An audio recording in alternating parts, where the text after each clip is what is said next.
Chapter 1. The Journey Through Time. Ren Tianyu was an undisputed master of staying up late as a university student. His daily routine had long been utterly disrupted, just like countless other nights. He found himself nestled in his dormitory, indulging in a plethora of junk food while immersing himself in captivating anime and exhilarating video games. His once youthful visage, marred by consecutive nights of sleeplessness, appeared remarkably haggard yet. He found it impossible to tear himself away from the screen. It was only when he finally lifted his gaze to the window that he realized he had pulled an all-nighter. In an instant, a wave of dizziness washed over him. As if his mind were ensnared in a tangle of chaos, his body felt utterly exhausted, each cell protesting against the strain. Despite this, he mustered the strength to rise, intending to freshen up in the bathroom. Just as he set his phone down and took a few unsteady steps, a sudden wave of discomfort surged through him. He felt his breath quicken, each inhalation akin to a struggle for air, as his heart raced violently within his chest, the thump-thump echoing painfully in his ears almost immediately. Darkness enveloped him, the world around him succumbing to an abyss of nothingness, and his body uncontrollably pitched forward. In the final moments of consciousness, he vaguely heard the frantic shouts of his roommates at that instant. A terrifying thought flashed through Ren Tianyu's mind. Was he truly on the brink of death due to his excessive late-night habits? Silently, he prayed for his roommates to summon an ambulance, hoping against hope that he might still cling to life after all. He had yet to finish his anime. However, as his awareness gradually faded, he helplessly descended into that unfathomable darkness. When he regained consciousness, Ren Tianyu found himself in a haze. Everything shrouded in a veil of mist. Strange languages echoed in his ears, and upon closer inspection, he realized they were speaking Japanese. With his mind still foggy, he murmured to himself, "What on earth is happening? How did I end up in Japan instead of the hospital? Am I merely dreaming, or is this some vivid hallucination?" Before he could fully comprehend the situation, he felt himself gently lifted by an unseen force. What is going on? Is this a dream? It feels so real. Ren Tianyu's heart brimmed with bewilderment. After considerable effort, he finally managed to open his eyes. Before him stood an exceptionally beautiful woman, her chestnut curls cascading elegantly around her pale complexion, which did little to obscure her youthful charm. Her petite, doll-like face was exquisitely delicate, complemented by sapphire blue eyes that sparkled like deep gemstones. She was the most stunning person he had ever encountered. Yuki was gazing at him with a warm smile, softly saying, "Look how adorable he is. He's watching me, quick, Yusaku." Drawing upon the vast reservoir of anime knowledge he had accumulated, Ren Tianyu deduced that she was indeed speaking in Japanese. However, he could only grasp a few words: Koya and Yusaku. What truly left him astounded was the realization that when he instinctively glanced at his own body, he discovered he had transformed into a mere infant. Beside the enchanting woman stood a man, donned in gold-rimmed glasses, with chiseled features that exuded a cool demeanor. Yet, when he regarded the woman beside him, his gaze softened with tenderness, as he gently remarked, "You've worked so hard. Yuki, please take a moment to rest. I shall fetch Shinichi and Dr. Agasa." At that moment, Ren Tianyu comprehended that he had indeed been reborn. Observing his new parents, he felt a flutter of anticipation. Surely, this family would be far more harmonious than his previous one, where he had languished in solitude. Yusaku turned and stepped out of the room. Shortly thereafter, a child and a plump man followed him back in. "Mom, how is everything? Is the baby all right?" The child's innocent voice resonated within the room. The man responded with a smile. "Everything is fine. The baby is here. Shinichi, come take a look." Ren Tianyu turned to gaze at the little boy. This must be his older brother. Despite his heart being older, he resolved to call him brother in this new life. Shinichi possessed the same sapphire blue eyes as their new mother. Although his features had yet to fully develop, hints of his future good looks were already evident, and even at this tender age, he radiated an air of elegance. "This is my little brother? He looks quite ugly," the young boy remarked, scrunching his face in distaste. Yet, despite his words, he carefully reached out to touch Ren Tianyu's face, his eyes filled with curiosity. Taken aback, Ren Tianyu thought to himself, "All right, I take back what I just thought, you little prideful brat." He turned his head away, avoiding Shinichi's touch, though he recognized the word ugly. Shinichi awkwardly withdrew his hand, pondering if the baby had understood him. Yuki observed the interaction between the brothers with a gentle smile, her expression brimming with affection. Newborns are like this as they grow. They will become incredibly cute. Shinichi, you must take good care of your little brother and never bully him. At that moment, Dr. Agasa approached, carrying a basket of fruits, smiling as he said, I brought some fruit for Yuki to help her recover after giving birth. Yusaku promptly accepted the basket, expressing his gratitude. Thank you so much for your kindness. As Ren Tianyu lay in Yuki's embrace, he listened to their conversation, unable to comprehend a single word anxiously. He could only wail, but no matter how hard he tried, he could not convey his thoughts. From that day forward, Ren Tianyu gradually accepted the reality of being a newly born infant. Aside from his utter inability to care for himself, being incapable of speech or even rolling over everything else was quite satisfactory. However, after enduring a series of embarrassing yet unavoidable incidents, such as wetting his diaper, crying out of hunger, and being dressed by his beautiful mother, he slowly learned to face this sudden and monumental transformation with equanimity. Days passed, and finally, the day of his discharge arrived. Cradled tenderly in his mother's arms, the family of four left the hospital, embarking on their journey home. As the vehicle came to a gentle halt, Ren Tianyu beheld his new home for the very first time. It was a magnificent villa, boasting a spacious courtyard and exquisite architecture. Every detail exuded opulence and grandeur. His heart brimmed with awe. Wow, I can't believe I've become a second-generation rich kid in this life. With such attractive parents, my genes are bound to be exceptional. I shall surely grow into a handsome young man. Despite the significant barrier of not understanding the language, Ren Tianyu felt as though he were the chosen one, blessed with such advantageous living conditions, a golden beginning. Yet, the life of an infant was undeniably arduous. He felt as though he were paralyzed. Even the slightest movement of his hands or feet required immense effort. Fortunately, he had finally managed to learn to roll over, spending most of his days like a rag doll, obediently lying in bed, while Yuki eagerly dressed him in various outfits. What troubled him further was his complete inability to comprehend the conversations of those around him, leaving him feeling as though he were trapped in a wholly unfamiliar world, lonely and helpless. Chapter 2. Growth. During those long and torturous days, Jia devoted several hours each day to practice. At last, within just a few short months, he successfully mastered the art of rolling over simultaneously. He was able to produce the faintest sounds. Now, Jia had developed a fondness for the soft, comfortable bed where he could roll about to his heart's content for his tiny, delicate body. This was presently the only form of exercise he could engage in. However, as time wore on, the monotony of these repetitive motions inevitably bored him to tears. He often found himself grumbling inwardly. When will I finally grow up? I can't wait to experience the life of a rich second generation. Whenever Shinichi returned home from school, the first thing he would do was eagerly rush to Zei's side.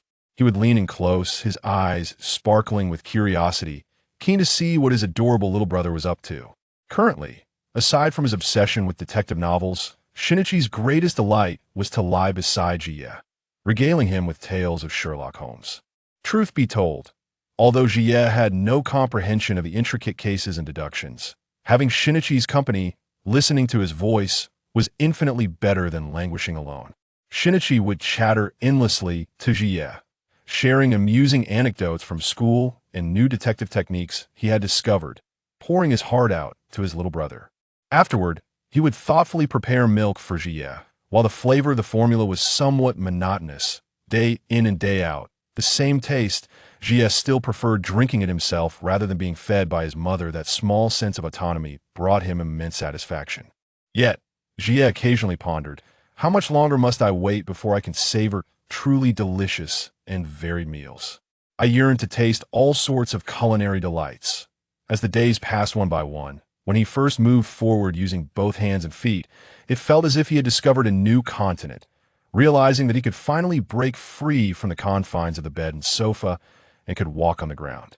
In light of their concerns for Tetsuya's safety, Yukiko and Yusaku worried that his small frame might inadvertently collide and sustain injuries while crawling about thus. They took the precaution of wrapping every potentially hazardous corner in the home with thick cushioning strips. However, the sprawling luxury villa proved to be overwhelmingly vast. Each time Tetsuya eagerly ventured out, he would quickly become fatigued, panting heavily as his little chest rose and fell dramatically. He pondered to himself that nothing in this world is insurmountable. As long as one is willing to give up, perhaps it would be best to wait until he grew older. Yet, a more daunting challenge soon presented itself: learning Japanese. Although Tetsuya did not consider himself to be particularly slow in learning, mastering an entirely new language posed considerable difficulties for him. Nonetheless, he had grown accustomed to discerning the general meaning from the expressions of adults, and he could mimic some simple sounds they made. Repeating their words, however, those slightly more complex vocabulary items felt insurmountable to him. Often, a single word would require his family to repeat it several times before he could barely grasp its meaning. And if he neglected to study for just a day, he would forget it completely within days. Even Yusaku, who typically possessed a calm demeanor, found himself at a loss, reminiscent of how Shinichi had not faced such arduous learning when he was young. Was it possible that his own teaching had regressed? Or did Tetsuya perhaps have an intellectual deficiency? With this in mind, Yusaku gazed at Tetsuya, who was engrossed in playing with Lego. His heart filled with compassion and guilt, he approached, gently embraced Tetsuya, and planted a firm kiss on his cheek, murmuring, "Daddy will always love you." At that moment, Tetsuya's heart remained undisturbed. After all, with a theatrical mother at home, he had grown accustomed to these sudden displays of affection. Seeing Yusaku's expectant gaze, Tetsuya extended his chubby little hand, wrapping it around Yusaku's head, flashing a sweet smile as he innocently declared, "I love you too, Daddy." Truth be told, Tetsuya was already capable of understanding most everyday conversations, but his speech was still somewhat halting. After all. With a family of exceptionally intelligent members, his own level of learning seemed somewhat lacking in comparison. Following a discussion, Yusaku and Yukiko ultimately decided to take Tetsuya to the hospital for a comprehensive examination, even opting for an IQ test. When Tetsuya first stepped out, he believed they were going out to play, especially since Yusaku had enthusiastically mentioned going to an amusement park before getting into the car, which filled him with excitement. However, upon arriving at their destination, he discovered it was actually Mihua Hospital, which left him feeling somewhat disheartened. After a series of tedious examinations, the results indicated that Tetsuya was in excellent health, and the IQ test outcomes were pleasantly surprising, revealing an IQ of 138, considerably above average. Yusaku finally breathed a sigh of relief, thinking that although Tetsuya had not inherited the exceptionally high IQ of himself and Shinichi, at least there were no intellectual issues. Tetsuya, observing the relieved expressions on Yusaku and Yukiko's faces, suddenly understood why they had been sighing at him for some time. A wave of exasperation washing over him, he felt utterly frustrated. He pouted, raising his little fist in protest, prompting Yusaku and Yukiko to hurriedly comfort him. Yukiko pinched Yusaku's arm, a hint of reproach in her tone. "It's all your fault now. Tetsuya is upset. What should we do?" Yusaku quickly and carefully lifted Tetsuya, his face filled with remorse as he said, "Daddy was wrong. Let me make it up to you." Tetsuya's gaze fell upon the emerald button on Yusaku's wrist, and his eyes sparkled with delight. "This is pretty." He thought to himself how beautiful the gem was and wished he could keep it. Yusaku immediately understood, unfastening the button and gently pinning it to Tetsuya's chest, while reminding him, "Be careful, you mustn't eat it." Since Yusaku was so sincerely apologetic, Tetsuya felt inclined to graciously forgive him. Reflecting on his past life, he remembered how his parents were perpetually embroiled in conflict, and the home was shrouded in tension and oppression at all times. Every quarrel felt like a sharp knife, piercing Tetsuya's heart. It seemed the family would never arrive at that long-awaited moment of harmony. Later, after his parents divorced, they did not even wish to take him, their baggage, along, and that feeling of abandonment left Tetsuya in utter despair. However, this life was entirely different. His father Yusaku was an ardent adorer of his wife, treating Yukiko with utmost care, and the entire household radiated warmth and harmony. They maintained an abundance of patience towards every family member, offering meticulous attention to even the smallest matters of daily life, and showered Tetsuya with unwavering love and care, filling their home with an atmosphere of happiness and fulfillment. In such an environment, Tetsuya genuinely felt the warmth of home. Deep within, a profound sense of belonging to this world began to blossom, as if he had finally discovered his true sanctuary. Strangely enough, whether it was due to his current state as a small infant, he felt that the memories of his past life had transformed into a surreal dream, gradually becoming hazy and indistinct.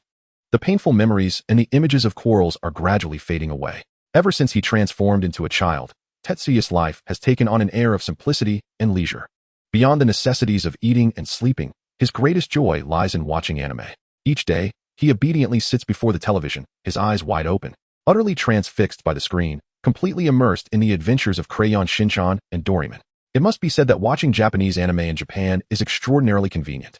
Whenever Shinichi is about to finish school, Tetsuya eagerly accompanies Yusaku to the school gate to welcome him home. Along the way, his small mind is filled with thoughts of sharing the amusing plots of the anime he has watched that day with Shinichi upon his return. Through his daily interactions with family, he gradually learns that his name is Kudo Tetsuya and that he has an older brother named Kudo Shinichi. His mother is the renowned actress Kudo Yukiko, while his father is the celebrated novelist Kudo Yusaku. For some inexplicable reason, these names feel oddly familiar to him, as if he has heard them somewhere before. Yet, the harder he strains to recall, the more his memories become obscured. This sensation is profoundly eerie, causing his little brows to furrow tightly as he silently hopes there are no darker secrets hidden within. After pondering for a long time without any resolution, he prepares to jot down his thoughts, but as soon as he picks up the pen, he instantly forgets what he intended to write, merely staring blankly at the notebook.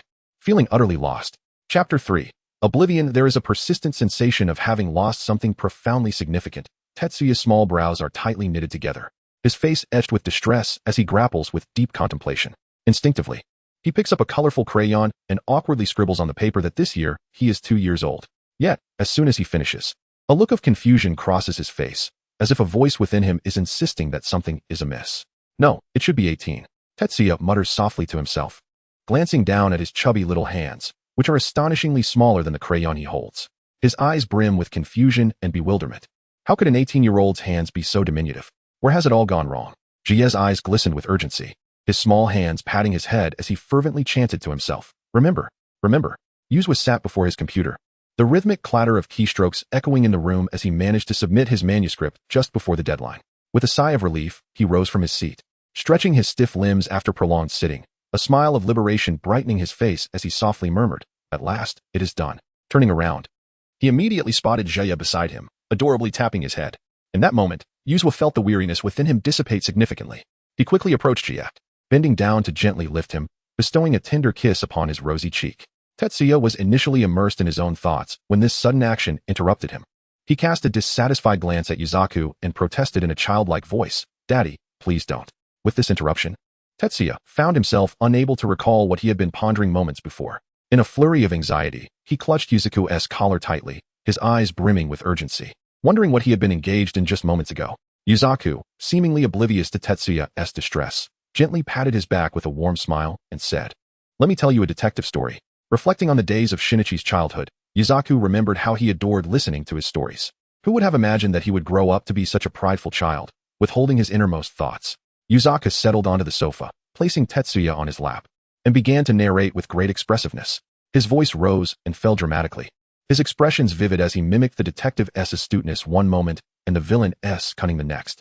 However, after a chapter, Yusaku glanced down and noticed that Tetsuya had long since lost interest in the tale, engrossed instead in playing with the toys on the table, his little hands joyfully manipulating the building blocks. Tetsuya noticed that Yosuke's voice had ceased. He lifted his head, grasping Yosuke's sleeve, his eyes sparkling with anticipation as he exclaimed, "Daddy, let's go play." Observing his son's adorable and eager expression, Yosuke helplessly rubbed his forehead, pondering to himself that Tetsuya was still too young to comprehend such intricate tales. With a smile, he replied to Tetsuya, "Very well, since Yoshiko is at the film set today, let us embark on a picnic together." Upon hearing the words play and picnic, Tetsuya's eyes sparkled like stars twinkling in the night sky. He leaped up in excitement, exclaiming, "Hooray!" Yusaku began to gather supplies, preparing an array of delightful treats, fruits, sandwiches, small cakes, and Tetsuya's favorite juice, all carefully packed into a backpack. Once everything was ready, Yusaku slung the backpack over his shoulder, took Tetsuya's little hand, and set off toward the nearby park. Upon arriving at the park, Yusaku skillfully spread out the picnic blanket in a picturesque spot. Jia eagerly grasped a small kite and began to frolic joyfully nearby. The kite soared higher and higher, buoyed by the gentle breeze, as Jia laughed with delight. Suddenly, a gust of strong wind swept through, causing the kite to veer off course and tumble into the nearby thicket. Ji hurriedly ran over, crouched down, and began to search through the grass, eager to retrieve his kite. At the very moment he grasped the kite, his gaze swept to the side, and his eyes widened in shock. The smile on his face froze, replaced by an overwhelming sense of dread. There, amidst the grass, lay a figure on the ground, a gleaming knife embedded in their chest, blood gushing from the wound and pooling beneath them, creating a horrifying scene. Tetsuya was instantly paralyzed by fear, his legs trembling as he collapsed onto the ground. With his mouth agape, he cried out, "Daddy! Daddy!" The sound was laden with terror and helplessness, echoing hauntingly in the desolate park. Yosuke, who was preparing the picnic fare, was jolted by Tetsuya's anguished cries, his heart racing with dread at the thought that something terrible had befallen the boy. He immediately abandoned his task and hurried towards Tetsuya. Upon reaching him, Yosuke's gaze fell upon a lifeless body, causing his expression to grow grave. He quickly covered Tetsuya's eyes with his hand, holding him tightly in his embrace, while with the other hand, he urgently dialed Officer Makaru. Upon returning home, Tetsuya appeared utterly lost, his mind ensnared by the recent terror. As midnight approached, he suddenly developed a high fever, his temperature soaring to 39 degrees Celsius, his small face flushed with heat, and he intermittently murmured in distress. Yukiko and Yosuke were immediately alarmed, hastily transporting Tetsuya to the hospital. In the hospital, the doctor conducted a thorough examination of Tetsuya, prescribing antipyretics and arranging for a nurse to administer physical cooling measures. However, Tetsuya's fever proved stubborn, fluctuating erratically between rises and falls. In a state of drowsiness, Tetsuya found himself cradled in the arms of Yukiko. In his haze, he felt a sharp sting in his hand. It was the nurse administering an intravenous injection, after which he sank into a profound unconsciousness. Once the infusion was complete, the doctor, with a grave expression, turned to Yukiko and Yusaku, and slowly uttered, "Prepare yourselves mentally. If the high fever does not subside by tomorrow, the child may." The remainder of the doctor's words hung in the air unspoken. Yet both Yukiko and Yusaku grasped the underlying implication. Yukiko gazed at Tetsuya, whose small body was flushed with fever and racked with convulsions, her heart aching as tears brimmed in her eyes. At that moment, she wished fervently that it was she who was suffering from the illness instead. Helplessly, she looked towards Yusaku, her voice trembling with dread. "Yusaku, what should we do? I am so frightened." Yusaku, engulfed in guilt and regret, tightly clasped Yukiko's hand, silently blaming himself. He thought that had they not gone out today, Tetsuya would not have been terrified, nor would he be enduring this relentless fever. On the hospital bed, Jia's consciousness drifted like a vessel lost in a fog, chaotic and elusive. He could keenly sense the memories of his previous life gradually peeling away from his mind, fading into oblivion. His thoughts began to slow, becoming muddled, akin to those of an innocent child, as the once clear threads of his reasoning were slowly replaced by simple and pure notions. Simultaneously, his body underwent a silent transformation, as if an invisible hand were guiding him gently back to the state of a 3-year-old. The fever that had raged within him began to subside, its intense heat waning. Yukiko sat by his bedside, her gaze unwaveringly fixed upon Jia. Her slender, fair hands softly rested on his forehead, constantly attuned to the subtle fluctuations of his temperature. Suddenly, her eyes sparkled with renewed vigor, the once dim depths of her gaze ignited with the light of hope. Her voice trembled with excitement as she exclaimed, "Wonderful! It has finally decreased." She turned to glance at Yuzua, who was anxiously awaiting alongside her. Their eyes met, and without the need for excessive words, an unspoken understanding passed between them. Together, they carefully yet firmly cradled Jia in their arms, their faces illuminated with the relief of having survived a calamity, their smiles imbued with profound love and tenderness for the child. Jia slept particularly deeply, as if he had fallen into an extended and fantastical dream. In this dream, light and shadow intertwined, and sounds clamored chaotically, yet nothing could be grasped. When he finally opened his eyes slowly, a heavy fog enveloped his mind, as if it were stifled by a mass of cotton. The instruments emitted a faint beeping sound, and the medication flowed gently through the fore into his body. Jia felt utterly languid, devoid of any strength, and thus let out a gentle yawn. At that moment, Xian entered the hospital room. A hint of concern etched across his face, yet upon seeing Jia awake, a flicker of joy sparkled in his eyes.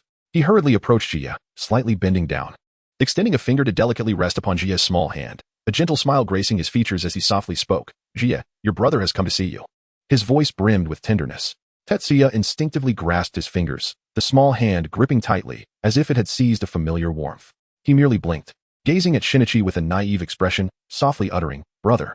In that moment, his mind was a blank slate.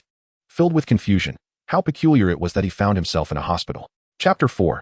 Immigration. After his recovery, Tetsuya seemed transformed.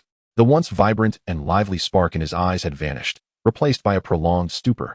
He often sat quietly, his vacant gaze drifting around, displaying an indifferent demeanor towards everything around him. Typically, he was not much of a talker. Even when someone initiated a conversation, he would respond with a simple reply, his voice as faint as a whisper. Yusaku and Yukiko observed their child's state with deep concern. In the days that followed, the couple took Tetsuya on a quest through nearly all renowned hospitals in Japan. Whether it was a prestigious hospital in a bustling metropolis or a private clinic famous for its unique medical expertise, tucked away in a narrow alley, they sought help everywhere. Yet, each hopeful visit culminated in the same disheartening outcome, doctors shaking their heads, expressing their inability to assist Tetsuya. After much contemplation, Yusaku resolved that inaction was no longer an option. He summoned Shinichi to his study. The room was softly lit, and Yusaku sat at his desk. A serious expression tinged with expectation as he addressed Shinichi. "Over the past few weeks, your mother and I have discussed it at length, and we plan to immigrate to America. You know that the medical technology there is far more advanced than in Japan. There might be a chance for Tetsuya's condition to improve. What do you think, Shinichi?" At that moment, Shinichi's mind flashed to the image of Ran from his class. Her smile bright, and her every action vividly clear, momentarily leaving him stunned. Yet, he quickly recalled Tetsuya's post-illness demeanor, the vacant expression that tugged at his heart. Torn between emotions, he ultimately solidified his resolve, clenching his fists and striving to infuse his voice with enthusiasm. "Dad, America sounds wonderful. I've always wanted to go." In truth, Yusaku had contemplated immigrating to America long before, even preparing extensively, but the unexpected news of Yukiko's pregnancy had compelled him to set those plans aside. Now, upon hearing Shinichi's agreement, Yusaku sprang into action. He first reached out to friends in America, asking them to keep an eye out for suitable housing. He then sought out a highly regarded pediatrician in the United States, detailing Tetsuya's condition and inquiring about potential treatments. Thanks to Yusaku's swift and decisive efforts, within less than a month, everything was set. At school, Ran keenly noticed Shinichi's recent melancholic demeanor. Previously, he would burst out of class like a wild horse, eager to play soccer with his classmates, but now he merely slumped over his desk, motionless, as if weighed down by an oppressive burden. One day, filled with concern, Ran carefully presented a delicate crystal ball to Shinichi, eyes brimming with sincerity and hope. "Shinichi, they say this crystal ball is magical. If you make a wish, Tetsuya will surely recover." Shinichi looked up, meeting Ran's earnest gaze, forcing a strained smile as he replied, "Thank you, Ran." He lowered his head, striving to sound casual. "I'm leaving for America tomorrow." Hearing this, Ran froze for a moment, and after a long pause, she hurriedly inquired, "When will you be back? You mustn't fall behind on your studies. But don't worry, I'll take good notes for you." Shinichi gently shook his head, his tone somber. "Ran, I might not come back. My family is planning to live in America." Ran instinctively clenched her clothes, a wave of sorrow washing over her, her eyes glistening. Really? The thought of never seeing Shinichi again, of all the joyful moments they shared becoming mere memories, filled her with profound sadness. Noticing the tears welling in Ran's eyes, Shinichi's heart softened. He reached into his pocket, retrieving a handkerchief and offering it to her, softly reassuring, "It's all right, don't cry. I'll come back to visit during my breaks." Ran accepted the handkerchief, wiping her tears while stubbornly insisting, "Who's worried about you?" Shinichi chuckled, gently patting Ran's shoulder before pulling out a beautifully crafted bracelet, presenting it to her. "Here's an early birthday gift. Goodbye, Ran." As she took the bracelet, watching Shinichi turn away, her emotions swirled within her, and she whispered, "Shinichi, I will miss you." Shinichi paused momentarily, an involuntary silly grin spreading across his face as he muttered, "What a crybaby," before continuing on his way. In the airport waiting area, Professor Agasa was busily attending to various tasks. He pushed a cart laden with luggage, then helped Yukiko organize scattered items.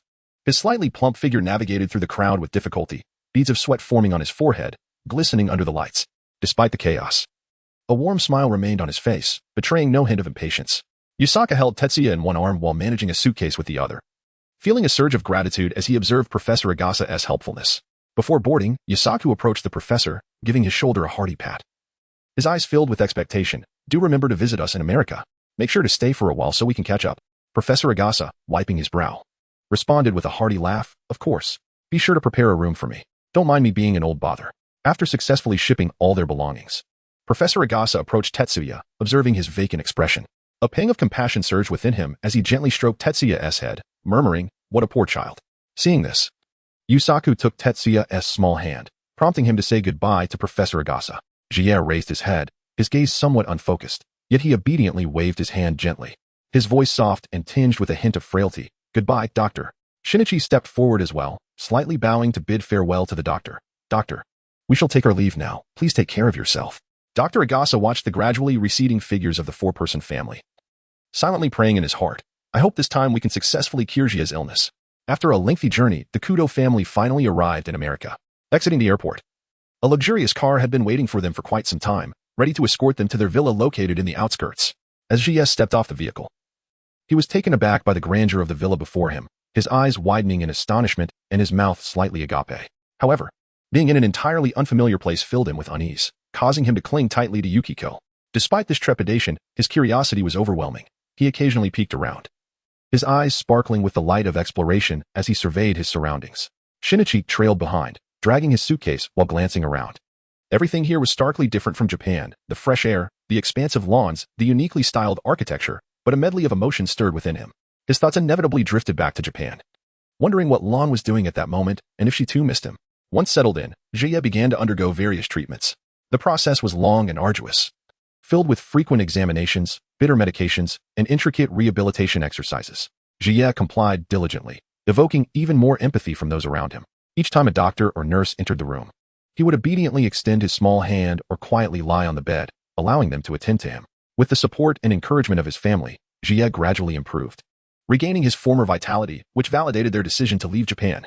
Life began to regain its rhythm. Yuzwa continued his writing career, gaining the admiration of readers across the globe and earning several prestigious awards, solidifying his standing in the literary world. Meanwhile, Yukiko received numerous offers for filming work, successfully balancing her career and family life. Chapter 5. The victim. On this day, Jia accompanied Shinichi outside to play soccer. The ball danced nimbly beneath their feet, each pass and shot brimming with energy.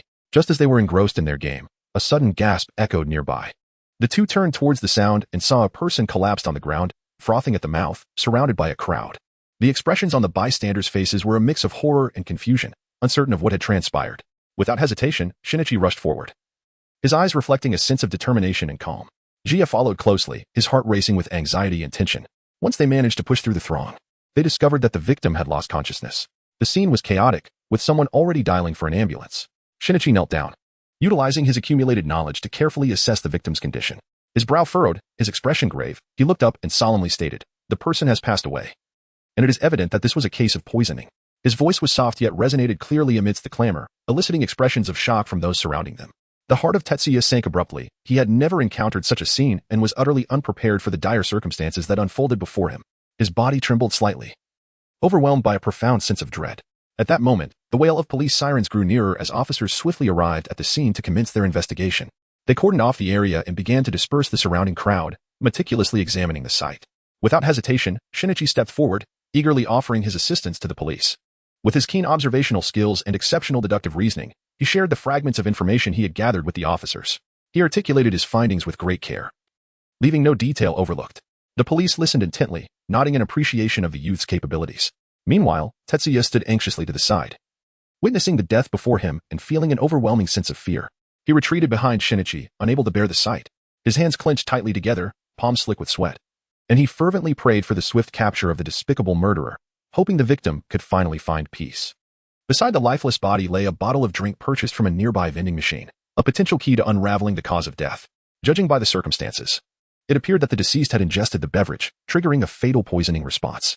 The officers sprang into action, diligently collecting evidence from the vicinity, ensuring that no detail was overlooked. They meticulously scrutinized every corner of the scene for clues that might relate to the case. Concurrently, they examined the surrounding environment, inquiring with witnesses and nearby residents about any suspicious individuals or unusual sounds they may have encountered. After considerable effort, the police finally uncovered significant evidence that would aid in their pursuit of the truth.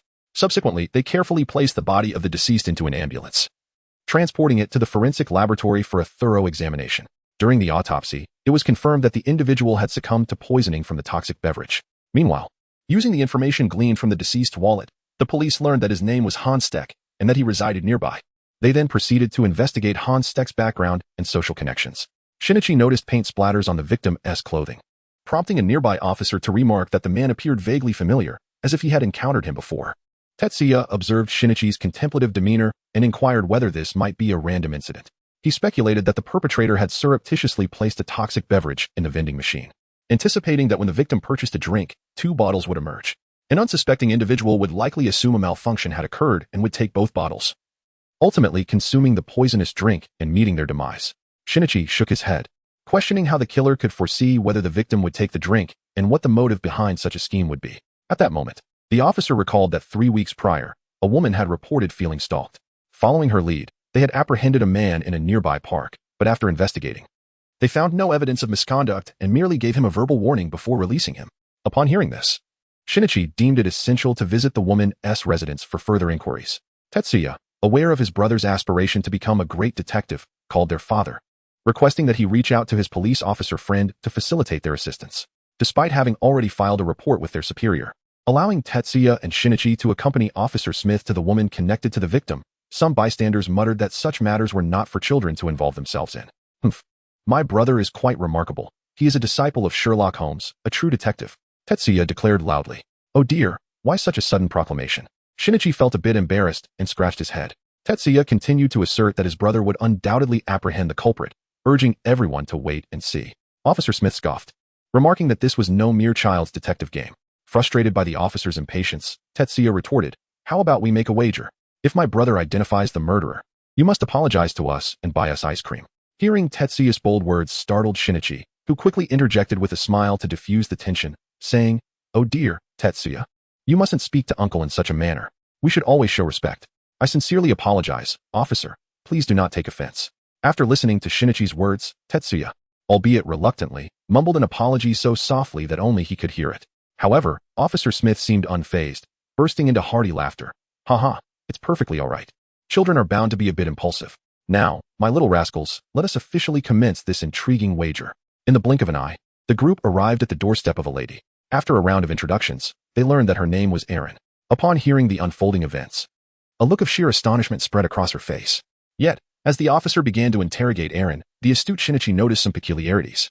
Erin was seated on the couch, her hands incessantly fiddling with the hem of her garment, her fingers occasionally rubbing against each other, her gaze flickering erratically. These subtle gestures struck Shinichi as odd, leading him to ponder. Could it be that she was exhibiting such behavior due to nervousness? Nevertheless, it seemed too simplistic to attribute her demeanor solely to anxiety. Particularly when the discussion shifted to the issue of being stalked, Erin's bewildered reaction was even more perplexing. She shook her head in confusion, muttering, I truly had no idea someone was following me. However, Shinichi distinctly noted a brand new canister of pepper spray resting on her coffee table. If she were not prepared for such a situation, why would she have such an item in her home? This series of contradictory signs led Shinichi to increasingly suspect that an unspeakable secret lay hidden beneath the surface of this matter. Chapter 6. The culprit subsequently. They all returned to the police station, where the examination report revealed that only the victim's fingerprints were found on the bottle. Furthermore, the investigators discovered an album within the victim's home, filled exclusively with photographs of Erin. As Shinichi scrutinized the images, he suddenly realized that the buildings surrounding Erin did not appear to belong to her residence. An officer nearby explained that Erin had recently moved to a new home to escape an unwanted pursuer. Quietly, Jia inquired whether Shinichi had made any progress. Shinichi merely smiled faintly, already aware of the identity of the perpetrator, but lacking the crucial evidence. So fast. Wow, brother, you are truly remarkable, just like Sherlock Holmes. Shinichi, feeling a tinge of shyness, chuckled and shook his head, dismissing the comparison with a light-hearted laugh. Shinichi led Jia back to the crime scene, searching for any overlooked details. Suddenly, they spotted an investigator squatting in front of a vending machine. Hurrying over, they asked if there were any new findings. Unfortunately, there were no significant developments, except for the peculiar fact that several coins had their fingerprints wiped away. This revelation prompted Shinichi to realize that the murderer had purchased a drink from the vending machine. With this thought in mind, Shinichi quickly inquired if any unusual items had been discovered on the victim. The officer, however, appeared puzzled, as the only item found on the victim was a lighter. Before he could finish speaking, a passerby approached, leading a dog with a leash smeared in paint. Jia pointed out, that looks just like the paint on the victim. Shinichi promptly asked about the paint's origin, and after some investigation, he contacted Officer Smith to visit Erin's home. Once everyone had gathered, Shinichi commenced his deduction. In fact, the murderer is Miss Erin. You have always been aware of Hans stalking you.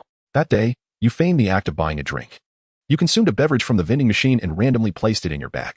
However, when you retrieved it, it had been replaced with a toxic drink, which you left by the roadside. Since Hans was following you, he picked up the drink and consumed it, leading to his fatal poisoning. The absence of fingerprints on the bottle and coins is because you applied adhesive to your hands. As for why you did not wear gloves, it was likely to avoid arousing Hans's suspicions. The evidence supporting this is your incessant hand-rubbing during the initial investigation, which was likely an attempt to remove the adhesive. Upon hearing this, Erin's expression turned anxious, and she quickly retorted that these were merely conjectures and could hardly be considered evidence. In response, Shinichi instructed Jie to present the photographs, which conveniently documented the entire sequence of events. Erin was visibly taken aback, as she had no knowledge of the covert filming. Shinichi continued, explaining that Hans's ability to capture footage was due to the handheld camera disguised as a lighter he possessed, which contained a hidden lens. Faced with such irrefutable evidence, Erin ceased to argue. Bowing her head, she felt both helpless and somewhat relieved. I did this entirely for self-preservation. After I reported him, Hans pushed me down the stairs, his eyes filled with murderous intent. I was truly terrified. Thus, I felt compelled to take his life. Shinichi found some sympathy in her words, having discovered a freshly painted utility pole near Erin's residence, alongside a backpack containing various tools of the trade. Despite Erin's claim of acting in self-defense, it could not be deemed justifiable, as it still constituted a legal transgression. However, it was likely that the judge would consider leniency in her case. Chapter 7. The bank robbery. On the way back from the police station, Jie's spirits soared. Sweeter than honey. He turned to Officer Smith, who was driving, and proudly declared, "What do you think? My brother is truly a detective, helping you find the culprits so swiftly." Officer Smith smiled faintly, glancing through the rearview mirror at Jie and Shinichi, and remarked, "Indeed. I never expected your brother to possess such keen insight and reasoning abilities. The successful resolution of this case owes much to him. We are truly grateful." Tetsuya nodded with pride and said to Officer Smith, "It is time to fulfill our wager, isn't it? The loser must treat the winner to ice cream." Given your commendable attitude, there is no need for an apology. However, do not underestimate others in the future. Upon returning home, Tetsuya and Shinichi recounted the entire sequence of events in detail to Yasaku's father. Tetsuya couldn't help but exclaim, "Miss Eileen is indeed a pitiable soul. I sincerely hope that the burden of her accusations may be alleviated." The father smiled, affirming and encouraging Shinichi, "Though your investigative abilities are still somewhat immature, they are remarkably impressive for your age and worthy of praise." Hearing his father's words filled Tetsuya with pride, as he believed Shinichi truly remarkable for discerning so many vital clues from the minutiae. Curiously, Tetsuya inquired of his brother, "How did you manage to do that, brother?" With a confident smile, Shinichi replied, "It is quite simple. One only needs to observe closely, leaving no detail overlooked, much like the great Sherlock Holmes." Gazing into his brother's steadfast and self-assured eyes, Tetsuya was convinced that he would undoubtedly become an exceptional detective in the future. That morning, golden sunlight streamed through the layers of clouds like delicate silk, casting a warm and radiant veil over the earth.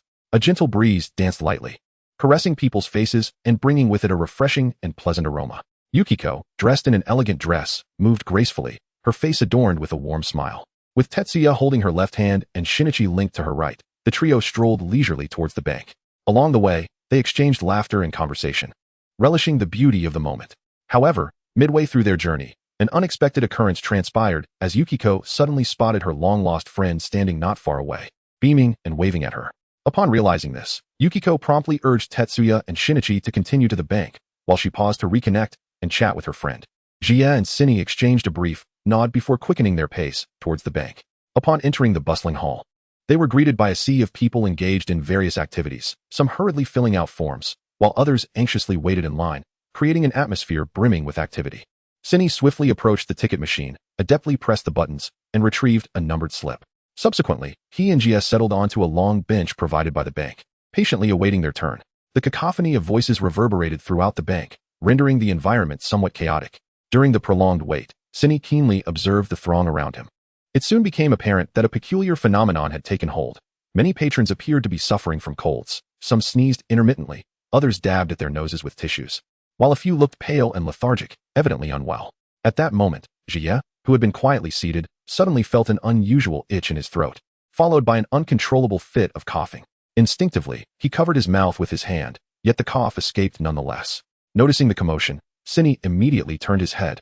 Concern etched across his face as he gazed at Jie. He swiftly extended his right hand, gently patting Jie's back, his eyes reflecting profound worry as he softly inquired, "Jie, what is the matter? Have you caught something from those who are ill? How are you feeling now? Can you manage?" In response to Sini's care, Jie endeavored to steady his breathing, managing a faint smile as he shook his head and replied, "Don't worry, brother, it's nothing serious. Just a bit of an itch in my throat. I should be fine in a little while." Just as Sini finished speaking, a bank employee named Dale approached them. With a friendly demeanor, he looked at Jie, holding a throat lozenge in his hand, and said with a smile, "Little one, I see you're coughing quite a bit. Here's a lozenge for you. Keeping it in your mouth should soothe your throat." Jie gratefully accepted the candy, expressing his thanks repeatedly. Dale smiled and waved his hand before turning to leave. Meanwhile, another staff member, Ruin, was about to step out on an errand. The moment he opened the door, a man in a helmet barged in, swiftly knocking Ruin unconscious. He then brandished a gun, commanding the scene with authority. Subsequently, the robber directed his weapon at Dale, demanding that he fill a bag with all the money while the others remained outside the counter. At that moment, a university student, lost in music, discreetly pressed the recording button. This scene was fortuitously witnessed by Cinny, when suddenly, the robber coughed a few times. He pulled something from his pocket only to discard it moments later, then dragged a nearby chair to sit down, reaching into the pocket of his coat draped over the chair to retrieve something else. Ruin, who had just regained consciousness, picked up a stick from the floor and stealthily approached the robber from behind. Just as he was about to launch a surprise attack, his phone unexpectedly rang. The noise startled the robber, who swiftly turned and fired, striking Ruin. After being shot, Ruin collapsed, prompting Jie to fearfully hide behind Cinny. The nearby female staff member screamed in terror, creating a chaotic scene that momentarily unsettled the robber. He aimed his gun at the female staff, preparing to pull the trigger, when Dale lunged at him, bringing the robber down to the ground. Cinny rushed to the counter to assess the situation, discovering that the robber had already succumbed to his injuries. Dale was unharmed but panting heavily. Soon, the police arrived, and upon examination, it was revealed that although Ruin had been shot, his life was thankfully spared. Meanwhile, Dale was being questioned by Officer Smith. He recounted that the scene had been too chaotic, and after Ruin fell, he feared the robber would shoot the female staff member, prompting him to grapple with the assailant. Unexpectedly, the gun discharged, resulting in the robber's death. He truly hadn't anticipated such an outcome. As he faced the police's inquiries, Dale lowered his head in melancholy.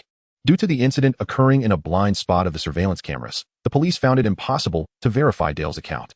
Chapter 8. The turnaround. The police discovered a mobile phone and an identification card on the assailant, and subsequently inquired with the bank staff if they recognized the robber. However, everyone shook their heads in denial. Suddenly, a phone began to ring within the bank, prompting everyone to check if it was theirs. Strangely, the ringtone belonged to Ruin, which immediately sparked a realization in Cinny. With a smile, Cinny turned to Jie and said, "Jie, could you help me by borrowing the recording from that university student?" Jie approached the university students, his large eyes blinking with curiosity as he inquired, "Big brother, did you just record something? May I listen to the recording of what just transpired?" The university student, charmed by Jie's adorable demeanor, smiled and replied, "Of course, little one." Jie nodded excitedly and promptly expressed his gratitude. After receiving the recording, Shinichi listened attentively before confidently stating, "I believe I have discerned the identity of the culprit." Meanwhile, the principal was inquiring with Officer Smith whether Dale would face charges for the shooting of the assailant. The officer explained, "This falls under the category of justifiable defense and should be commended." However, upon hearing this, Dale remained unmoved, his demeanor still fraught with concern. Officer Smith suggested that Dale accompany him to the police station to provide a statement, to which Dale consented, albeit with a request to visit the restroom first. Observing this, Shinichi promptly followed Ji as they trailed after Dale, who was preparing to make a phone call in the corridor. Upon noticing the presence of Ji and Shinichi, Dale hastily tucked away his phone and turned to enter the restroom. Ji looked up at Shinichi and remarked, "Doesn't this person seem rather peculiar?" Shinichi pondered thoughtfully. This individual is undoubtedly concealing a secret. Back at the crime scene, the suit on the chair caught Shinichi's attention. The robber had rummaged through the pockets of this very garment, seemingly searching for something. Intrigued, Shinichi began to explore the pockets himself, but found nothing of note. Suddenly, he recalled that the robber had discarded something at the scene. After a thorough search, Ji and his elder brother Shinichi discovered the cast-off debris. Upon examining the item in hand, Shinichi revealed a confident smile, proclaiming that he had uncovered the truth of the matter. Jia hastily approached Officer Smith, brimming with excitement as he exclaimed, "Officer, my brother has uncovered the true culprit." Meanwhile, his elder brother, Shinichi, calmly elucidated the astonishing intricacies surrounding the robbery. In truth, when the assailant was ambushed by a Russian wielding a stick, the ringing phone was not that of the Russian, but rather that of the robber. This revelation implies that the circumstances were not as previously perceived. The robber had deliberately orchestrated a FAOD. Now, we merely need to contrast the ringtone of the Russian's phone with that of the robber's to substantiate my claim. Fortuitously, a university student had recorded the events as they unfolded, and upon presenting the recording, everyone eagerly gathered to listen intently. First, they played the ringtone of the Russian's phone, followed by that of the robber's. Indeed, the tones were identical, albeit the robber's ringtone rang slightly faster than the Russian's. They then replayed the recording from the moment of the crime, confirming that it was indeed the robber's phone that had sounded. However, who could have coincidentally called the robber at that precise moment? Shinichi continued his deduction, asserting that the individual who contacted the robber was undoubtedly an accomplice, and that this accomplice was present among them, Mr. Dale. The accused, taken aback, implored, Please, do not speak such nonsense. This is not a matter for jest. In reality, he had arranged to wait near the bank with the robber, as the rear entrance could only be opened from the inside. Thus, when the Russian was about to exit, he notified the robber via phone to initiate the heist. Upon entering the bank, the robber instructed his accomplices to gather all the money into bags. According to the original plan, the robber intended to abscond with the money without causing harm, subsequently dividing the loot with Dale. Yet, an unforeseen complication arose. The Russian, who had been knocked unconscious, unexpectedly regained consciousness and seized a stick to launch a surprise attack on the robber. Upon realizing this, in a moment of desperation, Dale alerted the robber via phone, leading the Russian to mistakenly believe it was his own phone ringing. At that moment, the robber also became aware and, in a panic, shot the Russian. The situation had spiraled beyond their control, prompting Dale to leap towards the robber, fatally shooting him in the ensuing scuffle, effectively silencing him. Dale retorted, accusing Shinichi of fabricating a tale. Officer Smith stepped forward to examine Dale's call records, to which Dale promptly agreed, producing his phone without hesitation. Shinichi pressed on, suggesting that Mr. Dale had likely deleted the chat history during his visit to the restroom. Nonetheless, there remained another piece of evidence. Prior to the incident, Dale had offered Jie a throat lozenge. Jie retrieved the throat lozenge that Dale had previously given him, along with the refuse found at the scene where the perpetrator had emerged. Upon inspection, the officer confirmed that they originated from the same source. One lozenge had been consumed by the robber, while the other had been taken by Jie. During the incident, the robber had rummaged through Mr. Dale's jacket in search of something, which, in reality, was the very lozenge that had already been given to Jie. I surmised that prior to the incident, Mr. Dale had conspired with the robber, dividing the lozenge in half, one portion for himself and the other for the assailant. When the robber began to cough during the bank heist, he intended to retrieve the lozenge from his pocket, only to discover that he had consumed it entirely. This led him to the conclusion that Mr. Dale possessed the other half, prompting him to reach into Mr. Dale's pocket for it. Unbeknownst to him, Mr. Dale had already given the remaining half to Jie. The most compelling evidence lay in the fact that the two wrappers displayed corresponding irregularities. Furthermore, the fingerprints of both the robber and Mr. Dale could likely be detected on these wrappers. Upon hearing this, Officer Smith immediately dispatched personnel to send the items to the forensic department for examination. At this juncture, Mr. Dale found himself at a dead end. With a self-deprecating smile, he remarked that it was Siki who had split the lozenge. I had met him at a casino, and ultimately, it was due to borrowing money from a loan shark that he had devised this bank heist. Had I foreseen such an outcome, I would never have shared the lozenge with this young rascal. Chapter 9. The CAF on the slope. Once the truth was unveiled, Mr. Dale was taken away by the police. What was initially perceived as an act of bravery was, in fact, a meticulously orchestrated robbery. As Tetsuya and Shinichi emerged from the bank, they immediately spotted Yukiko's mother anxiously awaiting their return. Upon seeing Tetsuya, she rushed over, her concern palpable as she meticulously checked to ensure the children were unharmed. You two have truly caused me a great deal of worry. I never anticipated such an incident would unfold in the bank. Thankfully, you are both unscathed. Otherwise, I would have been utterly heartbroken, Yukiko expressed with deep concern. Tetsuya comforted her, saying, "Do not worry, mother, we are perfectly fine. Moreover, this matter has already been resolved, so there is no need for concern." Shinichi chimed in, "Indeed. Mother, with me around, I will certainly ensure Tetsuya's safety. We are both doing well." Only then did Yukiko's mother relax, revealing a reassuring smile. "That is wonderful. Your safety is of utmost importance. Please exercise caution in the future, and remember to call for help if you ever find yourselves in danger." Tetsuya promptly nodded, indicating his understanding. He then departed the bank with Yuki, and to alleviate the fright he had just experienced, they indulged in a sumptuous meal nearby. Given that Tetsuya and Shinichi had assisted Officer Smith in solving two significant cases, he took the opportunity to invite him to a uniquely charming CAF for dessert. It was said that this CAF was nestled at the corner of a colossal slope, its architecture strikingly distinctive. With excitement, Tetsuya and Shinichi made their way to the CAF. After navigating a series of challenges, they finally arrived, leaving Tetsuya breathless and exhausted. Shinichi couldn't help but tease Tetsuya, remarking that he had long suggested they exercise together. But Tetsuya had declined, now perhaps feeling a twinge of regret. Jie waved his hand, suggesting that they discuss it later. Upon noticing this, Sini promptly offered him reassurance. As they entered the CAF, Jie was immediately captivated by its distinctive ambience. The interior was adorned with minimalist yet inviting decor, while artistic paintings graced the walls, and the rich aroma of coffee permeated the air. Ji and Xine settled into a central location, where a cordial waiter approached to take their order. As they perused the menu filled with an array of tempting desserts, Ji could not resist drooling at the sight and opted for two distinct flavors of ice cream. Meanwhile, Xine and Officer Smith chose 2 cups of iced coffee. Observing Ji's selection of 2 ice creams, Xine could not help but admonish, "Ji, children should not indulge in so much ice cream at once." Jia made a playful grimace at his brother, confidently asserting, "Not at all. A mere scoop of ice cream cannot defeat me. Rest assured, dear brother, I am the champion of appetites. This little treat is nothing but a trifle." Jia declared with unwavering confidence. "You always possess such self-assurance. Just be cautious not to upset your stomach," Shinichi replied with a resigned shake of his head. "Worry not. I shall be careful," Jia said, as he enthusiastically indulged in the ice cream, a satisfied smile illuminating his face. While savoring the delightful treat, he also admired the breathtaking scenery outside, feeling an overwhelming sense of contentment. Meanwhile, Shinichi and Officer Smith were engaged in a discussion about previous cases when suddenly, two men seated by the window erupted into a heated argument. One was tall and slender, while the other was short and stout. Their voices grew increasingly louder, attracting the attention of nearby passengers.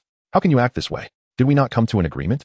the tall man exclaimed, his voice laced with indignation. "I have found a better option. I can no longer continue to associate with you," the stout man retorted defiantly. It became evident that these two were colleagues. The stout man wished to switch companies, while the tall man desired for him to remain. Their differing opinions led to the ensuing quarrel. During the altercation, the tall man excused himself to visit the restroom.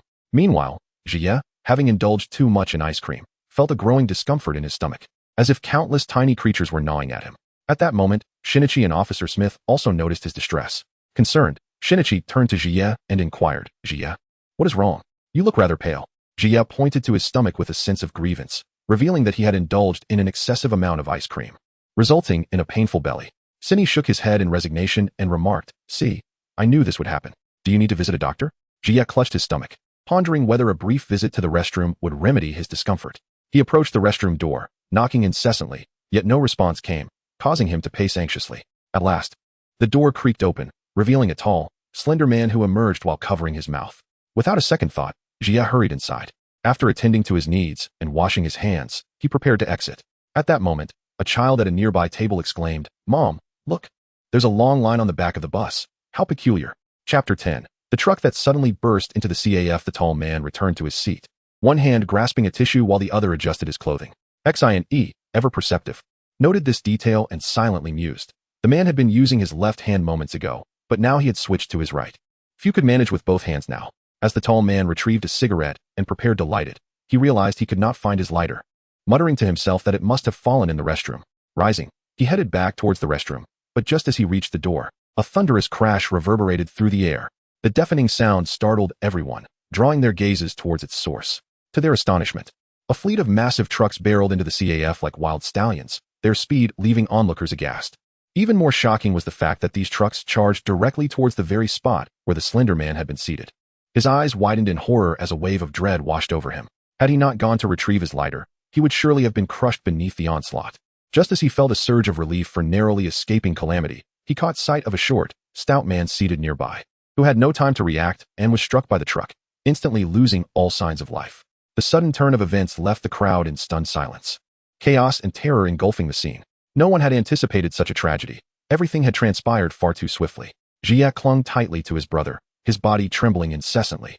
The police and ambulance arrived swiftly at the scene, but tragically, the victim had succumbed to his injuries. The authorities commenced an investigation into the cause of the incident. Sealing off the area, Xine calmly surveyed his surroundings and noticed some peculiar markings on the truck. Thus, it was not merely an accident, but rather a premeditated homicide. The police began questioning the crowd, hoping to gather more information regarding the event. After a thorough interrogation, it emerged that the tall, slender man was indeed the general manager of the company located on the hill. Upon hearing this revelation, an officer exclaimed loudly, "I have located the truck driver." His voice resonated with excitement and anticipation, as if he had unearthed a significant lead. Just as the officer began to question the truck driver, the tall, slender man suddenly displayed a sinister smile. That smile sent chills down one's spine, as if concealing an unspeakable secret. His gaze revealed a hint of cunning and satisfaction, forming a stark contrast to the earlier tension and fear. Tetsuya tugged at Shinichi's sleeve, lowering his voice to murmur, "Shinichi, that person's smile is truly terrifying." He then recalled the unsettling sight of the individual emerging from the restroom, a frown creasing his brow as he continued. Moreover, he was eating his fingers right after coming out of the restroom. Could he possibly be a pervert? At this thought, Tetsuya's heart began to race uncontrollably. Meanwhile, a police officer was interrogating a truck driver, asking if he had parked the vehicle here before stepping out to make a delivery. The driver, his face etched with guilt, explained that he typically parked uphill, but today a car had unexpectedly occupied that space, leaving him no choice but to park here. "I am quite certain I engaged the handbrake," he insisted. At that moment, a prosecutor approached with the report that there was no handbrake engaged next to the driver's seat of the truck. Upon hearing this, the truck driver vehemently protested, "Impossible. Absolutely impossible. I distinctly pulled the handbrake."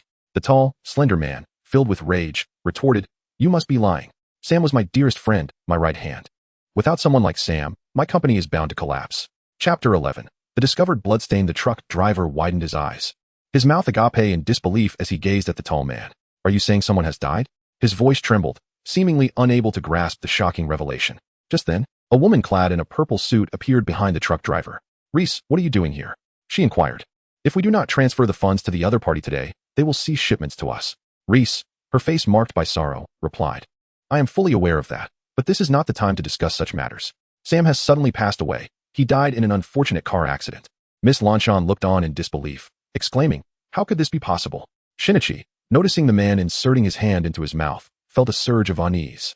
Suddenly recalling something as he dashed into the coffee shop's restroom, Jia hurriedly followed inside, lost in thought as he softly murmured. He had previously mentioned that he had licked his fingers upon exiting the restroom, and he had just performed the same gesture again. Could it be that he sustained an injury in the restroom? At that moment, Cindy abruptly pushed open a door and discovered bloodstains on the window, appearing to be droplets that had fallen from outside, precisely at the spot where the truck had crashed into the CAF. Suddenly, everything became clear.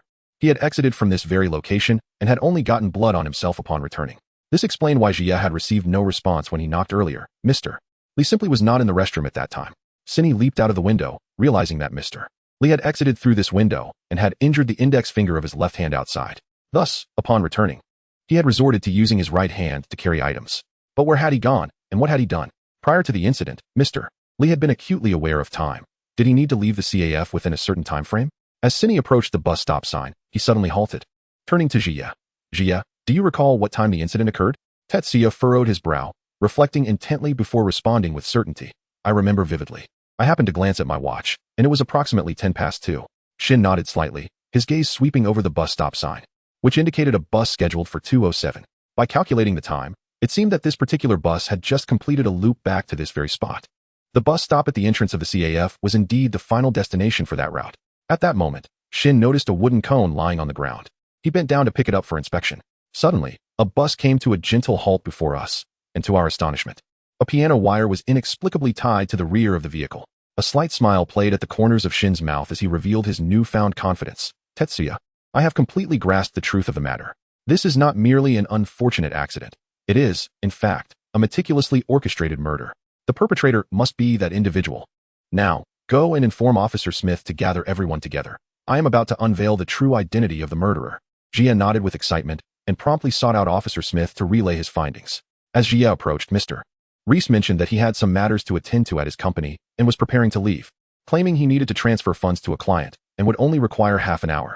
Officer Smith stepped forward to impede his departure, stating that it had been established that this was not merely an unfortunate accident, but rather a homicide.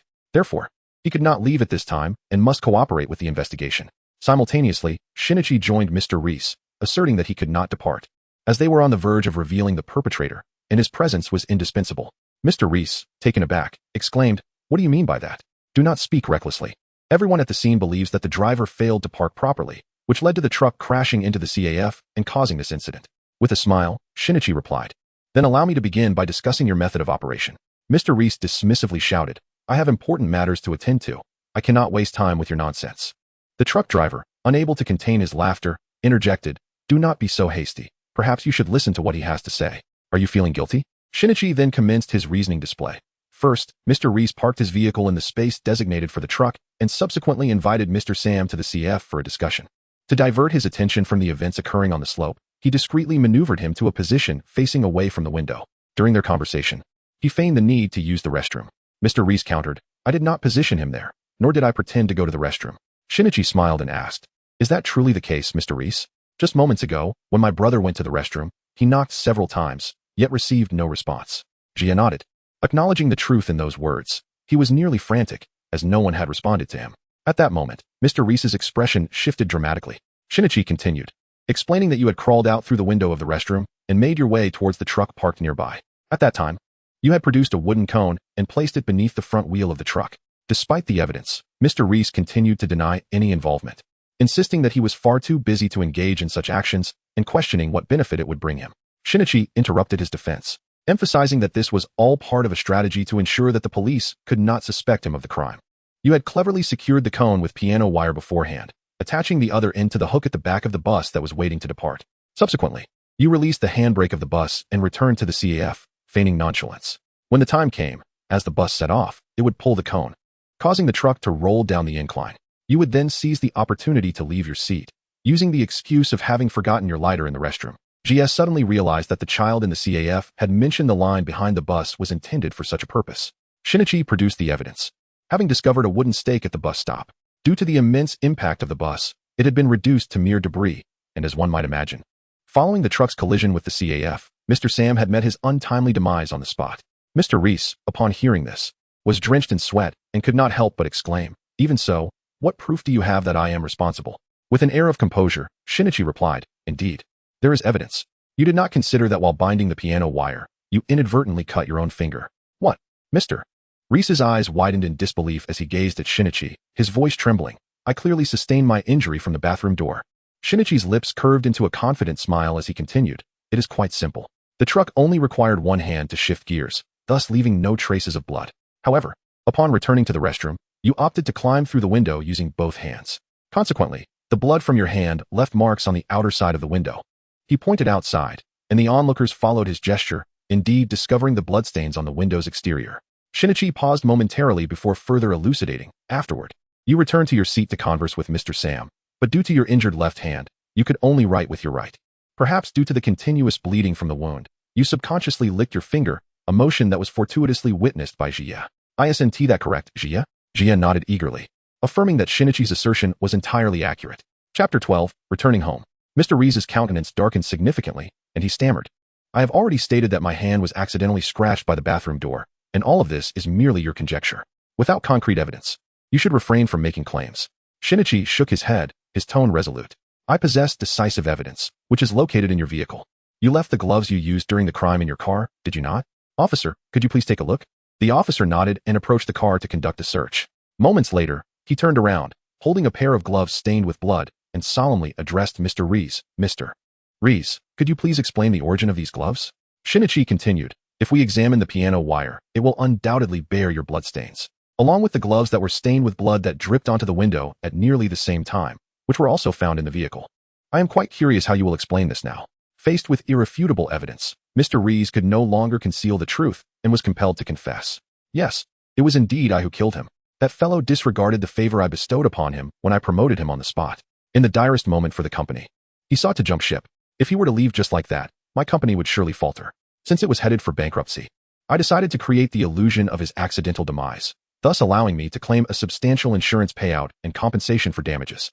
To be honest, when I first arrived at the CAF, I hesitated to take action, but when he mentioned taking his retirement funds to a larger company, I was immediately infuriated. And that led me to commit this heinous act." The officer looked at Mr. Reese with pity and shook his head, saying, "You are truly foolish. No matter what difficulties you face, you must never cross the legal boundary." Mr. Reese bowed his head in shame and sincerely apologized to the officer. "I am sorry. I realize my error. Please forgive my reckless behavior." A few days later, the CAF underwent renovations and appeared revitalized. The truck driver, who had been wrongfully accused, expressed his gratitude to Jia and Shinichi for clearing his name by inviting us to savor delectable desserts once more. However, upon learning of this incident, Yukiko felt greatly concerned, remarking that encountering cases wherever she went was far too dangerous. With Shinichi soon entering high school and Jia entering elementary school, perhaps it would be best for the family to return to Japan for a while. To be honest, Yukiko's worries were not unfounded, as the crime rate in America is indeed significantly higher than in Japan. The recent case only solidified her resolve to return home. Yusaku pondered for a moment and deemed Yukiko's suggestion quite sensible. After all, it was the start of the school year for Japanese high school students. And if Shinichi were to return to Japan for schooling, he could adapt to the environment much more swiftly. As a native of Japan, Shinichi is well versed in Japanese culture and the school system, allowing him to integrate better into campus life. However, the situation was different for Jia. Since the family moved to America, they chose to communicate in English to help Jia adapt quickly, which caused him to gradually forget the Japanese he had learned in his early years. Therefore, Jia would need to attend Japanese lessons for a while to enhance his language skills. Furthermore, could the frequent occurrences of cases be attributed to a particular individual? On this day, Jia, along with Yukiko and Yusaku, went to see Shinichi off at the airport. The thought of parting with his brother filled him with sorrow, and he held Shinichi's hand tightly, tears streaming down his face. Shinichi gently patted Jie's head, comforting him. Do not cry, Jie. I will call you often. Yukiko and Yuzaku also had moist eyes as they advised Shinichi to take good care of himself in Japan. As the plane ascended, Jie gazed at the sky, his heart heavy with reluctance. Yet, parting is an integral part of growth. Jie resolved to diligently study Japanese and swiftly adapt to life in Japan, eagerly anticipating a reunion with Shinichi. After Shinichi arrived in Japan and arranged everything, he sent a video message. From the footage, it was evident that he was in a clean and bright room, with warm sunlight streaming through the window behind him. He wore a smile, his eyes reflecting a hint of excitement and anticipation. Hello, everyone. I have safely arrived in Japan. Shinichi began to share his experiences since returning. Everything here feels so familiar. It is incredibly comforting. I have adapted very well, and I have encountered many old friends at school. He then mentioned the friends he met in his high school class. Laughing, you won't believe it. I ran into old friends like Ran Muri and Sonoko Suzuki in my class. What a coincidence. How have you been, Jie? His recollection of reuniting with old friends filled his face with joy. Jie exclaimed with excitement. I have been diligently studying Japanese lately, and soon I will be able to engage in delightful conversations. Xine smiled and nodded. Jie, you are learning quite swiftly this time, unlike when we were children, when we all thought you were unable to speak. However, do take good care of yourself while in America, and do not forget to practice Japanese earnestly every day. When you arrive, we will be able to converse freely in Japanese. Jie erupted into joyful laughter, exclaiming, I understand, brother. I will do my utmost. Indeed. Let us eagerly anticipate the day we meet again, Shinichi cheerfully remarked. Ultimately, Shinichi conveyed his fervent desire for Jie's swift arrival. With great anticipation, he declared, I can hardly contain my excitement to explore this simultaneously familiar, yet unfamiliar place with Jie. I hope he arrives soon. Jie seemed to suddenly recall something and said to his elder brother, Shinichi, you must take care of yourself in Japan. Please avoid engaging in any perilous activities. Shinichi nodded in affirmation, assuring his brother that he would indeed prioritize his safety. After this exchange, he waved at the camera, signaling the conclusion of their video call. Once the connection was severed, Jie felt an ominous premonition looming ahead. Yet, the anticipation of soon reuniting with his brother stirred a bittersweet melancholy within him, while the dreams of the future fortified his resolve to forge ahead with unwavering determination. Tetsuya resolved to dedicate himself more fervently to the study of the Japanese language in preparation for his forthcoming life in Japan. Simultaneously, he yearned to share more joyous moments with his older brother, Shinichi. Little did anyone anticipate that danger was quietly approaching. Upon Shinichi's return to Japan, an event transpired that would irrevocably alter the course of his life. Chapter 13. A Shrinking Dilemma. Over the past few months, Tetsuya had immersed himself entirely in his Japanese studies, devoting substantial time each day to memorizing vocabulary and practicing grammar. He had reached a level of fluency that allowed him to converse smoothly with native speakers, although he still had much to learn about their culture and way of life. However, Shinichi, far away in Japan, was making his mark in an entirely different realm. With his keen insight and extraordinary deductive skills, he assisted the local police in solving several significant cases. His reputation quickly spread throughout the Japanese law enforcement community, earning him the title of the Holmes of the Heisei era. Major media outlets clamored to report on the cases Shinichi had cracked, featuring him on the front pages of numerous newspapers. His exceptional looks and extraordinary intellect garnered him a vast following, leading to a period of unbounded glory. Each time he video called, Shinichi animatedly recounted how he solved cases and unveiled the true identities of the culprits, relishing the exhilarating sensation of bringing wrongdoers to justice. Beside him, Yusaku chuckled to his mother, Shinichi is just like you. He revels in the spotlight. However, he is still young and does not yet grasp the true mission of a detective. On this particular day, Tetsuya proudly displayed his Japanese proficiency certificate, indicating his ability to engage in daily conversations, to his parents. They joyfully exclaimed, That is wonderful, Tetsuya. Congratulations. Let us visit your brother in the coming days. As they held up Tetsuya's certificate, their faces beamed with delight, while Tetsuya, feeling a touch of embarrassment, lowered his gaze. To him, it was merely an ordinary certificate. Yet in their eyes, it was akin to a rare treasure. Yukiko joyfully announced that they would reunite with little Shin, expressing her concern about how he was faring alone in Japan and whether he was taking good care of himself. However, she continued, We are truly astonished by how quickly Tetsuya has learned. We initially thought it would take at least a year, yet here you are, mastering it in just a few months. Upon hearing his mother's words, Jie, with a look of skepticism, replied, Is that so? Am I really that foolish? Yuxiko waved her hand dismissively. Of course not, Jie. It's just that you spent 3 years learning English, yet your Chinese is remarkably proficient. Did you perhaps study it in secret? Jie pondered for a moment, scratching his head in bewilderment, and remarked, I truly have no idea. It feels like it just came naturally to me. Perhaps I was Chinese in my past life. Presently, Jie's thoughts regarding his previous existence were nearly obliterated. as if they belonged to a distant dream. Upon hearing this, Yuzua chuckled softly, realizing the situation. Ah, I see. How about we travel to China together during the holidays? Quickly gather your belongings and bid farewell to your friends. We shall return to Japan in a few days. Zetya, filled with exuberance, leaped 3 feet into the air and embraced his father tightly, exclaiming, "Dad, I love you so much." He then dashed back to his room, eagerly preparing for their journey to Japan, filled with anticipation for their departure. Yuzaku, observing his son's enthusiastic demeanor, chuckled softly and shook his head, his expression a blend of amusement and affection. The following morning, Yuzaku appeared to receive a letter, and their countenance turned grave. It seemed that something unfortunate had transpired, and Zetya felt an incessant twitching in his eyelids, as though it were an ominous portent. After reading the letter, Yuzaku and Yukiko exchanged serious glances and stated with urgency that they must return to Japan immediately, booking the earliest flight available. Jie gazed at the solemn expressions of his parents and quietly inquired if something unfortunate had transpired. They merely shook their heads, assuring him that all was well. Suddenly, the thought of returning home was to surprise his elder brother. Tetsuya's heart was laden with anxiety, pondering whether something had befallen his brother. After 14 long hours, he finally returned to his home in Japan. Upon opening the door, he searched every nook and cranny of the house, yet there was no sign of his elder brother. In Ikuin, Tetsuya threw himself into his mother's embrace, nearly on the verge of tears from his urgency. Yukiko promptly reassured him, saying, "Tomorrow, I will take you to find your brother. He is perfectly fine." With that, she added, "Now, it's getting late. You must go to bed." Upon hearing his mother's words, the weight that had been pressing on his heart lifted, and he returned to his own room. As his brother's return had been anticipated, the house was already tidied up, allowing him to rest without delay. The thought of seeing his brother the next day filled Tetsuya with such excitement that he struggled to fall asleep. Yet exhaustion soon overcame him, and he drifted into slumber. Early in the morning, Tetsuya awoke and, after preparing himself, hurried downstairs. He found his mother already up, diligently preparing breakfast, while his father sat nearby, sipping coffee and perusing the newspaper. Upon noticing Tetsuya's arrival, his mother quickly beckoned him over, saying she was just about to call him to rise from bed. Tetsuya readily agreed and promptly finished his meal. Before stepping out, his mother proposed a playful idea. Why not disguise themselves before visiting his brother? It had been quite some time since they last saw Shinichi, and she thought it would be amusing to tease him. With that, she produced some disguise tools, as previously. Yukiko had learned the art of disguise from the renowned magician Kaido Kuroba for the sake of her acting career. Jie had always believed that the art of disguise was an invention of the cinema, never imagining that his mother could possess such a captivating skill. After much persuasion, she finally consented to teach him this intriguing craft. Now, Tetsuya's skills are barely adequate, yet in his childhood, his mother often employed the ruse of pretending to be a stranger to frighten him, which was indeed a rather twisted sense of humor. Now it is his brother's turn, and I truly look forward to witnessing the expression of surprise on his brother's face.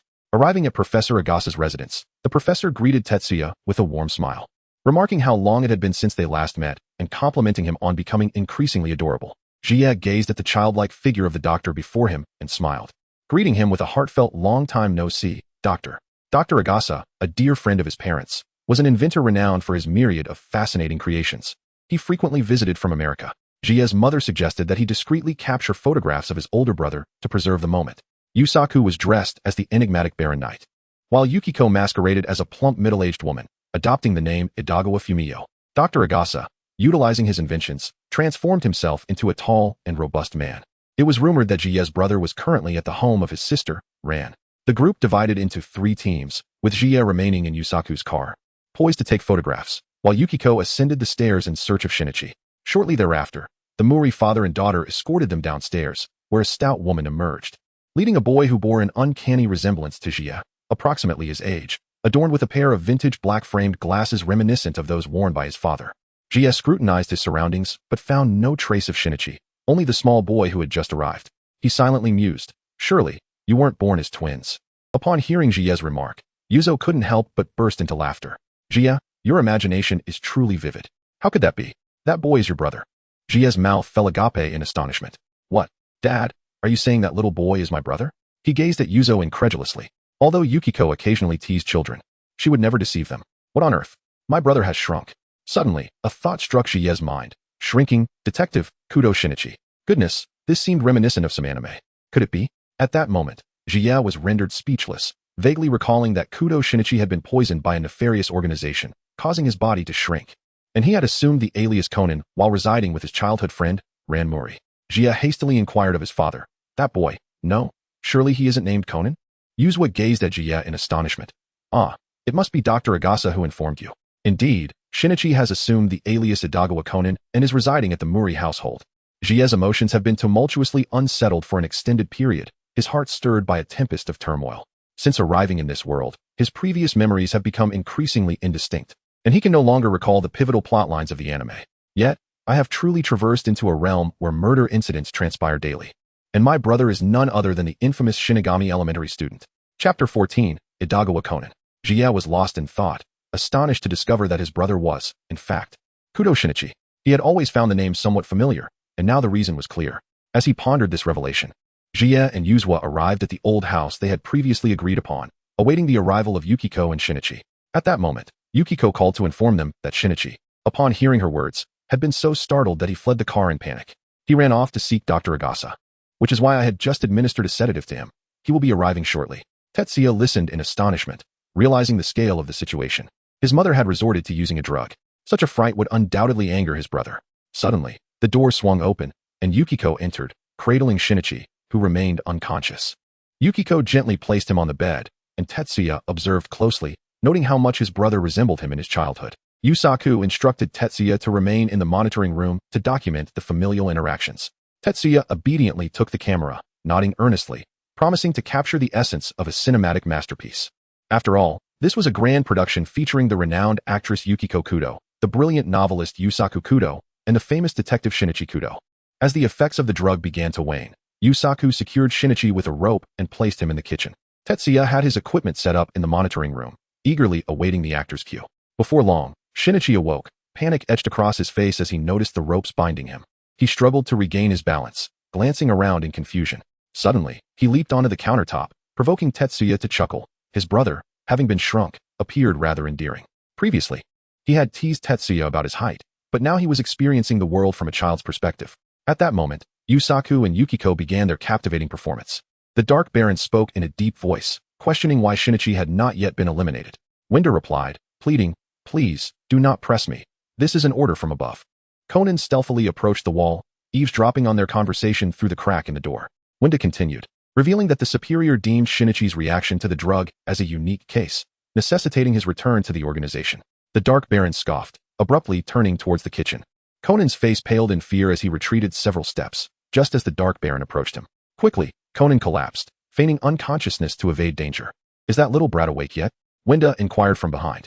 The Dark Baron crouched down, peering through the gap, confirming that the boy remained on the ground, still under the drug's influence. However, is that truly the high school detective Shinichi Kudo? Winda nodded, expressing doubt, yet noting the coincidence of Shinichi's appearance at the agency on the same day he vanished. Furthermore, every incident surrounding the boy had been resolved flawlessly, leading her to believe that this was indeed a new drug developed by the organization that had shrunk his body. Meanwhile, Conan lay on the floor, continuing to eavesdrop, his expression grave upon hearing this revelation. The Dark Baron coldly remarked, in that case, I shall test it myself. He produced a box of capsules, the very drug developed by the organization, revealing, I brought it with me. I need only to administer it to someone else to determine if it can indeed shrink a person. Tetsuya couldn't help but applaud his parents' superb acting and props. They had truly startled Shinichi. Conan's eyes widened in shock as Winda, drenched in sweat, questioned, to whom do you intend to give this drug? The Dark Baron returned the box to his pocket, stating he would reserve it for the man with whom they had a transaction scheduled for the next day. Did the organization not instruct us to eliminate him once the transaction concludes? We shall use this to test him. Chapter 15. Disguise. Winda pressed further. What do you plan to do once you confirm that the drug can indeed shrink a person? The Dark Baron replied sternly, first, we must eliminate the man involved in the transaction, then dispose of this boy. Winda, alarmed, raised her voice in warning, have I not informed you? The organization seeks to investigate the side effects of this boy's condition. My orders are to bring him back. Do you understand? The Dark Baron dismissed her concerns with a scoff, turning away. Those who know the organization's secrets cannot be allowed to live. Winda attempted to argue, but the Dark Baron swiftly drew a pistol, aiming it at the top of her head. Enough. I have made my decision. If you continue to speak, there will be one more corpse here. Winda's eyes widened in terror as she gazed at the man brandishing the weapon, ultimately yielding in fear and falling silent. Meanwhile, Conan, lying on the kitchen floor, had absorbed the entirety of their conversation, his face alternating between solemnity and alarm. Outside, the two continued their discussion, finalizing the transaction details for the next day at 1 p.m. As night fell, they prepared to rest. Jie had been intently monitoring their performance, utterly astonished by how Yuzua's father's acting prowess rivaled that of his mother. Observing the two was akin to watching a grand cinematic masterpiece. Xian now resembled a headless fly, completely bewildered by their deception. And Jia could hardly contain his excitement at the thought of witnessing his brother's reaction upon uncovering the truth. It was sure to be quite spectacular. Suddenly, a wave of drowsiness washed over him, and he succumbed to slumber at the monitor. Upon awakening, the dawn had broken, yet Xian Yi's presence had vanished from the screen. Jia hastily rewound the surveillance footage and soon realized that his brother had wrapped the wine bottle tightly in a blanket while their parents were asleep.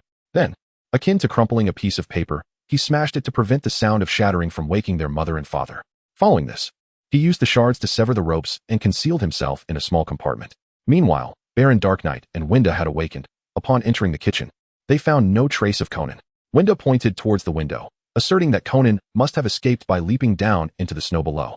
Fueled by anger, he marched towards the door, only to halt upon noticing Baron Dark Knight standing still, unable to restrain himself from exclaiming, "What are you standing there for? Hurry up and find that little brat." Baron Dark Knight approached the refrigerator, preparing to draw his pistol from his pocket. "I believe he is still within this room. He has deceived us into thinking he has fled, when in fact, he is merely waiting for us to leave." Inside his hiding place, Conan was drenched in cold sweat, his body trembling in fear, convinced that Baron Dark Knight had discovered his refuge.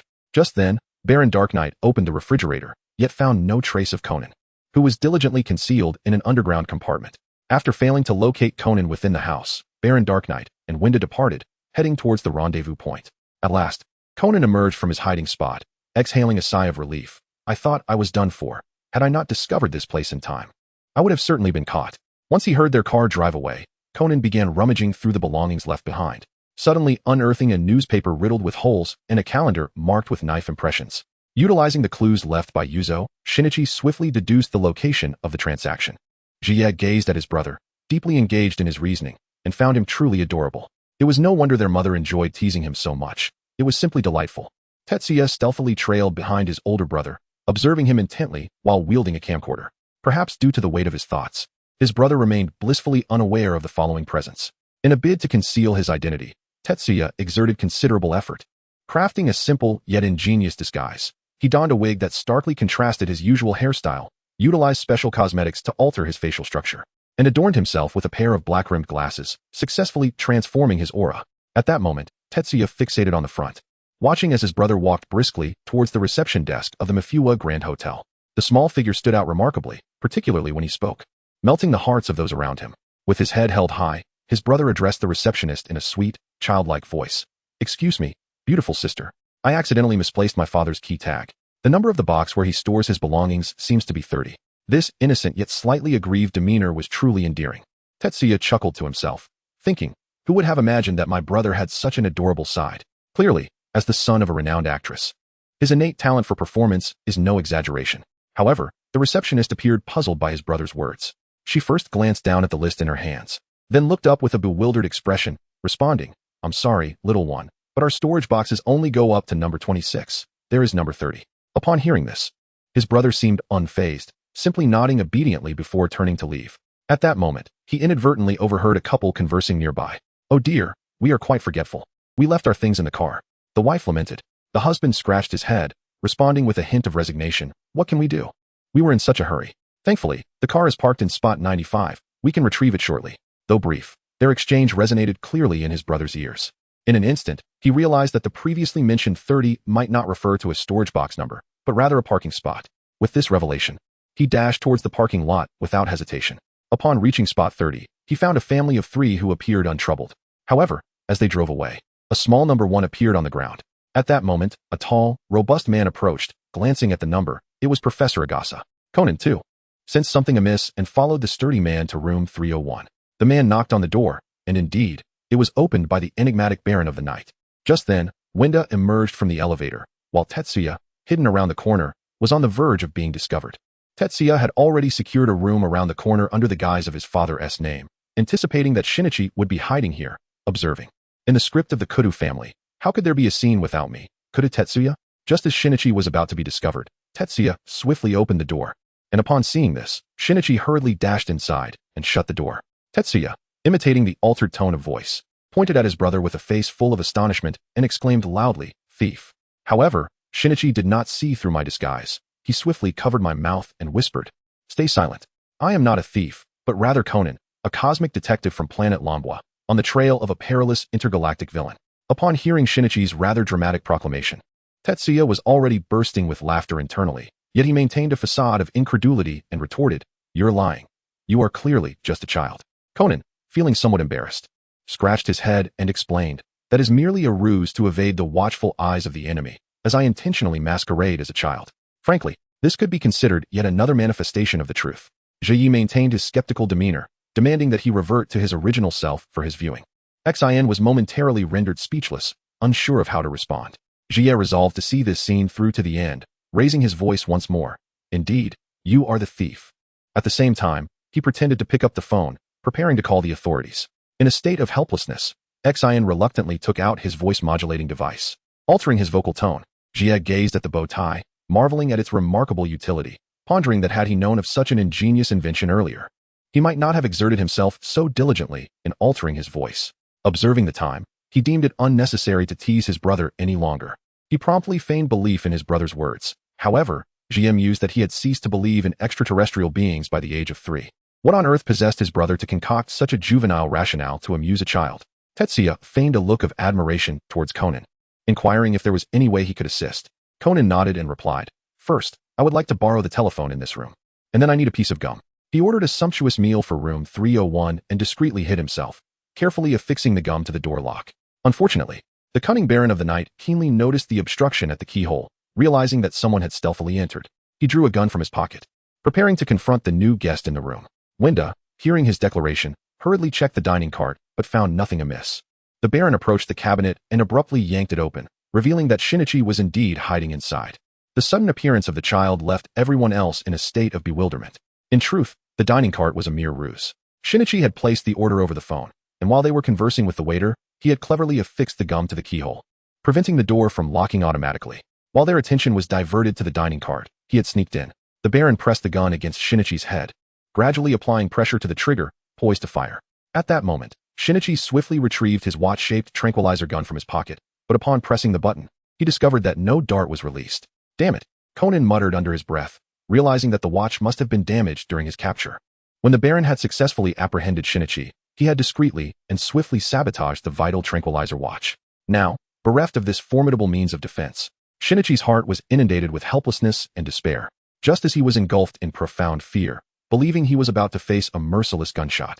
An unusual sensation suddenly arose from above. It was a faint impact, as if something had gently brushed against his head.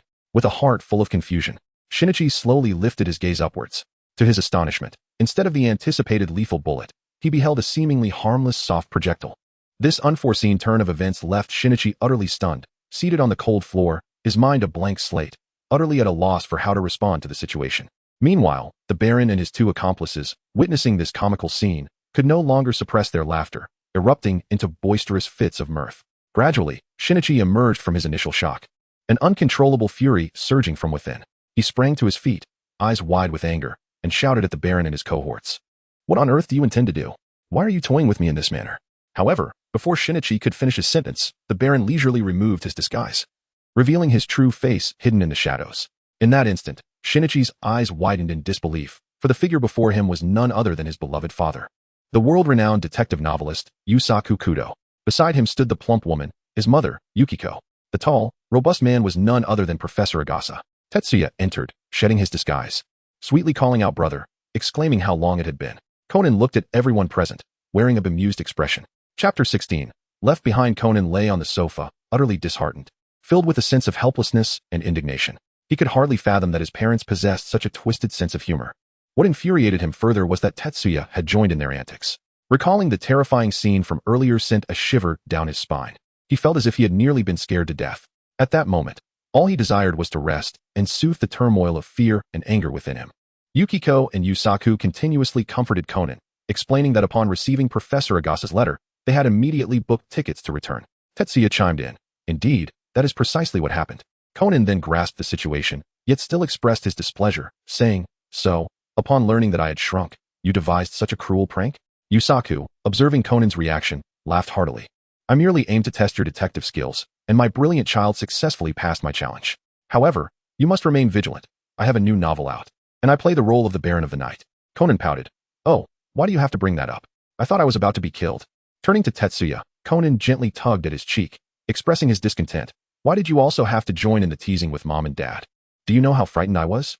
Jie gazed at Conan's pouty expression, finding it somewhat amusing. However, he dutifully allowed his brother to manipulate his cheeks. With his large, innocent eyes blinking adorably, Tetsuya apologized to his brother.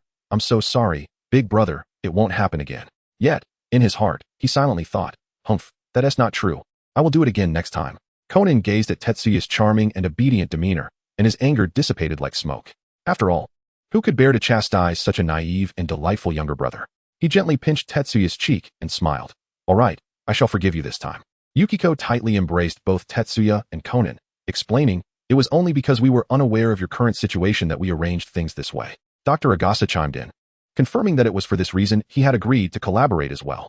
Yususuka stood by the window and suddenly spoke earnestly. Shinichi, it seems you will be continuing your life abroad with us. I have a friend in the United Nations Police Department. I can ask him to assist in investigating that organization. I believe we will soon uncover clues regarding the medication. Therefore, let us bring this perilous detective game to an end. I refuse, Conan declared resolutely. This is my own matter, and I shall resolve it on my own without your interference. Jie cast a nervous glance at his elder brother, realizing that he could not escape the unfolding narrative. He resolutely vowed to remain by his brother's side, unwilling to allow him to confront this ordeal alone. Yuzua, shaking his head in resignation, said, I understand your confidence, but this is far too perilous. Heed your father's words and refrain from taking further risks. Father, Conan replied, his gaze unwavering as he looked at his parent. I have matured and am capable of making sound judgments. Moreover, if I choose to evade this, I shall forever be unable to confront the fears and anxieties that dwell within me. Upon witnessing this scene, Tetsuya immediately exclaimed, I don't care, I want to stay. He tugged at his brother's sleeve. No, you are still too young. It could be dangerous, Yukiko gently reassured him, stroking Tetsuya's head. I can take care of myself. And besides, my brother is here with me. Now, he is as old as I am, and together we can look after each other in times of peril. Tetsuya lifted his face to gaze at them. This. Yusaku and Yukiko exchanged glances, seemingly in hesitation. Let him stay. I will ensure his safety, Conan interjected. Ultimately, Tetsuya's parents could not refuse his earnest plea and reluctantly acquiesced to his request. Zetya leaped with joy and embraced his brother. In the days to come, I shall stand by my brother's side, facing various difficulties and challenges together. Yukiko gazed at the two brothers with concern and remarked, but, my dear, I worry you may encounter danger. Mother, fret not, for Zetya and I shall exercise caution, Conan reassured her. Witnessing his son's unwavering determination, Yusaku ultimately chose to respect their decision. Very well, since you are so resolute, go ahead. But do ensure your safety. Contact us immediately if anything arises. And should any perilous situation occur, I shall come to your aid without delay. We will also gather information while we are in America. Conan nodded, rest assured, father. We will. Thus, Zetya and Conan remained in Japan, lodging at Uncle Kagoro Muri's home. Yusaku also made arrangements to place Zetya and Conan in the same class, which filled Zetya with immense excitement at the prospect of being classmates with Conan. Chapter 17. Sharing a bed subsequently, Yukiko demonstrated her remarkable skill in disguise, transforming herself into the likeness of Munio. She cautiously took Conan's hand and made her way to the Muri Detective Agency. Upon arriving at the agency's entrance, Kagoro Muri was seated at his desk, idly perusing a newspaper. When he heard a knock at the door, he lifted his gaze to see Ms. Munio standing before him. A flicker of doubt arose in Kagoro's mind as he recognized the woman who had just taken Conan away that morning. However, out of politeness, he promptly rose, a smile gracing his face as he said, Ms. Munio, please, come in. Once inside, Munio smiled and introduced herself to Kagoro. I hope Conan can continue to stay with you. Kagoro glanced at Conan and furrowed his brow, a look of discomfort crossing his face. What? Your son wishes to remain here? Before he could finish his sentence, Munio calmly retrieved a check from her handbag and gently handed it to Kagoro. Kagoro instinctively accepted the check, and as he focused on the figures written upon it, he was rendered speechless. 10 million yen. His eyes widened in disbelief. His mouth agape as if it could accommodate an egg. After a considerable pause, he stammered, 10 million. At that moment, Kagoro was entirely overwhelmed by the staggering sum, his facial muscles quivering with excitement. Munio maintained her gentle smile, softly addressing Kagoro. Indeed, this is for Conan's upbringing. I hope you can take good care of him for a while. Kagoro eagerly nodded. Certainly, certainly. It's absolutely no problem. Thus, Conan was seamlessly allowed to remain at the Muri Detective Agency. Meanwhile, Zetya embarked on a shopping excursion with his parents. They ventured into one store after another, from trendy clothing boutiques to splendid shoe shops, followed by a plethora of household goods stores, and even indulged in a visit to a toy store. Jia obediently followed closely behind his parents, watching as his mother, filled with exuberance, eagerly selected a myriad of items. The vibrant array of clothing, the diverse styles of shoes, and the eclectic assortment of household goods left the young Jie in a state of bewilderment. Although he harbored a sense of helplessness within, he was acutely aware of his mother's thoughtful intentions. After all, he would soon reside in this unfamiliar locale for an extended period, necessitating the acquisition of numerous new belongings to better assimilate into this entirely new environment. Time passed swiftly, and before long, the dawn of the following day arrived. Early that morning, Jie was personally escorted by his parents to the entrance of the Maori Detective Agency. Throughout the journey, Yoko incessantly offered her heartfelt admonitions to Jie. She gently caressed his little head, speaking in a soothing tone. My dear son, once you arrive there, be sure to behave and listen attentively. Especially to your elder brother Shinichi. Do not forget to study diligently in your daily routine and avoid any troublesome matters. Above all, do not wander off alone. Especially in dangerous areas, you must steer clear of them. Do you understand? Ji, resembling a thoughtful little adult, nodded in response to every caring word from his mother. Yet, deep within his tender heart, he couldn't help but let out a quiet sigh. In truth, he was particularly reluctant to part from his beloved parents. However, the prospect of always being by his brother's side ultimately triumphed over the sorrow of separation. As the sun hung high in the sky, the group finally arrived at the Maori Detective Agency. It was nearing noon, and Conan along with Rand had just set off for school with their backpacks. Entering the agency, one could see the soft light casting a warm glow throughout the room. There sat Kagoro Mori, leisurely engrossed in a newspaper, his attention fully captured by the news it bore. Suddenly, the doorbell rang, shattering the tranquil atmosphere within. Hearing the chime, Kagoro slowly lowered the newspaper, raising his gaze towards the door. Upon seeing the Yusaku family, a radiant smile instantly illuminated his face, and he promptly rose to greet them. Ah, it has indeed been a long time. Yusaku Yukiko. Kagoro boomed with laughter, extending his hand for a handshake. Curiously, he inquired, however, you mentioned in your email that you had something to entrust to me? What might it be? Standing beside him, Yukiko responded with a graceful smile. Oh, Kagoro, we indeed have a small favor to ask of you. This is my youngest son, Ji. Recently, Yusaku and I have been exceedingly busy, and even Shinichi has gone abroad for work, leaving us with no time to care for Ji. After much consideration, we thought it best to ask if he could temporarily stay with you. Rest assured, we will transfer his maintenance fees to you punctually every month. As she spoke, Yukiko gently stroked the boy's head, her eyes filled with love and concern. Kagoro furrowed his brow, his gaze fixed on the floor as he fell into deep contemplation. He pondered the situation, given that Conan, a mischievous rascal, already resided in his home. Adding another child might not worsen the circumstances. After all, these were old friends asking for a heartfelt favor. To refuse outright would be rather unkind. Weighing his thoughts, Kagoro ultimately decided that accommodating one more child might not pose a significant burden. Slowly, he nodded to Yukiko, indicating his willingness to take Ji in. With a smile, Kagoro warmly addressed Yukiko. Please, no need to be so formal. Ji seems bright and well-mannered. I'm sure we will take good care of him. Moreover, we happen to have a little Conan around the same age, and I believe they will enjoy each other's company. Upon hearing this, Jie's heart soared with joy, secretly relieved that his plan was unfolding so smoothly. However, he dared not show his elation and continued to maintain an obedient demeanor, looking up at Uncle Kagoro with eyes sparkling with gratitude. Then, in his youthful voice, Jie said, Thank you, Uncle. Rest assured, I promise to be a good boy. He concluded with a radiant, innocent smile. Soon, Jie accompanied Uncle Kagoro to the airport to bid farewell to his parents. As the moment of separation from his beloved mother and father approached, a heavy weight settled upon Jie's heart, an indescribable sadness swelling within him. Tears began to well in his eyes. He fought valiantly to keep them from falling, unwilling to cause his parents any worry. Nevertheless, his trembling lips and reddened eyes betrayed the sorrow he harbored deep within. Seeing Jie's sorrowful visage, Yukiko's heart softened, and she quickly stepped forward, gently enveloping him in her embrace, softly whispering, Jie, please don't be too sad. We will reunite very soon. Trust in your mother and father. This separation won't be long. Standing nearby, Yusaku, equally filled with affection, extended his warm, broad palm to tenderly pat Jie's head, smiling as he said, My dear son, I will miss you every moment. No matter where we are, our hearts will always be closely connected. Then, Yukiko bent slightly, placing her hands on Jie's delicate shoulders, gazing tenderly into his clear, watery eyes, earnestly advising, Jie, while you are away, please be very careful and prioritize your safety.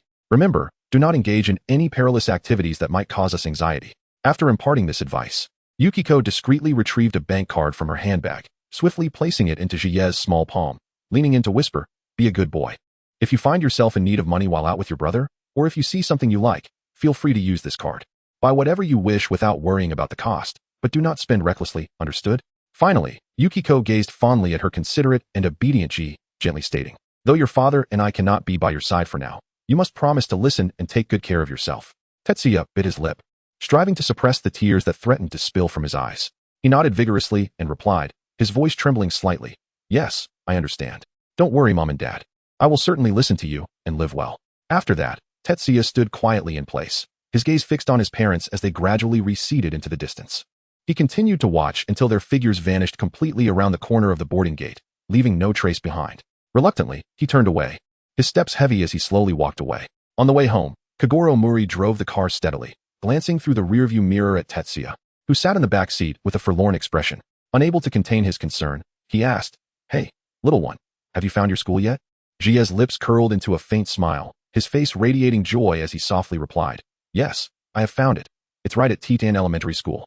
Upon hearing Jia's response, Kagoro Mori nodded thoughtfully, a hint of relief flickering across his face as he murmured to himself, "That's good. It saves me the trouble." When they finally returned home, their bodies slightly weary, they were pleasantly surprised to discover that Conan and Ran had already arrived ahead of them. Before they could fully step through the doorway, an enticing aroma, rich and irresistible, wafted into their nostrils like an invisible force. Upon closer inspection, they realized that Ran and Conan had busily prepared a sumptuous feast.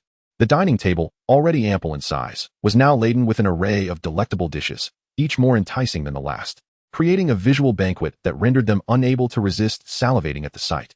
Conan, spotting Jia and the others at the entrance, immediately set down the utensils he was arranging and rushed towards them, his face alight with excitement.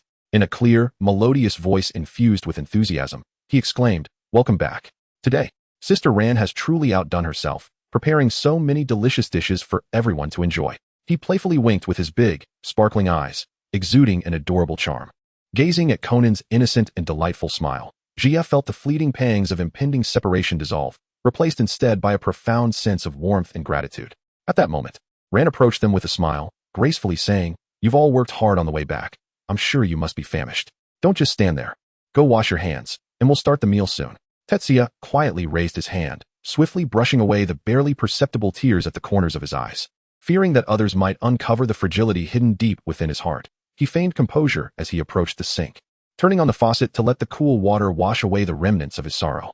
After cleansing his hands, he took a deep breath, striving to calm his emotions, and slowly returned to the dining table to take his seat, ready to savor the warmth of this heartfelt dinner. As nightfall gently descended, the world was gradually enveloped in darkness. The soft glow of the lights within the room created a cozy atmosphere. As Tetsuya and Conan nestled into the warm embrace of the blankets, holding each other tightly, akin to two souls seeking solace in one another's warmth. Tetsuya cautiously rested his head gently on Conan's shoulder, savoring the waves of warmth emanating from him. Although his brother's physique had diminished considerably for reasons unknown, the familiar warmth remained undiminished. This warmth was akin to the sun's embrace on a winter's day or the flicker of a campfire on a frigid night, providing Tetsuya with boundless comfort and reassurance. At this moment, he could no longer contain the surging emotions within him and began to recount the myriad experiences that unfolded during his time apart from America. "Brother, I truly missed you during that period. Whenever I faced difficulties or felt lonely and helpless, your figure would materialize in my mind." As his words flowed, his voice gradually grew softer, imbued with a longing that surged like the tide, striking the heartstrings of both. Conan listened quietly to his brother's confessions, his bright eyes shimmering with gentle light under the dim glow of the lamp. He occasionally nodded slightly, signifying his understanding and agreement with Tetsuya's sentiments. Upon hearing Tetsuya describe thrilling and perilous experiences, Conan's brow furrowed slightly, revealing a hint of concern. Nevertheless, he refrained from interrupting, choosing instead to continue listening intently, allowing his brother to unburden the feelings that had long been suppressed. Finally, when Tetsuya concluded, Conan reached out, tenderly stroking Tetsuya's hair, and spoke earnestly, "Tetsuya, I know you have always been a remarkably brave and resilient child. However, from now on, no matter the circumstances, do not place yourself in danger so easily. Rest assured, I will always be by your side, guarding you and ensuring that nothing nor anyone inflicts even the slightest harm upon you." With that, Conan's gaze grew increasingly resolute yet tender, as if he wished to convey all the strength of the world into Tetsuya's heart through his eyes. Jia felt the warmth of Conan's concern and affection enveloping him, filling his heart with comfort. He nodded, tears welling in his eyes. Yet he valiantly resisted the urge to let them fall. "I understand, brother. Thank you." Mid-sentence, Jia was suddenly besieged by an overwhelming wave of drowsiness. His eyelids grew heavy, succumbing to the allure of slumber. Despite his efforts to remain awake, his body betrayed him, relaxing involuntarily as his eyes gently closed. Conan observed Jie as he drifted into sleep, a tender smile gracing his lips. He softly caressed Jie's obedient hair, attuning himself to the rhythm of his steady breathing. Rest well, Jie. Tomorrow will bring brighter moments. Leaning closer, Conan placed a gentle kiss upon Jie's forehead, an act brimming with love and care, ensuring that Jie would feel his presence even in dreams. Good night, Jie. May you have sweet dreams. Chapter 18. The Young Detective League. The following morning, sunlight streamed through the window, illuminating the room. Jie stretched languidly and began preparing for school. It was the first day of his transfer to Titan Elementary, and he felt a mix of excitement and a hint of nervousness. Tetsuya meticulously organized his backpack and followed Conan as they stepped out of the house, embarking on their journey to school. Along the way, Conan shared insights about the school and introduced his newly made friends. As Tetsuya listened to Conan's narration, he felt a surge of anticipation for the new environment. Finally arriving at Titan Elementary School, the vibrant sounds of students reciting their lessons filled the air. Upon entering the classroom, the teacher warmly welcomed him and invited Tetsuya to the podium to introduce himself. Tetsuya took a deep breath and, with a smile, addressed his classmates. Hello everyone, my name is Kudo Tetsuya. I have been living abroad with my family, and I am delighted to return to Japan and meet all of you. I hope we can become good friends, and I look forward to your kind support. After finishing his introduction, he bowed to the audience. One cute girl with short hair remarked, "The new student is quite adorable." Another boy, whose face bore a few freckles, commented, "I think he resembles Conan a bit." The classmates applauded warmly, which helped to ease Tetsuya's initial nervousness. Subsequently, Tetsuya stepped down from the podium in search of a suitable seat. His gaze swept across the classroom and spotted an empty chair directly behind Conan. So he approached it without hesitation and sat down. Conan turned around and smiled at him, signaling a warm welcome. Sitting behind Conan brought Tetsuya a sense of reassurance. However, when the class bell rang and the teacher began an unending lecture from the podium, Tetsuya felt his mind growing heavy and his thoughts becoming muddled.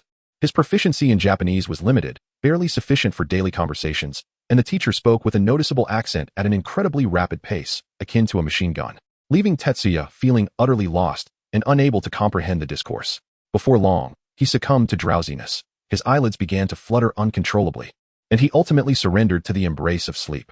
He was jolted back to reality by the sudden ringing of the class bell, its crisp tone resonating like thunder, instantly restoring his awareness. Conan slowly turned around, an expression of mild exasperation and playful mockery adorning his face. He gently patted Tetsuya on the shoulder and, with a teasing tone, remarked, "Tetsuya, how is it that you've already begun to doze off so early in the morning?" Jie rubbed his eyes and smiled apologetically. "Brother, I truly cannot comprehend what the teacher is lecturing about, so I inadvertently fell asleep. Besides, I have already mastered this material. Although I may not possess the genius of Conan, the knowledge of a primary school student is within my grasp. After all, China's education system is among the finest." Upon hearing Jie's words, Conan let out a sigh of helplessness. He gently patted Jie's head and affectionately remarked, "This is not the right attitude, Jie. Even if you are familiar with the content, it is essential to show respect to the teacher during class. Sleeping is unacceptable. You may pursue your own interests." At that moment, a lively patter of footsteps echoed from the entrance of the classroom. Shortly thereafter, 3 figures appeared before them. A girl with short hair, undeniably cute, a boy with a sprinkling of freckles on his face, and another boy of slightly plump stature. They approached with smiles, their eyes brimming with curiosity and friendliness towards the new classmate. Jie gazed at the trio as they approached, a warm smile gracing his face. The first to speak was a little girl, her large eyes sparkling as she cheerfully exclaimed, "Hello. My name is Ayumi Yoshida, and it is a pleasure to meet you." Following her, the freckled boy enthusiastically introduced himself, saying, "I am Mitsuhiko Tamura. You bear a striking resemblance to Conan. Are you perhaps related?" Jie smiled and affirmed, "Indeed. Conan can be considered my cousin." Ayumi, astonished, exclaimed, "What a coincidence. Conan has formed a junior detective corps with us. Would you like to join?" The chubby boy puffed out his chest and boisterously declared, "I am Jinta Kojima, and we warmly welcome you to our junior detective corps." It turned out that they had established an organization named the Junior Detective Corps alongside Conan, and they eagerly invited me to be a part of it. Junior Detective Corps? Jie couldn't help but chuckle. The name was utterly juvenile and rather cringeworthy. Upon noticing Jie's laughter, Conan's face flushed with a hint of embarrassment as he scratched his head and said, "Don't mind it. It's merely a child's jest." His expression was irresistibly amusing. Despite finding the name somewhat ludicrous, Jie nodded in agreement, expressing his willingness to join the Junior Detective Corps. After all, it was an opportunity to forge new friendships at school. Observing this, a flicker of indescribable emotion crossed Conan's gaze. Perhaps he hadn't anticipated Jie's swift acceptance of the invitation. He turned away, lowering his voice, and remarked, "Jie, why are you indulging in this nonsense as well? Aren't you uninterested in deduction?" A tinge of discontent seeped into his tone. Jie smiled faintly and nonchalantly replied, "Since my brother has joined, how could I, as his younger sibling, possibly be absent?" His voice carried an air of lightheartedness and casualness, as if this were merely a delightful game. Upon hearing this, Conan appeared somewhat perplexed. Nevertheless, he refrained from voicing his thoughts and silently accepted this reality. After all, as a detective, he understood that sometimes it was necessary to adapt to various circumstances, including collaborating with seemingly unreliable individuals. Thus, Jie officially became a member of the Young Detective Corps. Chapter 19. The Department Store Hostage Incident. On this day, Ayumi and the others warmly invited Jie and Conan to attend the stage performance of Kamen Rider. Upon his arrival in Japan, Tetsuya found himself in an unfamiliar land with no destinations to explore. Observing his brother, who spent his days cooped up in his room engrossed in detective novels, Tetsuya decided to invite Conan to join him in watching Kamen Rider. Indeed, Kamen Rider was immensely popular among children. The venue was packed to the brim, pulsating with an extraordinary atmosphere. Witnessing the radiant smiles and jubilant cheers of the crowd, Tetsuya couldn't help but be swept away by the joyous ambience, his spirits lifting. Meanwhile, Conan appeared somewhat listless, seemingly indifferent to the excitement around him. Bumi, sharp-eyed and intuitive, noticed Conan's distraction and curiously watched him for a moment before gently nudging his shoulder. Startled, Conan snapped back to attention, realizing his earlier demeanor was unbecoming. He quickly adjusted his attitude, striving to be more engaged. After all, it was vital for a child to be sociable. As the event drew to a close and twilight descended, the group posed for a commemorative photo before preparing to head home, all basking in the day's happiness. However, midway through their journey, Jinta discovered that his autograph had mysteriously vanished. Frantically searching his person to no avail, Jinta was on the verge of tears. Seeing his distress over losing the signature of his idol, the others began to reminisce about the events of the day. Conan, glancing at the photograph in Bumi's hand, surmised that Jinta might have left the autograph behind while distracted by hunger. Upon hearing this, Jinta suddenly recalled that he had indeed forgotten the signature at the hot dog stand. Without hesitation, he declared his intention to retrieve it. As Jinta dashed away, Tetsuya and Conan quickly followed in pursuit. Upon reaching the entrance of the department store, they noticed staff members exiting one after another, while the guard at the door checked his watch and announced that the security system would activate in 10 minutes. Taking cover behind a vehicle, Hikaru explained that the activation of the security system meant that all entrances and exits would be sealed. Jinta, undeterred, insisted he could retrieve the autograph within the allotted time. In a moment of distraction, Jinta, Hikaru, and Bumi rushed inside, with Tetsuya and Conan trailing closely behind. They swiftly ascended to the upper floor and successfully retrieved the autograph. But as the seconds ticked away, they raced towards the exit only to find themselves unable to leave within the 10-minute time frame. They were locked inside the mall. And soon the lights flickered off, casting an unsettling darkness that instilled fear and confusion amongst them.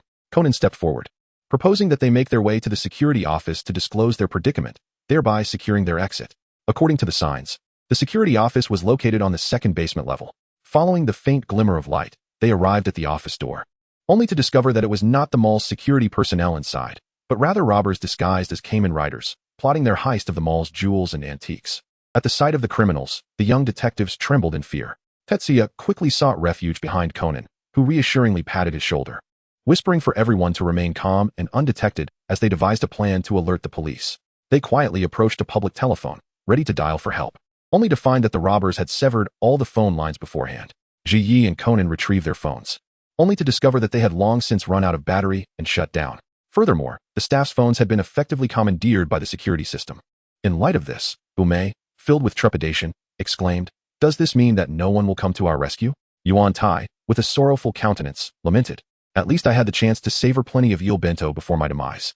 At that moment, Conan picked up a brush and a bucket of paint, reassuring everyone. "It is far too premature to surrender now." Tetsuya stood by, assisting his brother in holding the paint, while Conan perched atop the tallest Jinta, inscribing a large SOS on the window with white paint, hoping the occupants of the adjacent building would see it. However, despite their loud calls, the lights in the opposite building extinguished one by one. As the entire edifice succumbed to darkness, they were compelled to devise an alternative plan. At this moment, Jinta, unable to contain his anxiety, began banging on the window with a stool. Tetsuya urgently admonished him, warning that such noise would surely attract the robbers' attention, and that the glass in this shopping center was made from special tempered material, impervious to the strength of an ordinary person. Yet, Jinta, undeterred by Tetsuya's words, seized a nearby table and continued his assault, the sound reverberating so loudly that the ground seemed to tremble. It was astonishing how much power a young student could muster.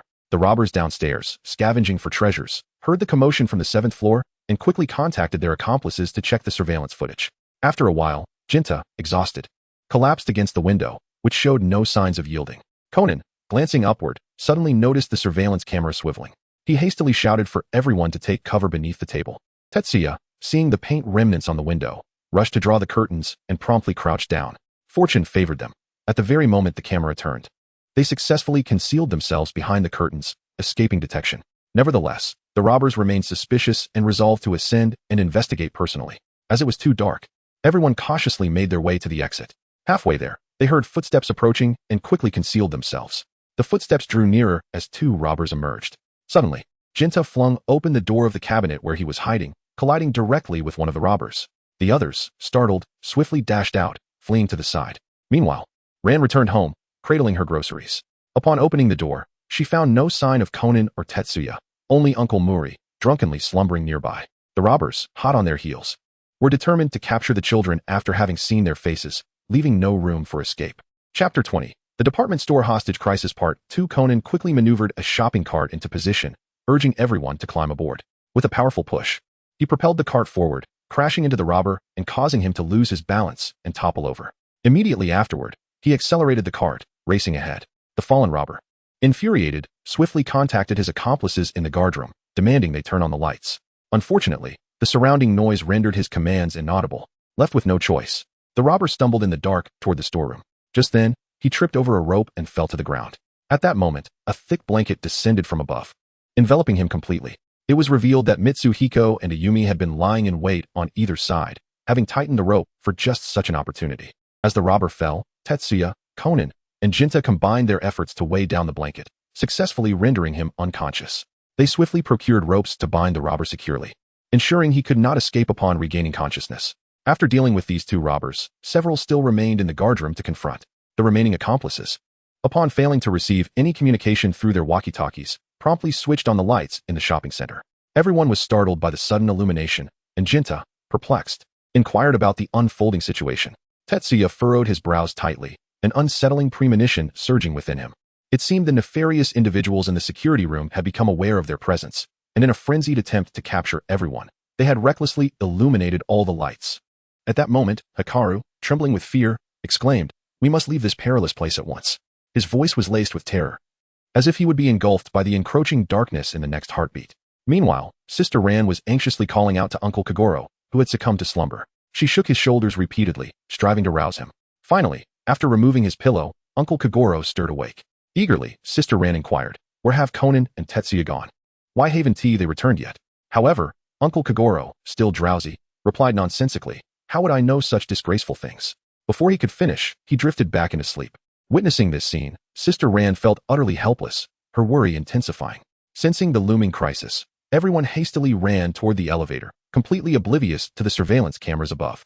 Once they all boarded the elevator, Conan keenly noticed that the cameras seemed to have moved slightly. He quickly pulled Tetsuya out of the elevator, shouting, "Tetsuya, get out now." He then urgently urged the others to follow suit. "Everyone, hurry, come out." At that moment, confusion spread across their faces as they failed to comprehend what was happening.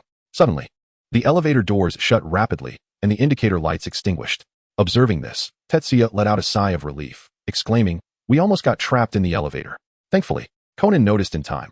"He truly is remarkable, our great detective." Ayumi promptly expressed her gratitude. "Thank you, Conan." Conan, equally shaken, replied with a hint of exasperation, "All right, Tetsuya. Let us save the thanks until we're safely out."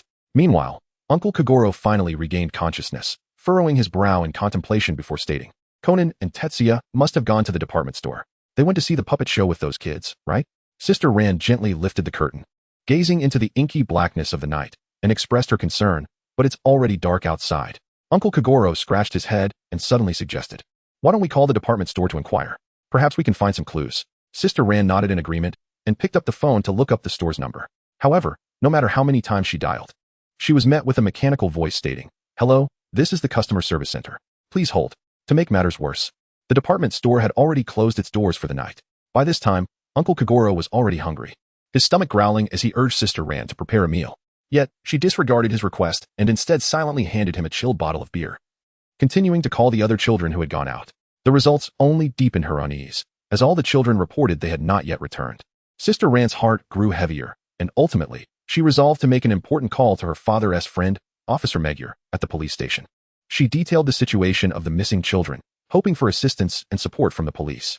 Chapter 21. The department store hostage incident 3. The sudden appearance of the robbers sent everyone scattering in fear. Conan, grasping Tetsuya with one hand and Ayumi with the other, sought refuge behind a curtain. Just then, distant cries for help from Jinta and Hikaru echoed through the air.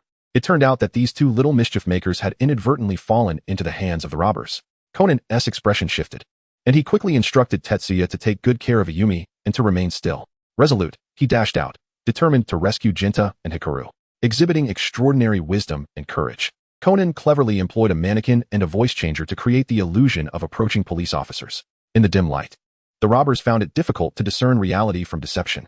Seizing the opportunity, Hikaru and Jinta bit down on the robbers' wrists, causing them to loosen their grip in pain.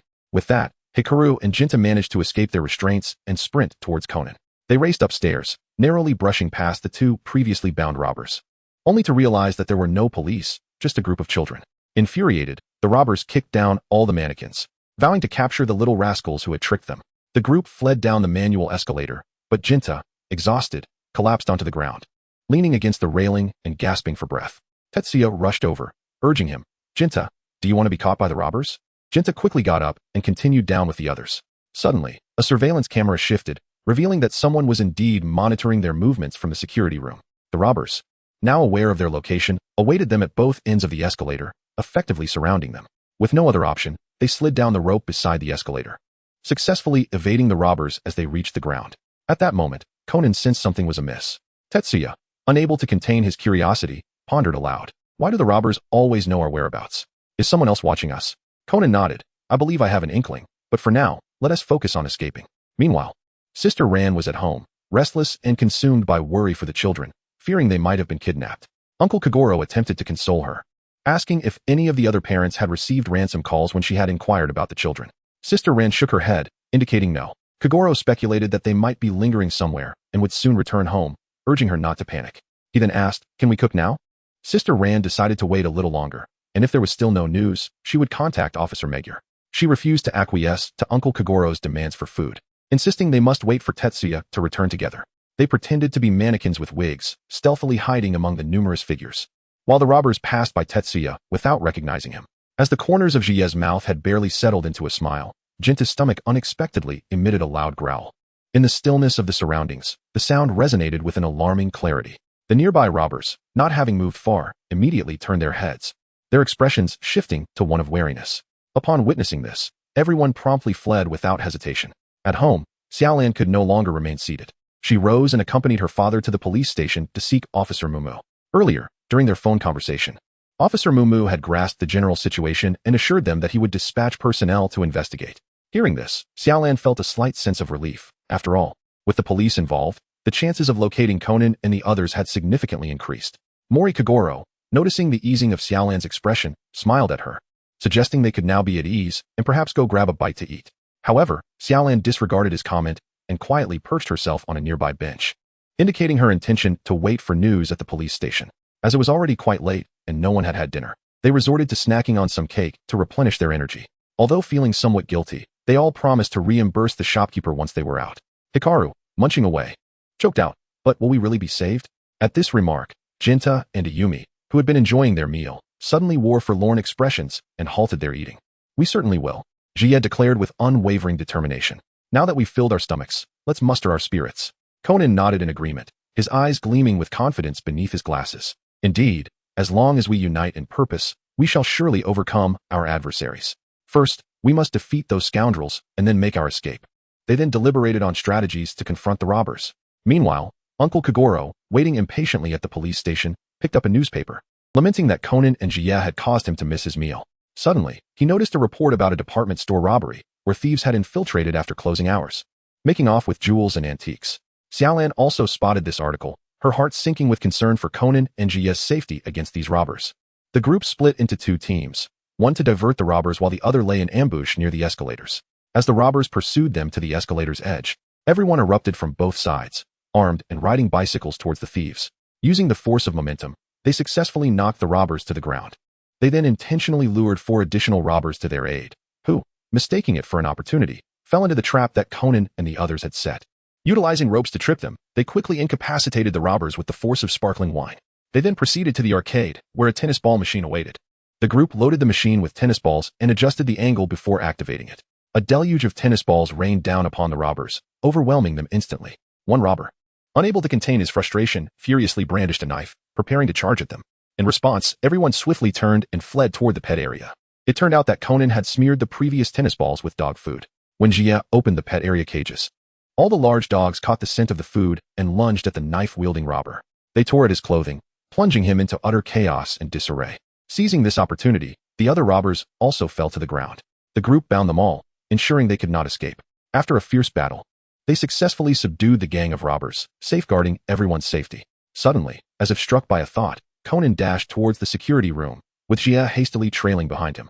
Upon reaching the corner, they encountered the sales associate from the elevator earlier that afternoon.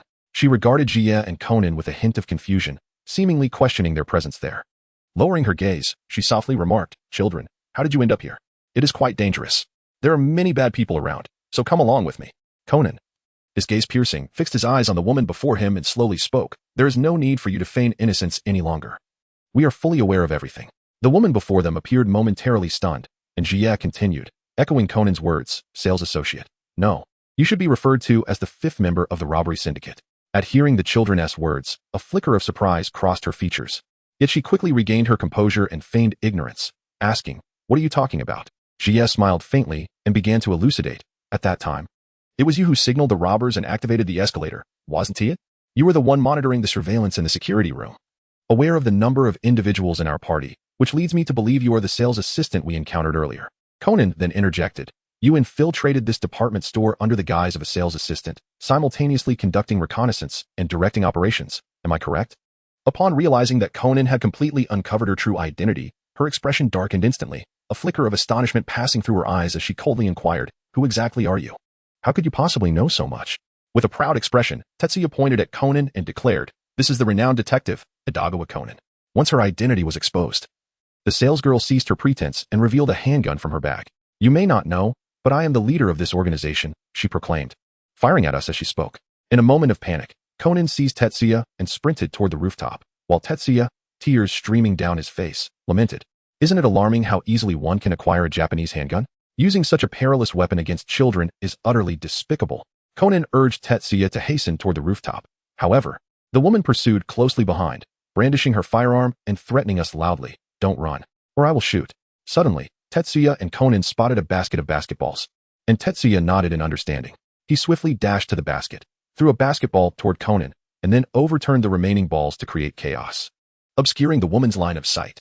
At that moment, utilizing the enhanced agility of his special shoes, Conan delivered a powerful kick to the hand holding the gun. The handgun clattered to the ground upon impact with the basketball. Jia hastily wrapped the pistol in a handkerchief and tucked it into his bosom. At that moment, the woman who had lost her firearm found herself ensnared in a trap set by Conan, suspended in the hot air balloon. Ultimately, they triumphed over the bandits, bringing this thrilling confrontation to a close. As the hot air balloon ascended slowly, gradually distancing itself from the ground, an observant officer noticed this unusual circumstance. He immediately realized that it could involve criminal activity and promptly reported the situation to the police. Upon receiving the alert, the police sprang into action. Sirens blared as squad cars raced to the scene. Meanwhile, the authorities communicated via radio to coordinate with other departments, uniting their efforts to tackle this unforeseen incident. However, the group of children who had engaged in a fierce battle with the robbers were utterly exhausted. The prolonged tension and combat had drained everyone physically and mentally. By the time the police arrived, each child had already leaned against one another, deeply asleep, lost in dreams. The officers approached cautiously, relieved to find everyone safe and sound. They gently roused the children, inquiring with concern whether anyone was injured. Despite their lingering drowsiness, the children made an effort to respond to the officers' questions, recounting the events that had transpired. In the subsequent investigation, the police learned of the children's bravery in confronting the robbers, safeguarding their own lives and those of others. They commended each child's courage and ingenuity, pledging to pursue the criminals relentlessly to ensure the safety of the community. Chapter 22. Heiji Hattori. Early in the morning, Conan dragged Jia out of the house and headed to a nearby CAF to retrieve his voice-modulating bow tie, intending to revert to his original voice to call Sister Xiaolan. To his surprise, while on the call, he inadvertently sneezed. On the other end, Xiaolan could not help but tease, "Oh dear. After all this effort to make a phone call, you've caught a cold." She then promptly shouted into the phone, "Listen, you need to come back right away, Shinichi." Shinichi, with a slightly hoarse voice, replied, "I can't help it. I'm surrounded by a mountain of complicated cases. Suddenly, the doorbell rang, prompting Xiaolan to hastily hang up, promising to continue the conversation later, and admonishing Shinichi to take care of his cold. Holding the voice modulator in one hand and the phone in the other, Conan, upon hearing the call disconnect, could not help but lament, "What is going on? I call her, and she isn't even a little gentle with me. She's just full of complaints. Had I known, I wouldn't have made that call." On the way back, he incessantly complained to Jia, expressing his bewilderment over the complexities of a woman's heart. Jia chuckled, "Yet you were the one who dragged me out of bed early this morning just to call Sister Xiaolan." Upon hearing Jia's words, Conan's face flushed, and he quickly retorted, "I didn't come out just to call her. It was to exercise with you. Children shouldn't be allowed to sleep in." Jia observed that his brother's face had turned crimson, prompting him to refrain from further comments. As they reached the ground floor of the office building, a resonant male voice pierced the air, declaring, "It is futile to deceive me, young lady. I am fully aware that brat is in this vicinity. Summon him forth at once. Where is Kudo Shinichi?" As Tetsuya opened the door, he heard the hat-wearing man uttering the name of his brother, Shinichi. He turned to Conan, seeking his silent acknowledgement of the stranger. Conan shook his head, and, unable to suppress a sneeze, Tetsuya swiftly offered him a tissue. "You've sneezed several times since you got up. Are you coming down with a cold?" Ran, puzzled, added, "Conan, what's going on between you and Shinichi? Is there an outbreak of colds?" The man in the hat turned around, revealing a youthful and handsome visage, his slightly tanned skin enhancing his sun-kissed charm. "Shinichi has caught a cold. If you don't know where he is, how can you be certain he is unwell?" As Ran closed the door, she remarked, "Of course. I found out over the phone. Shinichi sounded extremely nasal when he called me just now. I am Tetsuya, Shinichi's younger brother. He is indeed not here. He has gone abroad on a case. And who might you be?" "I don't recall my brother ever mentioning a friend like you," Tetsuya inquired. His expression filled with confusion as he regarded the handsome stranger. Upon hearing their conversation, the young man finally ceased his quest for Shinichi. Jia and Conan settled onto the sofa, their faces alight with curiosity as they regarded him. Jia spoke up, "Who is this handsome fellow? What brings you here?" Upon hearing this, he realized he had yet to introduce himself. With a warm smile, he replied, "My name is Heiji Hattori, and I am a high school detective." "Wow. So you're a detective? That's impressive, big brother," Jia exclaimed, his eyes shimmering with admiration. Heiji chuckled softly and continued, "The reason for my visit today is twofold. First, I've heard that Shinichi Kudo has not been active online for quite some time. Second, I wish to ascertain whether he is indeed as formidable as the rumors suggest. Furthermore, I am eager to compare my deductive skills with your brother, to see who excels more."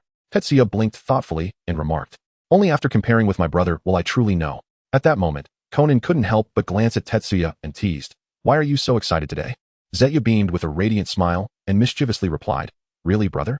I merely felt a surge of joy upon encountering a strikingly handsome gentleman." Following his words, he winked playfully at Heiji Hattori. Upon hearing Zetya's remark, Conan was rendered speechless, silently chiding, "This kid, Zetya, has always been infatuated with appearances.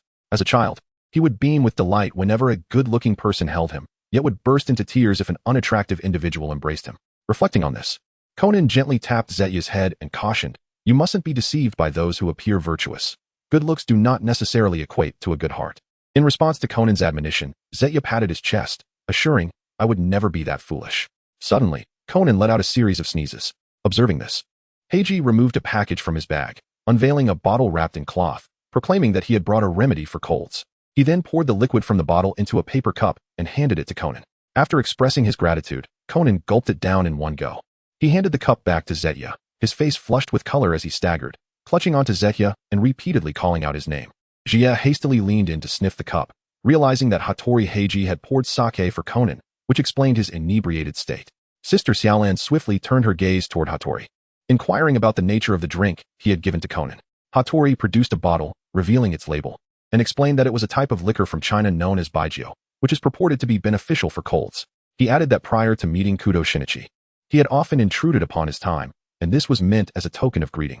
Chapter 23. The Diplomat Murder Case, Part 1. A sudden series of knocks interrupted Hattori's explanation, revealing an elderly lady, elegantly dressed, who stood impatiently at the door. With a furrowed brow, she expressed her dissatisfaction, asking how long she would be kept waiting outside. "This detective agency certainly knows how to entertain guests. Might I request a moment of your time to speak?" Mori Kaguru quickly rose to his feet, apologizing, "My apologies, please come in." After inviting the lady to sit, he gestured for Xiaolan to prepare tea for their guest.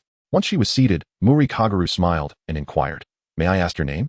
The lady responded gracefully, "I am Tsujimura Ke, and my husband is a diplomat." As she spoke, she produced a photograph and AR sum from her bag, handing them to Muri Kaguru. "This is my son's girlfriend. I would like to enlist your help in investigating her." Muri Kaguru took the arsum and began to read intently. Ms. Katsuragi Sachiko, 24 years old, graduated with top honors from Mitsuba Central and Mitsuba High School, currently studying at Tokyo Medical University, aspiring to become a physician. Perplexed, Muri Kaguru looked up at the lady and asked, "What could you possibly find unsatisfactory about such an exceptional young woman?" The woman lowered her gaze, her words trailing off. "Nothing. It's just," Hattori, reclining in his chair, interjected, "it's simply because she is too perfect, which breeds discontent. Humanity is inherently suspicious and envious. Upon encountering someone flawless, one cannot help but seek out their flaws." With a cynical smile, he turned to Mrs. Tsujimura. "Am I correct in my assessment, madam?" The woman's countenance darkened, as though he had struck a nerve, and she raised her voice. "Who is this person, anyway?" Muri Kaguru hastily clarified. "He is a friend of my daughter." Upon hearing this, the woman's demeanor softened slightly, though she remained vigilant. After a moment of silence, as if resolute, she declared, "In any case, please come to my home." She then turned and began to walk away. Muri Kaguru hurried after her, glancing back to signal us to follow. I thought it prudent to uncover the truth, so I accompanied Conan and Hattori Heiji toward the villa. As the woman walked, she remarked, "You will receive a detailed account of the situation from Mr. Tsujimura shortly." Upon hearing this, Hattori decided to join Muri Kaguru, turning to Xiaolan and Jie. "I believe it would be better to have an extra companion, and who knows, Kudo Shinichi might just make an appearance if you join us." Tetsuya contemplated seriously and concluded that if Conan were to accompany him, there should be no issue. Thus, he responded, "As long as Conan goes, I will go too." At that moment, Conan suddenly raised his hand and exclaimed, "I want to go too." Observing the resolute expression on Conan's face, Tetsuya felt a twinge of concern. After all, he was still incessantly sneezing, and his body seemed unwell. Nevertheless, considering it might merely be a common cold and acknowledging Conan's earnest desire to participate, he ultimately chose to respect his decision. Seeing that we were all set to go, Ran expressed her eagerness to join us in visiting Mr. Tsujimura. Upon arriving at Mr. Tsujimura's residence, we encountered the individuals we were to investigate, Miss Anko Katsuragi and her boyfriend, Takayoshi Tsujimura. Upon spotting Mrs. Tsujimura, Anko hurried forward to greet her, saying, "Mom, it's you." Mrs. Tsujimura appeared taken aback and responded, "What brings you to this place?" Takayoshi explained that he had invited Anko, as Mr. Tsujimura had persistently refused to meet her. It was only after considerable persuasion that he had managed to convince his father to allow Anko to visit. However, his father had been sequestered in the study and had not emerged since. Anko, beaming with joy, looked at Mrs. Tsujimura and enthusiastically asked, "Mom, are these your friends?" Upon hearing that address, Mrs. Tsujimura's demeanor shifted dramatically. She retorted sharply, "That has nothing to do with you. And I do not believe you possess the standing to address me as mother." Anko's expression faltered, and she lowered her head, murmuring an apology. After Mrs. Tsujimura ascended the stairs, Takayoshi quietly expressed his dissatisfaction, remarking, "What is so impressive about a stepmother?" Mrs. Tsujimura beckoned everyone to ascend the stairs. Halfway up, they encountered Mr. Toshimitsu Tsujimura, Mrs. Tsujimura's father, who was descending with a painting depicting a fish. Upon seeing Mrs. Tsujimura, he revealed, "I was just about to show you this fish I caught. Isn't it magnificent?" Mrs. Tsujimura nodded in agreement, promising to admire it shortly, and asked him to wait in the tatami room for a while. After bidding farewell to Mr. Tsujimura, the group arrived at the study's entrance, only to be greeted by the sound of opera emanating from within. Despite Mrs. Tsujimura's persistent knocking, no one answered the door, prompting her to retrieve the room key from her bag. Upon unlocking the door, they discovered Mr. Tsujimura slumped on a stool in the study. Mrs. Tsujimura, slightly irritated, exclaimed, "Dear, you're in the study? How could you fall asleep with the sound system blaring?" As she approached him, intending to rouse him, she placed her hand on his shoulder, only for him to suddenly collapse, producing a loud thud that captured the attention of everyone present. Mrs. Tsujimura called out to him frantically, but he remained unresponsive. Hattori cautiously checked the man's carotid artery, his expression darkening. He shook his head, indicating that he could no longer detect a pulse. This revelation implied that the man had succumbed to life. The onlookers gasped in shock, rendered speechless by the unexpected turn of events. Kagoro Muri promptly instructed Ran to contact Officer Magyar and report the incident to the authorities. Meanwhile, Conan approached the deceased, crouching down to scrutinize every detail. He gently touched the body, noting a lingering warmth. He then observed that the man's lips were gradually turning purple, indicative of possible poisoning. Furthermore, Conan discovered a minuscule red at the base of the deceased's hair. Tetsuya suddenly noticed a suspicious needle-like object beside the deceased's body and quickly tapped Conan, urging him to take heed. Conan leaned closer to examine the needle. However, at that moment, he unexpectedly collided with Hattori, their heads striking together with considerable force. Both were left dazed and in pain from the impact. Tetsuya hurriedly pulled his brother aside, tenderly rubbing the injured area. Hattori, massaging his aching head, furrowed his brow and complained with displeasure. How can such small children be present in a situation like this? They dare to look at a corpse. Seeing this, Ran quickly ushered Tetsuya and Conan behind her to prevent them from coming into contact with the crime scene again. She anxiously said, "Children, this is not a place for you. Come with me to a safe area." Chapter 24. The Diplomat Murder Case, Part 2. Before long, Officer Magyar arrived at the scene with a group of police officers, swiftly erecting a cordon to secure the area. Officer Magyar began investigating the crime scene and inquired about the situation from those present. "What is the name of the deceased?" "The deceased is Tsujimura Isamu, age 54. Someone replied. "Moreover, a detective happened to be at the scene when the body was discovered," Officer Magyar added. Upon hearing this, Kagoro Mori chuckled sheepishly. That's right. It's me, Kagoro Mori." Officer Magyar frowned in contemplation before stating, "Then this should be a case of murder, Brother Mori." Kagoro scratched his head, uncertainly replying, "Well, I don't see any obvious external injuries on him. It could be." Just then, Conan suddenly exclaimed, "Take a closer look at the body. It must be poisoning." Simultaneously, Hattori echoed the same sentiment. Tetsuya chimed in, "It's poisoning." Hattori continued, "This deceased was poisoned by someone. Aside from the small red dot at the hairline, there seems to be a dropped iron needle, which could be the murder weapon. Although the deceased appears to have died with his hand on his cheek, I believe he was assassinated with a poisoned needle and then deliberately posed in this manner." Kagoro, perplexed, remarked, "But this could also be a case of suicide." Hattori calmly countered, "Do you still not understand? Look at the body. The tips of the deceased's fingers and lips have begun to turn purple, and there are petechiae on the conjunctiva, all evidence of asphyxiation. However, there are no signs of strangulation or drowning. Therefore, it is most likely that the murderer incapacitated the deceased's nervous system with a lethal poison. Furthermore, the body still retains warmth, and there are no signs of rigor mortis or livor mortis, indicating he was poisoned with a potent toxin within 30 minutes before we entered the study, and the perpetrator is likely nearby." With starry-eyed admiration, Jie gazed at Hattori, resting his chin on his hands and exclaiming, "Wow, Brother Pingji is truly handsome. In just a short while, he has managed to uncover so much information. How incredible." Beside him, Conan wore an expression of utter disbelief, silently criticizing, "Isn't this a bit exaggerated? During our usual investigations, I've never seen Jie react this way." After listening to Hattori's deductions, Officer Magyar finally processed the information and looked at the young man with curiosity, inquiring of Kagoro Mori, "Mori, who is this young man?" Mori, displaying a look of resignation, replied, "His name is Hattori Heiji, a rather arrogant young detective."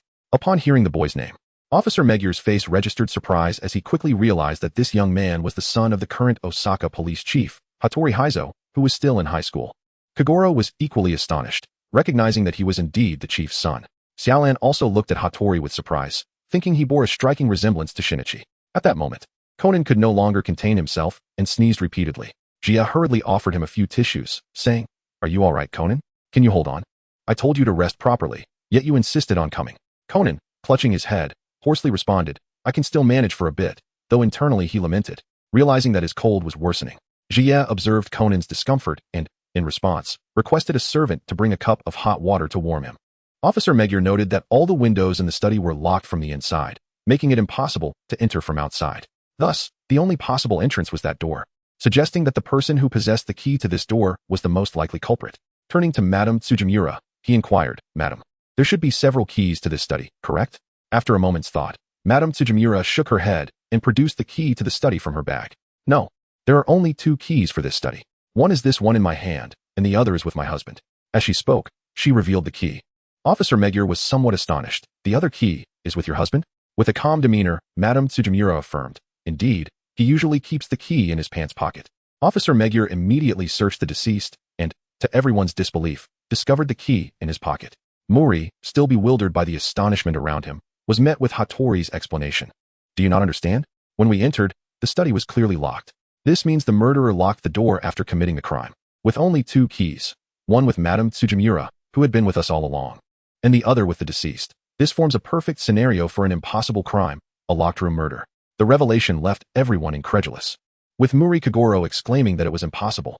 Observing Muri's unreliable demeanor, Hattori began to doubt the deductions the uncle had previously published in the newspaper, increasingly convinced that those were guided by Kudo Shinichi, and felt this instance was no different. Who would unravel this locked room murder case first? Let us see. Kudo Shinichi. Chapter 25. The Diplomat Murder Case, Part 2. Conan internally cursed, feeling an intensifying headache coupled with the onset of tinnitus. He needed to swiftly resolve this case so he could return home for a good night's sleep. Hattori, noticing the police standing idly, shouted, "Hey, what are you all doing just standing there?" Judging by the scene, the time of the incident must have been between 3:30 and 4 o'clock. The priority now is to immediately ascertain the alibis of all suspects during that time. Hearing Hattori's decisive judgment, Officer Magyar quickly pulled Mori aside, whispering, "Mr. Mori, you cannot lose to that young brat this time. He is just an outsider, a mere novice. Our police reputation and dignity depend entirely on you, esteemed detective." With that, he firmly patted Mori's shoulder, expressing trust and encouragement. Officer Magyar began questioning those present, starting with the butler. He asked sternly, "Mr. Koike, you claim you were chatting with the neighbors from 3 to 4 in the afternoon, correct?" The butler bowed slightly and replied, "Yes. During that time, did you leave or see anyone enter the villa?" Officer Magyar pressed on. The butler shook his head, indicating there were no unusual occurrences.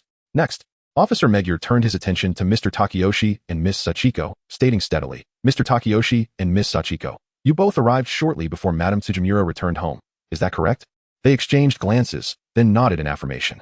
"So, where were you when Mr. Koike went to the front door to greet Madame Tsujimura?" Officer Magyar's gaze sharpened as he looked at them. Mr. Takeyoshi pondered for a moment before responding, "We went to my father's study, but the door was locked. We called for him, but there was no answer, so we quickly came downstairs. Miss Sachiko chimed in. After coming down, we immediately met Mom at the front door." Officer Magyar then turned to the elderly Mr. Rico. "You arrived here after 2 o'clock, correct?" The elderly gentleman nodded. "Yes, it took me a while to get here. But Asun was locked in the study, and Gong Jiang had gone out, so I found it dull and stayed in the adjacent living room to watch television." Officer Magyar recorded this information and then inquired when Madame Tsujimura had left. She replied, "I left before 1 o'clock." Considering their responses, Hattori mused that, excluding Madame Tsujimura and Mr. Koike, the 3 remaining individuals were the most likely to be closest to the victim during the incident.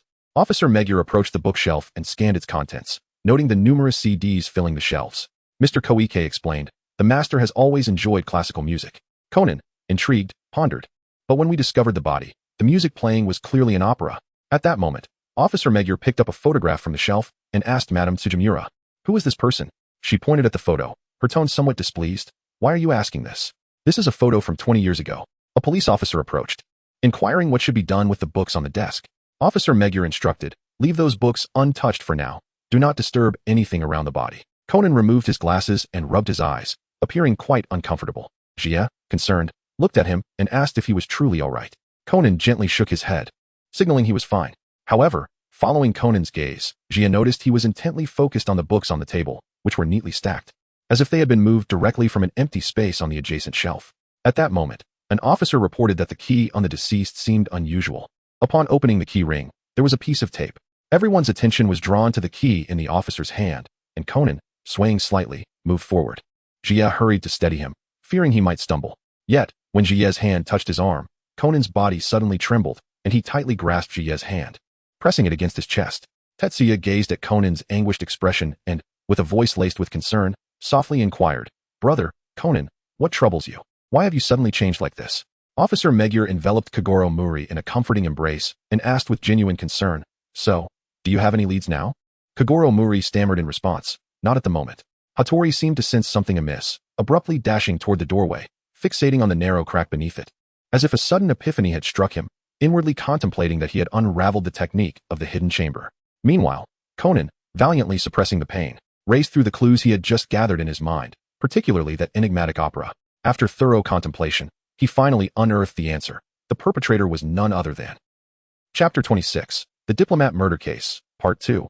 Unable to endure the excruciating pain any longer, Conan's body weakened, and he slumped against Tetsuya, subsequently losing consciousness. Observing Conan's unresponsive state, Tetsuya was engulfed by anxiety, tightly holding him and exclaiming, "Brother, what is wrong? Hurry, summon a doctor." Sister ran. His voice was filled with urgency and dread. Simultaneously, Tetsuya reached out to gently caress Conan's forehead, discovering it to be burning hot, as if ablaze, compounded by the relentless tremors coursing through his body, further intensifying his worry, hoping the doctor would arrive swiftly. His brother lay pale in Tetsuya's embrace, shaking uncontrollably, gasping for breath as if he were on the brink of suffocation. Jia, in a state of desperation, tightly embraced him, attempting to offer warmth and solace. The doctor arrived promptly. "Brother, hold on a little longer," Jia softly urged, hoping to keep him conscious and composed. Meanwhile, Hattori Heiji, having inquired about the location of the tatami room from Mr. Yashioshi, dashed out without hesitation. His gaze was resolute and focused. With a singular thought in mind, to uncover the crucial evidence and unravel the mystery. Hattori burst into the tatami room and began to rummage through it swiftly. His movements were agile and decisive, leaving no corner unsearched for potential hidden clues. After a diligent search, he finally discovered a discarded item in the trash bin, an essential piece of evidence to support his deductions. Simultaneously, Kudo carefully lifted Conan onto his back and slowly approached Mr. Yashiyoshi, asking, "Excuse me, is there anywhere here where he can lie down?" Mr. Yashiyoshi looked at them with a hint of concern and replied, "You can rest in my room. It's at the end of the corridor." Kudo nodded gratefully, saying, "Thank you so much for your kindness." Just as Kudo reached the door, he suddenly heard hurried footsteps approaching. He looked up to see Hattori Heiji sprinting toward him, radiating confidence and excitement. Heiji stopped before Kudo, took a deep breath, and proclaimed, "I know how the locked room was created and who the murderer is." This statement detonated like a bomb, causing a stir among everyone present. All eyes widened in disbelief, and Officer Magyar squinted at Kagoro, expressing his dissatisfaction. "Humph. It's not because of your incompetence." Hattori ignored the reactions around him and turned to walk into the room, exclaiming loudly, "Now, let me show you the evidence." At that moment, Kudo brushed past Hattori, and Conan, with his back turned, caught sight of the string in Hattori's hand. Conan pondered, could this guy possibly? Kudo gently placed Conan on the soft bed, tenderly covering him with a warm blanket, then grasped Conan's small hand tightly. His eyes filled with concern and urgency. "Hold on a little longer, brother. The doctor will be here soon." Conan's voice was hoarse and weak, filled with self-reproach and frustration. "Damn it, how embarrassing. At such a crucial time, I've fallen ill due to a mere cold." Just then, Conan suddenly sat up violently, coughing intensely, his body trembling as if tormented by an invisible force. "Gia, I feel terrible. It's so hot, it feels like my heart is about to burst." Kudo, frantic and tearful, embraced Conan tightly, choking back his words. "Hang in there, brother." At that moment, the doorbell rang, the clear sound shattering the tense atmosphere in the room. Kudo quickly sprang to his feet and rushed to the door, silently praying, "It must be the doctor. Please, hurry and save my brother." Enduring the pain, Conan thought, "Will I die? It's truly unbearable." Finally, Conan's small body could no longer withstand the agony, and he cried out in distress. Hearing his brother's voice, Kudo hurriedly pulled the doctor toward the room, only to find it empty, with only his brother's discarded clothes in sight. Meanwhile, Hattori requested Officer Magyar to impersonate the victim and approach the desk. At the time of the incident, all the windows in the study were locked from the inside, and the only door was also secured with a key. This created a seemingly impenetrable locked room murder case. However, within this seemingly airtight room, there remained a gap, the space beneath the door. Kagoro, with a look of disbelief, exclaimed, "You can't be suggesting that the murderer slipped the victim's key into his pocket through the gap beneath the door?" Hattori confidently replied, "Of course, you're absolutely correct. All that needed is tape and the string I've just found tied to the needle." Hattori then demonstrated his reasoning, first knocking Officer Magyar to the ground, stabbing him with the poison needle, and killing him. He then snatched the victim's key, pulled out the string tied to the needle, and secured the other end to the needle. He placed the end tied to the needle into the victim's pocket, threading the string through. Finally, he positioned the victim in a chair, arranging him to appear as he was found, with his hand resting on his cheek, holding both ends of the string. He exited through the door, pulling the string outside through the gap, locking the door behind him, and tying the string to the key, allowing him to draw it back. In this manner, the key would slide across the table and naturally fall into the victim's pocket. A final tug would extract the string, and neatly coiling it would erase all traces of evidence. Officer Magyar then inquired, "So, who is the murderer, Hattori?" Hattori waved his hand and said, "Hold on, please wait." Internally he wondered, "What's wrong, Kudo Shinichi? Have you given up?" "If that's the case," Hattori continued, "after killing the victim, it would take 5 to 6 minutes. The only person who could have arrived here after 2 o'clock to watch television is you, Mr. Riku." The elderly gentleman looked shocked upon hearing this. Hattori added, "The evidence is this string I found in the tatami room. It's made of a special material that is both incredibly strong and fine. You wouldn't claim you're unaware of it, would you? Furthermore, we encountered you midway up the stairs on our way back. This means you arrived at the tatami room after committing the crime. You thought your plan was flawless, but I found this string in the appropriate trash bin, which serves as the most compelling evidence." At that moment, the previously silent elder finally spoke. "Very well, since you have found so much evidence, I will confess. I killed my son, Sujimura Isamu." His tone was filled with resignation and regret. Upon hearing this, Hattori felt a surge of triumph. "I was right. This time, I've outsmarted Kudo Shinichi." However, he did not display excessive pride, maintaining a calm demeanor. Meanwhile, Kudo searched the entire room for Conan, but found no trace of him. Eventually, he arrived at the study and asked the nearby officers if they had seen Conan. Just as confusion settled over everyone, a familiar voice suddenly rang out from the doorway. "No, that's not right. You didn't kill him. He's lying." Everyone turned in astonishment toward the door, where Kudo Shinichi appeared, looking somewhat pale, but wearing a confident smile. Chapter 27. The Diplomat Murder Case. End. Kudo Shinichi leaned languidly against the door, a subtle pallor on his face, yet his handsome features radiated a unique charm. He slightly narrowed his eyes, revealing an unmistakable weariness in their depths. Kudo Jia rushed over, astonished to see Shinichi. Brother, you were about to say something, but then you held back. Shinichi smiled and ruffled Jia's hair. It's been a while, Jia. How have you been at Ran's house? Have you been behaving? Brother must first solve this case. I shall seek you out later. Hattori Heiji gazed intently at the young man before him, pondering in silence. So he is the legendary Shinichi Kudo. Ran looked at Shinichi with tear-filled eyes, her voice trembling. Where have you been? I thought you had vanished. Only to find you suddenly reappearing. Do you realize how worried I was about you? Shinichi reassured her. There, do not cry. I have returned, haven't I? Hattori, with a hint of irritation, remarked. When you claimed that old gentleman was deceiving us, did you imply that my earlier deductions were entirely erroneous? Tetsuya grasped Shinichi's hand, noticing that his brother was drenched in perspiration. Just a moment, Tetsuya. Don't worry, it will be over soon, Shinichi reassured, releasing Tetsuya's hand and slowly approaching Heiji Hattori. Breathing heavily, Heiji, visibly agitated, demanded, Kudo Shinichi, can you explain where my reasoning is flawed? Taking a deep breath, Shinichi replied calmly. The method you just described is merely theoretical. It is unfeasible in real life. Heiji's eyes widened in disbelief, while Officer Magyar, unable to contain himself, interjected. His deduction regarding the locked room mystery was impeccable, and I even conducted an experiment using my trousers. He elaborated. We first used a thread tied to a metal needle. The other end, without the needle, was secured with tape to the victim's keyring. We then passed the end with the needle through the inner side of my long trousers pocket. After grasping both ends, I exited the study, locked the door, and forcefully withdrew the needle, causing the key to slip into my pocket. At that point, a firm tug would extract the thread from the tape, leaving the evidence vanished. Upon hearing this, Kudo Shinichi calmly inquired, May I ask, did that key truly make its way into your pocket? Taken aback by Shinichi's question, Officer Magyar hesitated. Shinichi continued. It seems that the key indeed found its way into the victim's double-layered pocket. However, before he could finish, Heiji rushed forward to inspect Officer Magyar's pocket. This startling scene left everyone present in astonishment. They had not anticipated that the key would actually fall out of the pocket. Heiji stared incredulously at the key, muttering, How is this possible? I distinctly saw the thread passing through that double-layered pocket. At that moment, Kudo Shinichi began to elucidate the reasoning behind it all. In truth, it was all due to the fact that Officer Magyar was seated at the time. Heiji's eyes widened in confusion as he queried, What do you mean? Tetsuya continued his brother's words, stating that since Officer Muro was seated, the pocket had wrinkled, hindering the key's entry into the pocket's passage. Before the key could truly enter the double-layered pocket, the line would be drawn out from the tape. Moreover, the victim's physique was slightly more robust than that of Officer Muro, making this circumstance even more pronounced. Upon hearing this, Officer Muro fell into contemplation. Recalling the moment he reached into the victim's pocket, I distinctly remember that when I reached into the victim's pocket, the key was indeed entirely within the double-layered pocket. Hattori again argued that this could very well be a matter of chance, at least once in 10 attempts.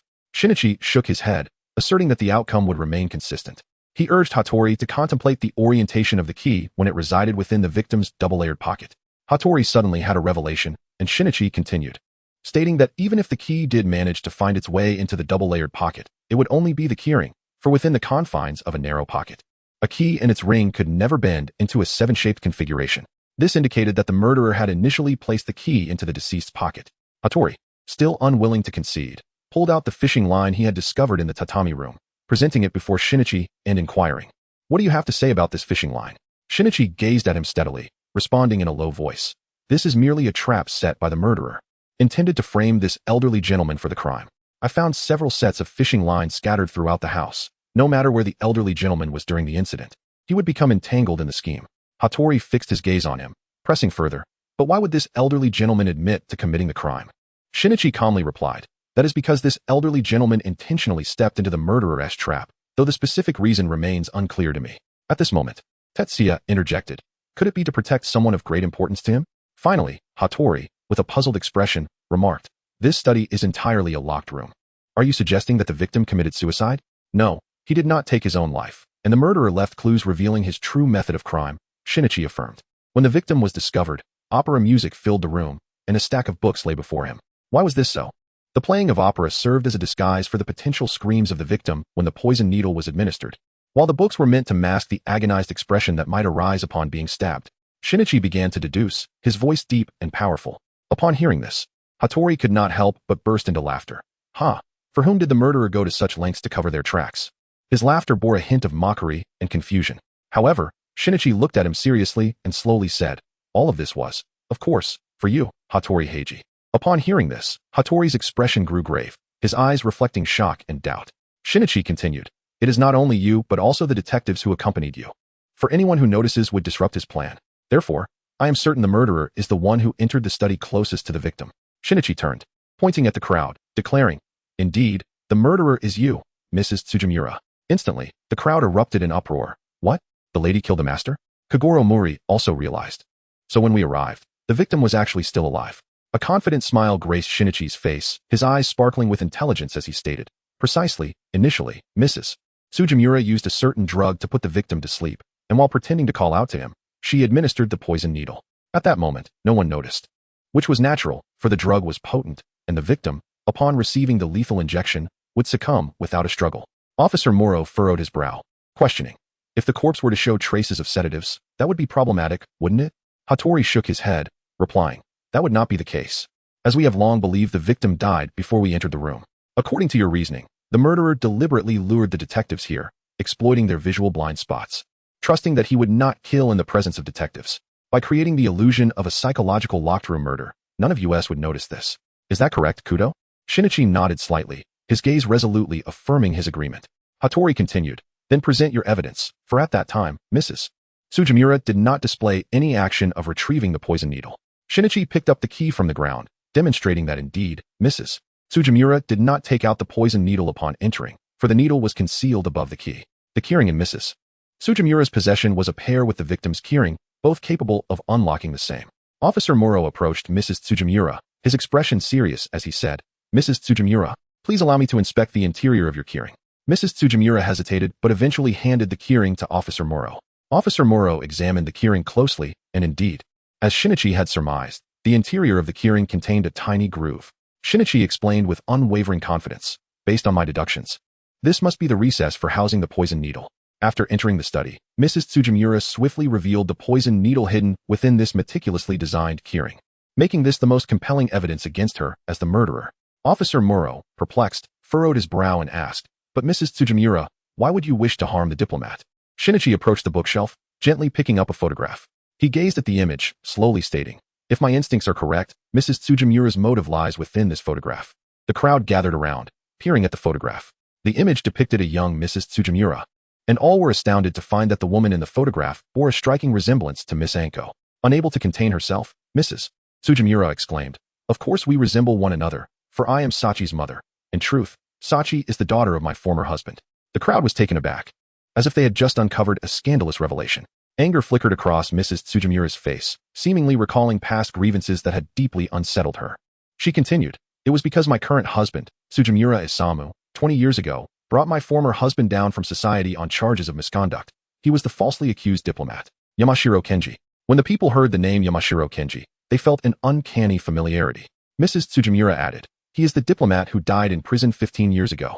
In truth, Tsujimura's true intention was to eliminate adversaries, and unfortunate Yamashiro Kenji, who was in opposition to him at that time, became the victim.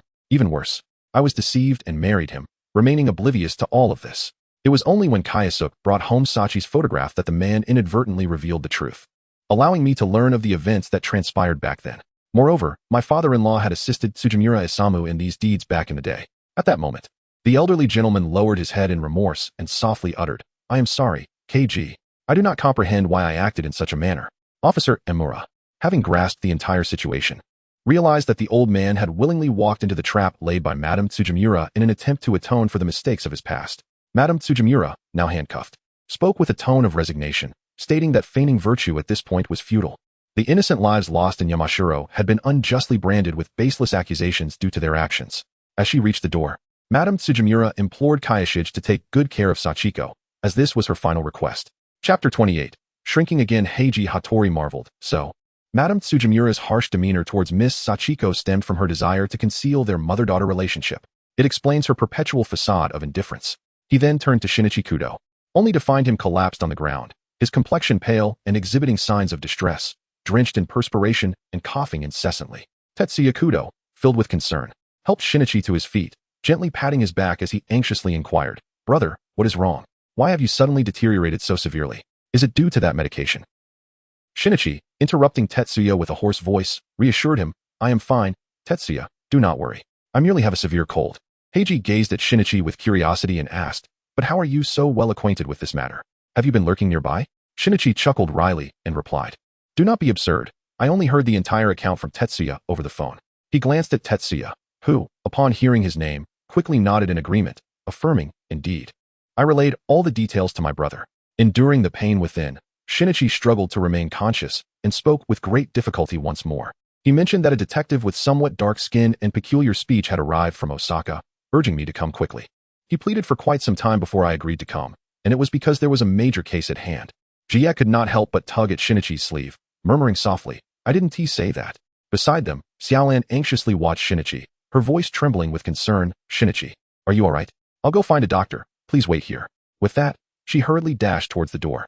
Shinichi stared helplessly at Xiaolan's retreating figure, wishing to call out to her, but the pain coursing through his body rendered him voiceless. "Wait, Xiaolan, there is something I still need to tell you." A look of anguish crossed Shinichi's face as beads of sweat formed on his forehead, his voice growing increasingly shaky. Jie looked at Shinichi with worry, unsure of how to assist him. Hattori let out a self-deprecating laugh, tinged with bitterness, and remarked, "I see now. My deductions were flawed from the very beginning. Regardless of the outcome, I have lost this round. Kuda Shinichi, you truly possess remarkable reasoning skills." Upon hearing this, Shinichi's body trembled slightly as he strained to support himself. Gradually standing tall, his gaze resolute as he looked at Hattori Heiji. His voice was deep and powerful. "Enough of that. Reasoning does not hinge on winning or losing. There is but one truth in this world. Never forget that." Hattori's pupils dilated, seemingly moved by Shinichi's words. He nodded silently, adjusting his hat with a hint of relief and realization in his eyes. "You're right. I have indeed been too preoccupied with victory, which clouded my judgment." Shinichi's complexion paled further as he struggled to maintain his balance, but ultimately, he could bear it no longer, his legs giving way as he collapsed to the ground. Jie watched Shinichi in such agony, his heart racing with helplessness and self-reproach, wishing fervently to share in his suffering.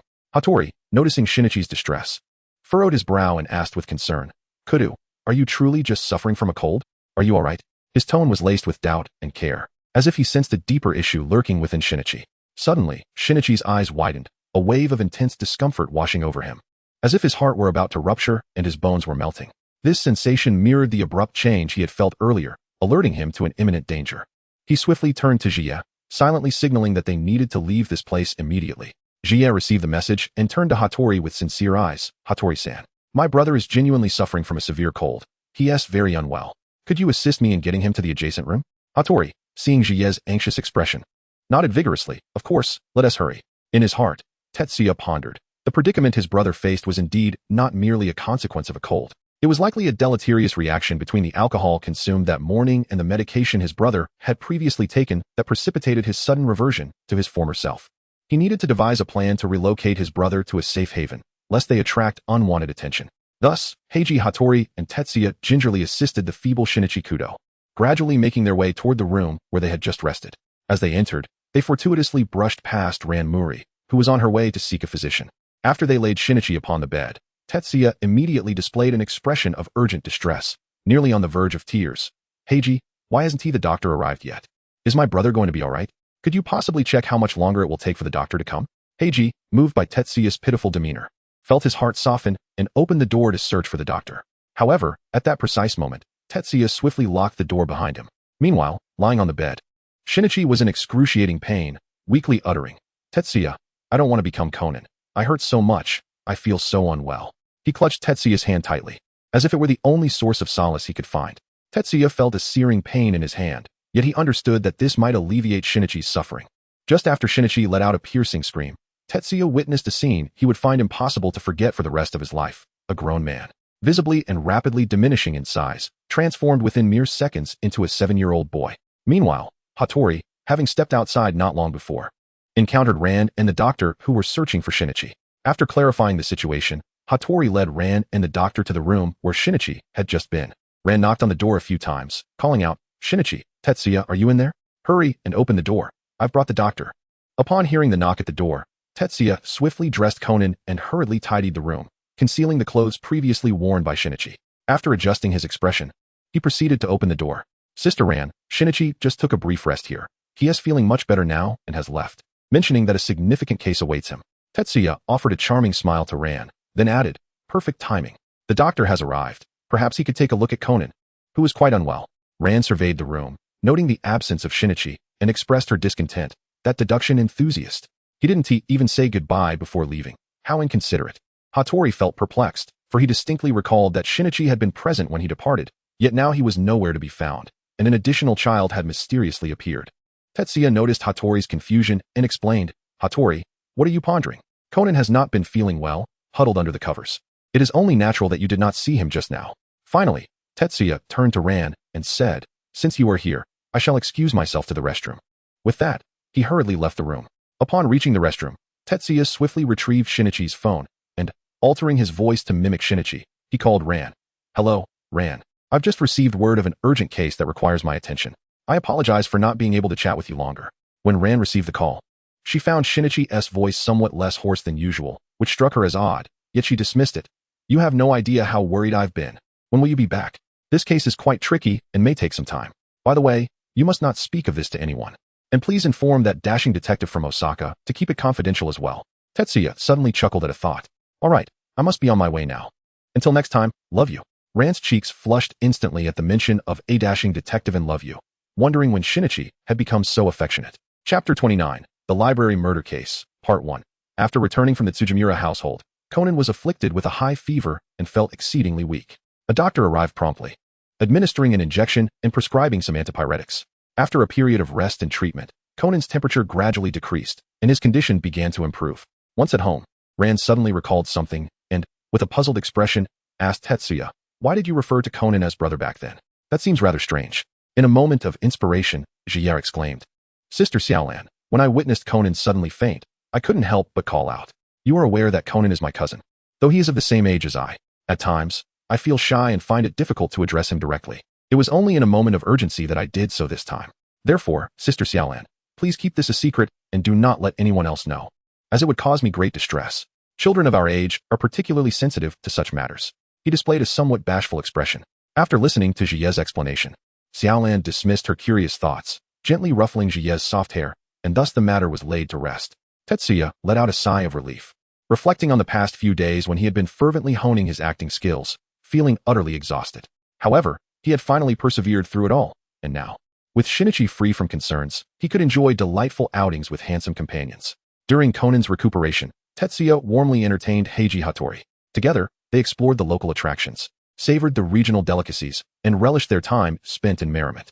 As they parted ways, Tetsuya requested Heiji's contact information, explaining that Shinichi had left in such haste that day and had entrusted him with the task of acquiring it. Heiji readily obliged, having formed a favorable impression of this clever and endearing young lad. Jie, brimming with excitement, inquired further, if I encounter a perplexing case in the future, may I seek the counsel of Brother Hattori? Sometimes, Brother Shinichi is so engrossed in his work that he scarcely has the time to respond to my messages. Upon hearing this, Hattori Heiji felt a surge of delight within. He believed he had finally gained an upper hand in his rivalry with Kudo Shinichi. After all, to earn the admiration of Kudo Shinichi's younger brother brought him immense satisfaction. However, for the subsequent 3 days, Conan remained in a state of lethargy. This deeply concerned Jie, and had it not been for the doctor's explanation that this was merely a side effect of the medication, he might have unhesitatingly taken Conan to the hospital for an examination. At last, today, Conan appeared considerably more alert, holding the newspapers from the past few days. He was astonished to find no mention of Kudo Shinichi in the articles concerning the diplomat. Tetsuya gazed at the somewhat perplexed Conan and patiently elucidated, at that moment. The circumstances were dire. I subsequently feigned your voice, specifically instructing not to inscribe your name. After all, we cannot allow those sinister assassins to discover that you are still alive, nor can we permit them to unveil your identity. Upon hearing this, Conan nodded in agreement, acknowledging Tetsuya's foresight. Thus, the fact that my physique has diminished will remain unbeknownst to those dark-clad assassins. They will remain oblivious to my existence in this world.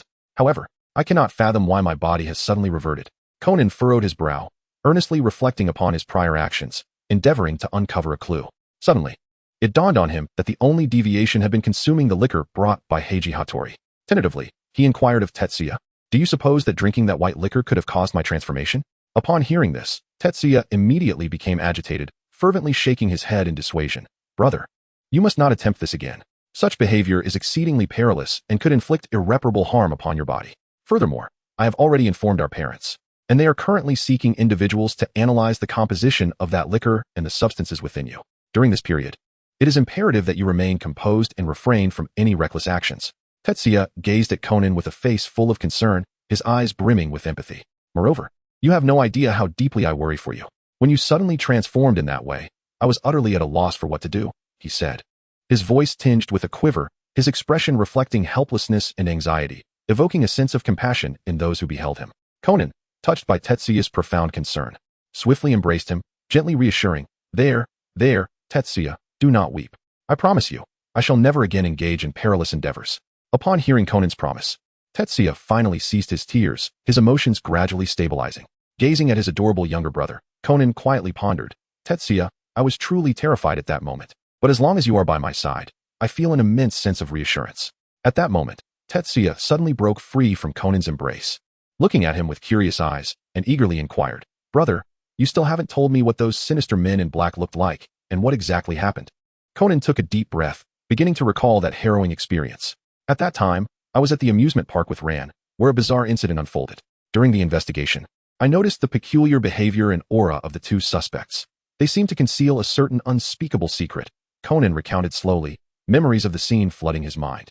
Thus, after concluding the case, I stealthily followed them, only to discover they were engaged in a substantial transaction. One of them, a man with white hair and a menacing appearance, clad entirely in black, ambushed me from behind and then administered poison, leaving me in this state upon awakening.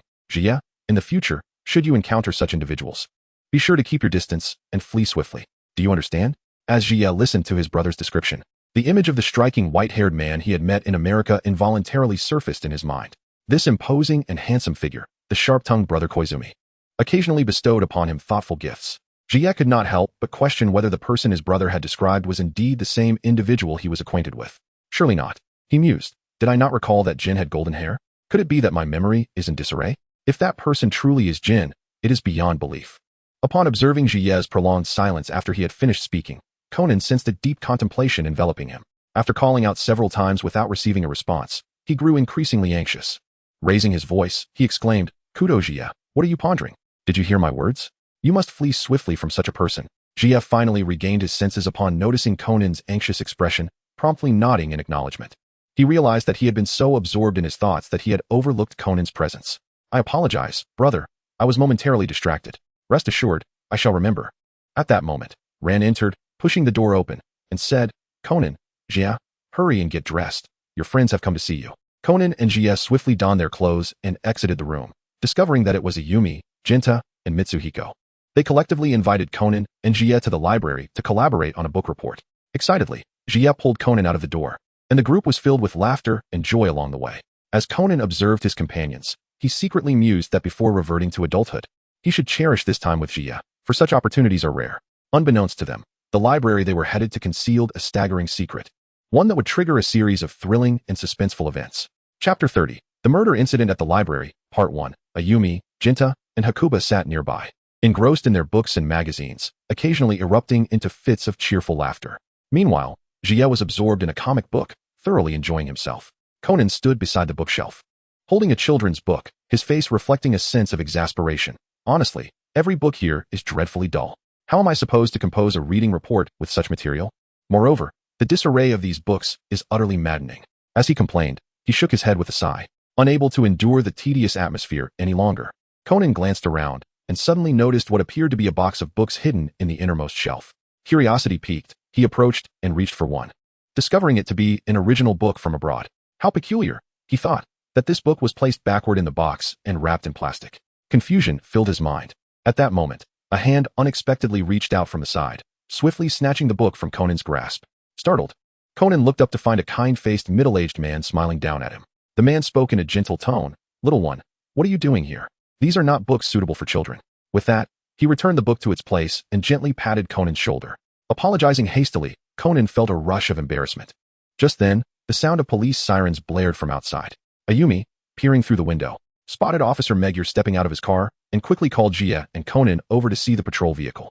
Tetsuya noticed the police car approaching and turned to inquire of Conan whether something had transpired. Officer Magyar had arrived. Conan surmised that a case must have occurred. Moments ago, a middle-aged man had approached the table and picked up a stack of books. while a woman hurriedly made her way to the curator, who had already descended below. The curator nodded in acknowledgement and replied that he would go at once. Tetsuya gazed at the curator, his expression somewhat troubled. Conan, I can't shake the feeling that this curator appears rather intimidating, almost like a deranged murderer.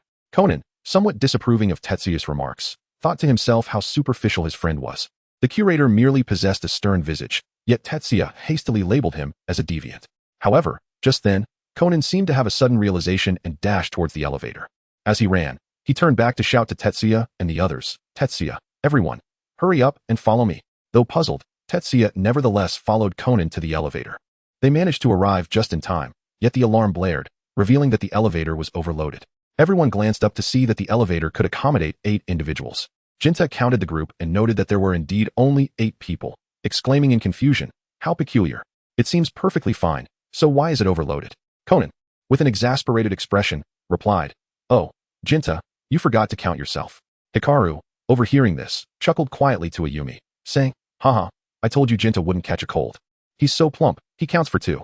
Jinta, infuriated by this comment, playfully smacked Hikaru on the head, retorting, humph, you're the one who is fat.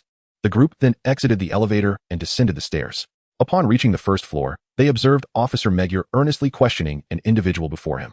Good day, may I inquire if you are the director of this library? Indeed, my surname is Tsukawa. The director responded with utmost respect. Officer Magyar produced a photograph and, with a grave tone, stated, I am here regarding one of your staff members, Mr. Tameda Kazuo. Mr. Tsukawa took the photograph, scrutinized it, and furrowed his brow, saying, oh, him? He neither called in sick nor reported for work yesterday. Just then, Conan approached Officer Magyar from behind, curiously asking, Officer Magyar, is something amiss? Mr. Tsukawa also inquired.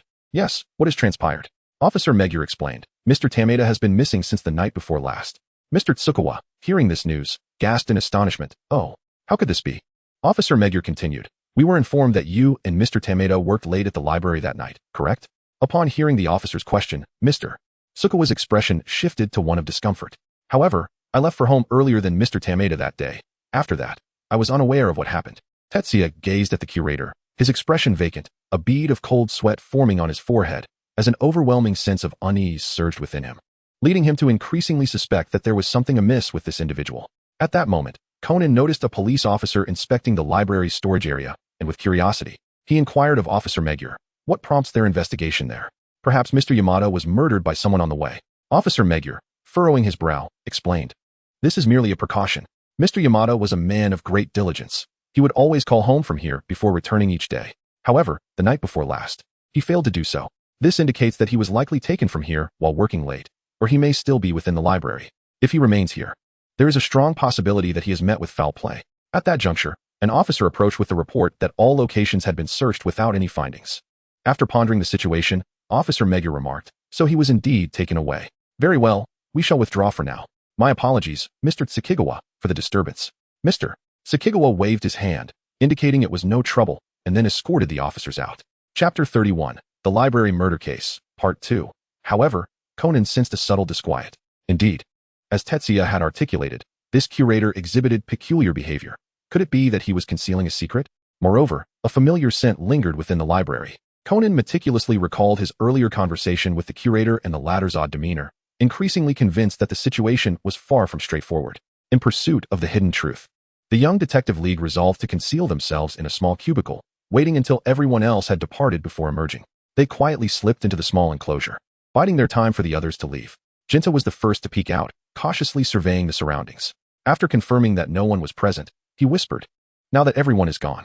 Following him, Kagoro, Ayumi, Tetsuya, and Conan stepped out in succession. Conan, observing the children, shook his head in resignation. Did I not instruct you all to return home? The others chimed in unison, insisting that they could not allow Conan to face the danger alone. GS silently lamented. If it weren't for you, who would venture to this library at such a late hour? The thought of encountering that perverted librarian is simply unfathomable. Tetsuya picked up his phone to check the time, only to discover that it had powered off due to a depleted battery. A wave of apprehension washed over him. What if he were to encounter danger? No, he chided himself. Such thoughts were unwarranted. Surely, fortune would favor him in times of peril. He turned to Conan, a hint of anxiety in his gaze, and asked, what should we do now? The others also looked to Conan, awaiting his command. After a moment of contemplation, Conan furrowed his brow and asserted, of course, we must seek out the body. However, Hikaru raised a question, but didn't the police just say they found nothing? Tetsuya silently wept within, pondering, do these children truly feel no fear? The presence of corpses is undeniably terrifying. In this light, do I not appear utterly ineffectual? Moreover, this library, which seems relatively normal by day, transforms into something profoundly sinister by night. Conan turned around, continuing his forward stride, and remarked, I sense an odd odor permeating this library. The others began to sniff the air attentively, and indeed, they detected a foul stench wafting through the atmosphere.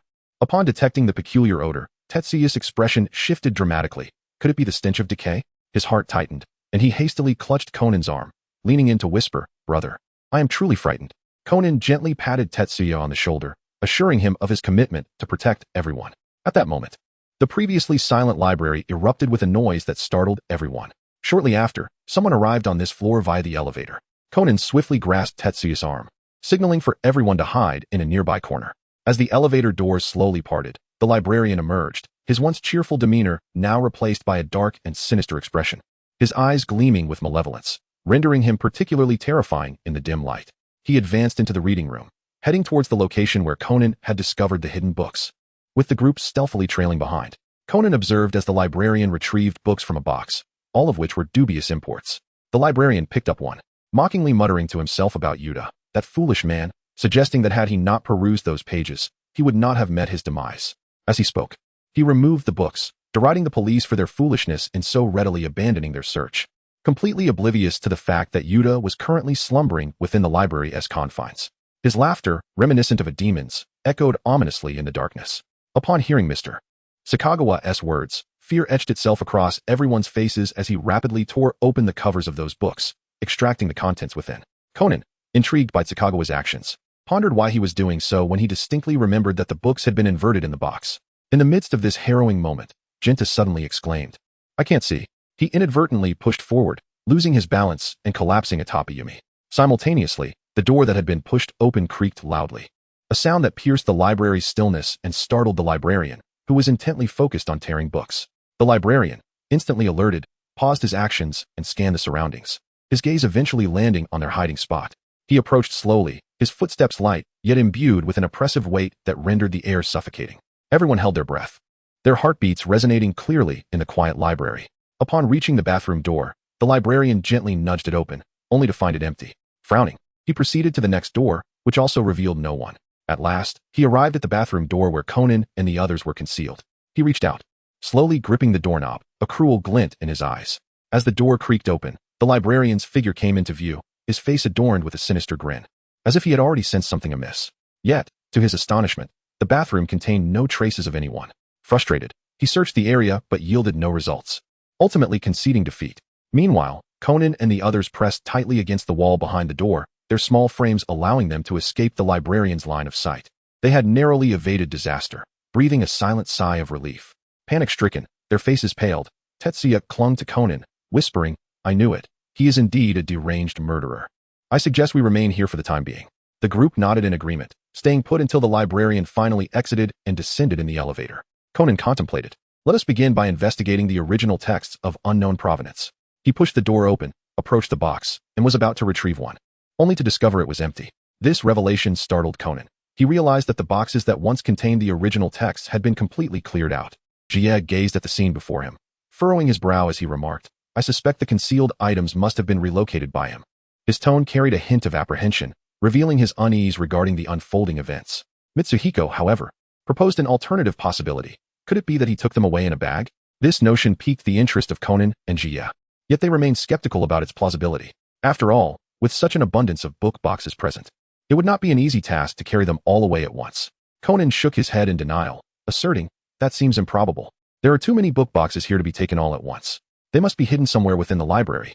His gaze was resolute and calm, as if contemplating how to uncover these concealed clues. Upon hearing Conan's words, the others appeared invigorated, shedding any remnants of fear they had just moments ago. They eagerly sprang into action, hoping to swiftly unearth the crucial evidence. Meanwhile, Jie looked on in bewilderment, questioning the lack of fear exhibited by his companions. He found himself pondering, has everyone truly lost their fear? Faced with such circumstances, he felt a sense of confusion. Observing the enthusiasm and determination of the group, he felt a twinge of helplessness, yet he hesitated to dampen their spirits, refraining from suggesting an immediate return home. After all, The fervor and resolve of these children made it difficult for him to decline their collective mission. Moreover, he understood that even if he voiced such a request, it would likely fall on deaf ears, as the children would not heed his opinions. In that moment, he could only silently follow the group, continuing to immerse himself in the exhilarating search. Conan swiftly divided everyone into 2 teams and decisively issued orders. Jie and I will search the right bookshelf, while the 3 of you take the left. Upon hearing this arrangement, everyone sprang into action, beginning their quest for clues. However, at that moment, Ayumi unexpectedly turned on the light, which drew the attention of all present. Coincidentally, the librarian approached the doorway, a barely perceptible smile gracing his lips. Yet, when he suddenly noticed the light illuminating behind him, he whirled around, his expression morphing into one of sheer terror. Chapter 32, The Library Murder Case, Part 2. Upon hearing Ayumi's voice, Conan's countenance shifted, and he quickly turned to her, asking in a grave tone, Ayumi, why did you turn on the light? Taken aback by Conan's stern inquiry, Ayumi hesitated, responding with a hint of grievance, but it's really dark in here. Her voice was laced with caution. Realizing his earlier tone may have been excessively harsh, Conan hurried to her side and softly said, if the librarian sees us here, we could be in serious trouble. Without delay, he reached out and switched off the light. Jinta, however, appeared unconcerned, waving dismissively, don't worry.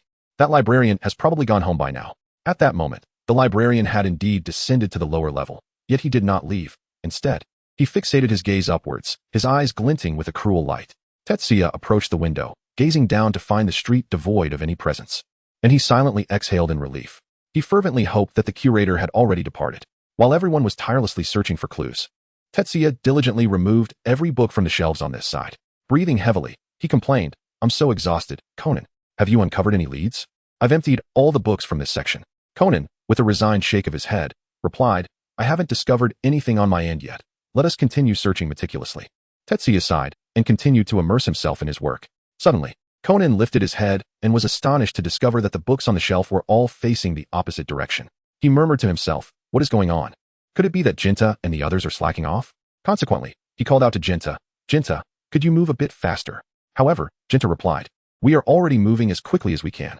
Hurry and clear the books on your side. Both Conan and Tetsuya exchanged puzzled glances, unable to comprehend the necessity of moving the books. Conan picked up a book from the shelf, only to realize that it had no spine. A sudden clarity dawned upon him. The reason for the confusion was that all the spines of these books were facing the other way, leading everyone to believe they were the books from across. He promptly exclaimed to Tetsuya, Tetsuya, look, these books actually lack spines. Jie took the book and, upon inspection, confirmed its contents.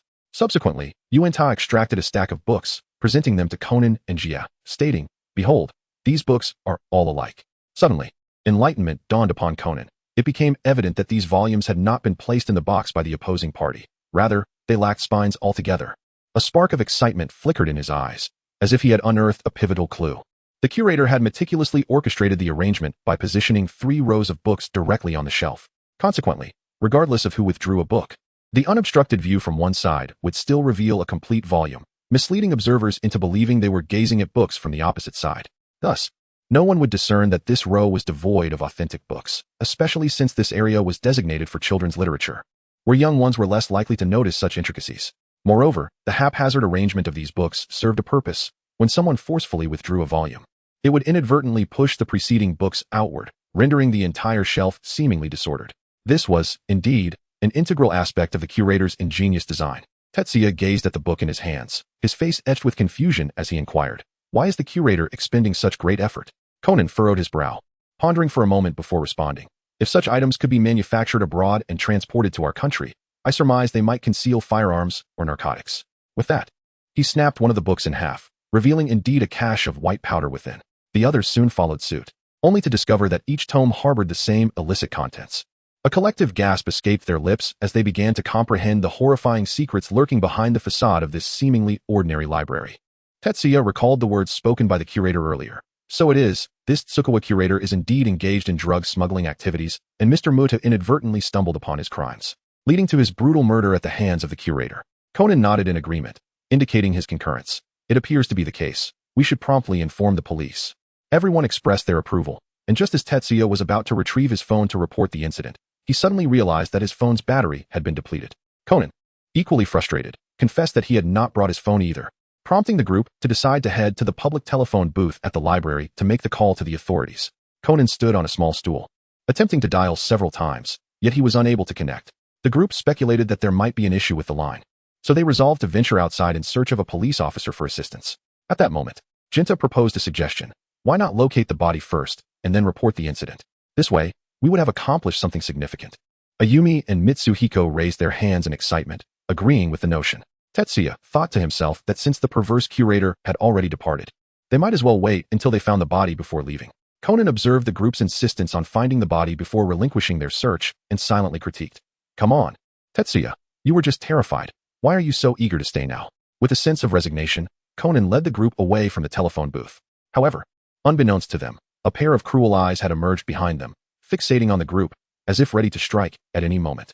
As Ayumi walked along, she suddenly noticed her shoelace had come undone, so she crouched down to tie it. At that critical moment, the curator stealthily approached her from behind, holding a length of rope, preparing to act. Just in the nick of time, Conan turned around and called out to Ayumi. Ayumi, why are you squatting there? While tying her shoelace, she explained, my shoelace came undone. Conan, exasperated, remarked, who told you to wear such troublesome boots? Ayumi, feeling slightly offended by his comment, pouted and retorted, how can you say that? I simply like these shoes. With that, she stood up and quickly ran to catch up with the others. Chapter 33, The Library Murder Case. End. The group rummaged through every bookshelf, panting with exhaustion, yet they found nothing at all. Tetsuya collapsed onto the ground, leaning against Conan, and weakly remarked, I believe that our blind search is destined for failure, especially since the police conducted a thorough investigation this afternoon and found nothing. Upon hearing this, Jinta's expression shifted to one of despair. Does that mean we have nowhere left to search? His voice was laden with disappointment.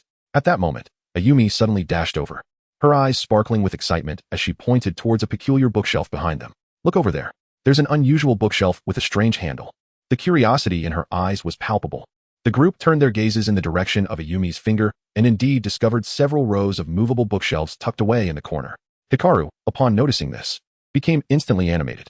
He climbed atop the bookshelf and cheerfully explained, this is actually the handle of the bookshelf. If you gently rotate it, the entire shelf will start to move slowly. As he demonstrated, everyone watched in fascination. Seeing Hikaru reveling in the fun, Ayumi and Jinta eagerly joined him atop the shelf.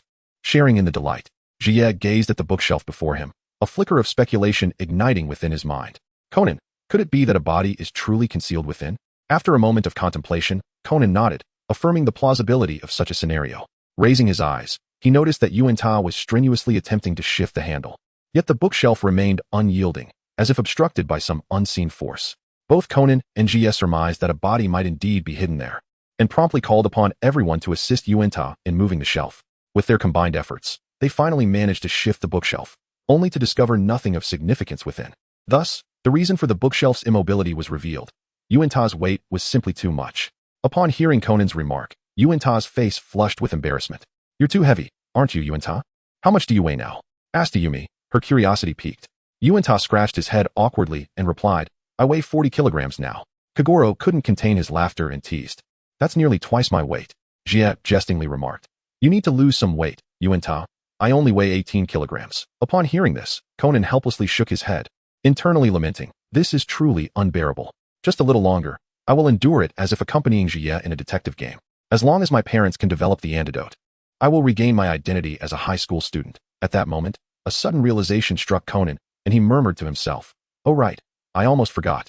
I'm still a child. I recall that the last time I weighed myself, I was also 18 kilograms, just like Jie.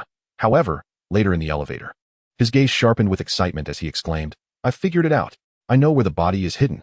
Without hesitation, Conan seized Jie's hand and dashed up the stairs, with Ayumi, Jinta, and Hiroshi promptly following suit. Unbeknownst to them, a pair of eyes was observing their every move. Conan and Jie arrived at the machinery room upstairs, swiftly engaging the manual mode of the elevator door. Meanwhile, Ayumi, Jinta, and Hiroshi anxiously awaited at the elevator entrance. Conan forcefully pulled open the elevator door and stated solemnly, I believe the body must be concealed within this elevator. Without a moment's hesitation, he pressed the elevator button, and the group watched with trepidation at the ominous darkness before them, their hearts filled with fear and uncertainty. Taking a deep breath, Conan slowly elucidated. The crux of this mystery lies in the fact that when we took the elevator during the day, it emitted a bell sound due to being overloaded. Hiroshi furrowed his brow and, after a moment of contemplation, retorted, but at that time, the elevator clearly indicated it was overloaded. Did it not? Wasn't that because there were 9 of us, exceeding the elevator's weight limit, which triggered the alarm? Suddenly, Tetsuya experienced a moment of inspiration and exclaimed with fervor, "No, it is not as it seems. The combined weight of the five of us is approximately only 100 kilograms, equivalent to that of a young adult. If we factor in the weight of the other four individuals in the elevator and the books, we still fall short of the weight of one person needed to trigger the bell. This implies that there was indeed another individual present in the elevator, concealed from our view." Conan nodded in agreement and continued, "I believe he is above us, on the ceiling." As soon as Conan's words fell, the sight before them left everyone in utter shock. A lifeless body lay sprawled across the ceiling of the elevator, blood staining the entirety of the overhead area, evoking a chilling sense of dread. The group stared in terror at the corpse before them, their faces ashen and their bodies trembling uncontrollably.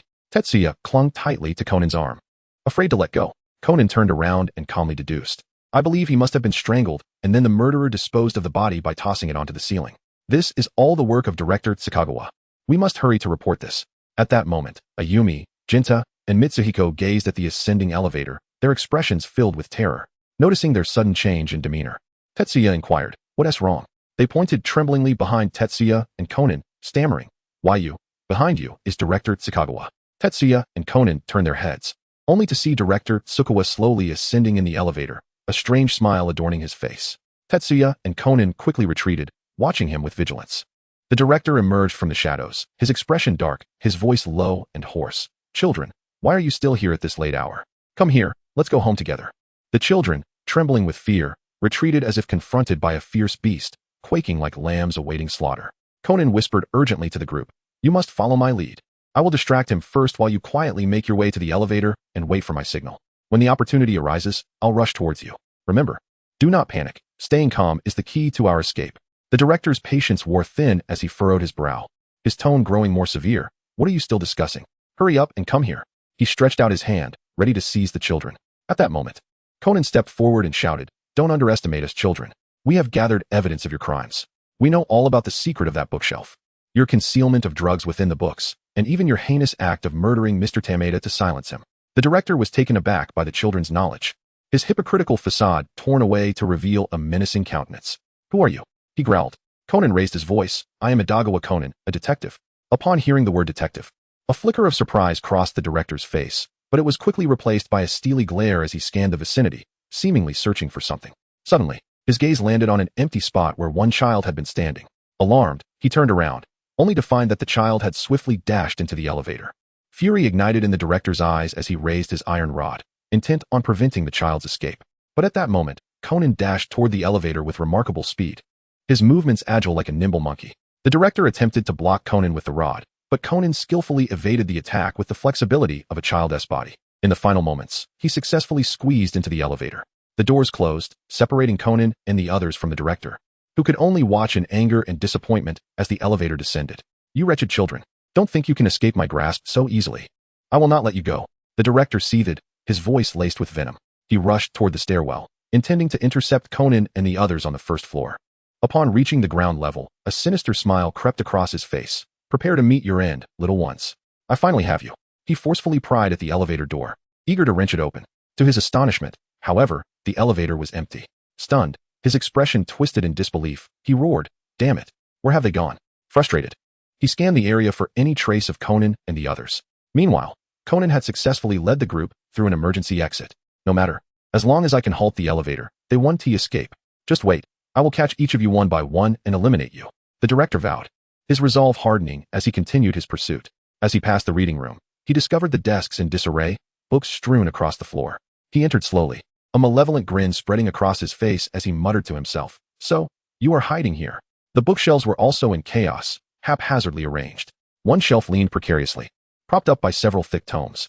The director stood there quietly, as if he had already unraveled the children's scheme, a smirk of triumph gracing his lips. The children, hearing the director's approaching footsteps, felt their hearts racing with anxiety. They pushed the bookshelf in front of them, attempting to hinder the director's advance. But it failed to topple him.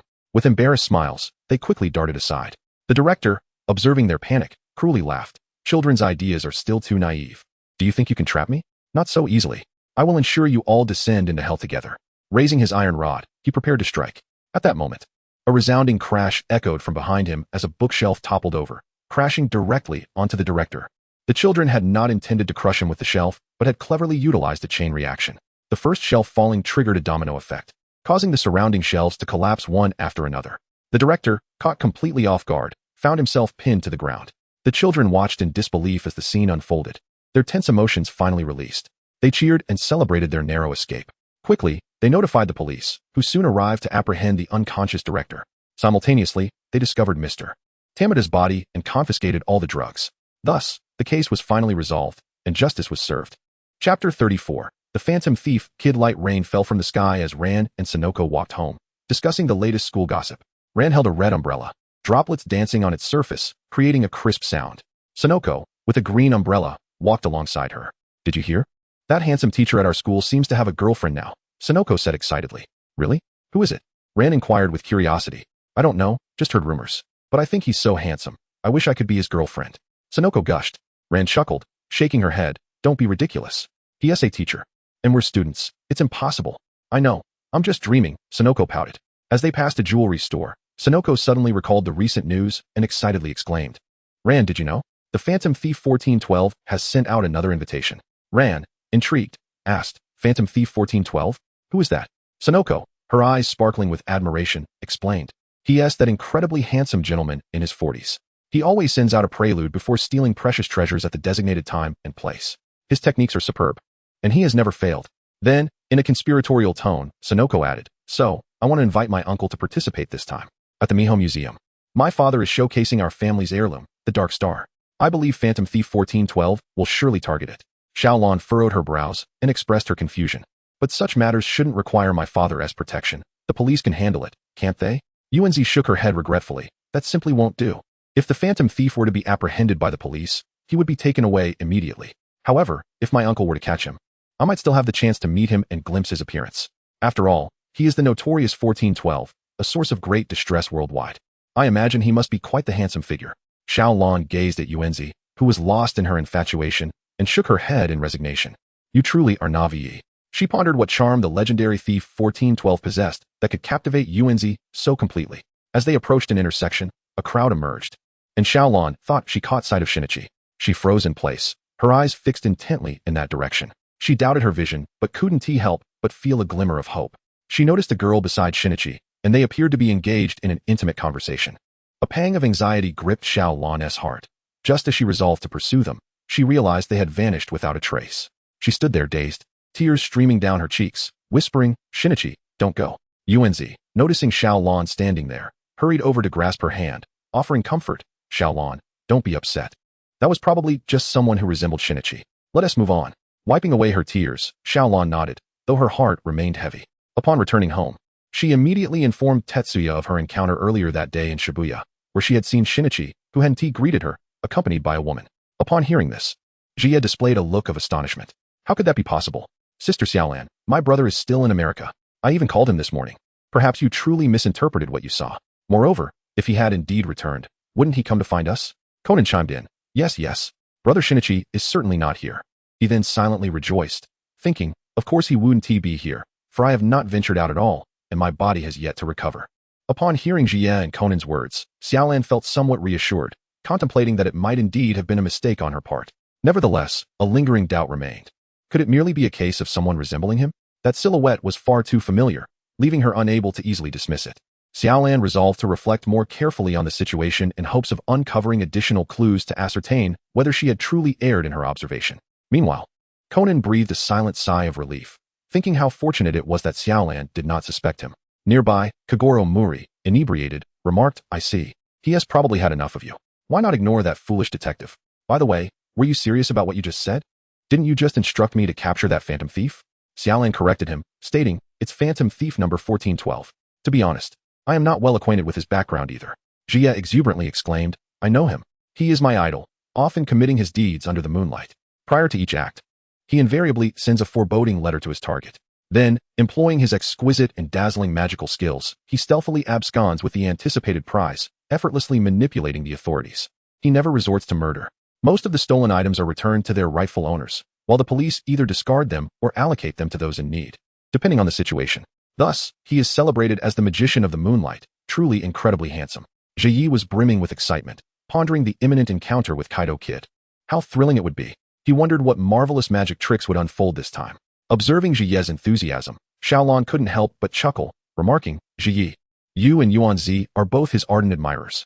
Meanwhile, Conan, witnessing Jie's adoration for the elusive thief, felt a surge of jealousy. He silently mused, humph. He is merely a petty thief. What is there to admire? The last time we met, he was nothing extraordinary. This time, I shall ensure he faces justice. Listening to this, Kogoro scoffed. I believe he is simply a bumbling, inept thief. Jie promptly retorted, Uncle, Kid is not a mere petty thief. He is incredibly skilled. The most formidable master thief in the world. A master thief. Do you comprehend, Conan? Don't you agree? Observing Jie's unwavering defense of the elusive phantom thief Kid, Conan displayed a nonchalant expression and replied coolly, I am not acquainted with any phantom thief. It is rather late now. Jie, you ought to retire for the night. With that, he gently guided Jie towards his room. Tetsuya struggled and exclaimed, I haven't finished speaking yet. Conan, I don't want to sleep. However, Conan's strength was formidable, and Tetsuya found himself unable to break free. At that moment, Rand produced a peculiar letter from the elusive phantom thief Kid, a mysterious missive that resembled a coded message, which those in the garden claimed they could not decipher. Upon hearing about the letter, Tetsuya summoned all his strength to escape Conan's grasp and rushed over to Rand. Seeing Tetsuya's fervent reaction, Conan felt a twinge of irritation and resolved to capture the phantom thief. As the moon separated the two, I would heed the whispers of the night stars and venture forth at the behest of the waves to claim it. Kogoro gazed at the torn remnants of the letter behind him, unable to decipher its contents. Ran explained that it was beyond her control. Yoko mentioned that when her father received the letter, he was so incensed that he tore it apart, and she had merely pieced it back together afterward. Kogoro examined the matters referenced in the letter, finding no hints, only knowing that Anral 4 was associated with April Fool's Day. Tetsuya gazed at Conan with curiosity and inquired, Conan, do you have any thoughts? Have you already deduced the truth? However, Conan merely smiled and replied, Do not rush. Let us leave all matters for tomorrow. For now, it is time for us to rest. Hearing this, Tetsuya could only nod helplessly and followed Conan to the bed. Lying on the soft mattress, Tetsuya was filled with anticipation and excitement. He knew that the following day he would bear witness to the legendary phantom thief Kid. The thrill coursed through him, making it difficult to find slumber as he tossed and turned. Brother, what do you think I should wear the day after tomorrow? Should I don that bejeweled bracelet? Or perhaps simply leave a gem at home for Kid to steal? Wouldn't that be amusing? Tetsuya exclaimed, as if he were immersed in an exhilarating adventure. Conan, amused yet exasperated by Tetsuya's chatter, endeavored to maintain his composure. Enough, Tetsuya. If you do not quiet down and sleep, you shall miss the opportunity to witness Kid's performance tomorrow. Upon hearing Conan's warning, Tetsuya promptly sealed his lips and turned away, soon drifting into slumber. Observing Tetsuya's descent into dreams, Conan cautiously embraced him. He pondered to himself, what extraordinary qualities does this wretched thief possess? I must witness it firsthand. Chapter 35. The Mystery of the Code. The following morning, the group received an invitation to visit the museum. Upon entering the museum, they were awestruck by the grandeur of the architecture and the invaluable exhibits. Upon arriving at the jewelry exhibit, Mr. Shiro Suzuki personally welcomed them, expressing warm greetings to Kogoro Mori. Detective Mori, your presence is a tremendous honor. I am exceedingly grateful that you have agreed to indulge my daughter's whims. It is truly a privilege to have such a distinguished detective among us today. Kogoro Mori responded with a confident smile. Haha, worry not. He is merely a petty thief, and capturing him will be a simple task for me, Kogoro Mori. With that, he could not contain his laughter. As Jie observed the unwavering confidence of Kogoro, he couldn't help but ponder, has this fellow yet to devise a secret code? He then turned to Conan, inquiring with curiosity. Conan, how goes your progress in deciphering the code? Conan, feigning composure, replied, Well, it's nothing particularly remarkable. However, internally, he felt a sense of urgency, silently admonishing himself to unravel the enigma swiftly, lest Jie underestimate him. Soon after, the group arrived at the venue of the jewelry exhibition, where they were greeted by the breathtaking sight of the world-renowned, largest black pearl, the Dark Night Star. It shimmered brilliantly, exuding a mysterious and captivating glow. Mr. Suzuki proudly proclaimed, Ever since my grandfather acquired it, the fortunes of the Suzuki family have flourished, almost as if we were walking on air. In a sense, it has become our family's guardian spirit.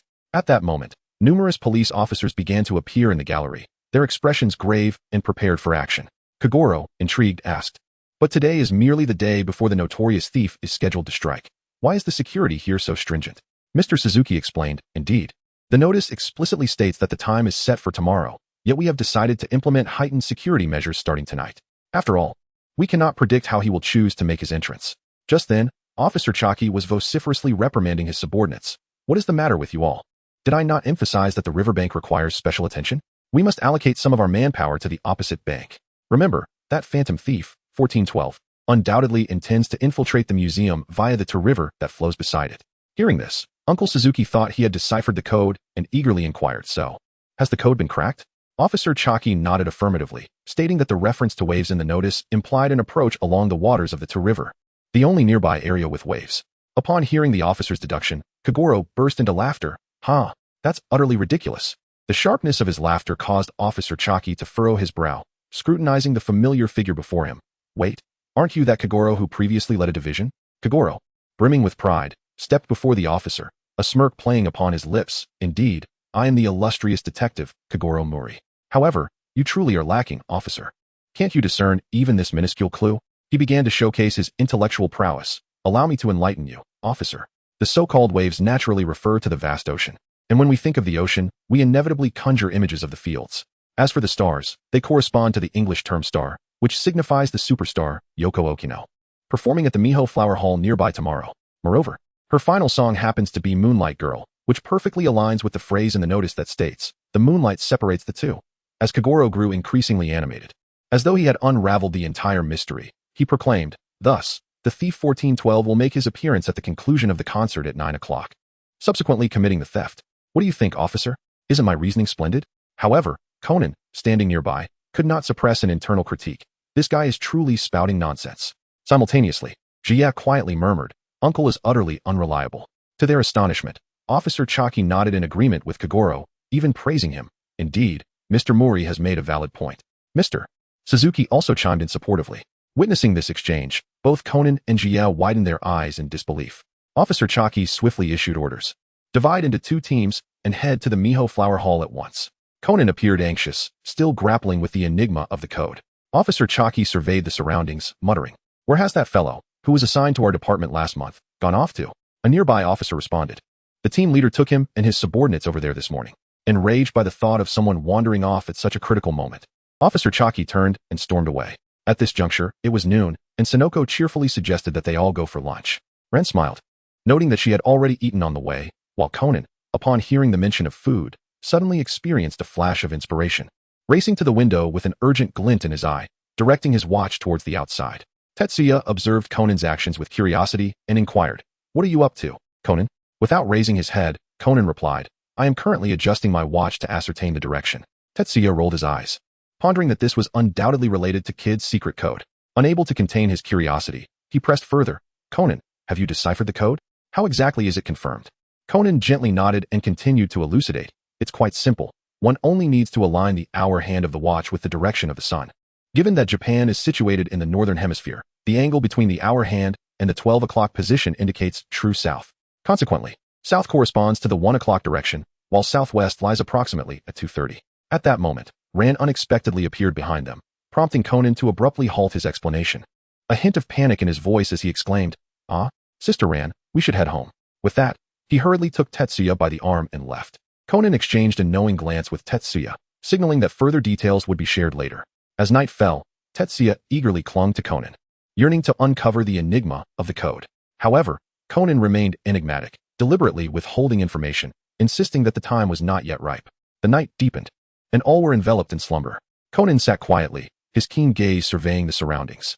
Once he was certain that tranquility prevailed, he raised an eyebrow slightly, a faint smile gracing his lips, and softly addressed Tetsuya. "Do you not wish to meet the phantom thief?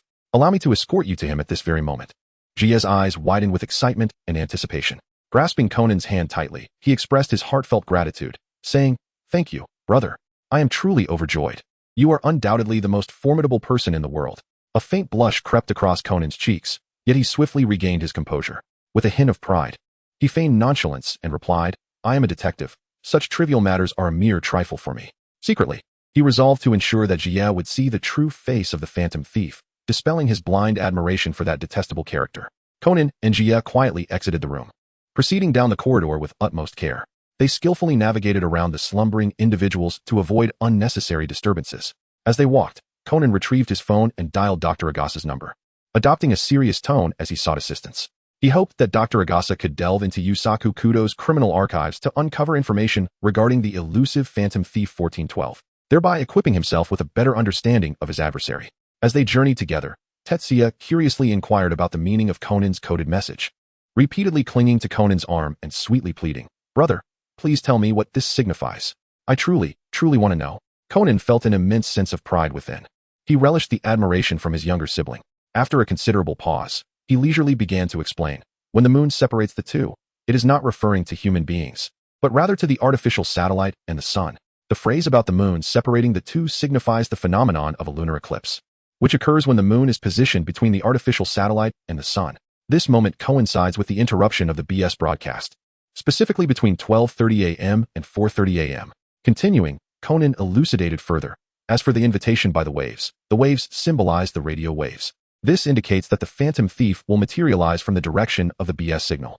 The BS transmission emanates at a 45-degree angle towards the southwest and breaches the horizon at an angle of 42.3 degrees.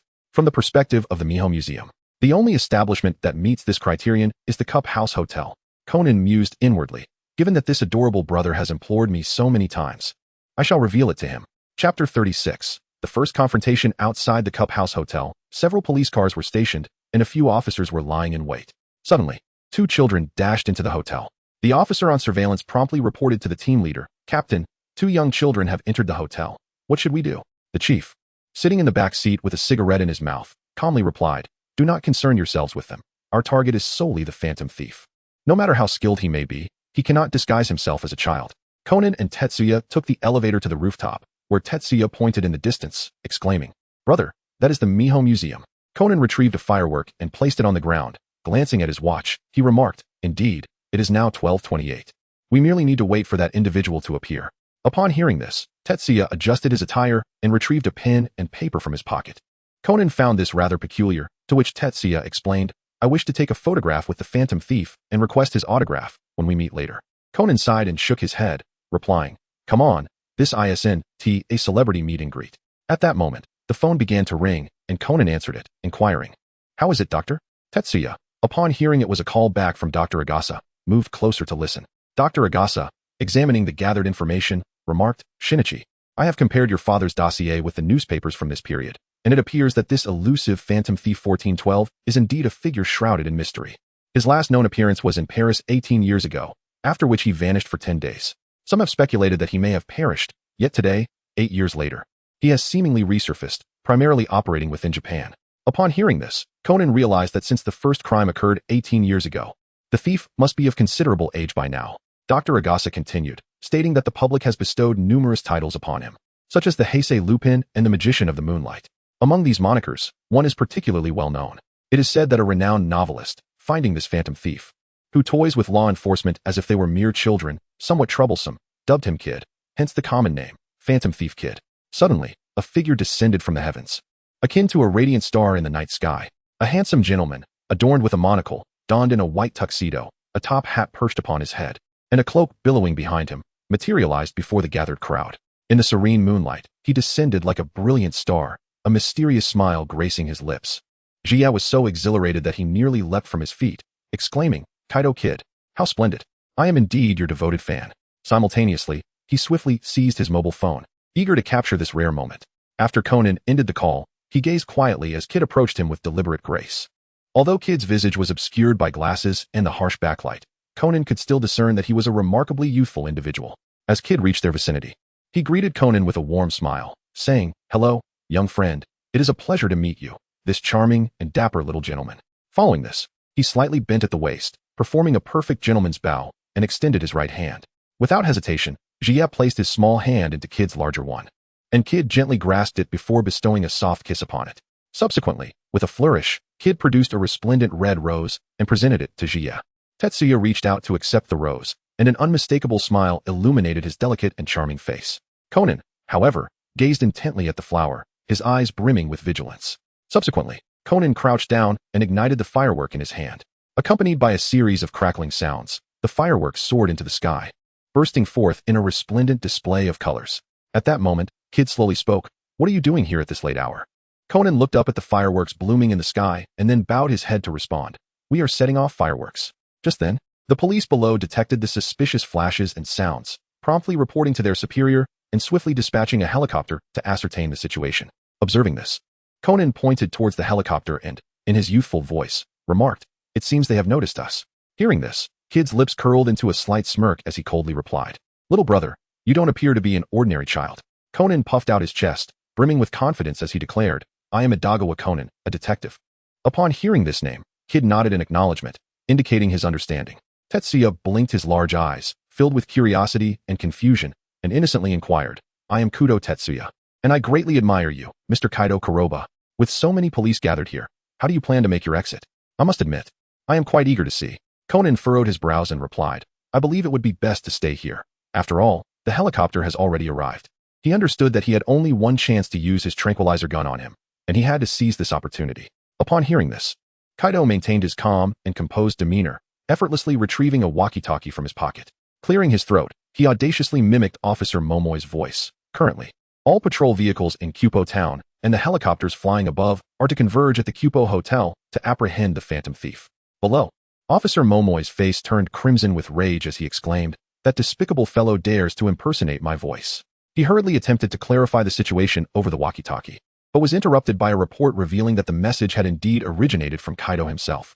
As the crowd was taken aback, Kaido swiftly switched to Officer Nakamori's voice, loudly declaring, "Kaido is currently on the rooftop. All personnel, surround the area immediately."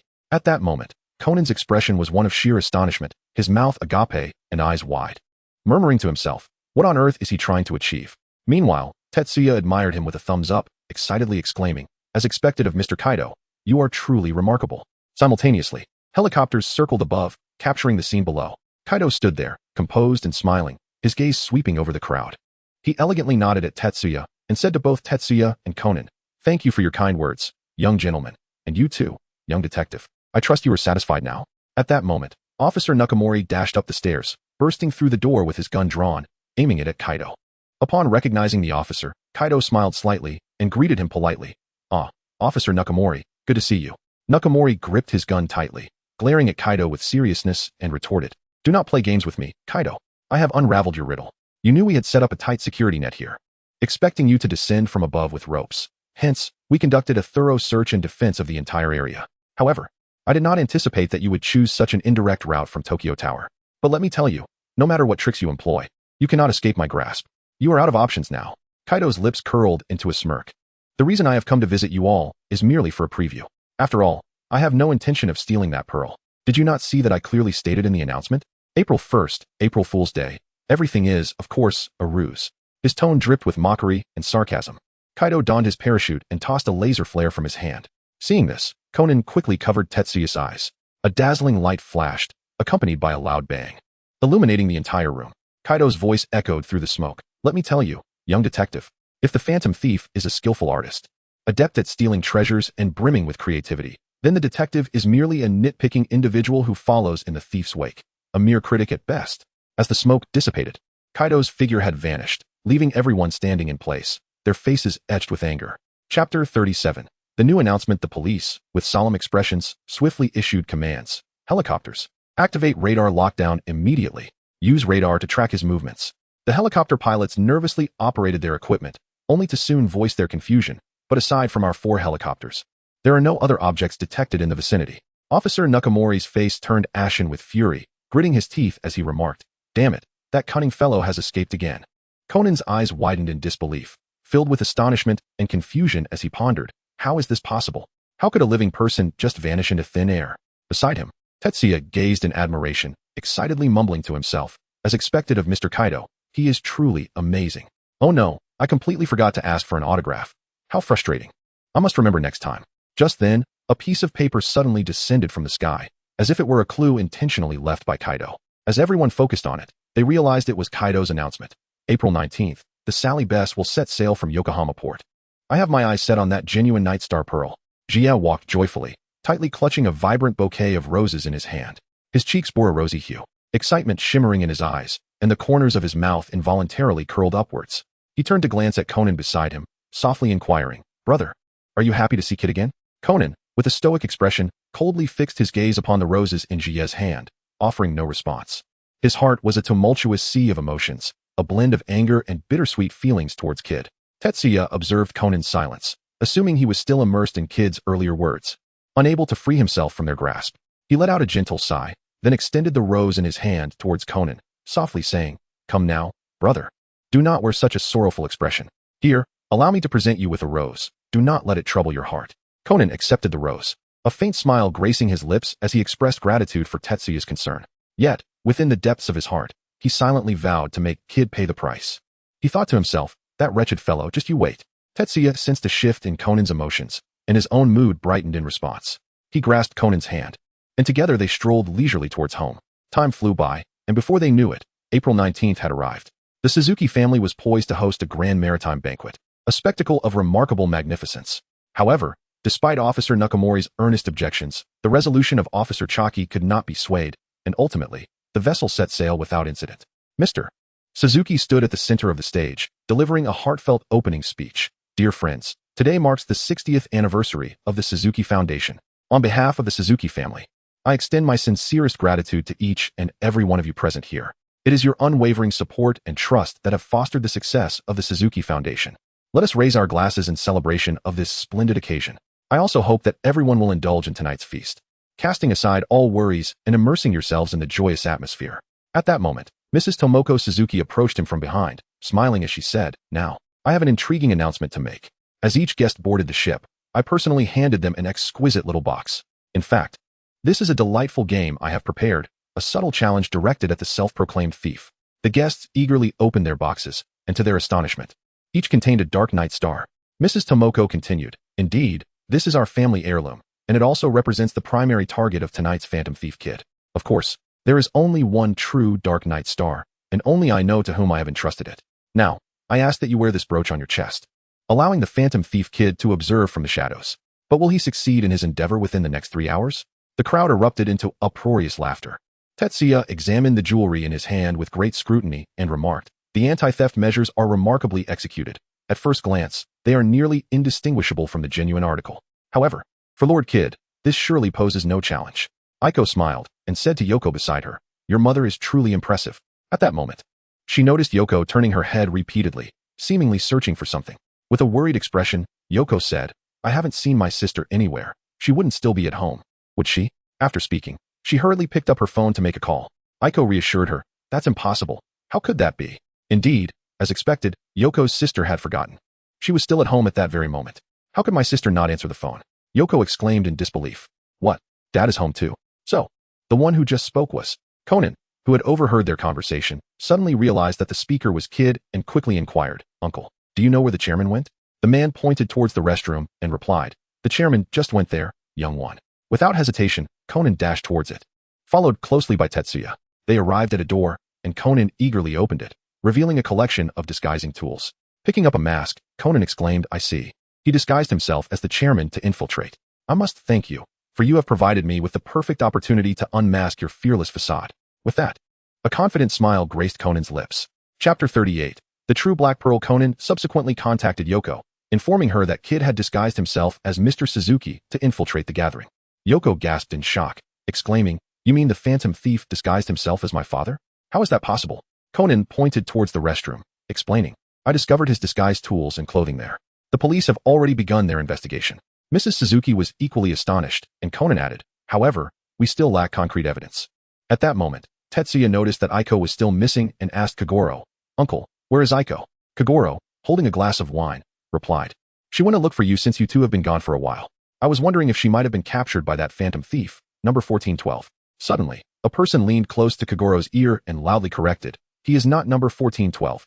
His name is Kid the Phantom Thief. Please do not confuse the two again. Kagoro was startled by the sudden voice, his heart racing, and nearly cried out. He nodded in agreement, and once the man left, he sighed in relief and approached Mrs. Suzuki, lowering his voice to ask, Who was that man? Mrs. Suzuki smiled softly and replied, He is Officer Nakamori from the police department, specifically handling the Kid case. In truth, he is also our family's hope, much like you, one of the knights guarding our family's night star. Kagoro smiled at this but soon furrowed his brow in confusion, asking, But madam, at this banquet, 500 guests are adorned with today's star, the night star, which is the Black Pearl. And aside from one genuine pearl, the rest are all exquisitely crafted replicas. If you don't tell me which one is real, how can I protect it? Mrs. Suzuki smiled gently and replied, While they are exquisitely crafted, they are still replicas. With careful observation, one can always detect differences. Some pearls lack a certain luster, like the one I am wearing, while others, like yours, shine brightly, yet are also failures. Kagoro frowned, troubled. You can't expect me to verify each one, can you? Mrs. Suzuki chuckled and continued, Let me give you a hint. This night star once enchanted my grandfather over 60 years ago, possessing a unique peacock green luster. Hence, I entrusted it to the woman most suited for it. On this ship, there happens to be only one person who matches. Upon hearing this, Kagoro's eyes widened in realization, and he slapped his forehead, saying, "Oh, so, the one wearing the genuine article must be a woman." Mrs. Suzuki smiled mysteriously at Kagoro's words and said softly, "You are quite fitting as well, Mr. Mori."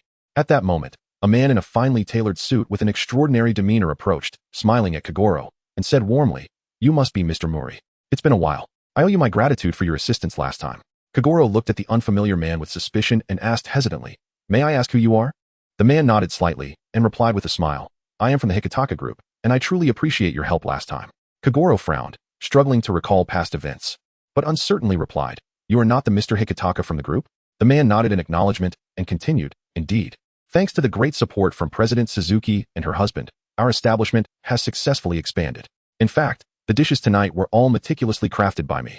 Just then, another man with slightly darker skin and hair tied back interjected, looking disdainfully at Mr. Hikitaka. "What a pity, chef. It seems Chairman Suzuki has been frightened into hiding by Kid the Phantom Thief, and the dishes you prepared for flattery will only bring you tears." Mitsuki patted Samboku on the back with a smile, saying, "You are still as sharp-tongued as ever." Samboku laughed heartily. "Thank you for the compliment." Kagoro suddenly recalled something and asked, "You were the one who attended Miss Suji's birthday party, weren't you?" Noticing Samboku was not wearing a pearl brooch, Mr. Hikitaka curiously inquired about the reason. Samboku disdainfully pulled out the box containing the pearl brooch from his pocket and replied, "I have no interest in such childish games." Kagoro reminded him, "But if you don't wear it, it might raise suspicion." Samboku sighed in resignation, then took out a handkerchief, carefully opened the box, and donned the pearl on his attire. Conan stood quietly observing all this, his eyes reflecting a glimmer of doubt and contemplation. When he saw Samboku wear the pearl, a hypothesis began to form in his mind, though he remained uncertain. Just then, a man in a red suit with a handsome visage approached, his expression somewhat uneasy as he softly asked Yoko, "Is Miss Ayako not here?" Yoko nodded and replied, "Yes, my sister has some matters to attend to." Upon hearing the news, the man's face revealed a trace of regret, his expression tinged with a hint of melancholy. Conan gazed at the lively scene before him, where the attendees were adorned in their finest attire, and could not help but exclaim, "Truly, the Suzuki Consortium is worthy of its reputation." Those invited to this grand soiree are either affluent or esteemed, hailing from noble families, or holding the title of corporate leaders.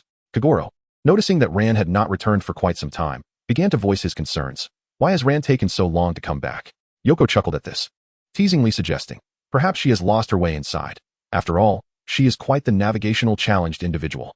Just then, Ran unexpectedly appeared behind them. Her cheeks flushed as she retorted, "Who says I'm directionally challenged?" Yoko looked at Ran in astonishment, laughing. "Oh, Ran, so it turns out you were here."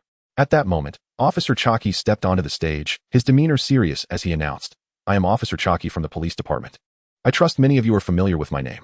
Today, the infamous Phantom Thief, Kid, has infiltrated this vessel. He is an exceptionally skilled master of disguise, capable of conducting thorough investigations of his targets. Whether it be voice, appearance, or personality, he can imitate them flawlessly, making it exceedingly difficult to discern his true identity. Therefore, I urge everyone to remain vigilant and not be deceived by him. The police suspect that he has already mingled among the guests, blending in seamlessly. Ordinarily, we would conduct individual searches, but to avoid disrupting your enjoyment, we shall refrain from doing so. I propose that everyone establish a secret code with those nearby. Pair off and devise a code known only to you." Kagoro clapped his hands together, realizing the strategy. "Ah, I see. This way that fellow cannot simply transform from one person to another. The police will thus find it easier to identify suspicious individuals." Conan turned to Tetsuya and instructed, "Tetsuya, for the secret code, when I say Sherlock Holmes, you respond with Dr. Watson, understood?"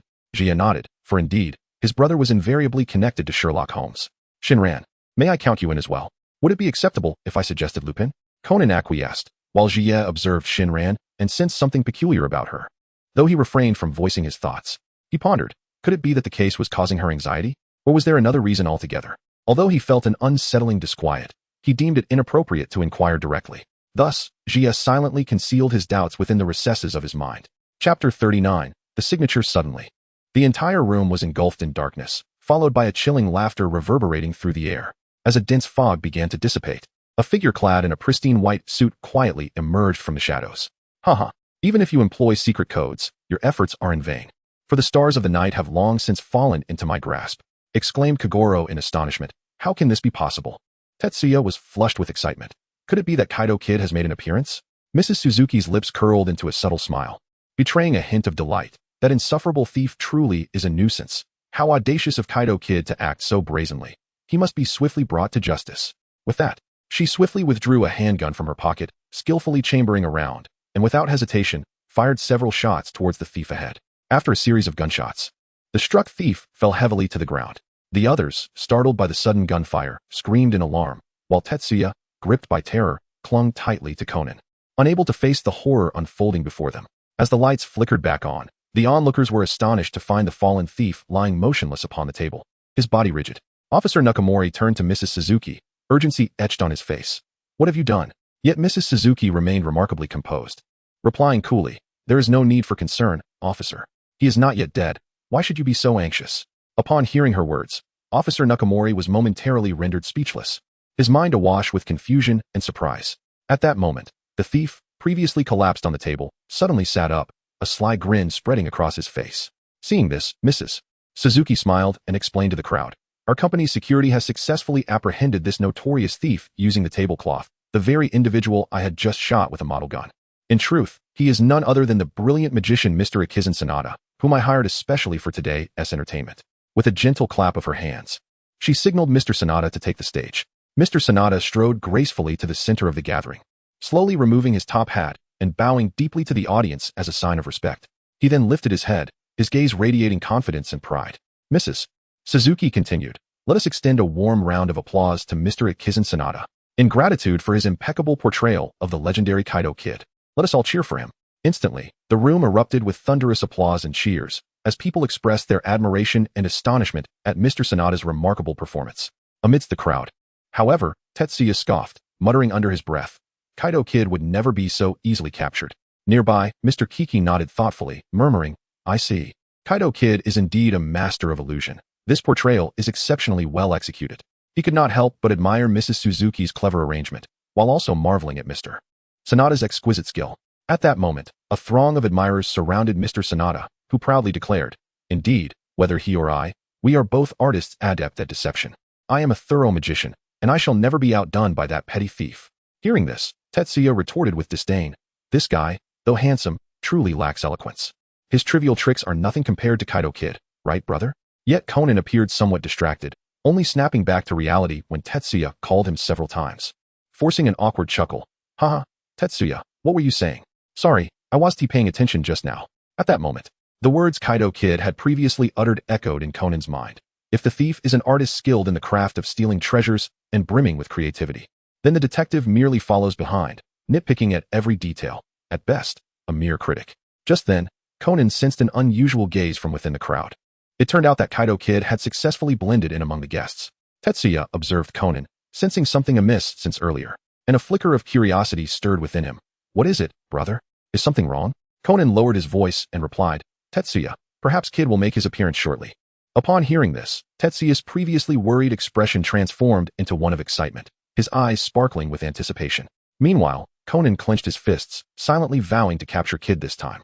At that moment, Mr. Sanada was captivating the audience with his remarkable card tricks, which instantly seized Tetsuya's attention.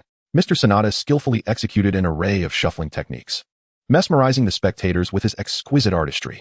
Suddenly, Mr. Mifune in the crowd raised his hand, requesting to shuffle the cards himself. Expressing his skepticism about the magic and wishing to give it a try, Mr. Sanada graciously agreed and even invited more guests to join in. Seizing the opportunity while Conan was distracted, Tetsuya swiftly grasped Ran's hand and darted into a corner. With innocent eyes sparkling, he whispered, Are you perhaps the great Kid?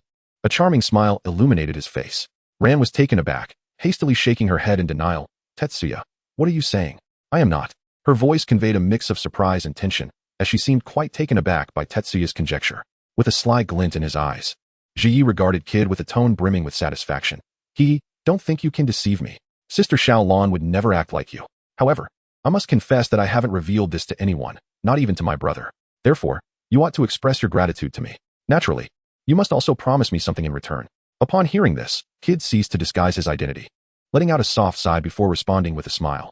I never anticipated that I would be seen through by a mere child. Very well, I accept your terms. But what exactly is your request? Ji swiftly extracted a small notebook from his pocket, his face radiant with joy. Actually, I've always wanted to take a commemorative photo with you. but since you still resemble Sister Xiaolan, it's somewhat inconvenient. Therefore, I can only ask you to sign your name for me. Oh dear, I forgot to ask for your autograph the last time I saw you. Kid. Observing the innocent and adorable Ji couldn't help but feel a sense of amusement. He readily accepted the notebook, preparing to pen his signature when he suddenly heard Ji remind him, remember to write to Gong Duiji and add a blessing. Something like, I hope Gong Duiji will shine as brilliantly as a gem in the future. Chapter 40. The theft. After Kid signed his name and was about to turn away, Ji hesitated and spoke up. Actually, I want to tell you something, but I haven't mentioned it to my brother yet. However, it seems he has already deduced the truth, for he is a superlative detective. Upon hearing this, a confident smile spread across Kid's face as he gently tousled Jie's hair and replied tenderly, thank you for the reminder. At that moment, Yuan Zi called out loudly for Xiaolan. It's our turn, Xiaolan, come quickly. Xiaolan responded and hurried towards Yuan Zi. Upon reaching the stage, Xiaolan and Yuan Zi began to clean the deck of cards. However, Xiaolan accidentally dropped the cards on the ground. Mr. Sanada, witnessing this, nonchalantly remarked, it's all right. Even if the cards fall to the ground, my poker won't just disappear. Upon hearing the mention of cards, a spark of inspiration flashed through Conan's mind. He dashed over to Muri Kagoro, eagerly inquiring, Uncle, I remember you brought the guest list for this party, right? May I take a look at it? Kagoro retrieved the list from his pocket and handed it to Conan. As Conan scrutinized the names on the list, his eyes suddenly lit up upon recognizing one of them. Finally understanding the true identity of the Dark Knight Star and why the Phantom Thief Kid had issued a second notification, Conan turned to Ji, asking, where did you just go? Ji gently touched his nose and chuckled, I just went to the restroom. Conan grasped Ji's hand, saying, now, don't run around. Xiaolan and Yuanzi returned the deck of cards to Mr. Sanada, who, in gratitude, allowed them to select one card. Claiming he could decipher their innermost thoughts and guess the number on the chosen card. Xiaolan smiled slightly, feeling a bit nervous. Yuanzi looked at Mr. Sanada with eager anticipation. With a flourish, Mr. Sanada performed a magic trick, producing a dove from his hands, which was a heart, thus implying it was the ace of hearts. The crowd erupted in laughter as Sanada handed the cards to Xiaolan, indicating she should draw one. Yuanzi urged her to pick the rightmost card. Xiaolan revealed a card. And to everyone's astonishment, it was a note from the notorious Phantom Thief Kid. I have arrived at your side, bewitched like the Queen of Egypt. Upon seeing this note, the crowd became agitated, with some even screaming in panic. Officer Chaki quickly attempted to calm everyone, shouting, please, do not panic. Stay calm. He urged everyone to confirm their identities and to exchange signals with those nearby to ensure they were not being impersonated by Kid. Officer Chaki approached Officer Nakazora, lowering his voice to say, could it be that Kid has already stolen the Black Pearl? Officer Nakazora frowned, pondering for a moment before replying, that shouldn't be possible. Just then, Conan interjected, he hasn't stolen anything yet, nor has he escaped. The purpose of this notice is merely to unsettle us and lead us into his trap. His gaze was resolute, filled with confidence as he declared, rest assured, I will catch him. He is merely an ordinary person who performs tricks, not a magician. Mr. Sanada examined the note left by the thief closely. Mr. Fujichu, curious, asked, is this truly a note from Phantom Thief Kid? Yuanzi nodded affirmatively, saying yes. This note was attached to the card Xiaolan just drew. Recalling the moment, she still felt a twinge of surprise. Sanada, incredulous, questioned, but how did he manage to attach this without anyone noticing? It seemed almost unfathomable, as if Kid possessed a miraculous ability to execute such a clever act in plain sight. Mr. Hickey frowned, stating, Kid always appears and vanishes like a dragon, shrouded in mystery. Mr. Mifune added, the only thing we can ascertain is that he must have infiltrated the guests long ago. Officer Chaki continued to quell the frightened crowd, while Kagoro Muri calmly analyzed, if what you say is true, then he must already know where the real Black Pearl is. At that moment, Mrs. Suzuki approached, scoffing, her tone resolute. Even if unforeseen circumstances arise, this is a prison at sea. I am eager to see if he truly possesses the prowess to steal the Star of the Night and escape under such tight security. The entire ship was now heavily surrounded by police, with less than half an hour remaining until they reached Tokyo Bay. Upon hearing these words, Officer Nakazora ordered the sealing of all exits and instructed his subordinates to ensure that no one could enter or leave. Conan mused. It seems Kid is about to slip up. No matter his tactics, he can only act when the guests are in a panic to escape. Suddenly, Yuanzi noticed that the black pearl brooch adorning Xiaolan's chest had vanished without a trace. She quickly looked down to search, only to find the pearl had rolled to the ground. As Xiaolan asked someone to help her retrieve it, the pearl suddenly cracked open, releasing a cloud of smoke. The sight startled the others, prompting a loud cry. The pearl exploded. This outcry sent the crowd into further disarray, with many discarding their own pearls in fear. In an instant, countless pearls scattered across the ground, emitting smoke and transforming the scene into chaos. People rushed toward the banquet hall entrance, desperate to escape the smoke-filled environment. Mrs. Suzuki was no exception, but in the throng, she was accidentally knocked to the ground. Xiaolan quickly rushed to assist her, asking with concern, "Are you all right, Auntie?" Mrs. Suzuki rose, gratefully thanking Xiaolan. At that moment, Yuanzi was astonished to discover that the pearl Mrs. Suzuki had been wearing had also mysteriously disappeared. Mrs. Suzuki's expression shifted to one of terror as she screamed, "Ah, it's Kid. He has stolen my star of the night." Officer Nakazora widened his eyes in disbelief, asking, "What? So the pearl Mrs. Suzuki wore was the real star of the night?" At this moment, the officers at the entrance could no longer withstand the surge of the crowd and had no choice but to open the doors. All the guests rushed out like wild horses. Observing this, Officer Nakazora quickly pursued, shouting, "Kid is likely among those people. Everyone, stick close to me."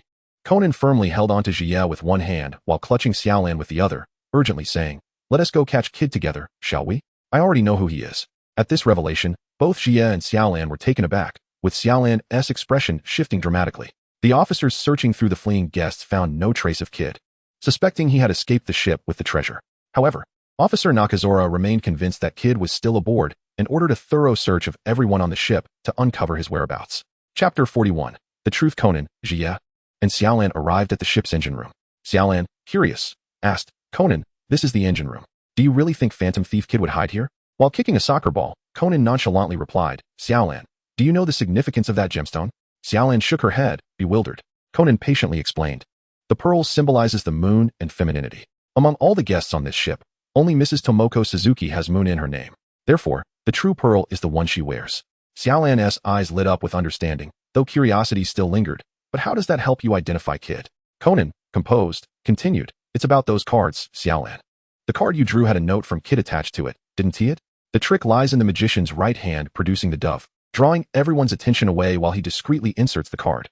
It's a basic technique, ensuring that regardless of how the cards are shuffled before reaching him, that specific card will always be drawn." After a moment of contemplation, Xiaolan remarked, "So, if that message was affixed to the inner side of the card, it implies that the true identity of Kaito Kid is that magician named Sanada?" Conan shook his head, asserting, "Not at all, for I have been meticulously observing.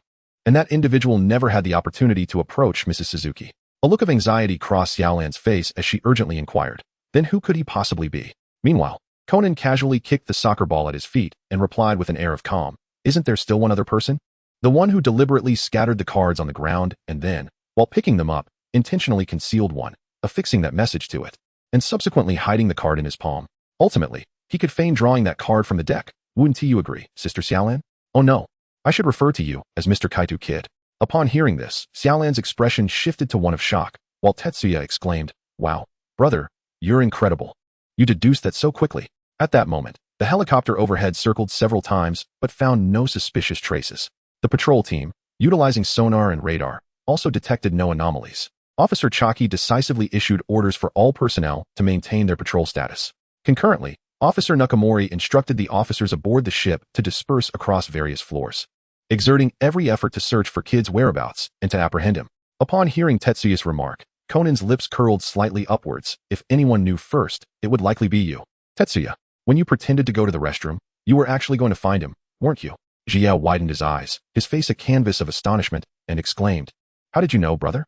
Conan offered a faint smile, gently prodding Jie's forehead with his finger, and elucidated with a chuckle. "Are you aware that whenever you tell a lie, you tend to exhibit a particular gesture? A little deduction reveals the truth." Tetsuya touched the spot that Conan had poked and furrowed his brow, incessantly reflecting on what actions had led Conan to uncover his secret. Observing Tetsuya's troubled expression, Conan felt a flicker of happiness within him, as the adorable frown on Tetsuya's charming face conveyed a sense of confusion and distress. Conan continued his deduction, stating that Tetsuya's impersonation of Ran was likely executed during the moment when Ran sought them out to leave the venue. Indeed, it was quite remarkable. He had initially overlooked it entirely. After successfully masquerading as Ran, Tetsuya not only utilized that note to unsettle the guests present, but also triggered the explosion of the Black Pearl, plunging the scene into chaos.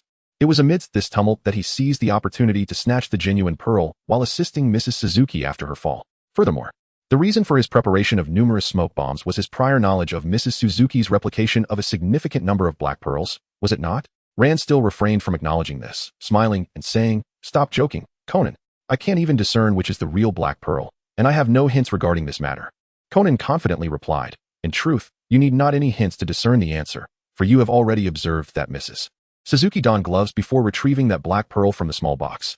You are well aware that pearls are composed of calcium carbonate, which is exceedingly susceptible to the erosion of acidic substances. Once a pearl comes into contact with the oils secreted by fingers, it becomes contaminated, leading to surface acidification and a loss of its original luster. Of course, it is possible that others among the guests also noticed this detail. Yet you understand in your heart that such a precious treasure would never easily fall into another's hands. Ran appeared somewhat speechless and attempted to argue. How could one draw a conclusion based solely on this minor clue? Unfazed, Conan continued, indeed, these clues alone are insufficient. However, if we further analyze the phenomenon concerning the lackluster sheen of the pearls worn by Mrs. Suzuki, the conclusion becomes evident. Much like the pearls displayed in numerous museums, no matter how they are preserved, their luster will gradually fade. The brilliance of a pearl lasts, at most, a few decades. Jia suddenly realized, I understand now. This pearl was purchased 60 years ago, thus its luster cannot possibly be so radiant. Given that it is a pearl that has lost its sheen, Mrs. Suzuki still cautiously donned gloves to handle it, which clarifies everything. Chapter 42 concludes with Xiao Lan revealing a slight smile, though her eyes betray a hint of panic as she inquired, but why does the luster of the Dark Night Star displayed in the Mihua Museum appear so bright?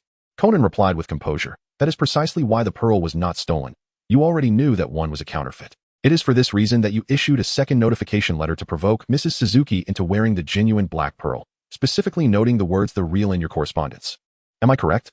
Xiao Lan slowly retreated to the telephone, her voice trembling as she declared, very well, if you truly suspect me, then call the police.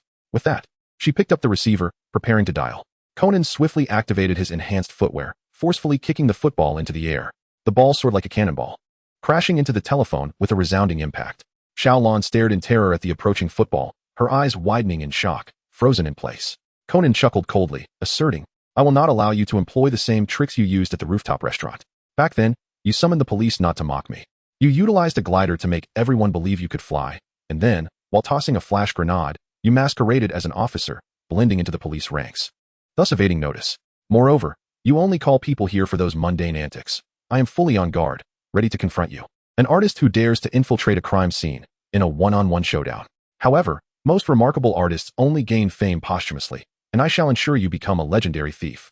The Phantom Thief Kid, you are on the verge of entering the grave of imprisonment. His gaze sharpened, as if capable of piercing through Xiao Lan's disguise. Upon hearing Conan's brilliant deduction, Kid finally shed his facade, revealing his true self. He retrieved the Dark Night Star wrapped in a handkerchief from his pocket, a slight smile gracing his lips as he raised an eyebrow, his magnetic voice seemingly enchanting. I must commend you, esteemed detective. In that case, I shall relinquish this black pearl. Please convey my sincerest apologies to Mrs. Suzuki for disrupting her soiree. With that, he unhesitatingly tossed the pearl toward Jia. Conan crossed his arms, his tone laced with disdain. What purpose does it serve to say such things now?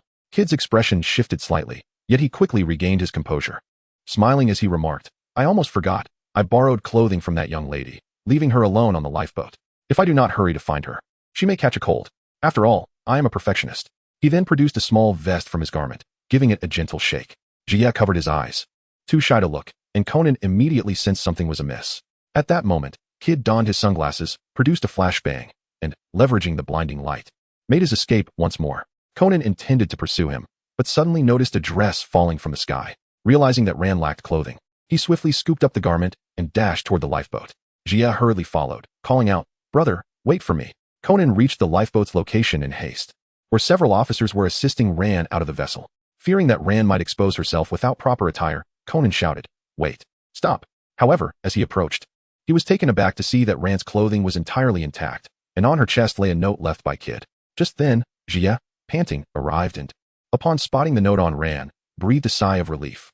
Thank goodness. I knew that Kid would never do such a thing. It turned out that this was something Kid had witnessed while disguised as a janitor during a visit to their home. Yet, when had he come? How had I not noticed? Oh dear, brother, why are you silent? Conan, feeling helpless, silently cursed. Jia, what do you expect me to say? Once again, I've been outwitted by Kid the Phantom Thief. It is utterly infuriating. At that moment, Ran began to awaken.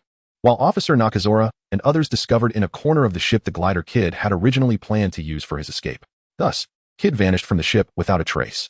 Following this incident, newspapers published accounts of Jia and Conan's contributions to the case of Kid the Phantom Thief. Yuanzi gazed at the newspaper in astonishment, exclaiming, Wow, you two made it to the paper. You are truly heroes. How enviable. Conan humbly replied. It was merely a stroke of luck. Yuanzi, still envious, remarked, But you both are so fortunate to have met Kid the Phantom Thief in person. I wonder what he looks like. Jia exclaimed with excitement. Kaido is so handsome. He is incredibly youthful, possesses a melodious voice, and carries himself with such elegance. His magic is nothing short of miraculous. Unable to endure any longer, Conan swiftly covered Jia's mouth, silently thinking to himself, what is so handsome about him? Please stop. Seeing this scene, both Ran and Sonoko couldn't help but burst into laughter. At that moment, Kaido Kuroba and Aoko Nakamori were walking on the opposite street. Suddenly, Kaido let out a loud sneeze. Aoko immediately complained, oh no, how annoying. Don't spread your cold to me. Honestly, after finally getting to see the Sally Bess. You went and fell into the sea, what a fool. Kaido, his voice hoarse, replied impatiently, you're so nagging. While inwardly grumbling, if it weren't for that little brat, I wouldn't have had to escape from the sea. Sonoko pointed at Kaido and said to Ran, look, Ran, that person resembles Shinichi. Could he be the one you saw in Shibuya? Conan made a face of disdain, pouting as he remarked, is that so? His gaze reveals a hint of skepticism. Tetsuya gazed at the individual before him, pondering silently. Indeed, the resemblance is striking. His gaze lingered on the person, and an overwhelming sense of familiarity washed over him. He mused to himself, could this individual possibly be the infamous Phantom Thief Kid? He bears an uncanny likeness to my brother. How handsome he is. Meanwhile, Ran meticulously reflected in her mind, and a radiant smile blossomed upon her face as she softly murmured, how wonderful, so that is how it is. It felt as if she had unraveled a long-standing enigma. Upon returning home, Tetsuya's eyes immediately fell upon a parcel quietly resting on the table. Intrigued, he picked up the box and scrutinized the label with great care. Suddenly, he was taken aback to discover that the recipient's name was none other than his own. A frown of perplexity creased Tetsuya's brow as he racked his memory, trying to recall if he had purchased anything recently, yet he came up empty-handed. At that moment, Conan noticed Tetsuya standing motionless before the table and approached him to inquire about the matter. Upon seeing the parcel, Conan smiled and explained, oh, this is something I ordered. Why not open it? It is a gift for you. With that, Conan handed the parcel to Tetsuya. Upon hearing the news, Jia eagerly unwrapped the package, and to his astonishment, discovered a turquoise bracelet from Bao Shalong. The translucent gemstones shimmered with an enchanting radiance, reminiscent of the most brilliant stars in the cosmos. This exquisite bracelet was crafted from a collection of blue stones, each one as mysterious and beautiful as the depths of the ocean. Jia carefully retrieved the bracelet. Examining it with great attention, he gently caressed the gemstones adorning it, savoring their smoothness and warmth. These gems seemed to possess an enchanting allure, captivating his gaze and rendering him unable to look away. Observing Jia's ecstatic demeanor, Conan smiled and inquired, do you like it?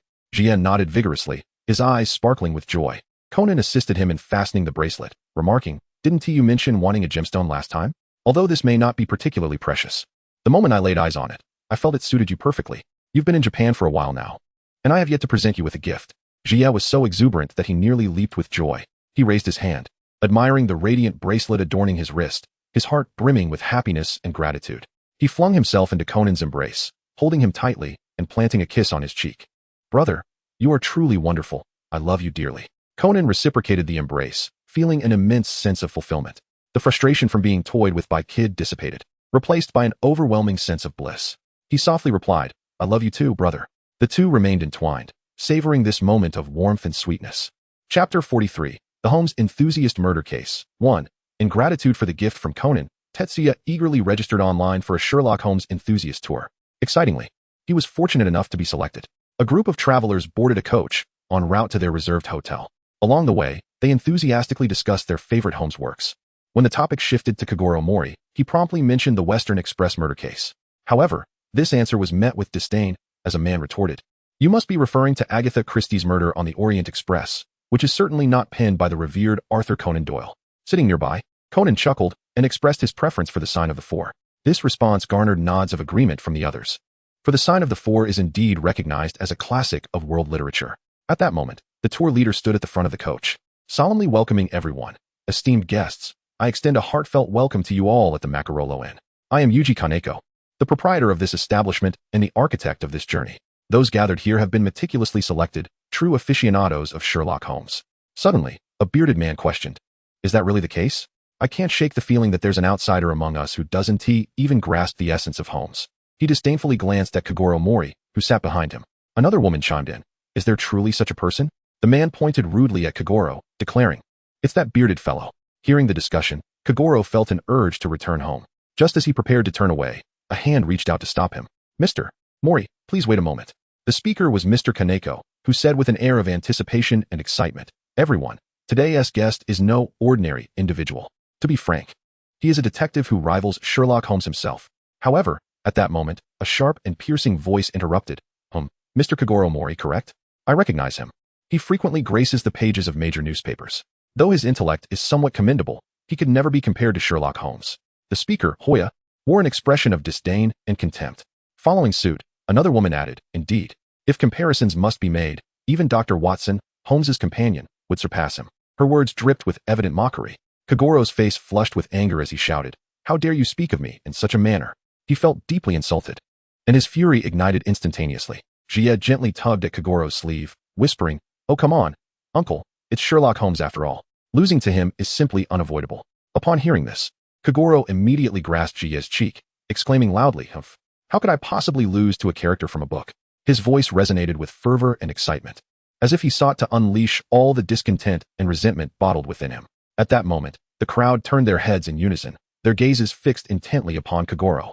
Expressions of hostility emerged on their faces, reflecting their displeasure and anger towards Kagoro's outburst. Startled by the sudden attention, Kagoro hastily patted Conan's back, grumbling, it's all your fault. Conan, why did you join this travel group? Upon hearing the name Conan, the crowd's demeanor shifted dramatically, and they quickly surrounded him, their eyes gleaming with curiosity. One individual inquired, hey there, so your name is Conan? Another followed suit, asking, is that true? Conan responded with an innocent smile, nodding as he replied, yes. I really like this name, it's quite wonderful. His tone was pure and untainted, evoking fondness from those around him. The crowd erupted into cheerful laughter, showering praises such as, it truly is wonderful. Their laughter echoed through the air, cultivating a light-hearted and joyous atmosphere. Observing this scene, Rand smiled with relief, thinking to herself, I was overly worried. Conan is usually so composed, unlike most children, but seeing him so innocent just now puts me at ease. However, his fondness for Sherlock Holmes reflects a similarity between them. Kagoro scratched his head in confusion. Similar to him? Who? Rand, beaming with delight, explained, yes, that guy? So arrogant and proud, yet passionate about deduction. He's a true Sherlock Holmes enthusiast. Just then, a familiar male voice resonated from behind them. A terrible singer, outstanding at football, and the ever-elusive Shinichi Kudo, who has not appeared since I won the match, right? The crowd turned in astonishment to see a cool, dark-skinned boy standing there, a smug smile adorning his face. Ren exclaimed in surprise, you're Heiji Hattori. So, you like Sherlock Holmes too? Heiji waved his hand dismissively, smiling, not really. I signed up because I received a message from Jia indicating that Shinichi Kudo might show up. Besides, I prefer Ellery Queen over Doyle. At Heiji's remark, the other participants displayed menacing expressions, glaring at him with evident dissatisfaction and anger. Clearly, they were displeased by Heiji's commentary. Sensing the tension, Heiji quickly revised his statement, saying, well, Doyle is indeed more skilled. Only then did the crowd's expressions return to normal, no longer as fierce as before. Conan quietly inquired of Jia, hey, what's his deal? His voice was filled with confusion and curiosity. With his large, innocent eyes blinking, Tetsuya replied, I haven't lied at all. My brother is indeed here. It has been so long since I last saw him, and I miss him dearly, so I came to play. A disdainful snort escaped Conan's lips, his expression betraying his skepticism. He inwardly mused, what could possibly be so entertaining? Chapter 44. Epilogue. The timeline shifts to a distant future. As the morning sun cascaded through the window, Tetsuya rose early, swiftly completing his morning routine. He meticulously selected a stylish outfit and lightly spritzed himself with a hint of fragrance, his entire demeanor exuding vitality. With everything in place, he eagerly stepped outside, gliding on a special skateboard invented by Professor Agasa, racing towards the Kudo residence with exhilarating speed. Before long, he arrived at the doorstep of the Kudo home and gently pushed the door open. The sight that greeted him was nothing short of breathtaking. A man with pink hair sat gracefully on the sofa, a handsome visage adorned with a gentle smile. His warm, jade-like eyes, slightly squinted, emanated an air of mystery. Clad in simple loungewear, he nevertheless radiated an aura of nobility, as if his garments were bespoke haute couture. The man held a morning newspaper in his hands, seemingly savoring a leisurely moment. Jia's face instantly blossomed with a radiant smile as he politely remarked, good day, Mr. Chiachia. I sincerely apologize for the interruption. Chiachia's lips curled into a subtle smile, a glimmer of warmth dancing in his eyes as he gently replied, not at all, Jia. It is truly an honor to have you here. There is no need for such formality. By the way, I have just prepared breakfast. If you do not mind, I would be delighted if you could join me. Jia nodded enthusiastically in agreement, secretly marveling at how strikingly handsome Chongyasu was. Not only did he possess exceptional looks, but his gentle and considerate nature rendered him the epitome of perfection. Such allure was truly irresistible. As Jia savored the delectable dishes prepared by the handsome Shunya Subaru, He couldn't help but marvel inwardly at the exquisite beauty before him. Suddenly struck by a thought, he inquired, "By the way, Subaru, do you have time today? I have some questions I would like to discuss with you." With a gentle nod, Shunya Subaru replied, "Of course, I am more than happy to assist you." With a face full of anticipation, Tetsuya continued, "Previously, when I traveled to Hawaii with my father, I acquired some fundamental knowledge of shooting operations, and I even received guidance from a skilled expert in the United States. However, they merely scratched the surface of the subject. Thus, encountering you, Brother Subaru, I hope you can mentor me. Your sniping skills are extraordinary, and I wish to assist you in critical moments. Please, I promise to learn diligently." Upon finishing, he clasped his hands together in a gesture of earnest supplication. Subaru Aoshin chuckled softly, reflecting on how much the Kudo family had aided him. Surely, this was a small request. He replied gently, "Of course, it's no trouble at all, but remember, this is not an easy endeavor." Casting a concerned glance at Tetsuya, he added, "Moreover, the training process will be exceedingly rigorous. Are you truly capable of enduring it, little one?"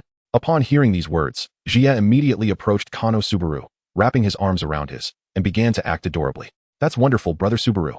I'm not afraid of hard work at all. I possess great strength." As he spoke, he waved his little fist, demonstrating his determination. Looking at the excited child before him, Kano smiled and said, "Then let us head to the training ground." With great excitement, Tetsuya exclaimed, "That's wonderful." He then embraced Kansho tightly, who affectionately patted Tetsuya's head and gently said, "All right, let us depart." Meanwhile, Conan, having risen early in the morning, sat at the dining table enjoying breakfast when he suddenly noticed Tetsuya's absence. Curiously, he inquired of Ayumi nearby, only to learn that Tetsuya had returned to the Kudu residence early, feeling somewhat homesick and wishing to visit. Conan's expression turned to one of helpless resignation, musing internally, "This fellow has already returned home for the 10th time this month. He rarely exhibits such homesickness. I suspect he is merely seeking out Mr. Subaru." Noticing the wall clock indicating it was past 7 and Tetsuya had still not returned, a flicker of concern washed over him. He swiftly retrieved his phone and dialed Tetsuya's number, adopting a feigned sternness as he said, "You must return immediately.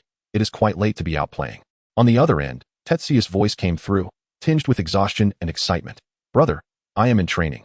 I shall return shortly." With that, he ended the call. At that moment, Tetsuya was at the training ground, diligently focusing on mastering rifle shooting. Kansho stood behind him, supporting his back to prevent him from falling due to the recoil. After several hours of intensive practice, Tetsuya began to feel fatigued, yet persevered. Noticing the time, and considering this was Tetsuya's first encounter with shooting training, Kansho decided it was best to escort him home to rest. He drove the car to the base of the Muri Kaguru office, and, after parking, glanced back to find Tetsuya soundly asleep in the back seat. Gently opening the car door, he prepared to lift Tetsuya when he became aware that Conan had been waiting downstairs for quite some time. Conan approached, softly patting Tetsuya's shoulder, and called out, "Tetsuya, we have arrived home. Please wake up." Tetsuya slowly opened his eyes, still somewhat dazed, and responded groggily, "Oh, we're home?" He shook his head vigorously, attempting to rouse himself, before gradually alighting from the vehicle. As Tetsuya ambled along, rubbing his eyes, he murmured, "Brother, I am so tired." Conan, aware that Tetsuya had spent the day learning shooting techniques from Mr. Kanshiya, expressed his gratitude, saying, "Thank you, Mr. Kanshiya. Tetsuya has learned quite a lot today." Mr. Kanshiya responded with a smile, "No need for thanks. The young lad possesses considerable talent. However, the practice has been quite lengthy, so remember to help him massage his arms, lest he experience discomfort." Conan nodded in understanding. Mr. Kanshiya waved them goodbye, and Conan led Tetsuya upstairs. Upon returning to their room, Conan gently wiped Tetsuya's body with a towel before dressing him in clean clothes. Tetsuya soon drifted into slumber, and as Conan gazed at his peaceful sleeping face, his heart brimmed with affection. Conan softly massaged Tetsuya's arms and shoulders, aiding in muscle relaxation. Tetsuya emitted soft sighs of comfort in his dreams, prompting a smile from Conan as he continued his ministrations. After a while, Conan felt a wave of drowsiness wash over him, so he climbed into bed, embracing Tetsuya tightly as they both succumbed to sweet dreams. Chapter 45. The Holmes Enthusiast Murder Case. 2. Mr. Kinokuni clapped his hands forcefully, successfully drawing the attention of all present. With a hint of a smile on his face, he addressed the guests, "Ladies and gentlemen, as night deepens and time grows late, I urge you all to return to your rooms for a good rest and to recharge your energies. Tomorrow's schedule is as follows. Breakfast will be served at 9 o'clock, lunch at 1 in the afternoon, and dinner at 8 in the evening. Of course, following this dinner, there will be a thrilling session of challenging deductive reasoning questions." At this announcement, the book enthusiasts present displayed expressions of eager anticipation. However, Mr. Kinokuni abruptly shifted his tone, continuing, "Before we embark on this captivating reasoning segment, I would like each of you to demonstrate just how profound your admiration for Sherlock Holmes truly is. I trust this will not pose a problem." At this moment, we shall distribute a questionnaire titled Sherlock Holmes Test, 1,000 questions. The deadline for submission is tomorrow evening, and only those who score above 990 points will qualify to participate in the evening's reasoning activities. To ensure fairness, I must also request that you surrender your mobile phones and all books related to Sherlock Holmes. This measure is intended to allow everyone to partake in this challenge solely based on their own capabilities. Even if you choose not to comply, rest assured that the inn is equipped with surveillance and listening devices. Should any cheating be detected, you will be asked to leave immediately. Kagoro Muri, somewhat perplexed, inquired, "Do I also need to participate in this test of yours?" Mr. Kinokuni swiftly shook his head, explaining, "You are exempt, as you are a special guest. You need only deliver a speech at the end." At that moment, Conan approached Mr. Kinokuni with the test questions in hand, earnestly asking, "If I achieve a score of 990, may I also participate in the reasoning activities?" The proprietor was momentarily taken aback by the thought of such a young child wishing to take part, yet he nodded in agreement. Conan's face lit up with a joyful smile, as if he had already tasted success. Curious, Je asked Hattori, "Heiji, what is your room number?" Hattori replied, "I am in room 333. Je exclaimed with excitement, "Wow, that sounds so close. I'll come to find you to play later." Hattori smiled, expressing his eagerness for the visit. The hour was already late, yet Conan remained diligently working on his test questions. Meanwhile, Kagoro Muri, having neither a phone nor a newspaper, had grown bored and retired to bed. After chatting with Hattori for a while, Je too felt weary. He returned to his room, lay on the bed, and gradually his eyes began to droop as drowsiness overcame him. After a brief period of dozing, Je, through his hazy vision, noticed Conan still seated at the table, intently focused on his work. He softly urged, "Conan, it's quite late now. Let us save the writing for tomorrow." However, Conan merely acknowledged him verbally, his pen continuing its ceaseless motion. Jia, concerned about disturbing others, gently descended from his bed and approached Conan. Grasping one of his hands, he swiftly snatched the test paper from him. His face flushed slightly, tinged with a hint of anger, and he spoke in a somewhat forceful tone, "Brother, it's time to sleep." Noticing that Jia seemed genuinely upset, Conan obediently set down his pen and followed him back to bed. As the morning sun filtered through the curtains, the clock indicated it was just past 9. The aroma of breakfast wafted through the hotel's dining area, as guests arrived one by one to indulge in the morning feast. Curiously, however, Mr. Kanekawa had yet to make an appearance. One lady, displaying signs of impatience, called over a waiter, "Could you please fetch your boss? I have completed the test and wish to know my score." The waiter, looking troubled, replied, "But the boss instructed me to attend to all guests until after dinner, when he would arrive." Hattori Heiji sat there somewhat distracted, muttering to himself, "Sigh. Kudo Shinichi hasn't shown up again. Had I known, I wouldn't have joined this trip." Time passed slowly, and as night fell, it was soon midnight. Yet Mr. Kanekawa remained absent, causing a sense of unease and irritation among the guests. Finally, Mr. Fujisawa could endure the torment of waiting no longer. He abruptly stood up and declared loudly, "I can't wait any longer. I'm going back to my room to sleep." With that, he strode out of the dining area. Miss Toda sighed in resignation, her tone laced with dissatisfaction. "It seems the rumors are indeed true. Everyone says that distributing this initial version is merely a grand deception, consistently presenting exceedingly difficult questions that are impossible to answer, simply to flaunt this book." Apologetically, she added, "I too shall return to rest," and rose to leave. Soon, many others followed suit, including Kagoro Muri and Ran, while only Jia remained with Conan, patiently waiting. At that point, the dining area was nearly empty. The clock's hands had passed 3, and Hattori yawned widely. "I'm reaching my limit." After a short nap, Tetsuya awoke to find the hour hand pointing to 3 o'clock. He stretched languidly and remarked, "Indeed, it has grown quite late." As time passed, the other two expressed their desire to return to their rooms. Suddenly, Tetsuya gazed out the window in astonishment and exclaimed, "Conan, isn't that Mr. Kanatani? Why is he driving?" The group turned their attention towards the window, and Kotoha, with a light-hearted tone, inquired, "Has the deductive questioning finally commenced?" However, the car did not come to a halt. Instead, it sped straight toward the edge of the cliff. Hattori and Conan hurriedly leaned out the window, but the vehicle's speed continued to escalate. And despite Hattori's frantic shouting and pounding on the window, Mr. Kanatani remained unresponsive. Conan clutched the rearview mirror tightly, scrutinizing the interior of the car, where he noticed the dashboard was covered with a blanket, emitting a peculiar sound. Despite Hattori and Conan's desperate attempts at rescue, the car ultimately plunged towards the cliff, resulting in a tremendous explosion. Tetsuya soon followed, gazing at the burning vehicle below the precipice with a look of terror. Chapter 46. The Holmes Enthusiast Murder Case. 3. In the wake of such a catastrophic event, Tetsuya promptly informed Kagoro Muri and summoned everyone to the cliff's edge, where flames still raged below. The group looked down with grave expressions, and someone voiced the question, "Is the innkeeper really dead?" Hattori nodded solemnly and replied, "Indeed. I witnessed him, and the car plummeted into the sea right before my eyes. A trembling waitress remarked, "How could this be? How could it happen?" The owner. However, Kagoro seemed unfazed and said, "He must have committed suicide. I suspect he couldn't bear the thought of you obtaining that first edition of Sherlock Holmes." Kodoha interjected, dissenting. "I believe it is highly probable that he was murdered. If someone incapacitated or killed the innkeeper beforehand and then placed him in the car, attaching it to the accelerator, it would have driven itself forward. The perpetrator likely made arrangements in the garage beforehand." Miss Ueda, with curiosity etched on her face, asked, "So, the murderer could be among us?" Upon hearing this, the group felt a tightening in their hearts, exchanging glances filled with suspicion and vigilance.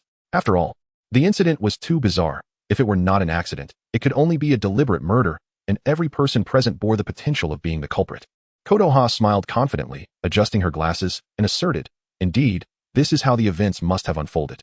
However, Hattori raised his own doubts. But why would the car suddenly accelerate while in motion? Moreover, there was a strange sound emanating from inside, akin to the wind. Yet I can assure you it was not produced by the engine.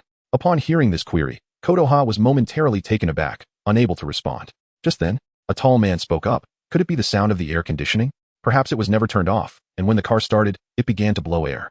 Kagoro quickly intervened to mediate, stating, "In any case, the car is undoubtedly lost to us. We must report this to the authorities and await their handling of the matter." Tetsuya instinctively reached into his pocket, only to suddenly realize that his phone had long been confiscated by the boss and had yet to be returned. He inquired of the waitress, "Where are our phones? Have they not been returned yet?" The waitress explained that all the guests' phones were stored in the boss's room, and she hurried off to retrieve them. Meanwhile, Conan and Hattori were crouched on the ground, propping themselves up with their hands as they meticulously examined the tire tracks left behind. Their eyes were fixated on the ground, as if they sought to unearth the crucial clues to the case from these markings. So engrossed were they in their observations that they remained oblivious to each other's similar endeavors. Suddenly, their heads collided with a resounding thud. "Ouch!" Both Conan and Hattori exclaimed in unison, clutching their heads. Ran looked at them and couldn't help but laugh, concernedly asking, "Are you both all right?" Hattori rubbed his head and explained, "I was just trying to see if there was any cold air on the ground, as it might aid in solving the case." He was reminded of a similar incident during their last evidence search, which sparked a flicker of doubt in his mind. Meanwhile, Conan innocently remarked, "It's just too dark here to see clearly." Hattori nodded in agreement. Indeed, the dim lighting posed a challenge to their investigation, yet it did not diminish their resolve to continue seeking clues. At that moment, a woman with long hair, exuding a mature and alluring aura, approached with a lighter, illuminating their surroundings. "Is this helpful for you, young detectives?" she inquired. Conan and Hattori quickly expressed their gratitude, finding her assistance immensely beneficial. Before long, a waitress rushed in with a grim expression on her face. Upon entering the room, she discovered that all the guests' phones had been shattered, and a precious first edition book had vanished without a trace. Fear was palpable among those present. Upon entering the room, Tetsuya gazed mournfully at his phone, a gift from his mother since his arrival in Japan, now irreparably damaged. Mr. Fujisawa, his face flushed with anger, spoke with a tremor in his voice. "I cannot tolerate this any longer. I will drive another car home." However, Hattori approached the door, his expression impassive, stating calmly, "That will be of no use. The other car in the garage has a gaping hole in its fuel tank, completely drained of gas, and the battery is dead. That vehicle is immobile, reduced to a heap of scrap." At these words, Ran's face turned pale with terror, her body trembling as she murmured. No way her eyes betrayed a profound fear and unease. Mr. Toda, on the other hand, appeared somewhat smug, confidently declaring, "See, the innkeeper was indeed murdered, right, detective?" His gaze was fixed on Hattori, seemingly seeking affirmation. Hattori slowly stepped forward, his gaze calm, yet piercing, as if he could see through everything. "While we are still unaware of how the murderer accelerated the vehicle, it is evident from his actions of isolating us by destroying the phones that he intends to continue this murderous spree." His voice was deep and resolute, instilling an inexplicable pressure in the air. The mood grew grave among the crowd, the atmosphere thick with tension.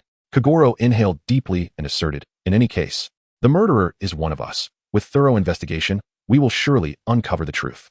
His tone brimmed with determination and confidence. As everyone pondered this, a tall man suddenly exclaimed, "I have an idea. An electronic camera might have captured some crucial clues."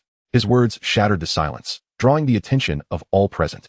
However, the waitress appeared troubled, her voice trembling as she explained, "I'm terribly sorry, but those cameras are actually fake, merely decorative props used for this annual event." Upon hearing this, astonishment spread across the faces of the guests. Tetsuya placed a hand on his chest, sighing in relief. "I thought so. How could an ordinary inn possibly have surveillance cameras in the rooms? It made me hesitant to even change clothes." Hattori continued, "However, This allows us to ascertain that the murderer must have compelled the innkeeper to enter the car and start the engine around 3:30. The six of us, who remained in the living room for several hours prior, had no opportunity to commit such a crime. Chapter 47. Epilogue. Memories. The next encounter with Akai was on the way home from school, on a snowy day when pristine white snow blanketed the streets, casting everything in a delicate veil.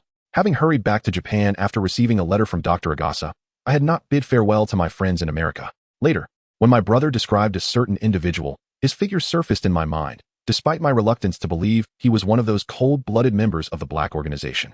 Yet, all signs indicated that he was indeed closely tied to that group. Contrary to my wishes, since Dr. Agasa took in Hybra, encounters with members of the Black organization had become increasingly frequent. Tetsuya's unease grew stronger. Each thought of it stirred an inexplicable dread within him. That day, this fear finally materialized into reality. On another journey home from school, Hybra spotted a car belonging to Jin, her face drained of color. Tetsuya also recognized the vehicle, and his heart sank. He recalled what Akai had once said about his favorite car, the Porsche 356A.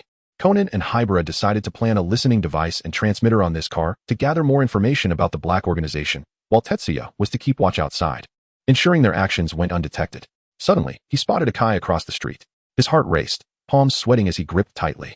He gazed at Akai, his eyes swirling with complex emotions, surprise, confusion, anger, and an undeniable tinge of fear. Indeed, Jin was Akai. Truth be told, he had been my closest friend in America, apart from family. In hindsight, perhaps even that name was merely a fabrication he conjured during a mission. I dared not reveal my acquaintance with him to my brother. Consumed by dread, he was fully aware that Shinichi Kudo was my brother, yet he cruelly compelled him to ingest that fatal poison. Gradually, resentment towards him took root within me. It was because of him that my brother had to shrink in stature, unable to reveal his true identity, estranged from friends, and forced apart from his beloved. He once asked me what I wished to become when I grew up, and after a moment of contemplation, I refrained from answering. In truth, I only wished to be forever by my parents' and brother's side, living as a blissful little salted fish. At that time, he tightly grasped my hand and said, "When you grow up, come to my side. I will grant you all your wishes." His piercing gaze bore into my face like two icy arrows. A subtle smirk graced his lips, emanating an alluring charm, yet I found myself unable to escape his gaze, as if it had pinned me in place. In that fleeting moment, I glimpsed the darkness and cruelty lurking within him. His smile exuded a confidence that seemed to command everything, instilling in me a sense of fear and unease. I could only nod and make an excuse to leave, subsequently returning to Japan with my parents. Surely he did not wish for me to join that organization. It is truly despicable. I would never become part of a group that delights in harming others and conducting inhumane research. Later, I inquired about his sudden familiarity, to which he replied that I resembled a childhood friend he once knew, though tragically, that friend had passed away at a young age. On that occasion, my brother disguised himself as an engineer to meet with vodka. At a critical moment, I feigned to spot him by the locker, drawing his gaze and preventing him from noticing my brother's presence. He took me to a Michelin-starred restaurant and gifted me a renowned gemstone. Though the exquisite gift was before me, I could not muster joy. Fortunately, my inherited acting skills prevented him from discerning my distress. He mentioned that he had been traveling for work around the globe and that his return to Japan was mandated by his employer to apprehend a petty criminal, a task he had already accomplished. His tone was remarkably relaxed, yet I felt a chill run down my spine. Finally, he escorted me to the Kudu residence, and we arranged our next meeting, exchanging contact information. At that moment, my brother was already waiting at Dr. Agasa's house. I dared not meet my brother's gaze. He was furious, even threatening to send me back to America. I clung to him, weeping uncontrollably, pleading with him not to send me away. As I was on the verge of losing consciousness from my tears, my brother's heart finally softened, but he sternly commanded that I must never have contact with him again. Chapter 48. The Holmes Enthusiast Murder Case. 4. Mr. Fujisawa pointed to himself and stated solemnly, "Then the murderer is one of the 5 of us who were absent from the room." Kagoro Mori hastily waved his hands, urgently exclaiming, "Please, do not include me." Ayako Omuki quietly leaned toward Hattori and whispered, "Did you find what you were looking for?" Hattori turned to her with a look of helplessness, replying, "No, I have yet to find anything." Upon hearing that Hattori had made no discoveries, Ayako suddenly burst into laughter, a mysterious smile playing on her lips. As she retrieved a lighter from her pocket to ignite a cigarette, she declared, "I already know who the murderer is, and I possess decisive evidence regarding their methods." Everyone present displayed expressions of shock at her words.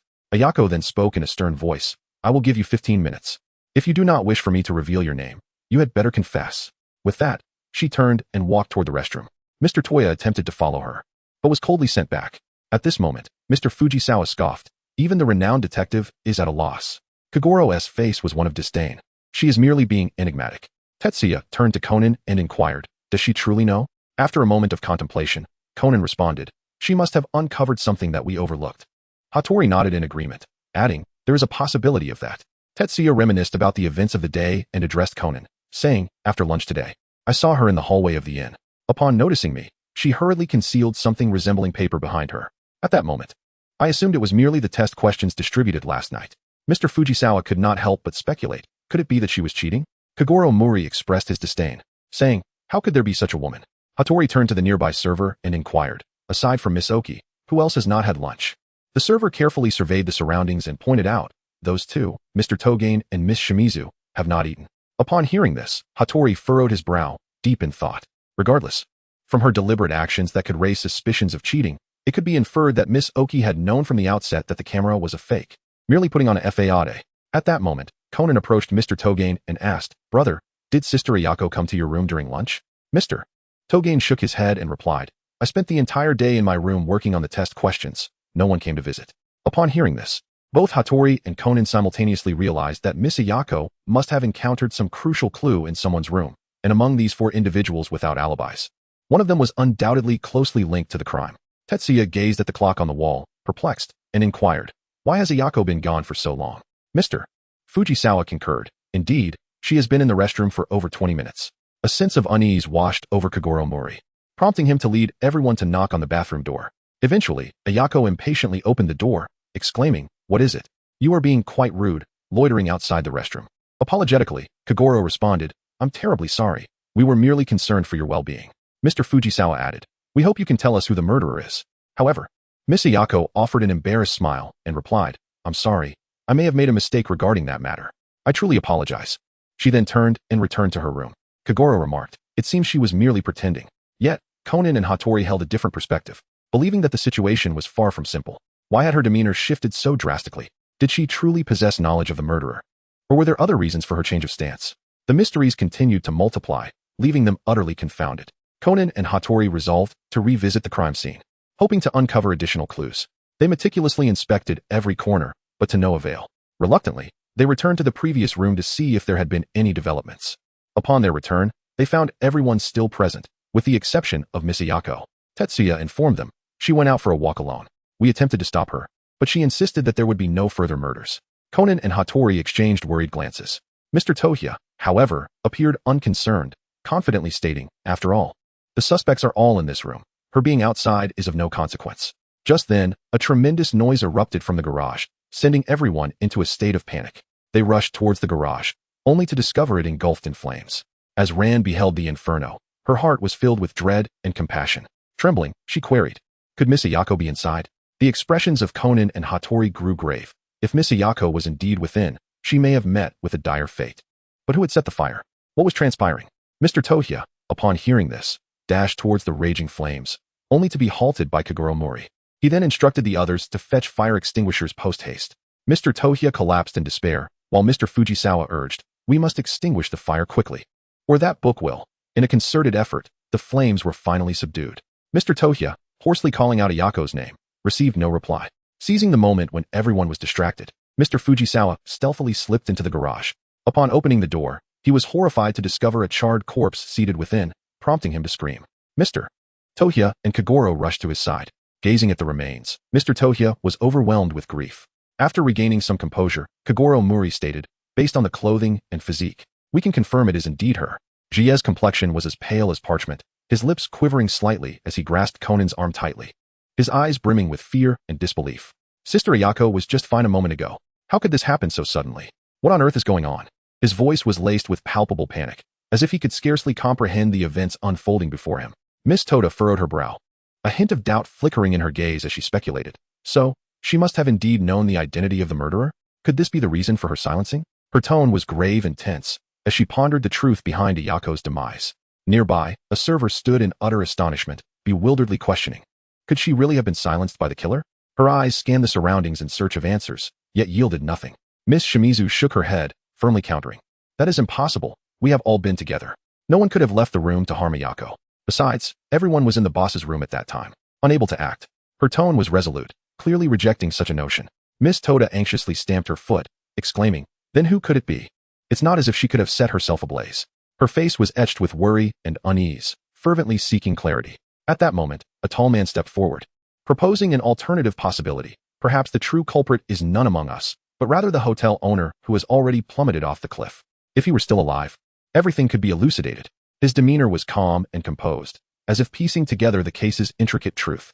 Miss Toda nodded in agreement. Indeed, your reasoning is quite sound. If the figure in the car was merely a dummy or something similar, it might have been an elaborate ruse orchestrated by the owner. Such plots often appear in novels. A glimmer of contemplation sparkled in her eyes, as she seemed to construct a vivid scene in her mind.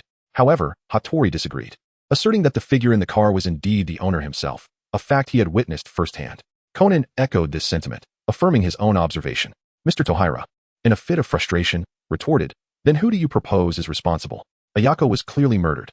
Those nearby hurried to soothe him. Kagoro remarked, "Given the circumstances, it seems the murderer is not among the 11 of us. For now, let us return to our rooms to rest, and we can deliberate further come dawn." A suggestion arose to head to the living room, and everyone moved toward the house. Seeing no one heeded his words, Hattori could not restrain himself and exclaimed, "How could one confuse a living person with a dummy?"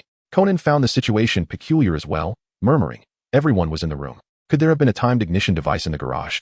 Hattori vigorously shook his head, adamantly refuting this idea, asserting that no such device existed. Conan furrowed his brow, lost in thought, muttering to himself, "How did the murderer ignite the flames?" Hattori mistakenly assumed Conan was addressing him, replying, "Why would you ask me? How would I know?" Yet, Conan was merely engrossed in his own contemplations, oblivious to the external dialogue. Simultaneously, he pondered why Miss Ayako had ventured to the garage. Realizing he may have misinterpreted the situation, Hattori was interrupted by Jia, who quickly explained, "Conan is like that. Once he begins to deduce, he becomes entirely absorbed, deaf to the world around him. Brother Heiji, let us hasten inside."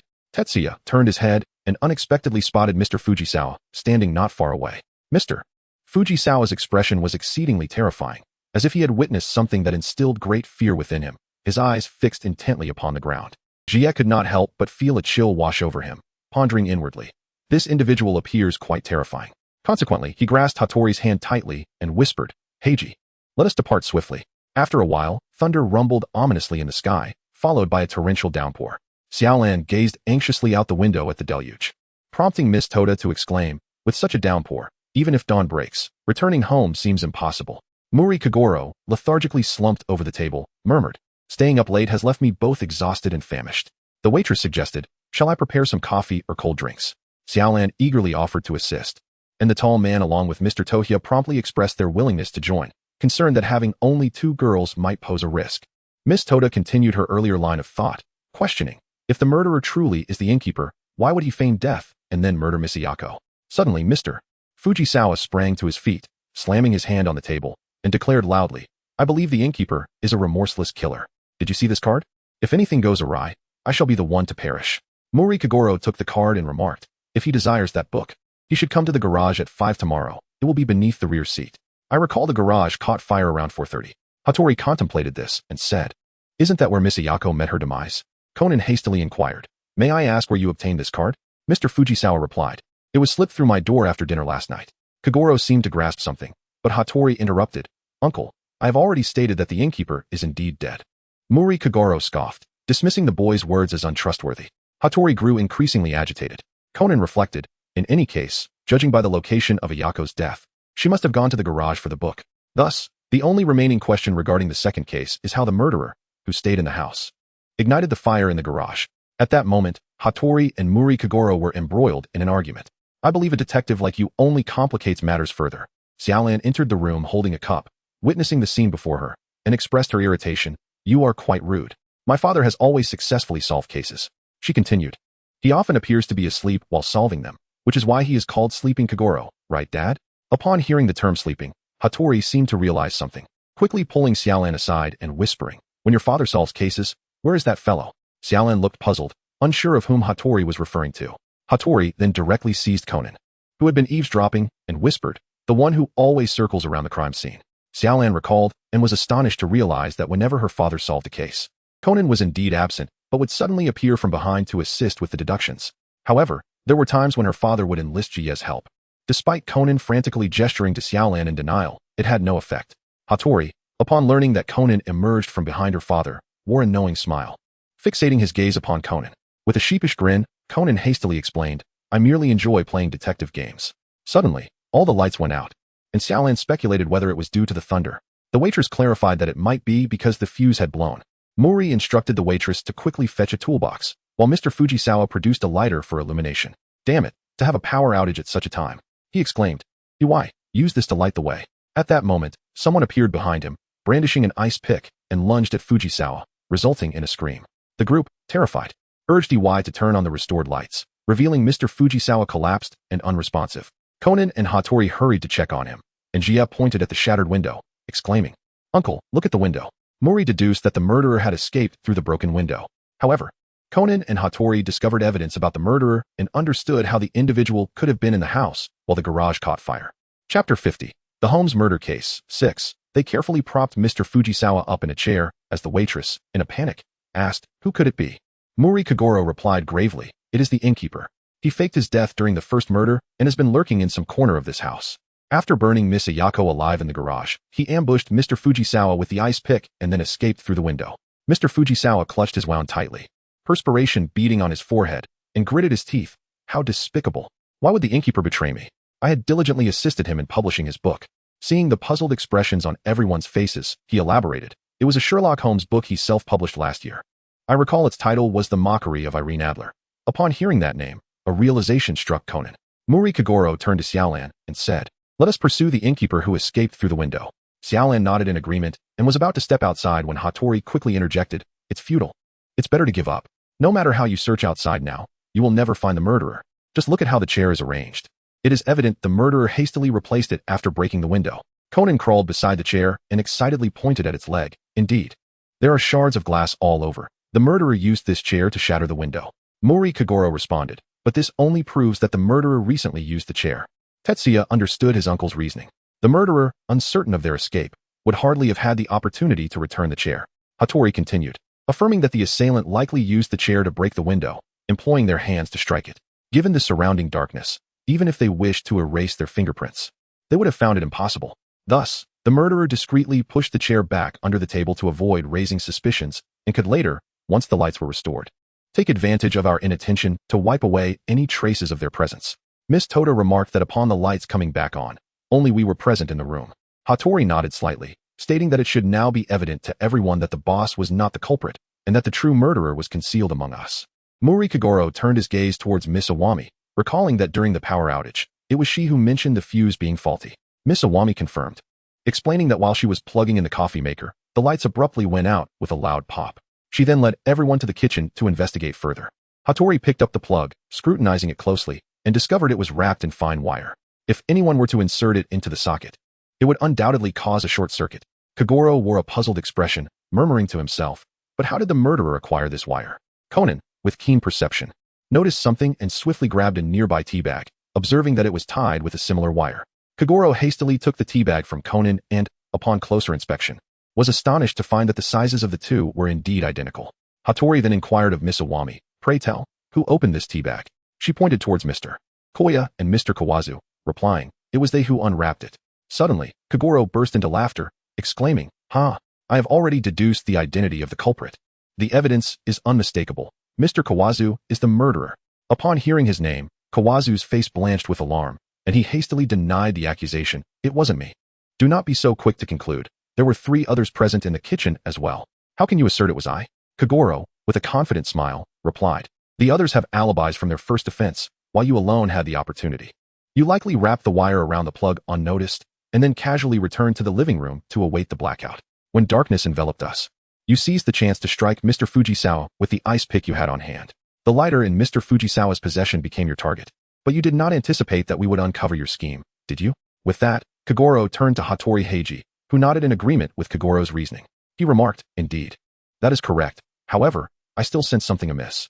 Would you not agree, young one? He then directed his gaze toward Conan, anticipating his insights. Lost in contemplation, Conan pondered. Unlike the previous 2 incidents, this time the assailant left behind clear evidence when Mr. Fujisawa was ambushed. Thus, I cannot help but wonder whether this incident was truly part of the murderer's plan.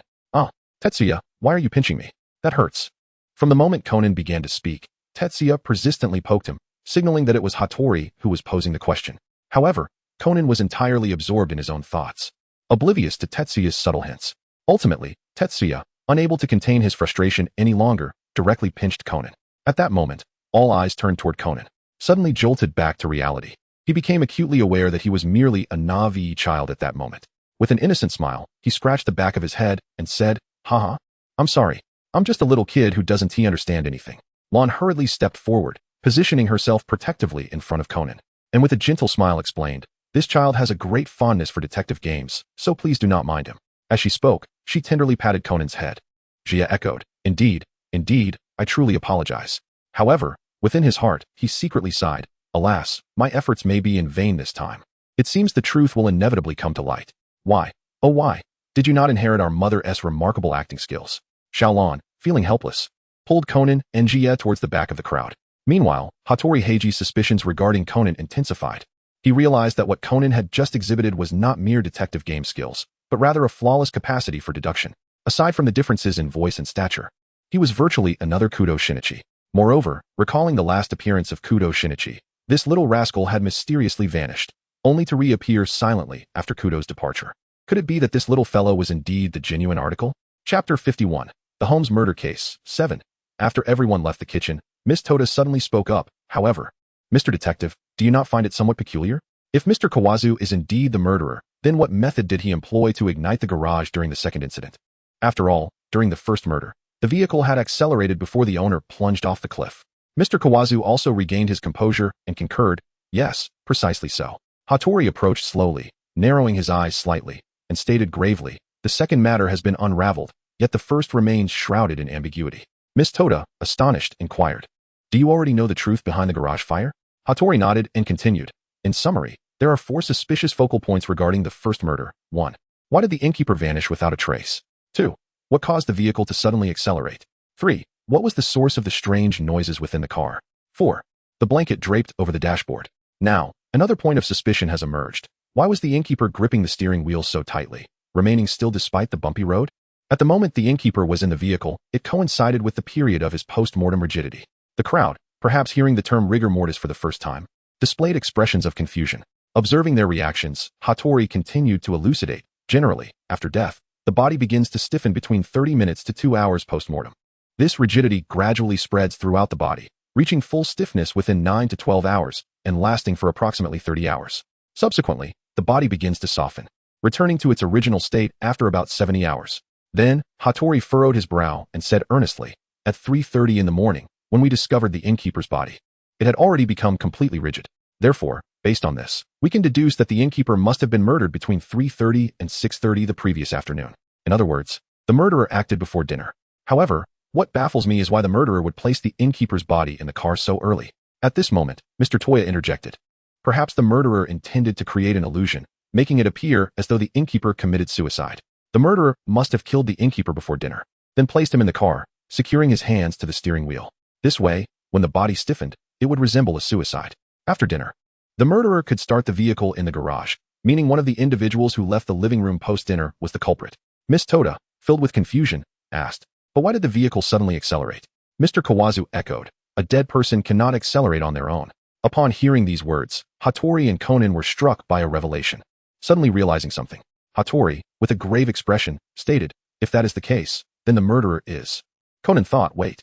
I recall Ayako Amori wandering around the corridor during the day. If she saw something in a room at that time, then it all makes sense." At that moment, Kagoro Muri decisively declared, "The murderer is you, Miss Toda. You must have used hypnosis to compel the innkeeper to drive." Seeing Kagoro Muri weaving an elaborate tale, Conan contemplated using his tranquilizer gun against him, yet feared being discovered by Hattori during the deduction process.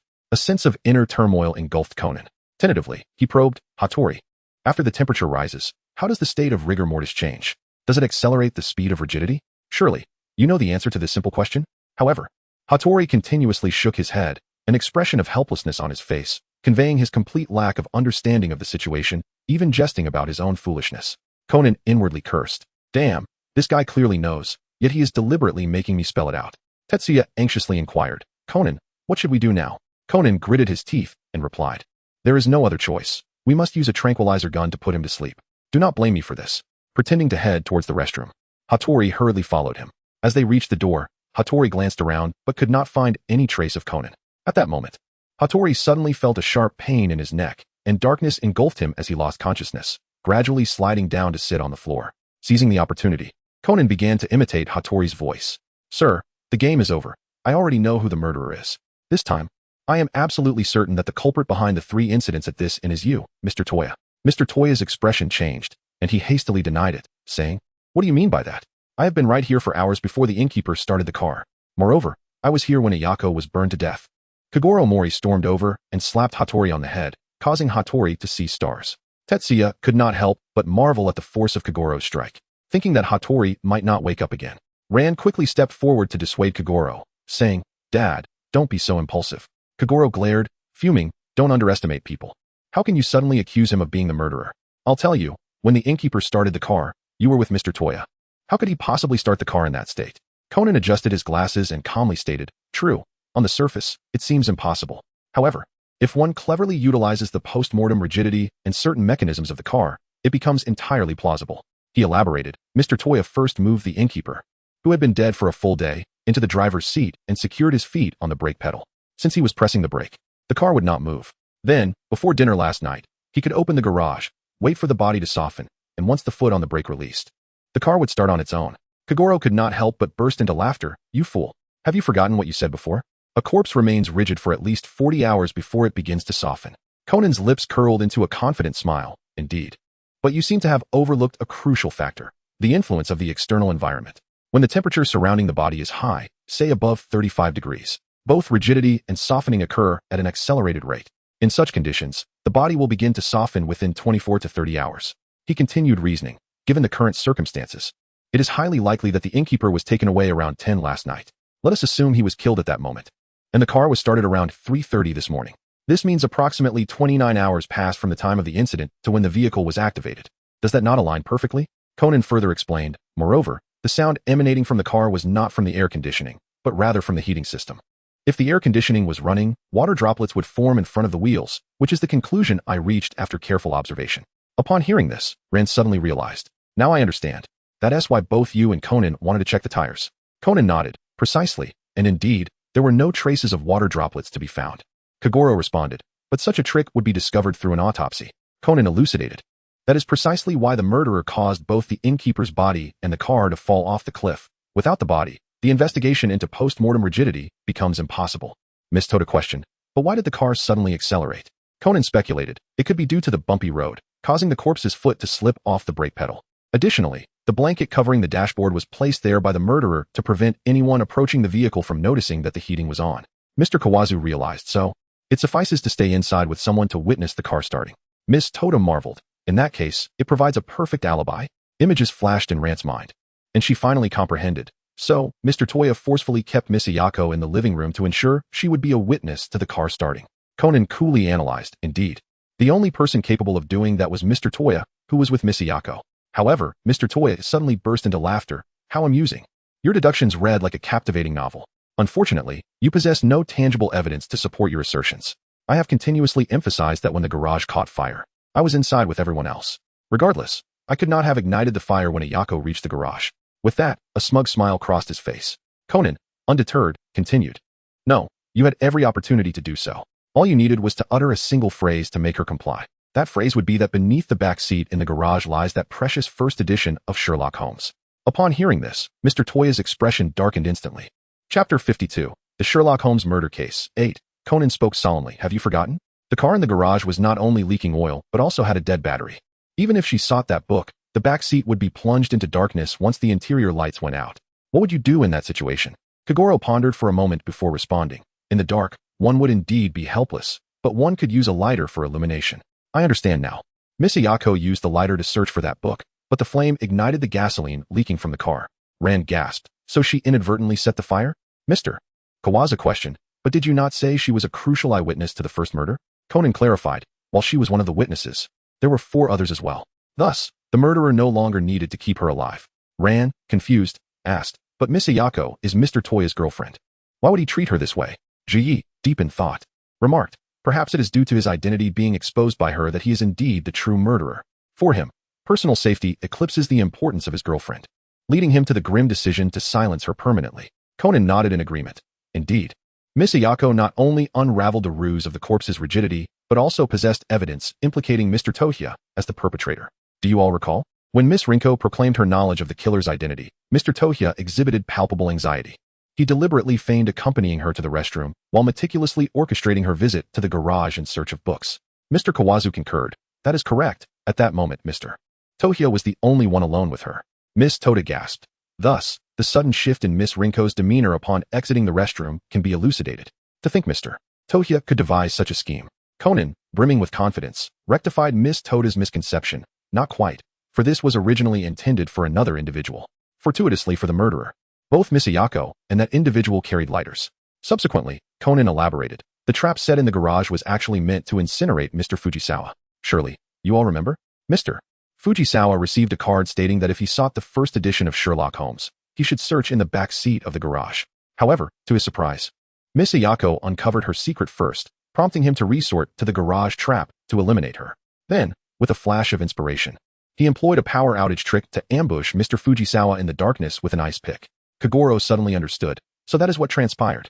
No wonder he left evidence during the third incident. Conan asserted resolutely. That trick, if executed by Mr. Tohya in the kitchen, would be a piece of cake. When connecting these three incidents, the most likely perpetrator is undoubtedly Mr. Tohya. Do you concede? A peculiar smile crept across Mr. Tohya's face, as he provocatively replied, Very well. Then present your evidence for us to see. Given your certainty, you must possess irrefutable proof, correct? Conan, unfazed, responded, Are you not aware?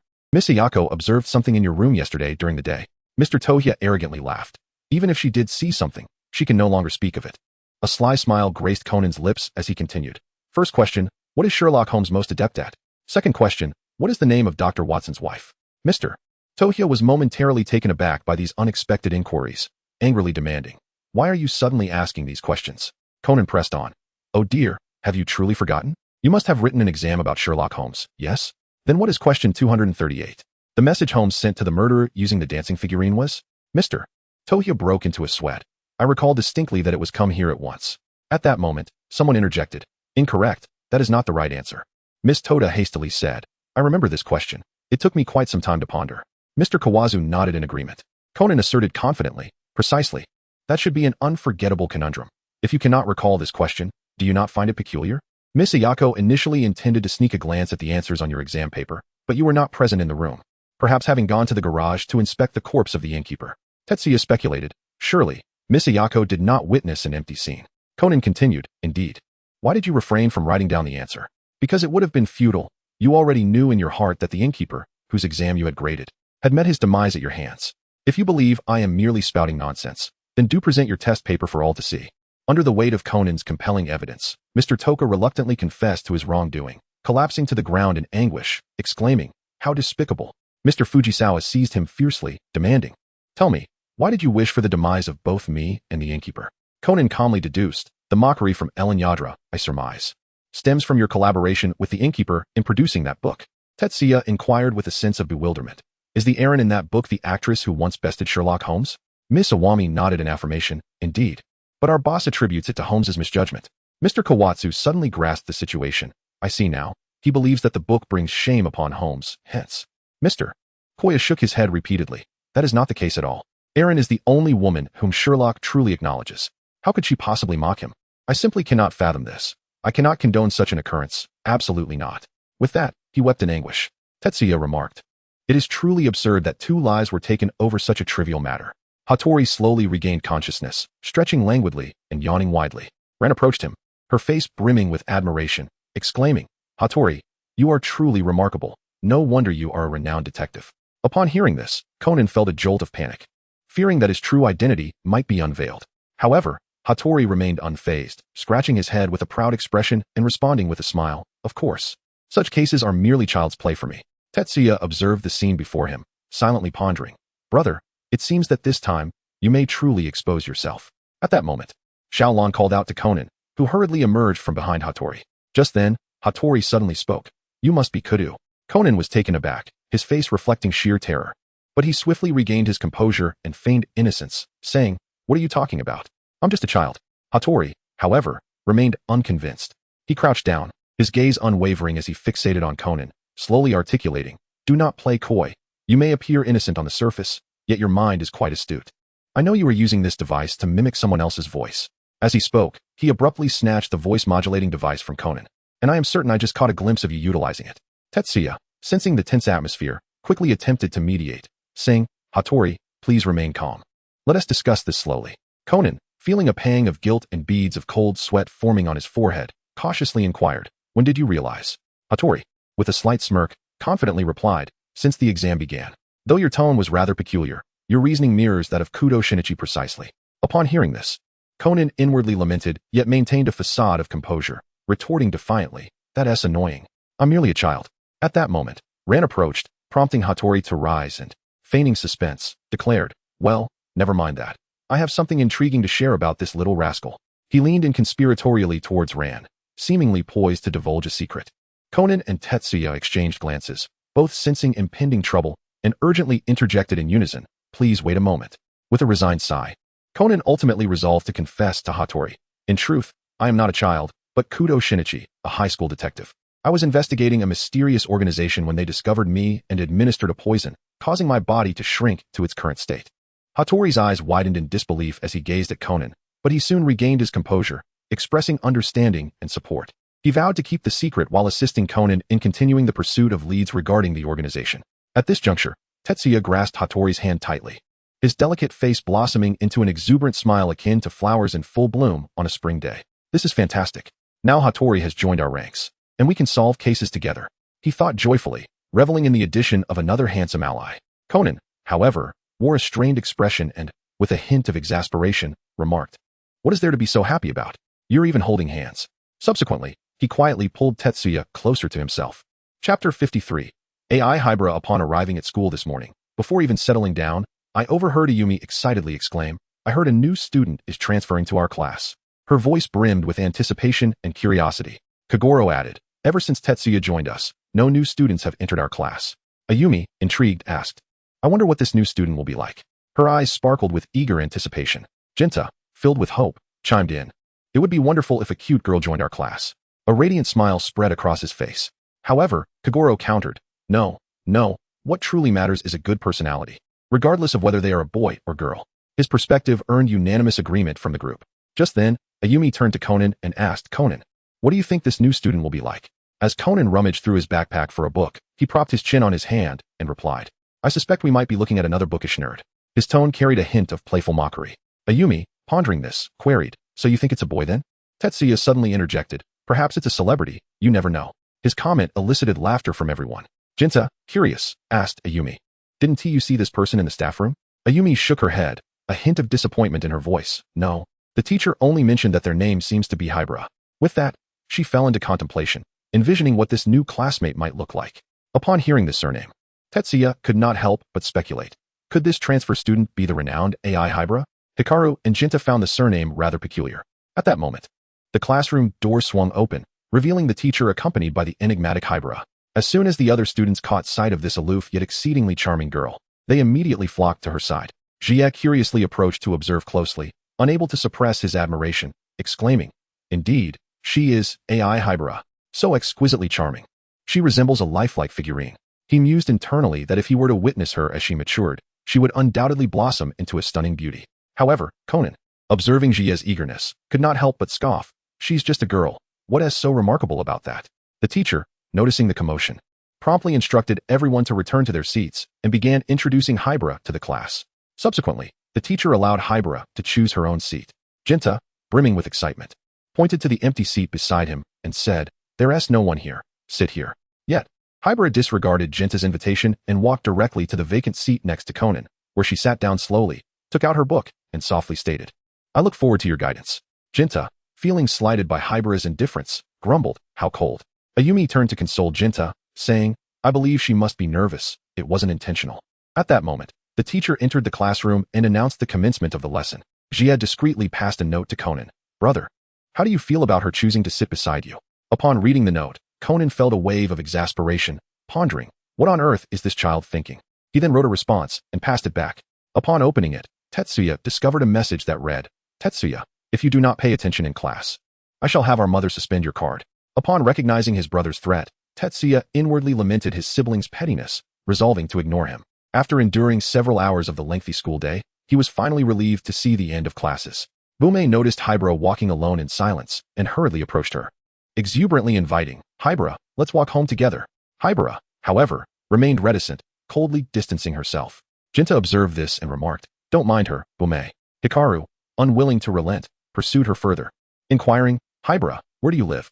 Bume chimed in, "You needn't feel shy. We can all escort you home." At this, Hybera finally spoke, her voice ringing clear and youthful. 22, 2nd Street, Mihua Town. That is my current residence. She cast a fleeting glance at Conan. Upon hearing the address, Conan felt a wave of curiosity. Isn't that near my home? Yet, I cannot recall any apartments or buildings in that vicinity. He quietly asked Tetsuya, "Do we have neighbors like that near our home?" Tetsuya chuckled awkwardly. "Brother, this is my first time back in Japan. I am not yet familiar with our neighborhood." Chapter 54. The case. As Hybera walked, she suddenly turned to Conan, a mysterious smile gracing her face. Bume, filled with anticipation, wished to invite Hybera into the young detective club. Hybera softly inquired, "Has Adagawa joined as well?" Jinta nodded vigorously, playfully patting Conan's head, and boisterously declared, "Of course. Though this guy can be considered my subordinate." Bume pointed to Jinta's shoe cabinet, earnestly stating, "This is where we receive our correspondence." Hikaru added, "In other words, all the requests will be placed in this cabinet." Jinta scratched his head, admitting, "However, we haven't informed the teacher." Tetsuya silently pondered, such trivial matters. The teacher must have already noticed. He then turned to Hybera and enthusiastically inquired, "Would you like to join us, Hybera?" Jinta, brimming with excitement, prepared to open the cabinet and confidently declared, "Every day, we receive numerous letters requesting us to solve mysteries." However, upon opening it, he was met with the disheartening sight of an entirely empty cabinet, leaving the atmosphere somewhat awkward. Tetsuya hurriedly explained, "Haha, usually it's quite full. Today is an exception." Conan could not help but retort, "In fact, there isn't much faith in that regularly." To ease the mood, Conan suggested, "All right, let us hasten to the park to play football." Everyone eagerly agreed, yet Jinta discovered that his shoes were missing. Just as he slipped them on, he felt something unusual inside. Upon inspection, he found a letter of commission. The letter read, "I await you in classroom A1. Please come find me after school." Upon seeing this, excitement surged among them as they dashed toward the classroom. Ayumi turned back to invite Hybera, who remained stationary, to join them. Hybera nodded and swiftly followed in their wake. Upon arriving at the classroom, they found a young boy, around 8 or 9 years old, sitting at a desk, visibly anxious. As they entered, the boy immediately stood up and implored, "Please, help me. My brother has been missing for a week, and I am truly worried." Tears welled up in his eyes as he spoke. The group quickly comforted him and inquired about the situation. The boy revealed that a week prior, his brother had mentioned going to a friend's house, but he never returned. Despite the family's report to the police, his brother's whereabouts remained unknown. Kuchi furrowed his brow and asked, "Have you received any threatening calls or any unusual messages?" The boy shook his head, tears spilling forth. "No, nothing at all." Jinta stroked his chin, speculating, "Could it be that your brother ran away? Perhaps he simply desired some freedom." The boy vehemently denied, "Impossible. My brother and I share a strong bond. He would never do that." After a moment of contemplation, Conan proposed, "Regardless, let us first visit your home. We might uncover some clues." The others nodded in agreement. This time, Ayumi also took Hybera's hand, urging her to accompany them. Thus, the group followed the boy toward his residence. Upon arriving at the doorstep, they noticed a police car parked outside. Kuchi, Jinta, and Ayumi, upon sighting the vehicle, were filled with excitement and immediately gathered around to scrutinize it, discussing its internal structure. In the midst of their conversation, the topic amusingly shifted to pizza. Conan, exasperated, remarked, "What exactly are you all doing here?" Just then, they noticed the police officer exiting the house after completing his inquiries. Junya led the group inside, greeted Junya's mother, and then they all proceeded to inspect Junya's brother's room.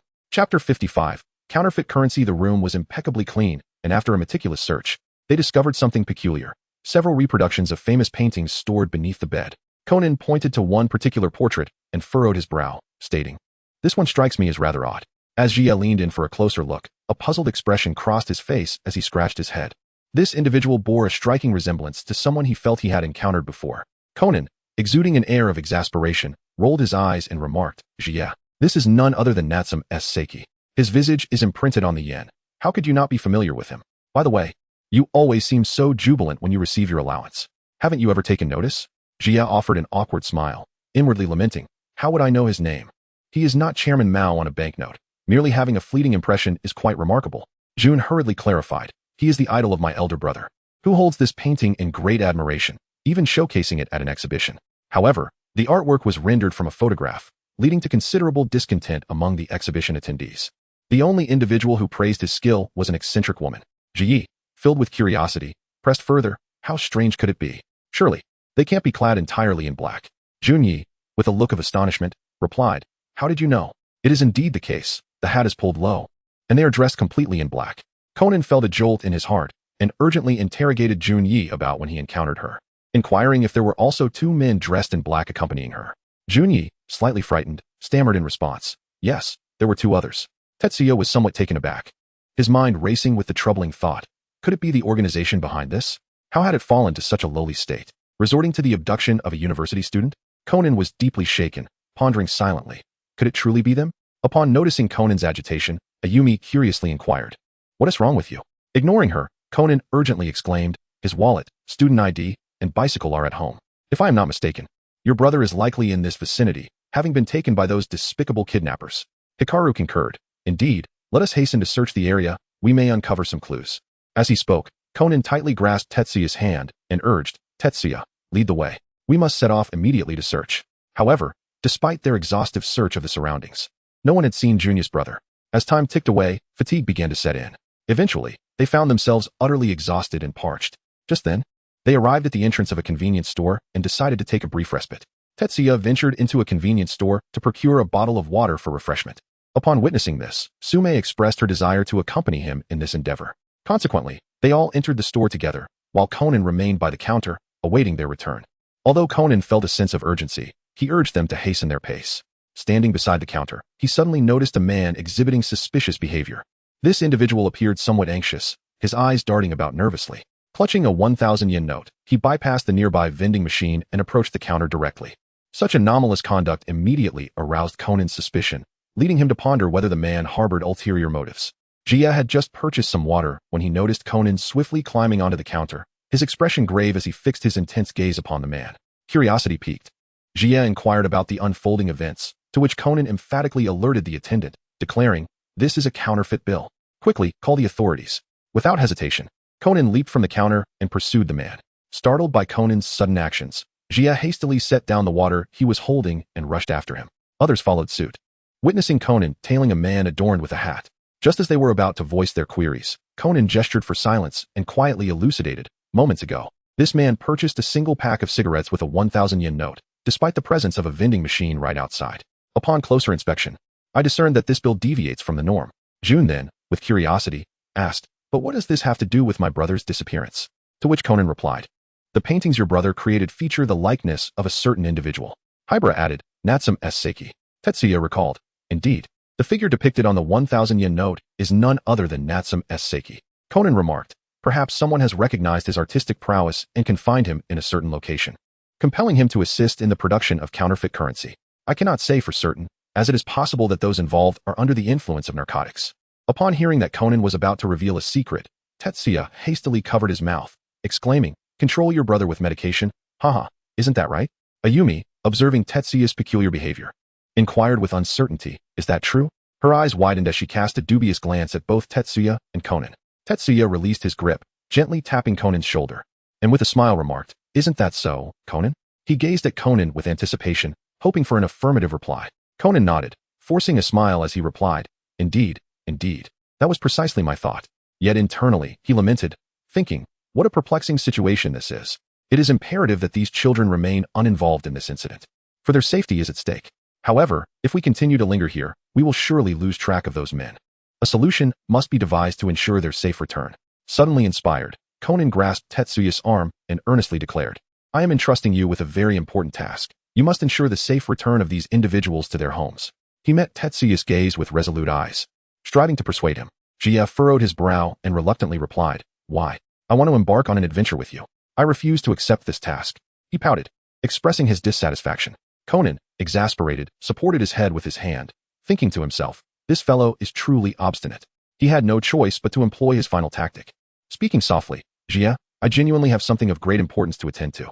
Without your assistance, there may be complications.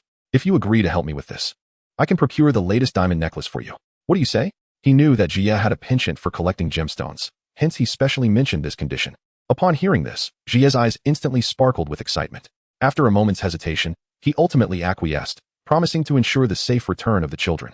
Conan glanced at the sky and remarked, "It is getting late, and everyone is tired. Let us go to Juni's house to retrieve the backpacks. However, I have a few matters to attend to and will not accompany you. Jia, could you kindly carry my backpack for me? With that, Conan turned and hurried away. Bume, Yuan Ta, and Guangyan watched Conan's receding figure, filled with confusion and curiosity. Bume furrowed her brow and said, I can't shake the feeling that Conan is concealing something from us. Is he planning to investigate secretly without our knowledge? Yuan Ta stroked his chin thoughtfully. Indeed, that is a possibility. Perhaps he has uncovered some crucial clue, which is why he is in such a hurry to leave. Guangyan appeared somewhat worried. But won't it be dangerous for Conan to go alone? What if he encounters a villain? At that moment, Jia smiled and reassured everyone. All right, let us not overthink it. We should head to Juni's house to gather our things. I have already informed your parents that you will be home soon. If you return late, your mothers and fathers will be worried. Hearing this, although Yuan Ta, Bume, and Guangyan still harbored doubts, they could only nod in acquiescence. The group arrived at Juni's house and gently knocked on the door. Juni's mother opened the door, warmly inviting them inside and inquiring if they would like some water or snacks. Once inside, they quickly located their backpacks and organized their belongings. Subsequently, Jia called a taxi, ensuring that Yuan Ta, Bume, and Guangyan were returned home one by one. Along the way, the children continued to discuss Conan's whereabouts, speculating where he might have gone. After dropping off the other children, only Hybera was left alone. Jia gazed at his phone, which clearly displayed Conan's location. He murmured to himself, so Conan is here, at a newspaper office. How coincidental that Hybera is there as well, for my home is in proximity. Yet, internally he reflected. I am aware that you reside at Professor Agasa's house, but how could my brother have forgotten the address of Professor Agasa's residence? Upon reaching the doorstep of Professor Agasa, Jia feigned an expression of surprise and remarked, You actually live at Professor Agasa's? However, aren't you surnamed Hybera? I recall that Professor Agasa has no such relatives. Jia followed Huiyuan into the room, incessantly inquiring about various matters. Upon noticing Jia's arrival, the doctor warmly remarked, Ah, Jia, what brings you here? Is there something on your mind? Tetsuya quickly replied, It's nothing. I was just accompanying Hybera-san here. By the way, doctor, when did you acquire Hybera-san as a relative? Professor Agasa hurriedly responded, Actually, I found AI. Has she not mentioned it to you and Conan yet? She was transformed into a child by the same drug that was administered to your brother by those men in black. By the way, AI, how was your day at school? AI gently set down her backpack and calmly replied, It was quite pleasant, actually. By the way, is Adagawa-kun coming over later? Jia nodded, filled with curiosity. Conan mentioned he would come to pick me up shortly. However, that incident hardly constituted a case involving the black organization. It was merely a minor counterfeit case that had already concluded. Was there something he wished to convey? Hybera nodded, suggesting that they should wait until Adagawa-kun arrived to discuss it further. Jia was exceedingly curious about what was to be said, persistently urging Conan to arrive post-haste via his mobile device. Shortly after Chapter 56, APTX 4869 was mentioned, Conan hastily opened the door, panting as he inquired, Jia, what on earth has transpired? Have you broken something again? My phone is inundated with your messages. Have you engaged in some nefarious deed once more? Upon entering, Conan's gaze fell upon Hybera, who sat quietly on the sofa, prompting him to curiously ask, Has Hybera not returned home yet? Dr. Agasa slowly interjected, Shinichi. A few days ago, I found AI collapsed at your doorstep. Thus, she is currently residing at my home. Conan's face displayed a hint of confusion. Staying at the doctor's residence?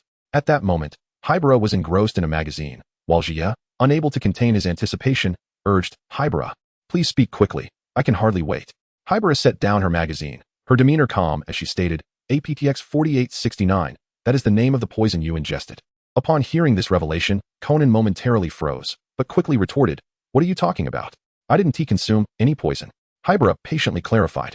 This is a toxin developed by the organization I defected from. Conan remained skeptical, questioning, Developed a drug? You are merely a child.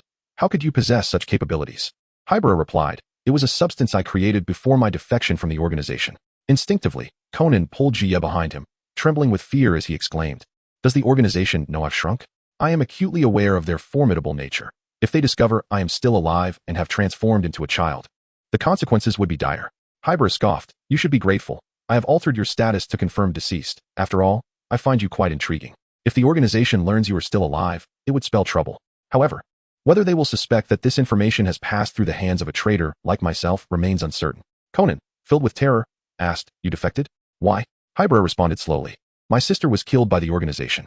Despite my numerous inquiries, they never addressed my concerns directly, so I resorted to a form of protest by halting drug research.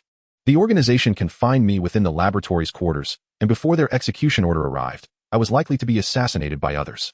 Rather than face death at their hands, I chose to end my own life. Thus, I ingested the poison I had concealed on my person. Fortunately, it shrank my body, allowing me to escape through a vent. Once free, I had nowhere to go, and you, Shinichi Kudo, were my only thought. I believed our situations were akin, and you would surely understand the tribulations I have faced.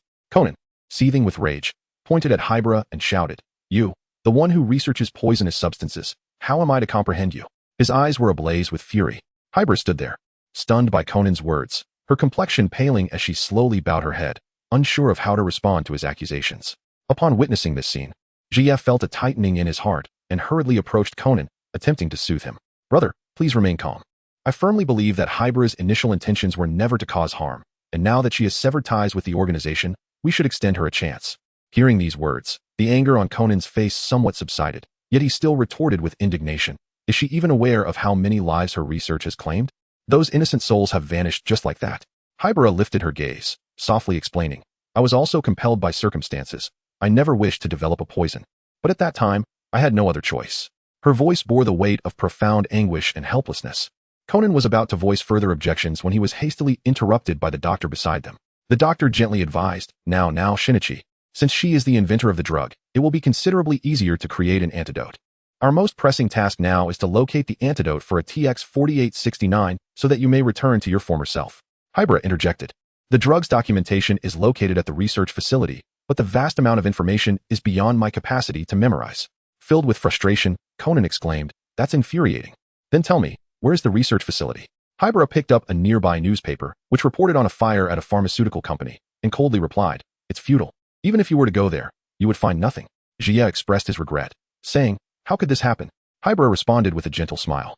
"Institutions associated with me invariably meet the same fate. They fear the revelation of secrets and strike preemptively. I imagine they are desperately searching for me now.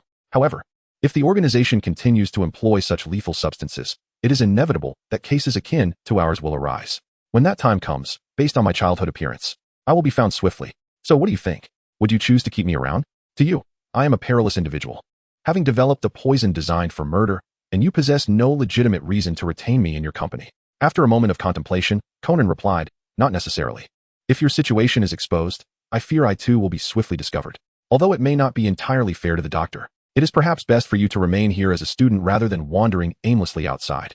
Chapter 57, Unexpected Demise. Tetsuya gazed intently at Hybera, earnestly stating, "Hybera, please rest assured and stay here. Everyone will do their utmost to protect you. By the way, you mentioned that the documents were destroyed, but there must still be an electronic version. I have a friend in America whose computer skills are remarkable.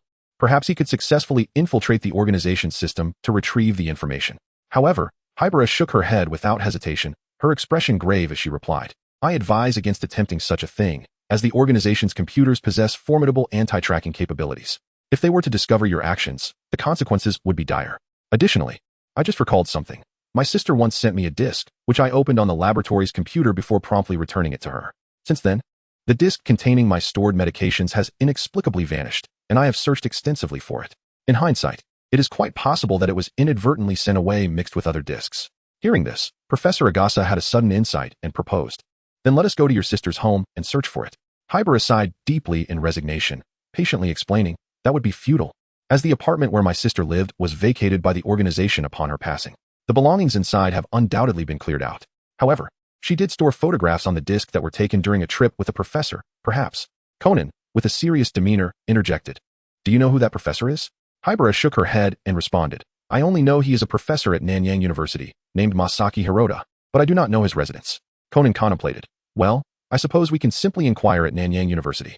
At that moment, Professor Agasa had a flash of inspiration, swiftly retrieving a telephone directory and flipping through it. In no time, he successfully located the phone number for Nanyang University and promptly dialed it. After a detailed inquiry, he obtained the professor's contact number and confirmed that there was indeed a disk that had not been collected. They arranged to meet in 3 hours to retrieve it. Conan and Tetsuya decided to call Rand to inform her that they would be staying at Professor Agasa's home that evening. Upon receiving the call, Rand was somewhat displeased and questioned them sharply as to why they had not informed her earlier, lamenting that she had already prepared dinner and was waiting for their return. Conan and Tetsuya quickly resorted to their endearing tactics, managing to appease her. Observing this, Hybera could not resist teasing, "I never expected you to be quite the child at heart." To which Conan retorted, "Indeed, but it pales in comparison to your aloof demeanor." As they sat in Professor Agasa's car heading towards the professor's residence, Tetsuya and Hybera occupied the back seat. Tetsuya could not take his eyes off Hybera. seemingly with a multitude of words to express, yet he hesitated each time. Finally, Hibara could no longer contain herself and said, "Kudo, feel free to ask whatever you wish, though I may not necessarily provide an answer."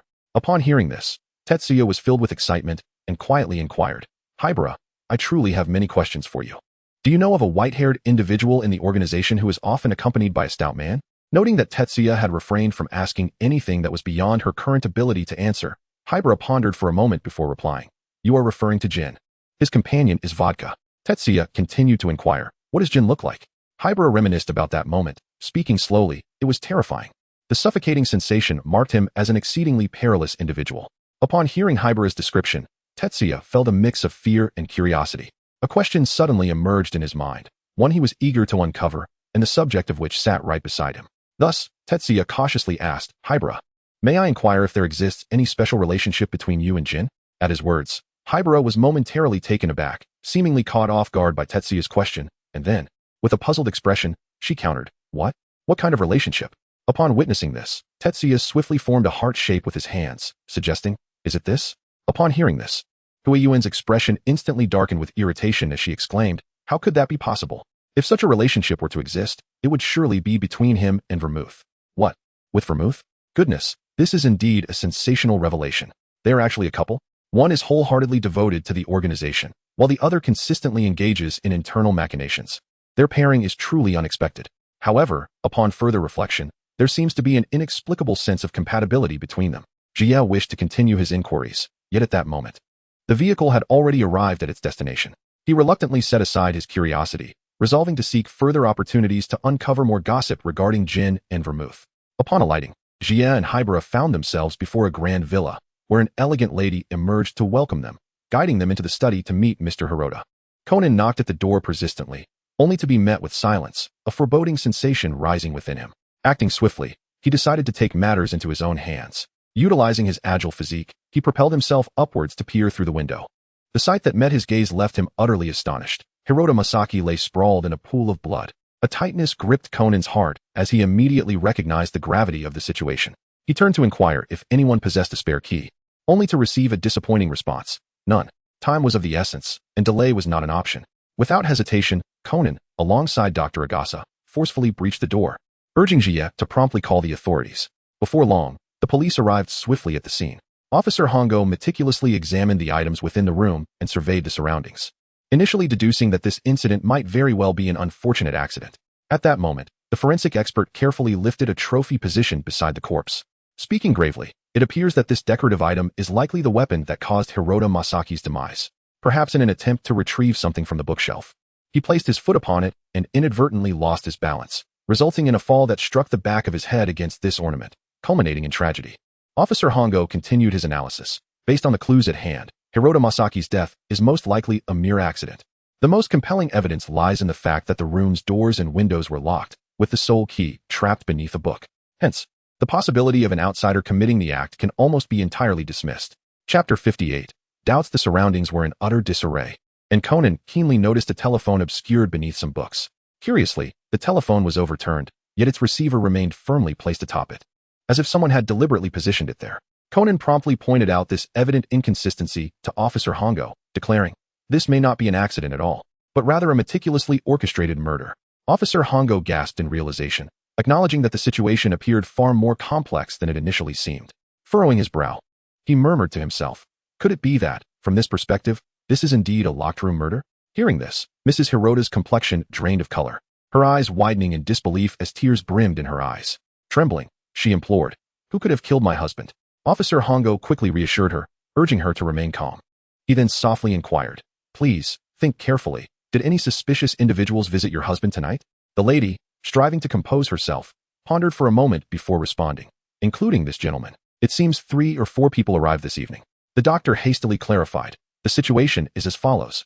I came to retrieve something from Professor Hirota due to a friend mistakenly sending a disk to him. I believe those disks should be located at the computer." He gestured towards the computer. However, when they turned to the computer, they found Hibara skillfully operating the keyboard. "The data from the disks appears to be missing," Hibara remarked, furrowing her brow. "It seems that perhaps the data on the computer has vanished as well." At that moment, Officer Hongo took note of Hibara, questioning, "Who is this young girl?" The doctor, feeling somewhat awkward, scratched his head, stating, she is a relative's child. He then hurriedly approached and lifted Hybera from the chair, saying, Xiao AI, you mustn't touch that. After all, I'm certainly not involved in this case. It's improbable that anyone would bring a child along to commit murder. Officer Hongo considered this and found the doctor's reasoning sound, crouching down to address the children. Little ones, you must not touch anything in this room. You three should obediently wait with your grandfather in the next room, understood? Jia nodded slightly, indicating his understanding. At that moment, however, the doctor displayed an expression of disbelief, murmuring to himself, do I resemble my grandfather? I am only 52 years old. The two of them slowly walked out of the room, and Conan lowered his voice. Addressing Hybera, could it truly be their doing? Hybera furrowed her brow, contemplating as she replied, it is quite possible. If the records regarding the missing disk of information about that drug, as well as the correspondence I sent to my sister, remain within the organization, then. Tetsuya pondered quietly, a sense of ominous foreboding rising within him. Could it be that Professor Hirota was silenced by them? Conan waved his hand, calmly interjecting.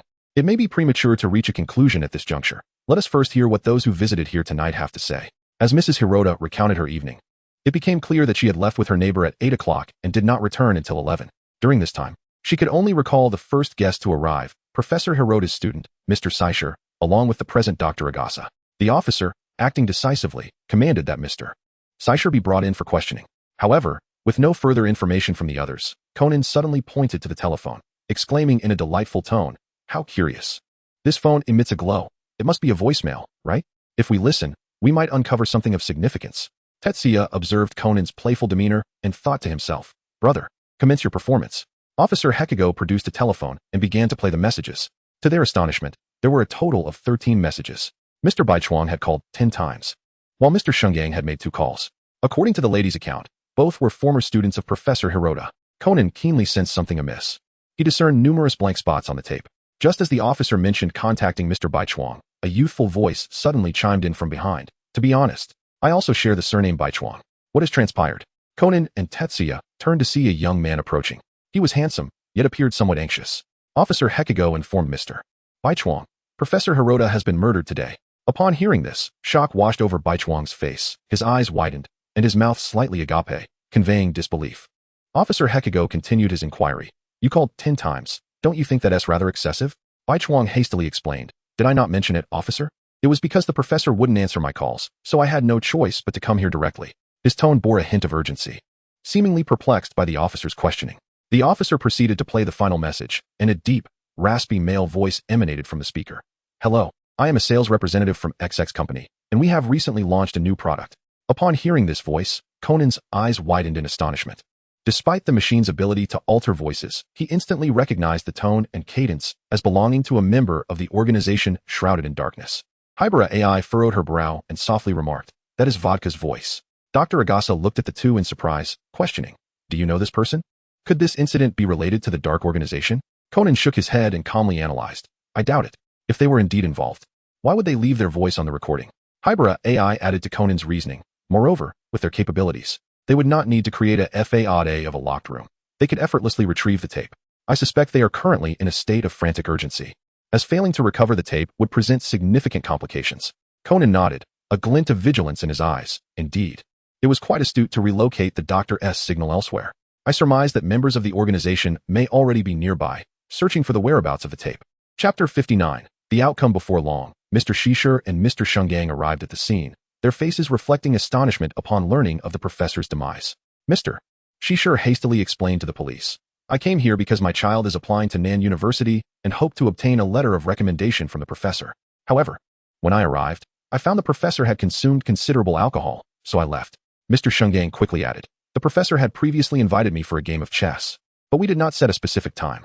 I called him twice, but there was no answer, so I decided to come and see for myself. Unfortunately, the professor never opened the door, and I had to leave. Mr. Baichuang then mentioned that he was a model, seeking to retrieve photographs from his university days. After listening to everyone's accounts, Officer Hekigo frowned. Given the current circumstances, it appeared that none of these individuals had a clear motive for murder. The case had reached an impasse, with few clues to guide Officer Hekigo, leaving him thoroughly perplexed. At that moment, the room's doors and windows were securely locked, with the only passage for a key being the narrow gap beneath the door. However, maneuvering a key into the locked room was no simple task unless assisted by the force of a rubber band. To their surprise, the key was found precariously lodged beneath a book, an extraordinary coincidence. Conan astutely noticed the disarray of books on the floor. Yet in the straight line from the door to the phone, only one solitary book lay there. He fell into deep contemplation. If these items were used to convey the key beneath the book, then the numerous blank sections on the recording tape appeared particularly suspicious. Fully engrossed in unraveling the details of the case, he remained oblivious to Hibara's intense gaze fixed upon him. Hibara quietly observed the boy, wholly absorbed in deciphering the enigma. As memories of her sister's words resurfaced in her mind. Idagawa Conan, indeed, he is the charming little boy I mentioned, wearing glasses. By the way, didn't you say you needed to visit someone in Mihua? Hibara responded, Kudo Shinichi. Mimi continued, he resides nearby at the Muri Detective Agency. I find him rather peculiar. Despite being a child, he possesses remarkable intelligence and maturity. Hibara, concerned, inquired, Sister, enough of that. Are you doing well? I've heard you've been having a tough time lately. Mimi reassured her, do not worry. Rather, you should focus on finding a boyfriend and stop with the drugs, so I have less to fret about. However, the next time she heard news of Mimi, it was of her untimely passing. Hibara recalled glimpsing Conan's figure in a newspaper and gradually began to see the resemblance to the boy before her, a surge of anger swelling within her. Noticing Conan still deep in thought, Hibara stepped forward and coldly stated, it's futile, after the murderer locked the door. Placing the key in the center of the room or beneath the book is theoretically impossible. Even with this recording tape, it cannot be accomplished. Although the deceased professor was intoxicated, the probability of him collapsing with the bookshelf and striking the back of his head fatally is minuscule. Furthermore, remaining here is not only dangerous but utterly pointless. You should abandon this, Kudo. This matter is beyond resolution. With that, Hibara set down the chess piece and turned to Dr. Agasa, saying, let us go. We should exit through the back door. Jie gazed at Hibara with a look of confusion, inquiring, brother, what has happened to her? Why has she suddenly become so fierce? Conan, fixated on the chessboard before him, was struck by a moment of clarity, instantly grasping the entirety of the situation. He abruptly rose to his feet and exclaimed, Jie, I understand now. Wait a moment, Hibara. Do you not wish to uncover the truth of this case? Hibara furrowed her brow, her tone tinged with impatience as she replied. Haven't I already stated that this is merely an accidental incident? There is nothing worth investigating. Yet, Conan shook his head, his gaze resolute as he asserted, no. After the murder of Professor Hirota, the culprit employed a cunning method to disguise this place as a locked room. I am determined to unravel this mystery and reveal the truth of the case. There is no enigma in this world that cannot be solved. With this declaration, Conan wore a confident smile. Conan began to elaborate on the killer's modus operandi to Jie, requesting him to later demonstrate it in front of everyone. Imitating Professor Agasa's voice, he slowly articulated, transforming the room into a locked chamber, once discovered, would certainly be mistaken for an accident. The perpetrator cleverly utilized chess pieces and a tape recorder to effortlessly execute this plan. Upon hearing this, the others exhibited expressions of astonishment, some even struggling to believe it. Hibara offered a slight smile and remarked, the facts speak for themselves. If that is the case, then please demonstrate, showcasing every method that comes to your mind. Conan nodded in agreement and continued, excellent. I would like to enlist Jie's assistance now. Let us work together to recreate the scene. At that moment, the doctor appeared somewhat apprehensive, yet Conan confidently assured him of his impending success. Tetsuya presented to the nearby officer, Uncle, I would like to demonstrate the entire process of the crime using my mobile phone and a newly purchased tape recorder, which is of the same specification as the one inside the telephone. Firstly, we must extract the tape from the recorder to an appropriate length. Then place it within the telephone while leaving the tape outside. Next, we draw the tape outside the door and pass the key through it, leaving the key outside. Subsequently, we return to the room with the remaining tape and position the 3 chess pieces upside down. Due to the rigidity of the book, it can support the setup, allowing us to place the tape on the chess piece closest to the telephone. The perpetrator then locks the door from outside, lays the key on the floor, and initiates the call. This action activates the telephone, causing the tape to wind inside, thereby dragging the key beneath the notebook in the center of the room. Once the chess piece is knocked over, the key becomes trapped beneath the book. As Tetsuya elucidated, the props in his hands flawlessly reenacted the entire criminal process, and the onlookers comprehended the scene. If the tape recorder continues to operate, the evidence would be entirely erased. Officer Hekigo suddenly realized that Mr. Hakusu, who had left the most messages, was indeed the culprit. He exclaimed loudly, Mr. Hakusu, you are the murderer, aren't you? Mrs. Hirota, filled with fury, demanded, why did you kill my husband? Mr. Hakusu's countenance changed drastically, yet he attempted to defend himself, stating, Officer, please hold on a moment. The reasoning presented was indeed remarkable. But on what grounds do you accuse me of this crime? In truth, I merely left an excess of messages. Furthermore, if I were truly the murderer, why would I deliberately return to the crime scene?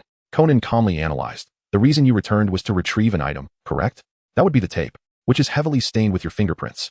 With this tape as evidence, you can be convicted. Upon hearing this, Mr. Hakusu's eyes widened, his pallor deepening. Conan continued.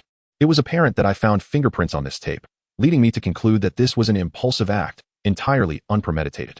Perhaps, after your confrontation with the professor this evening, you committed the crime in a fit of rage. However, you quickly devised this method to make it appear as an accident, constructing a locked room scenario, yet it remained unplanned, with fingerprints left on the tape.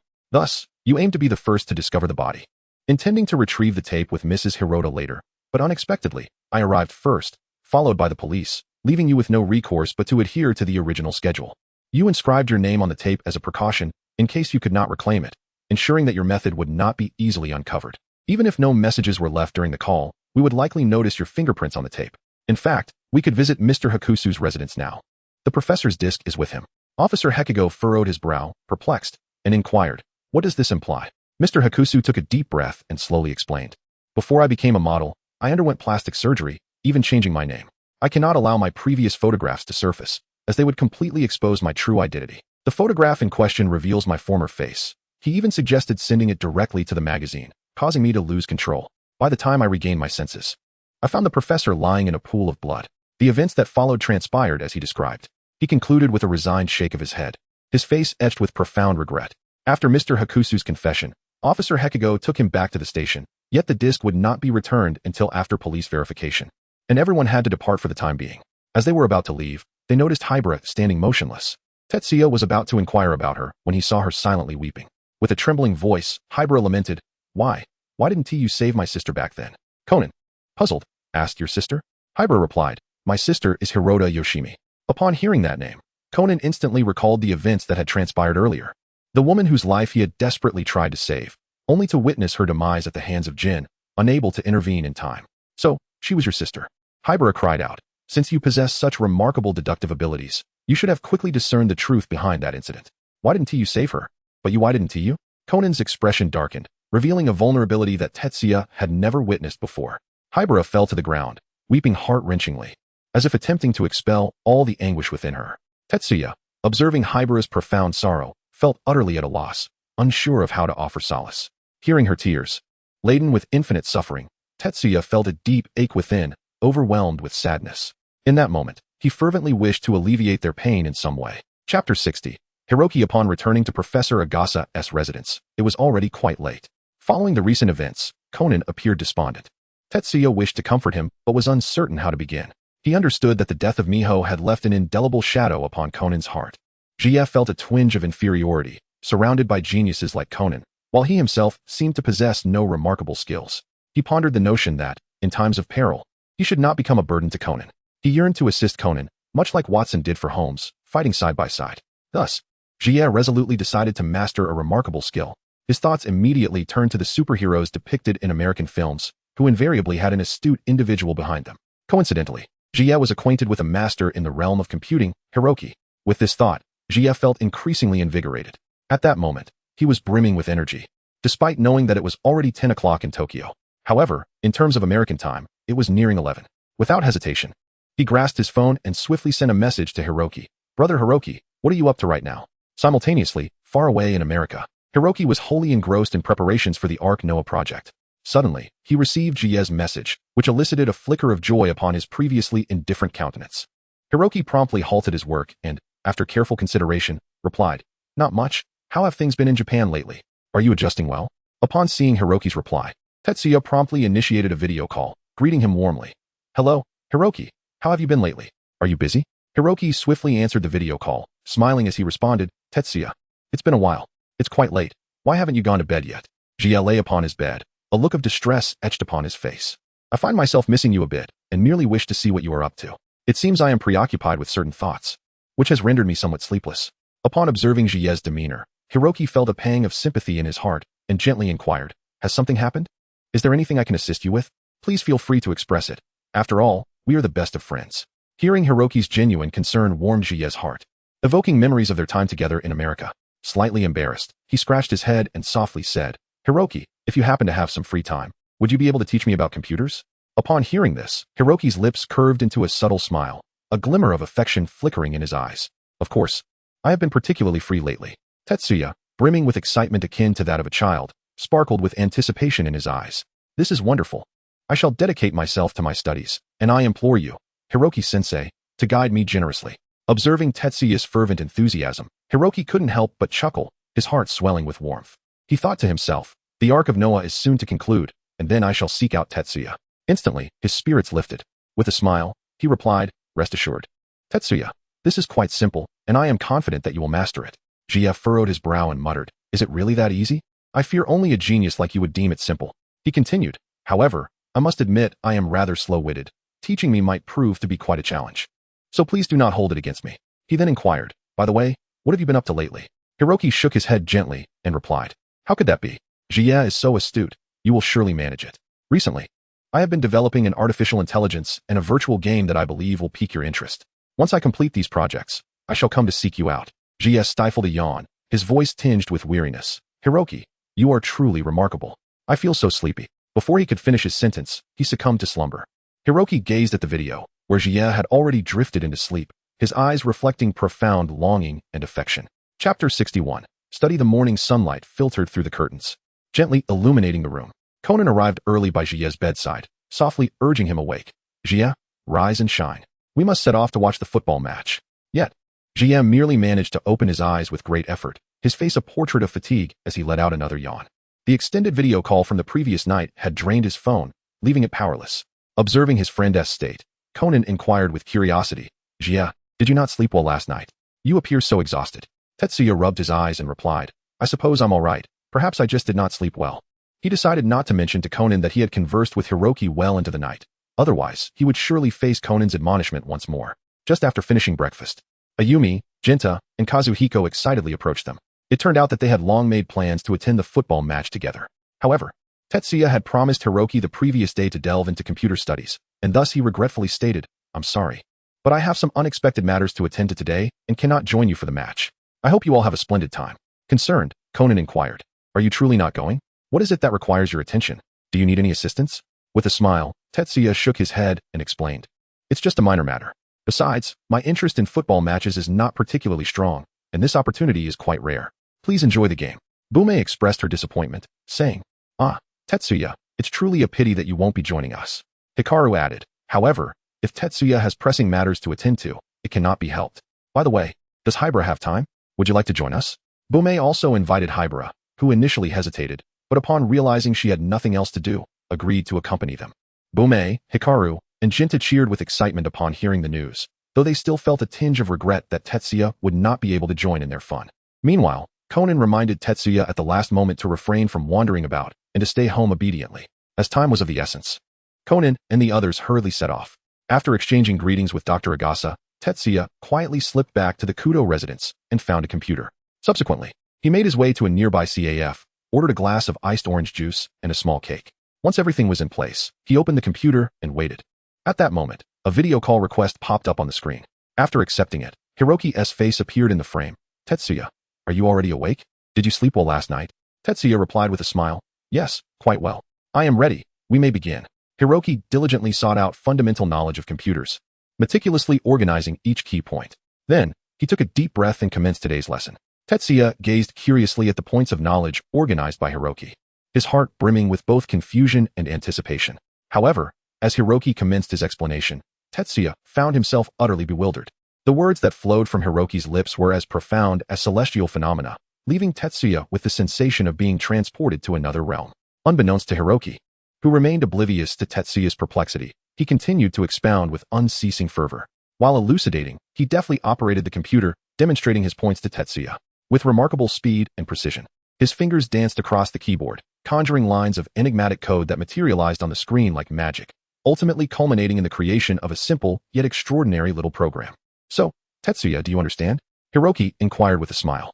Tetsuya felt exceedingly embarrassed, scratching his head and offering a wry smile. Well, how should I put it? I have a faint understanding, perhaps around 40%. He inquired if it could be elucidated further why this particular concept was employed. Hiroki, recognizing that Tetsuya might be struggling, resolved to commence with the fundamentals of the C programming language. After a morning of diligent effort, Tetsuya finally memorized those intricate operators, a feat attributable to the remarkable memory he inherited from his father. Although Tetsuya did not possess the genius-level intellect of Conan, he was still quite astute. While his application of knowledge was another matter, he certainly had the capacity to memorize. Observing Tetsuya's industriousness in his studies, Hiroki did not hesitate to commend him, which left Tetsuya feeling somewhat bashful. After a morning of earnest study, Tetsuya felt utterly fatigued as he reflected on his progress. He couldn't help but lament at this rate. It seems it would take me 10 years just to reach 1/10 of Hiroki's level. With this thought, a question arose in his mind. Was there any accelerated skill that could enable one to learn swiftly and be immensely practical? Hiroki reassured him, Tetsuya, this is merely the beginning. You are already doing remarkably well. If you persist with determination, I have faith that you will master this knowledge and skill. Jie lamented with a furrowed brow, but I urgently need to employ these skills right now. When do you think I will be able to effortlessly trace others and infiltrate their computers like the hackers in the movies? Hiroki chuckled softly and replied, that may take quite a considerable amount of time. However, regardless of whose computer you wish to breach or what information you seek to track, I will wholeheartedly assist you. Chapter 62. The plan. The momentary distress on Tetsuya's face transformed into a radiant smile as he expressed his heartfelt gratitude, saying, Hiroki, you are truly remarkable. It is indeed a blessing to have encountered you. Hiroki responded with a gentle smile, meeting you, Tetsuya, is the most fortunate event of my life. He silently reflected that without crossing paths with you, there would be no present-day Hiroki. However, at that instant, a sudden knocking sound resonated from the other side of the video, accompanied by a voice that announced, Young Master, your progress report is required by the Elder. Tetsuya realized that Hiroki seemed to have something important to attend to, and quickly said, Hiroki brother, you should go ahead and get busy. I will practice a bit more. Hiroki nodded helplessly and replied, if you encounter anything you don't understand, feel free to message me. I will respond at any time. Tetsuya nodded and said goodbye before ending the video call. Hiroki's once gentle demeanor abruptly turned cold, and the atmosphere around him seemed to drop to freezing point. He said icily, have I not mentioned not to disturb me while I am on video calls? The servant, frightened and flustered, trembled as he responded, Young Master. I'm sorry. I will leave immediately. Hiroki coldly continued, I will send the documents to my father, and you may resign. Please leave. Upon hearing this, the servant's face turned pale. He had never witnessed such ruthlessness from his young master, who seemed like an entirely different person from moments ago. Noticing the servant still standing there, Hiroki unhesitatingly took out his phone and pressed the call button. Moments later, 2 burly bodyguards entered and mercilessly dragged the servant away. Outside, the servant's terrified cries echoed, but Hiroki remained unmoved, consumed by deep disdain for that so-called father of his. However, soon the cocoon would be ready for development. And at that point, he could escape this sinful family and live freely with Tetsuya. Meanwhile, after ending the video call, Tetsuya fell into deep contemplation. He understood that acquiring computer knowledge in a short time was nearly an impossible task, but with Hiroki by his side, along with the capable Hybera, it seemed that his brother lacked for nothing in terms of technical expertise. Moreover, he realized he did not possess a natural aptitude for computers, which led him to ponder whether he should pursue another field of study. His brother was highly intelligent, yet his combat skills were rather weak. Should he learn martial arts? But at his tender age of 7, who could he possibly defeat? He feared he would be knocked down before he even had the chance to strike. Was there any other way? A child confronting an adult would require an unexpected method to catch the enemy off guard. Suddenly, Tetsuya had an idea. He could learn shooting. During his time in M country, both his father and brother Kurizawa had taught him. Moreover, the enemy would never suspect that a child could wield a gun. What a brilliant notion. The first step now was to acquire a firearm. However, Japan had extremely stringent gun control regulations, unlike M country, where one could purchase firearms freely.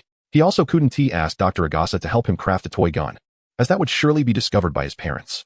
But lacking connections in Japan, how could he possibly obtain a gun? Should he resort to underground websites? Tetsuya immediately dismissed that idea. Aside from safety concerns, what if he were to be scammed? His plan faltered at the very first step, leaving him utterly speechless. Just as Tetsuya was deep in thought, Conan sent him a message, indicating that he had returned from the soccer field and inquiring about Tetsuya's whereabouts. Tetsuya swiftly responded with a location and then patiently awaited Conan's arrival. As for acquiring a firearm, he felt the need to contemplate and deliberate further. Yet he remained confident that a solution would present itself. On their journey back, Tetsuya curiously inquired, how was the day? Was the football match enjoyable? Conan, with a wry smile, replied, fortunately, you did not attend. Today, a match cameraman extorted the Nichibai television station, and I was so engrossed in the investigation that I hardly watched anything. Tetsuya could not help but exclaim, how dreadful this is. I suppose I must wait until next time to appreciate it. I promise to accompany you then. Conan nodded and grasped Tetsuya's hand. The orange-hued twilight painted half the sky crimson, as their figures gradually receded into the lingering glow of the setting sun. Chapter 63. The White Horse Detective in recent days. Tetsuya had been using the pretext of learning about computers from Hiroki to clandestinely visit the shooting range after school to practice marksmanship. On his first visit, he noticed a sign prohibiting children from entering. With no other options, he ordered a pair of special shoes online that would elevate his height by 20 centimeters. Coupled with his original height of 125 centimeters, he believed that with a little disguise to appear more mature, he would surely succeed in gaining entry. However, as his male disguise fell short, Tetsuya was left with no choice but to temporarily masquerade as a girl. When he entered, the staff member paused, staring at him for a moment. Tetsuya felt a twinge of anxiety and asked, "Is something the matter?" The staff member quickly apologized. "I am terribly sorry. I just thought you resembled my idol, Yukiko Kudo. If it's not too much trouble, could I possibly have your contact information?" Tetsuya was momentarily taken aback, pondering whether this was an attempt at flirtation. He mused, "I am indeed my mother's child, so it is only natural I resemble her. But I am certainly not a girl." Maintaining an air of composure, he replied, "Oh, I see. I apologize, but I am already in a relationship." Both Jie and Conan have inherited their mother's beauty, possessing striking sapphire blue eyes. Shinichi exudes an air of cool elegance befitting a nobleman, whereas Jie possesses a more refined allure, coupled with a unique charisma that evokes a sense of protectiveness in others. His youthful visage always elicits a desire to shield him. Moreover, today he has donned a wig and adopted a feminine voice, rendering him even more pitiable in appearance. An unsuspecting observer might genuinely mistake him for an innocent, delicate flower. After rejecting the advances, Jie found himself alone in the training room, picking up the most basic handgun to practice. After firing a few rounds, he regained his touch, consistently landing shots within the 10-ring. It seemed his marksmanship was commendable, a testament to the formidable genes of his heritage, awakening the essence of his lineage. After practicing for a while, Jie paused to rest, when suddenly a group of men approached. One of them spoke up, "Beautiful lady, do you have time to go out and have some fun?" Ignoring him, Jie turned to leave, only to find that they followed closely behind. Another man chimed in, "How about exchanging contact information?" Yet another echoed, "Yes, yes, our leader is quite a notable figure around here." Jie glanced at the individuals surrounding her, a flicker of trepidation crossing her mind. These individuals appeared rather formidable. It would be prudent to depart swiftly. Thus, she quickened her pace, striving to evade their persistent pursuit. However, they remained undeterred, trailing closely behind her. Ultimately, Jie came to a halt and addressed them, stating, "I already have a boyfriend, I apologize." Upon hearing her rejection, the leader's expression darkened, and he reached out to seize her. Seizing the opportunity while his attention was diverted, Jie bit his hand and made her escape. The leader winced in pain from her bite, yet he remained relentless, continuing his pursuit. Within Jie's mind, he quietly lamented his misfortune, lamenting the ill fate of encountering such an individual. Perhaps next time, he should render his portrait even less flattering. Jie quickened his pace, yet the man behind him relentlessly pursued. In his preoccupation with the situation behind him, Jie inadvertently collided with a tall man who had just alighted from a vehicle by the roadside. Clutching his head, Jie inwardly groaned in distress, preparing to offer an apology when he heard the man say, "Are you all right, miss? I truly apologize for having bumped into you just now." Jie lifted his head and was taken aback to find himself face to face with a strikingly handsome man of mixed heritage, adorned with golden locks. The handsome stranger paused momentarily upon noticing Jie's gaze. Seizing the opportunity, Jie quickly remarked, "It's quite all right. However, I was just accosted by a group of ruffians. Might I borrow your car to take refuge for a moment?" The gentleman readily acquiesced. Once granted permission, Jie swiftly slipped into the vehicle to conceal himself. After a span of 4 or 5 minutes, the earlier group of men approached, their tone menacing as one of them declared, "I distinctly saw her heading this way. How could she have vanished in such a short time? This time she was merely fortunate. I must not encounter her again." With that, they turned to leave. Jie discreetly observed the group of individuals retreating from the car window, and the heavy stone that had burdened her heart finally fell away. With a sigh of relief, she displayed a look of gratitude upon her face. "Thank you. You are truly a wonderful person. Not only are you handsome, but your heart is also so kind. By the way, my name is Jie. May I ask what your name is?" "My name is Bai Ma Tan," he replied with a smile. "There is no need for gratitude. It was merely a small act of kindness.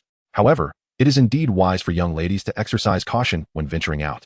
Upon hearing this name, Tetsuya felt an uncanny sense of familiarity, yet he could not immediately recall where he had encountered it before. Nevertheless, in order to convey his gratitude to the illustrious Hakuba, Tetsuya warmly exclaimed, "Oh, please don't say that. You have truly been a tremendous help to me. How about this? I would be delighted to treat you to a meal. May I inquire if you have some time later?" After a moment of contemplation, Hakuba readily accepted, saying, "Of course, I shall certainly find time for an invitation from such a lovely lady." Upon hearing his words, Jie couldn't help but privately murmur to himself, how did such a handsome man suddenly become a tad greasy? However, he did not reveal his thoughts, instead maintaining an air of politeness and gratitude. Jie politely inquired if Hakuba had any dietary restrictions, to which Hakuba smiled and replied that he had no particular preferences. Consequently, they opted for a renowned Chinese restaurant.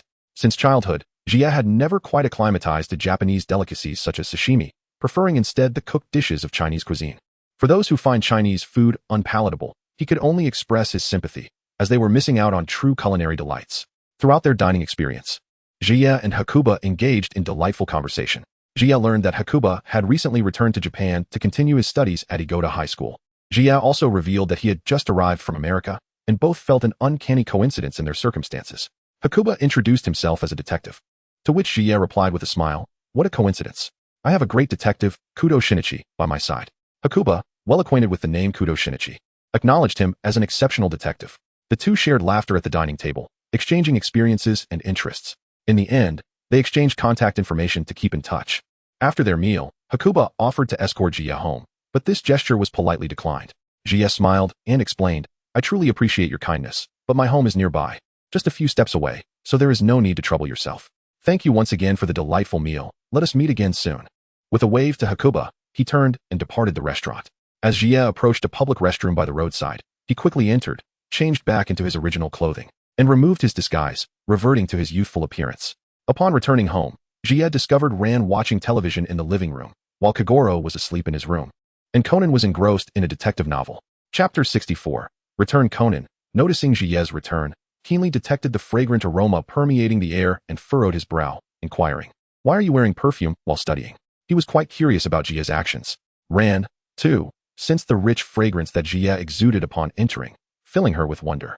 Jia silently rejoiced that he had sprayed perfume on his way, for otherwise, Conan would have surely detected the lingering scent of smoke. He hurriedly explained, "I happened to pass by a mall on my way back and caught a whiff of this perfume. After trying it, I found the scent pleasant and decided to purchase it. Do you think it smells nice?" Tetsuya suddenly leaned closer to Conan, who couldn't help but sneeze, hastily covering his nose. "Stop. That's enough. Don't come any closer," he said. Observing the disdainful expression on Conan's face, Tetsuya murmured, "You truly lack appreciation." He then turned to Ran with eager anticipation, asking, "Sister Ran, what do you think? Does it really smell bad?" Ran smiled and replied, "It's quite fragrant. Just perhaps next time, Tetsuya, spray a little less." Hearing Ran's endorsement, Tetsuya proudly declared, "Sister Ran is the best, unlike some people, umph." Conan could only manage a helpless smile. As night fell, Hiroshi sat quietly by the window, the soft moonlight cascading through the glass and enveloping him in a shroud of mystique. He gently opened his phone, his fingers deftly gliding across the screen as he sent Tetsuya a brief, yet heartfelt message. "Are you awake? How have you been lately?" Before long, Tetsuya promptly replied, "I just got up. I'm doing quite well. I'm practicing on the computer, though it's somewhat challenging." Tetsuya sighed softly. Upon reading Tetsuya's message, a slight smile graced Hiroshi's lips, radiating warmth as he softly encouraged, "It's all right, Tetsuya. Take your time. I was the same when I first started." Upon hearing this, Tetsuya's face broke into a smile as he replied, "Hiroki, you truly know how to cheer me up." Hiroki gently responded, "How could that be? Tetsuya has always been remarkable." Tetsuya replied with a smile, "Is that true? Well, I shall tentatively place my trust in you." Hiroki glanced at his phone screen, hesitated for a moment, and then cautiously typed, "Tetsuya, in truth, I have been missing you." Upon receiving the message, Tetsuya felt a warm surge within his heart. Without hesitation, he replied, "Brother Hiroki, I actually miss you quite a bit, as well as our other friends, but I still have matters to attend to here in Japan." Hiroki narrowed his eyes slightly, a smile gracing his lips. "Is that so? How about I come to Japan to visit you sometime soon?" Upon reading these words, Jia's face illuminated with surprise and anticipation as he joyfully replied, "Really? That's wonderful. I can hardly wait. By the way, why are you still awake so late? I recall it is still evening on your side, isn't it?" Hiroki smiled gently and replied warmly, "I am just about to prepare for rest." After hearing this, Tetsuya's eyes glimmered with a hint of reluctance, yet he still smiled as he sent a message, "Good night, Hiroki and I will await your visit." Hiroki nodded firmly in response, "I will definitely come." However, a flicker of contemplation danced in his gaze. He gently set down his phone, his eyes slowly drifting toward the bright moon outside, seemingly captivated by its luminous glow, lost in profound thought. Chapter 65. The Magician of the End of the Century. 1. Due to the considerable training load yesterday, there was no doubt that Tetsuya felt drowsy during class today, and as soon as the bell rang, he collapsed onto his desk in slumber. Conan observed him, pondering, is learning about computers truly so arduous? Yet, Tetsuya seemed to have fallen asleep once again at school. Despite this thought, Conan sat upright in class, endeavoring to shield Tetsuya from the teacher's gaze, occasionally offering hushed warnings when the teacher approached. Under Conan's vigilant cover, Tetsuya fortunately escaped the teacher's notice. At long last, the school day concluded, and Tetsuya, who had dozed for the entire morning, felt considerably more alert. He glanced at Conan and, feeling somewhat sheepish, said, "Conan, this is the last time. It won't happen again." Conan, with a hint of exasperation, replied, "You say that every time." Tetsuya chuckled lightly. Kagoro observed that Ayumi had worn a smile throughout the morning and curiously inquired, "Ayumi, you seem particularly cheerful today."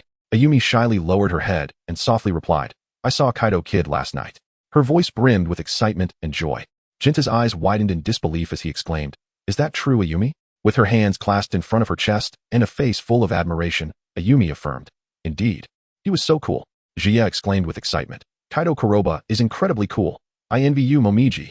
Hikaru marveled. He truly deserves the title of the master craftsman of the Heisei era. Upon mentioning Kaido, Jia's memories surged, and he suddenly recalled why the name Hakuba seemed so familiar. It turned out that Hakuba was Kaido's classmate. He resolved to inquire more during their next encounter. Conan narrowed his eyes slightly and let out a soft hum.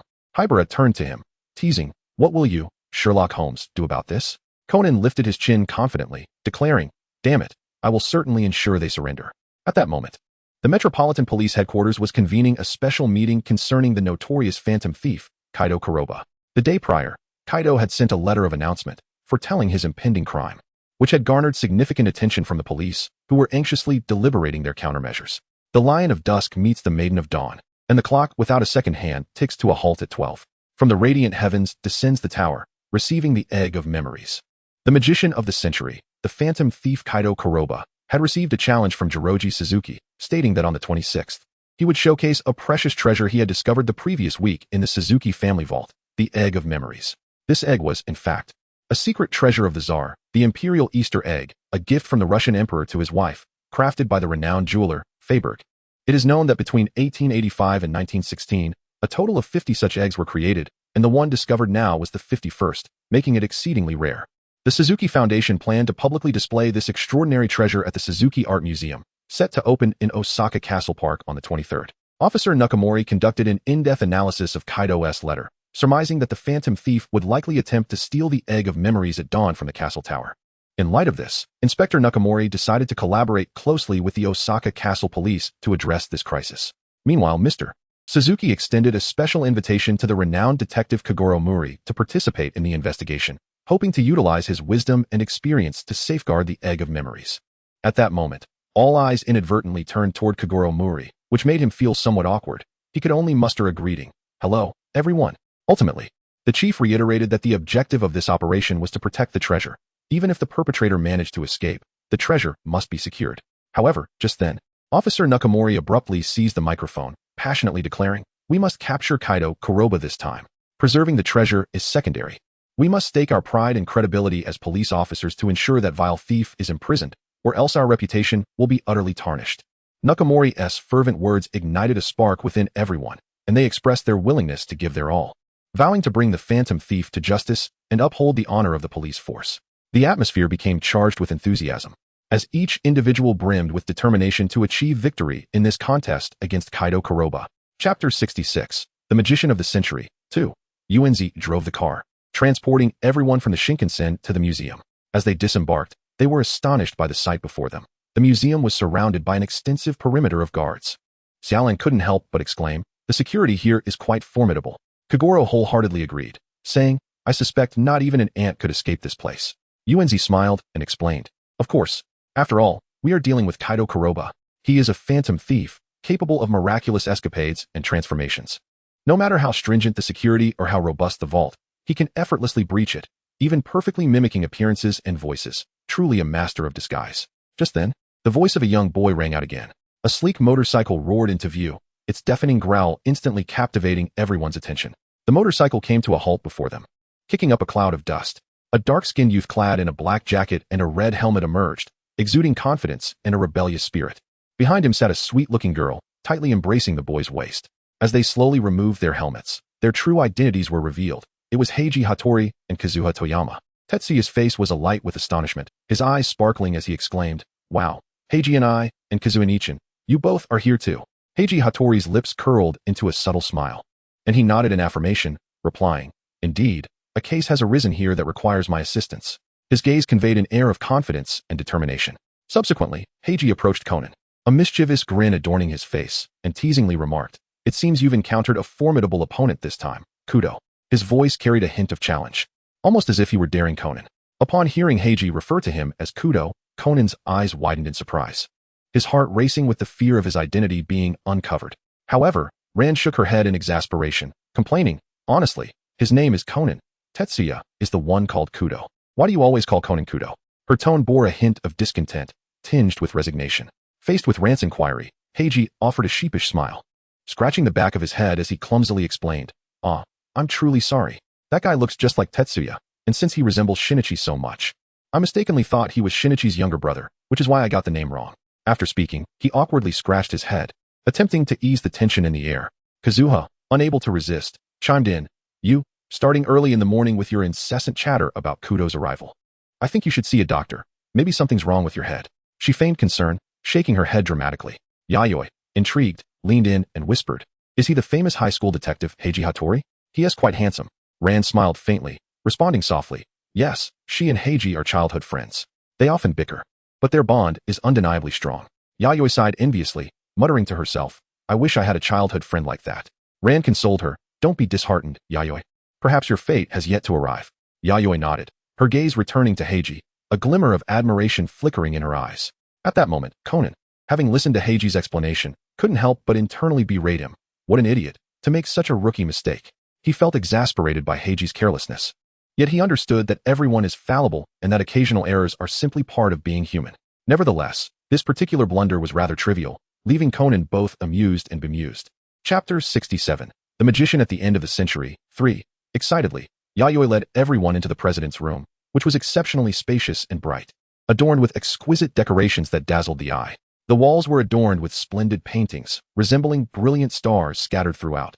The floor was covered with an opulent carpet, plush as a soft cloud. The furniture was arranged with meticulous care, showcasing an elegant taste. Upon seeing Kagoro Muri enter, President Suzuki promptly rose to greet him warmly, his face beaming with joy as he said, "Thank you for coming all this way. And Kazuha, Tetsuya, and Conan are here too." His gaze gently swept across the group, finally resting on Conan, where a mysterious glimmer sparkled in his eyes. President Suzuki, noticing the two individuals who followed behind, turned to Yayoi with curiosity, inquiring, "Yayoi, who are these two?" Yayoi, brimming with excitement, introduced, "These are Heiji Hattori and Kazuha Toyama. Heiji is renowned as the Western high school detective, quite famous in the Kansai region." Her tone was filled with pride, as if she were praising herself. Upon hearing this, President Suzuki's face instantly lit up with surprise, exclaiming, "That's wonderful. We shall rely on you." His gaze eagerly shifted to Heiji, anticipation radiating from his expression. With unwavering confidence, Heiji responded, "No problem, leave it to me, old man." His demeanor was relaxed and unrestrained, as if he were already assured of success in this endeavor. Kagoro was taken aback by Heiji's reference, widening his eyes in disbelief. "You little rascal, how dare you call President Suzuki old man?" His tone carried a blend of reprimand and incredulity. Heiji, utterly bewildered, could not comprehend what he had done wrong. President Suzuki chuckled, waving his hand dismissively, signaling that it was of no consequence, before elaborating on the individuals seated on the sofa. "The gentleman with white hair is Mr. Sirov, the first secretary of the Russian embassy. This elderly gentleman beside him is Mr. Inoue, an art dealer I engaged. And finally, this lady is Miss Puruskina, a researcher of the Romanov dynasty. The last individual is Mr. Kankawa Ryu, a freelance filmmaker here to gather material for a documentary on treasures." As Mr. Kankawa raised his camera to film Kagoro Muri, Kagoro, filled with curiosity, inquired, "What is its appraised value?" Mr. Inoue smiled gently, replying, 800 million. Upon hearing this figure, Kagoro's eyes widened in disbelief, his expression one of utter astonishment as he exclaimed, "What? 800 million? In his heart, GM marveled at the staggering sum of money. 800 million yen translates to over 30 million yuan. My heavens. The Yuan family truly represents Japan's foremost financial consortium, with even a single artifact commanding such an exorbitant price." Xianjiang continued, "If Chairman Suzuki is willing to sell it to me, I could offer an even higher price." Shi Luofu interjected anxiously, "This is a Russian artifact. Selling it to such a short-sighted black market would be a disservice. It would be better to gift it to us, allowing the Russian Museum of Fine Arts to preserve it." Upon hearing this, Xianjiang retorted angrily, "You dare say I lack discernment?" His voice brimmed with palpable ire and dissatisfaction, akin to a barrel of gunpowder igniting. Witnessing the altercation between the two, Mr. Hanchuan smirked with a hint of derision, setting aside his camera. He rose, his gaze coldly surveying the assembly, ultimately resting on Miss Pusey, as he remarked icily, "Capturing people is far more intriguing than photographing that egg." He then turned to Miss Pusey, a flicker of disdain in his eyes. You appear utterly indifferent, yet as a scholar of the Romanov dynasty, you should desire it more than anyone else. Miss Pusey displayed a conflicted expression, softly replying, but I do not possess 800 million. Her tone revealed a sense of helplessness and regret, as if her beautiful dreams had been ruthlessly shattered by reality. Mr. Hanchuan furrowed his brow slightly, nodding in understanding. He spoke slowly. Indeed, even I can only muster 200 million. His voice carried a tinge of resignation and bitterness, as though lamenting his inability to acquire his heart's desire. Standing quietly to the side, Conan observed the scene with keen, perceptive eyes, as if he could comprehend everything. Deep in thought, he murmured, "It seems that not only the phantom thief kid, but everyone else also covets that egg." Jie concurred, stating, "That egg is indeed exquisitely carved. No wonder everyone covets it." His eyes sparkled with admiration and desire, as if he were profoundly captivated by the enchanting egg. Observing Jie's appreciative gaze, Conan remarked, "If you truly desire that egg, we could engage in a friendly competition for it." Jie listened, astonished. How could this be? "Conan, why do you think that? Although it is exquisite, how could I possibly spend such a fortune to purchase it? Am I truly that kind of person?" Conan chuckled softly, pondering, "Isn't it true? Who, as a child, attended an exhibition, yearned for that brooch, clung to their parents' legs in a fit of charm, and refused to leave without it, ultimately having it bought and kept in a box ever since?" The president remarked, "In summary, let us discuss the matter of the egg another day." Mr. Qinjiang, upon hearing this, replied, "Very well, I shall take my leave for now." The others similarly gathered their belongings and departed. At that moment, an assistant entered, cradling a box, announcing, "President, I have brought the egg." President Suzuki responded, "Thank you for your efforts. Please place it on the table. Everyone, please take a seat." Xiaolan, with a face full of curiosity, inquired, "Yuanzi, may we take a look at the egg?" Jie implored, "Sister Yuanzi, I too wish to see it up close." "May I?" Yuanzi nonchalantly remarked, "It doesn't appear to be much. I remember using it as a toy when I was younger." Jie couldn't help but whisper in awe, "Is this the life of the affluent?" Upon hearing these words, Conan silently criticized in his heart, "Didn't you also live such a life in your childhood?" The assistant cautiously opened the box, revealing the cherished egg of memories before everyone. Its verdant hue resembled smooth, translucent jade, emanating a gentle and lustrous glow, as if it contained boundless vitality. The surface of the egg was intricately adorned with exquisite patterns. Each line was delicately crafted, reminiscent of the meticulous handiwork of a master artisan, as though it were a masterpiece of nature itself. These patterns intertwined to form mysterious designs, evoking ancient legends and mythological tales, transporting one to an enchanting realm. Everyone was immersed in the admiration of this egg of memories, as if they were enveloped in an age-old and enigmatic world. Chairman Suzuki smiled and remarked, "Nishino, could you please pour some drinks for everyone?" Hattori gazed at the object before him, murmuring, "It's not as beautiful as I imagined." Kazuha leaned in for a closer look, commenting, "It somewhat resembles an ostrich egg." Jie exclaimed with excitement, "Wow, how beautiful. Can this be opened?" Chairman Suzuki smiled in response, "Indeed, you are quite perceptive." With that, he gently lifted the lid, revealing a meticulously crafted model of the Romanov family, each intricate detail brought to life, all sculpted from gold. Habuto could not help but marvel. "This is truly remarkable. Absolutely stunning." Chairman Suzuki then produced a key, inserting it into a concealed hole below, and with a delicate twist, the base gradually ascended, unveiling the central figure as it opened the book it held. Jie widened his eyes, gazing at the wondrous scene before him, unable to suppress his admiration. What kind of skilled artisan could create such a masterpiece? It is truly awe-inspiring. Chapter 68. Extra by Matan often found himself reminiscing about the girl he had fortuitously encountered that day. However, since that fateful meeting, they had not crossed paths again, nor had he received any messages from her. He pondered to himself whether initiating a conversation might come across as overly presumptuous. At that moment, his gaze inadvertently fell upon Heiyu's face, and a sudden thought crossed his mind. "Heiyu, do you happen to have a sister or something of the sort?" Heiyu was taken aback by this unexpected question. "What? Detective, what are you implying?" Matan realized that his inquiry might have been a bit abrupt and quickly offered an apology. Just then, Qingzi approached with great enthusiasm, excitedly addressing Heiyu. "The cherry blossoms in Shinjuku have recently bloomed, and there is even a cherry blossom festival being held. Do you have time to accompany me?" Heiyu feigned seriousness, pretending to deliberate. Let me consider this carefully. It seems I am free tomorrow, so I shall reluctantly join you." Upon hearing this news, Matan felt a surge of excitement, recognizing it as a rare opportunity. He promptly took out his phone and sent a message to Jie. "Jie, the cherry blossoms are in full bloom. Do you have time to go together tomorrow?" Jie glanced at the message sent by Bema. "Shall it be just the two of us?" He couldn't help but ponder. Could it truly be only the two of them? Wouldn't that be somewhat awkward? However, Bema seemed to perceive Jie's apprehensions and promptly clarified, "It's not just me. My classmates will accompany us as well." We are all going together. Upon hearing this, GF felt a wave of relief wash over him. It turned out they were not alone, which significantly eased his concerns. Tetsuya pondered, could it be that among Hakuba's classmates resides the illustrious kid? The mere thought ignited a wave of exhilaration within him. Upon glancing at the schedule, he realized that there were no particular engagements for the following day. Thus, he gladly accepted Hakuba's invitation and agreed upon a time and place to meet. Meanwhile, Hakuba Takumi gently set down his phone, a smile unconsciously gracing his lips. He turned to Aoko and softly inquired, Midorikawa-san, may I bring a friend along with us tomorrow? Aoko readily replied, of course. Hakuba-kun, who do you intend to bring? Judging by your earlier expression, it wouldn't happen to be your girlfriend, would it? At this remark, Kaido couldn't help but chuckle, teasingly asking, what kind of girl could possibly catch the eye of someone as distinguished as you? Hakuba merely smiled enigmatically and replied, not just yet, but you shall find out tomorrow. The prospect of potentially meeting Kid filled Tetsuya with boundless excitement. Thus, he hastily finished his breakfast and announced, today, I am going out to have fun with a friend. Although Conan felt a tinge of curiosity, he nodded in agreement, ultimately reminding Tetsuya to return early and not to stay out too late. After stepping outside, GS swiftly located a secluded restroom, adeptly donning the meticulously prepared feminine attire that transformed him into a charming young lady. As he gazed into the mirror at the flawless visage of femininity reflected back at him, a swell of pride surged within, gratitude for the face bestowed upon him by his parents, splendid whether in male or female guise.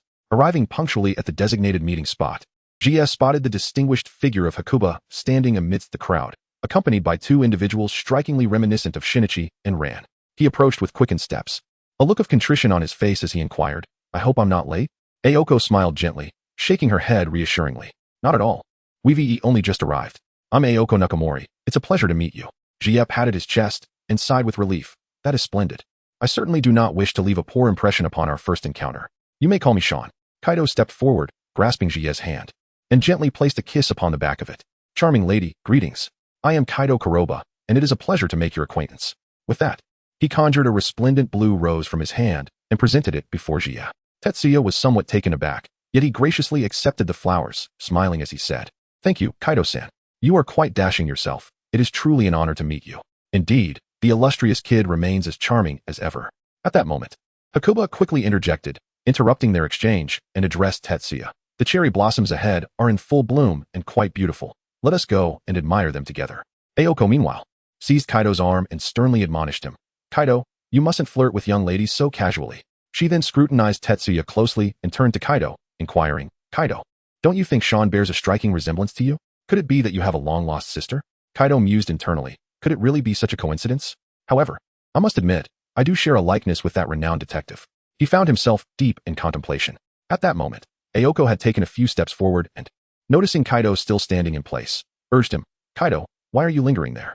Hurry up and catch up. Snapping back to reality, Kaido hurried to follow her. Meanwhile, Tetsuya was overwhelmed with excitement, as he relished the chance to be so close to his idol, though he endeavored to maintain a composed demeanor. He longed to exchange a few words with his idol, but momentarily found himself at a loss for words. Finally, summoning his courage, he asked, May I address you as Kaido? Also, would it be possible for us to take a picture together? I have always been a devoted fan of your father. Kaido nodded in agreement, pleased by the request. He noted the slightly aloof expression on Hakuba's face and felt a surge of pride within, thinking, it seems this young master possesses the greater charm after all, haha. Tetsuya promptly retrieved his mobile phone and handed it to Hakuba, requesting, Hakuba, could you kindly assist me in capturing a photograph of Kaido and myself? Hakuba accepted the phone and swiftly pressed the shutter, taking several shots in quick succession. As Tetsuya observed the rapid results of the photography, he was pleasantly surprised to find the outcomes quite splendid. He expressed his gratitude to Hakuba, slightly flustered. Hakuba ventured to say, Oh, it's no trouble at all. May I take a few pictures with you as well? His voice carried a barely perceptible tremor, seemingly striving to maintain composure, yet betraying an underlying sense of nervousness. Jie gazed at the anxious demeanor of Hakuto, unable to suppress a chuckle. He replied gently, Of course. I would never decline an invitation from such a dashing gentleman. Please, do not be so tense. With that, Jie handed his phone to Aoko, smiling as he asked, Could you kindly assist us in capturing this moment? He added, Later, I shall help you take a picture with Kaido. Aoko, somewhat bashful, accepted the phone while murmuring, Who would want to be photographed with that guy, Kaido? As she voiced her complaints, she moved in front of the two, ready to press the shutter. Tetsuya and Hakuba stood side by side, with a cascade of cherry blossoms falling behind them. The pink petals fluttered down like snowflakes, creating a dreamlike and enchanting atmosphere. However, just before the photograph was taken, Hakuba discreetly placed his hand behind Tetsuya, gently resting it on his waist. Tetsuya, perceptive to Hakuba's subtle gesture, felt a warm surge within him. He recalled a pose he had seen online, one that depicted the camaraderie of close friends, and wished to experience that sentiment. Thus, Tetsuya attempted to drape his arm over Hakuba's shoulder to signify their profound friendship. Yet, due to the stark difference in their heights, he found it impossible to reach Hakuba's shoulder, ultimately resigning himself to the idea. At that moment, an inspiration struck Tetsuya, and he turned to Hakuba, saying, "Hakuba, why not place your hand on my shoulder?" Upon hearing these words, a flush of color spread across Hakuba's face, and with a slight tremor in his voice, he asked, "Is it really truly all right?" Tetsuya nodded, his face radiating a sense of affirmation as he replied, "Of course, it's entirely possible. I have observed many individuals online capturing photographs in this manner." Upon receiving Tetsuya's consent, Shirama gingerly placed his hand upon Tetsuya's shoulder. From the perspective of an onlooker, the scene appeared as though Shirama was enveloping Tetsuya in a warm embrace. Tetsuya felt an inexplicable unease, yet he could not articulate the source of his discomfort. However, upon witnessing the joyous demeanor of Shirama, he resolved to temporarily set aside his doubts and revel in the beauty of the moment. When it was Kaido and Aoko's turn to take photographs, Tetsuya enthusiastically introduced several romantic poses for couples and presented the photos to Aoko. A faint blush crept across Aoko's cheeks as she shyly nodded in agreement. To Tetsuya's astonishment, he noticed a hint of bashfulness on Kaido's face as well when they began to pose. Observing the vibrant, blissful photographs of Kaido and Aoko, Tetsuya could not help but exclaim, "What a delightful pair." He mused that had his brother not diminished in stature, he too might have experienced a love as beautiful as Kaido's. After the photo session concluded, everyone embarked on a tour of nearby historical attractions, savoring the local delicacies. As nightfall descended, the sky gradually darkened, accompanied by the distant sounds of fireworks. At that moment, Shirama suddenly presented Tetsuya with an exquisite little box. Curiously, Tetsuya inquired, "What is this? Could it be a gift? But I have not prepared anything for you." Jia cautiously opened the box, revealing a star necklace that shimmered with radiant light. The necklace was adorned with exquisite, petite diamonds, emanating an enchanting luster. The gentle voice of the white horse resonated, "It is perfectly all right. As long as you are willing to accept this gift, it brings me immense joy." Jia, filled with excitement, accepted the necklace, his eyes brimming with astonishment and emotion. Suddenly, Tetsuya had a realization and hurriedly called out to Hakuba, "Wait a moment." He then dashed towards a nearby temple. A few minutes later, panting heavily, Tetsuya returned with the talisman in hand, carefully presenting it to Hakuba. "I obtained this from the temple. Although it may not possess the same value as the gift you bestowed upon me, I hope this talisman can offer you protection and that you will accept it." Hakuba, joyfully accepting the talisman, replied, "Thank you, Tetsuya. I truly cherish this gift." He held the talisman tightly, as if it were the most precious treasure he had ever received. As Jie observed the unbridled joy of Bai Ma, an overwhelming sense of satisfaction welled up within him. He chuckled and remarked to Bai Ma, "That's wonderful. I was worried you might not enjoy it.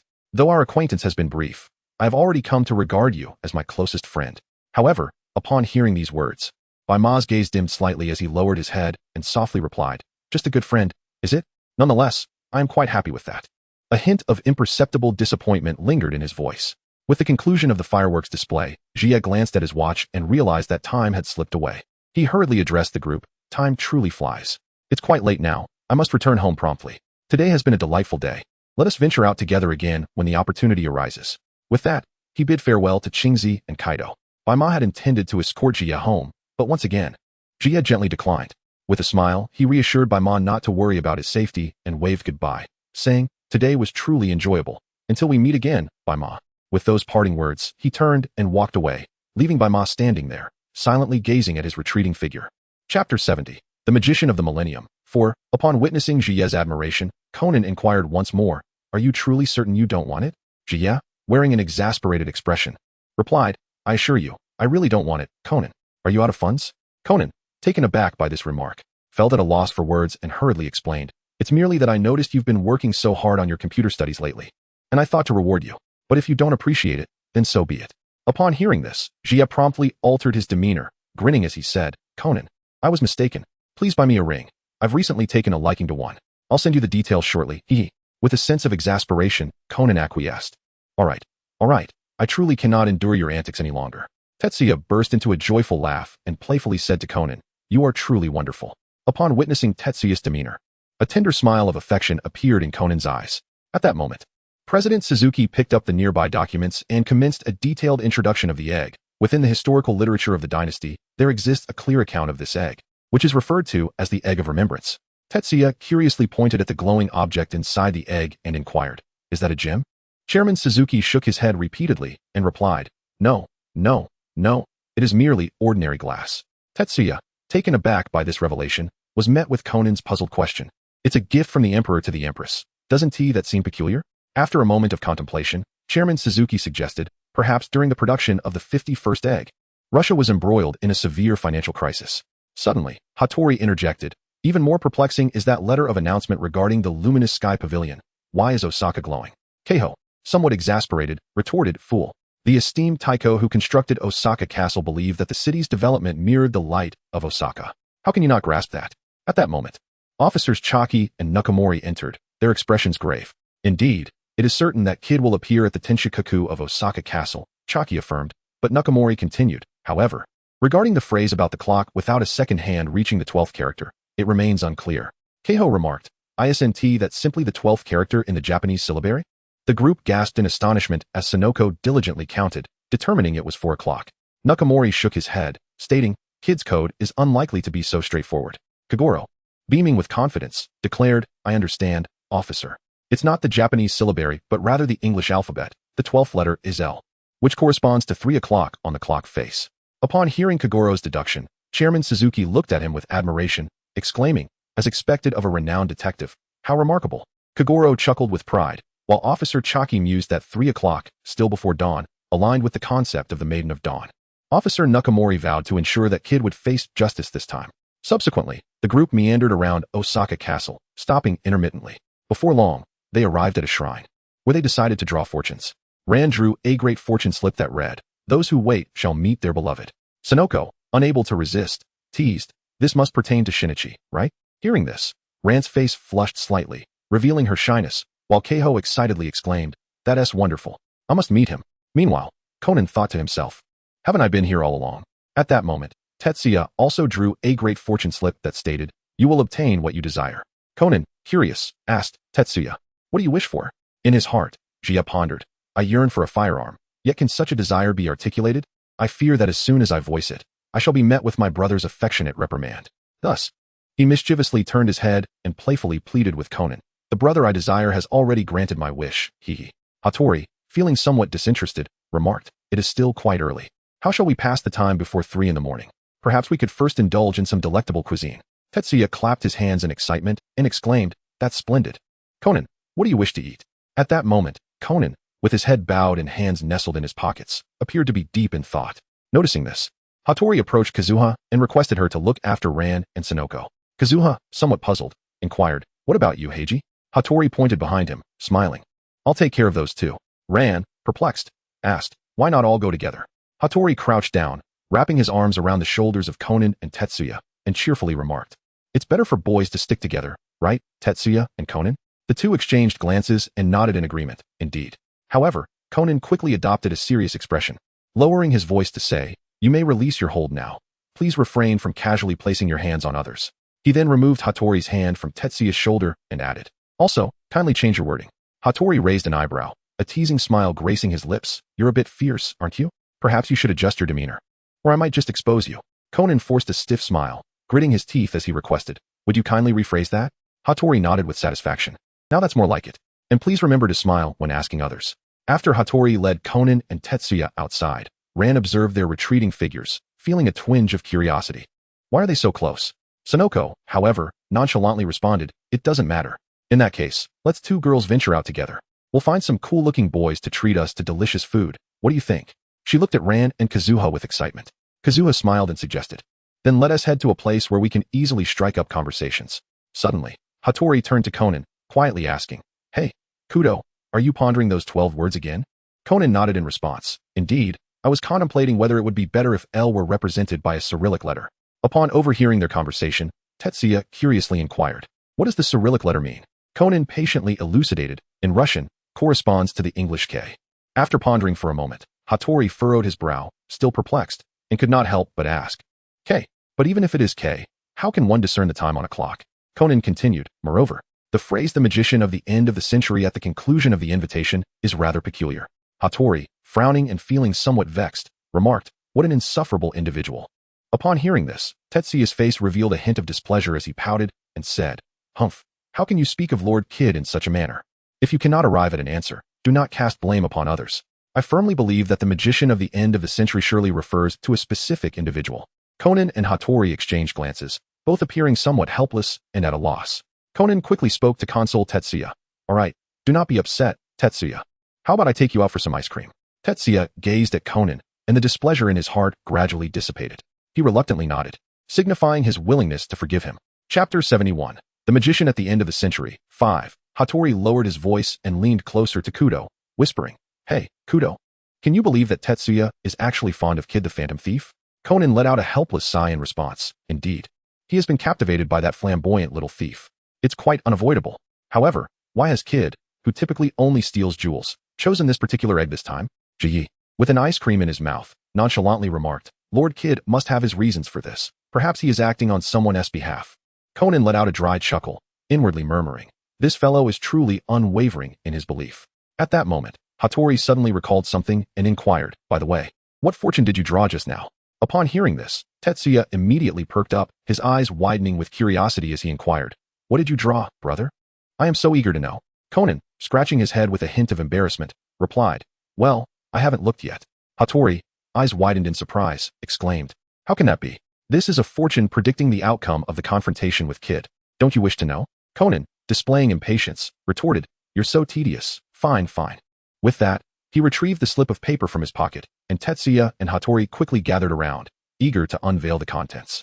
The paper bore the words Little Lucky, and beneath that, a line reading, Travel, secrets will be revealed, do not go.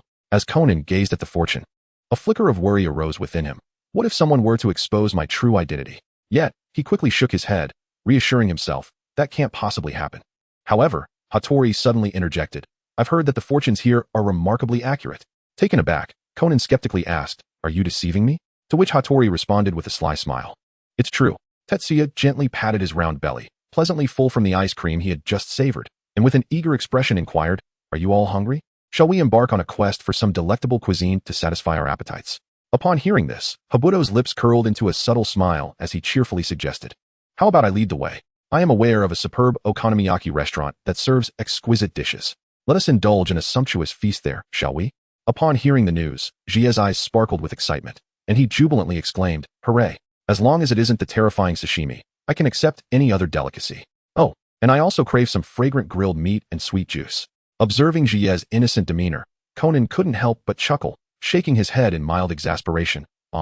Jie truly remains a child at heart, his mind filled with thoughts of feasting and merriment. Yet, this is precisely how one should be at his age. Hattori, with a hearty laugh, patted his chest and assured, Haha, no problem. Let this big brother fulfill your little wish. We shall set forth now to savor the most authentic okonomiyaki and various delectable dishes.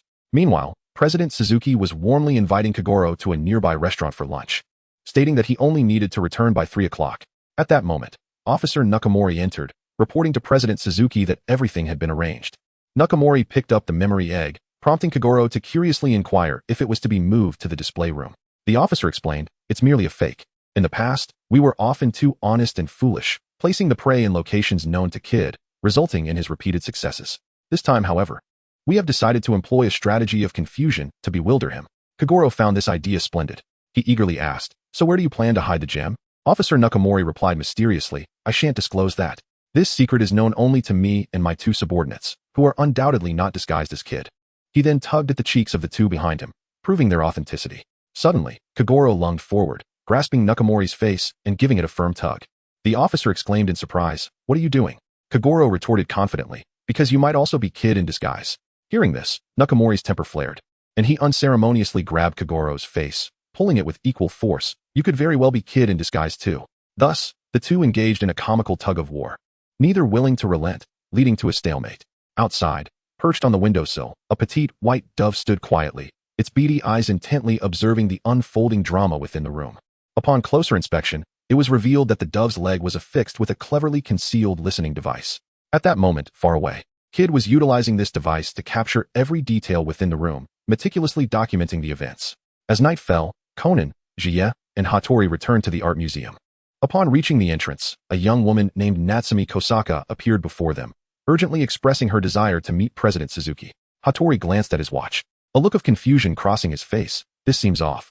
3 o'clock corresponds to L, yet the hands now indicate approximately 7:13. If it were 20 past 7, it would align better. Upon hearing this, Conan's mind sparked with realization. He suddenly understood kid's code. Counting from the first character to the 12th character gives us, meaning the scheduled time is not 3 in the morning, but rather 7:20 in the evening. Swiftly, Conan dropped his backpack, seized the skateboard leaning nearby, and turned to leave. Jia, noticing, quickly asked, "Brother, where are you going?" Without looking back, Conan replied, "I must hurry to Osaka Castle. You all stay here and safeguard that egg." Just then, Hattori felt raindrops begin to fall. He quickly understood and rushed after Conan. "Hey, Kudo." The Sky Tower refers not to the castle, but to the Tsutenkaku.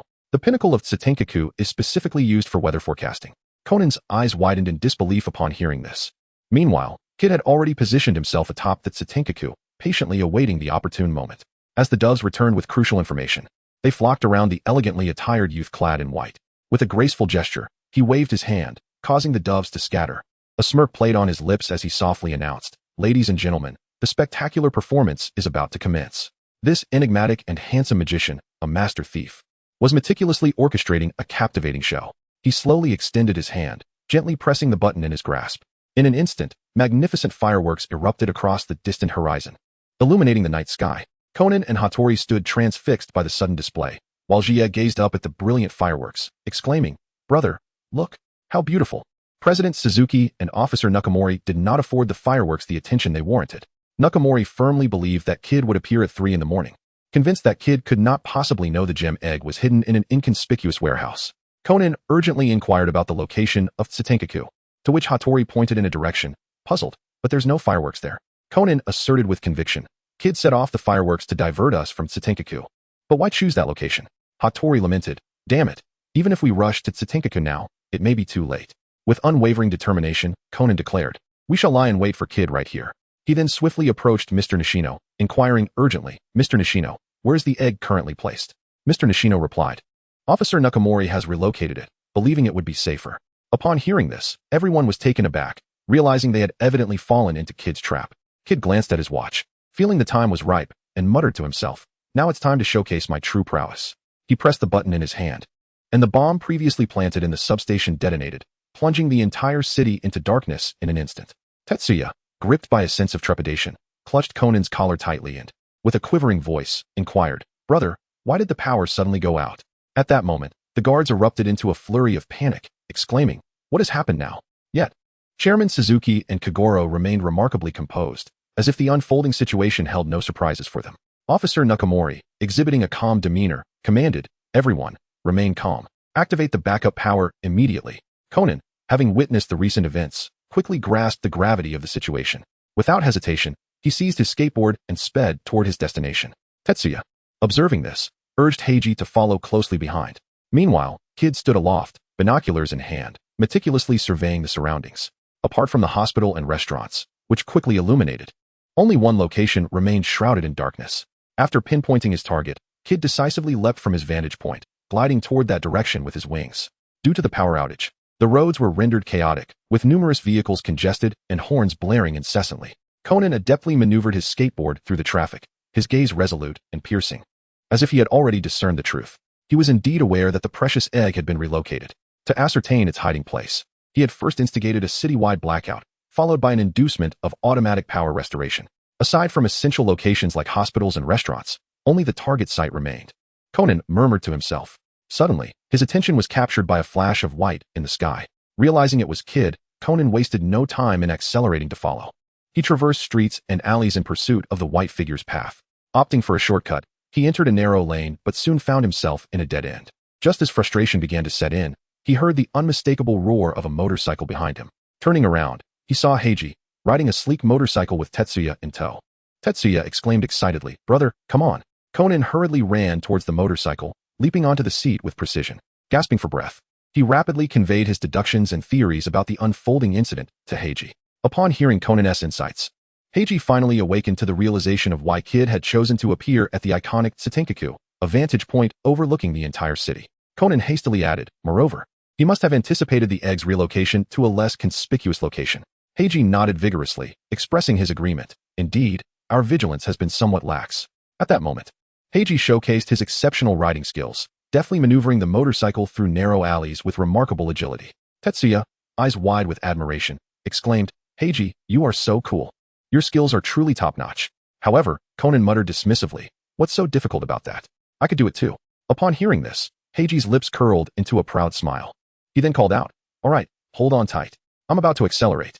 With those words, Heiji revved the engine, and the motorcycle surged forward like an arrow, in hot pursuit of Kid, who soared in the sky. As night enveloped the city, Kid landed gracefully atop a skyscraper, closely followed by Heiji.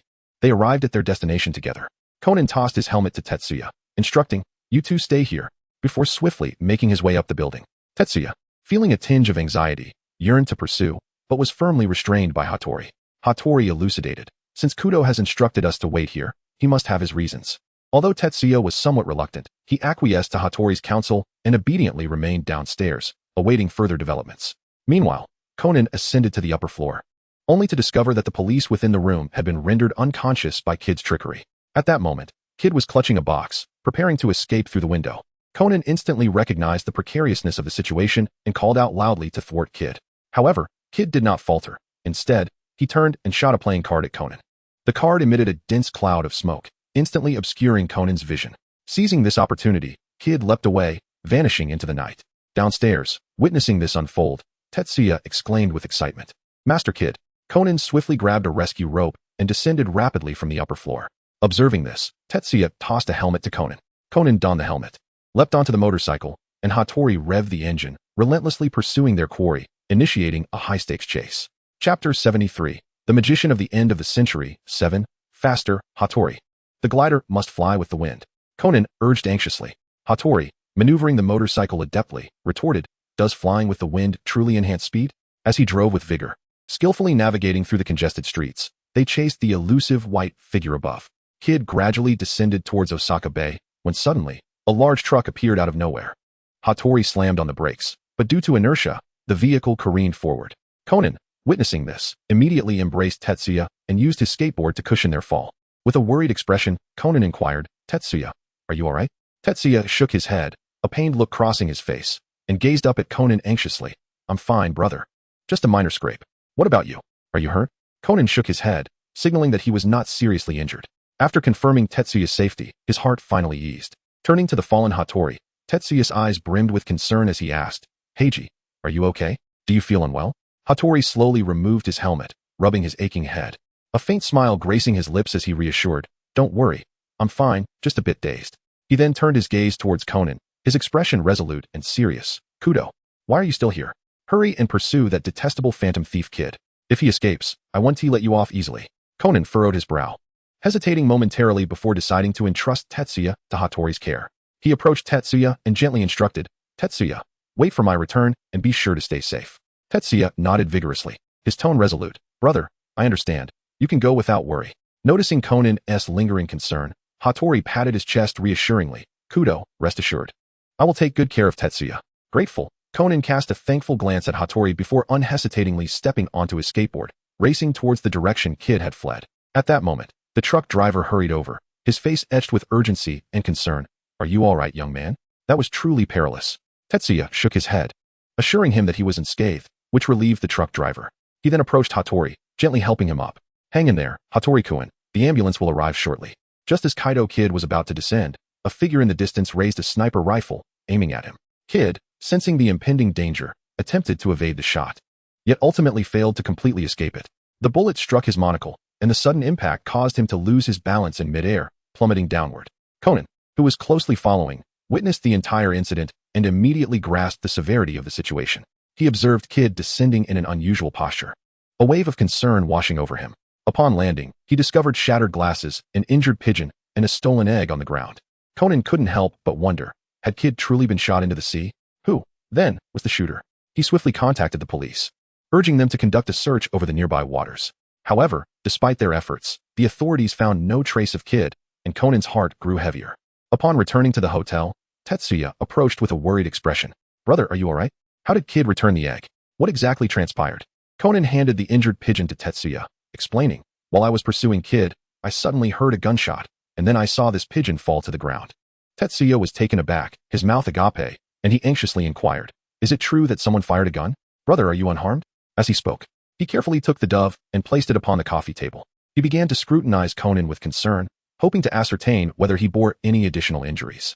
Fortunately, aside from some scrapes sustained from a fall off his motorcycle earlier that day, Conan was largely unscathed.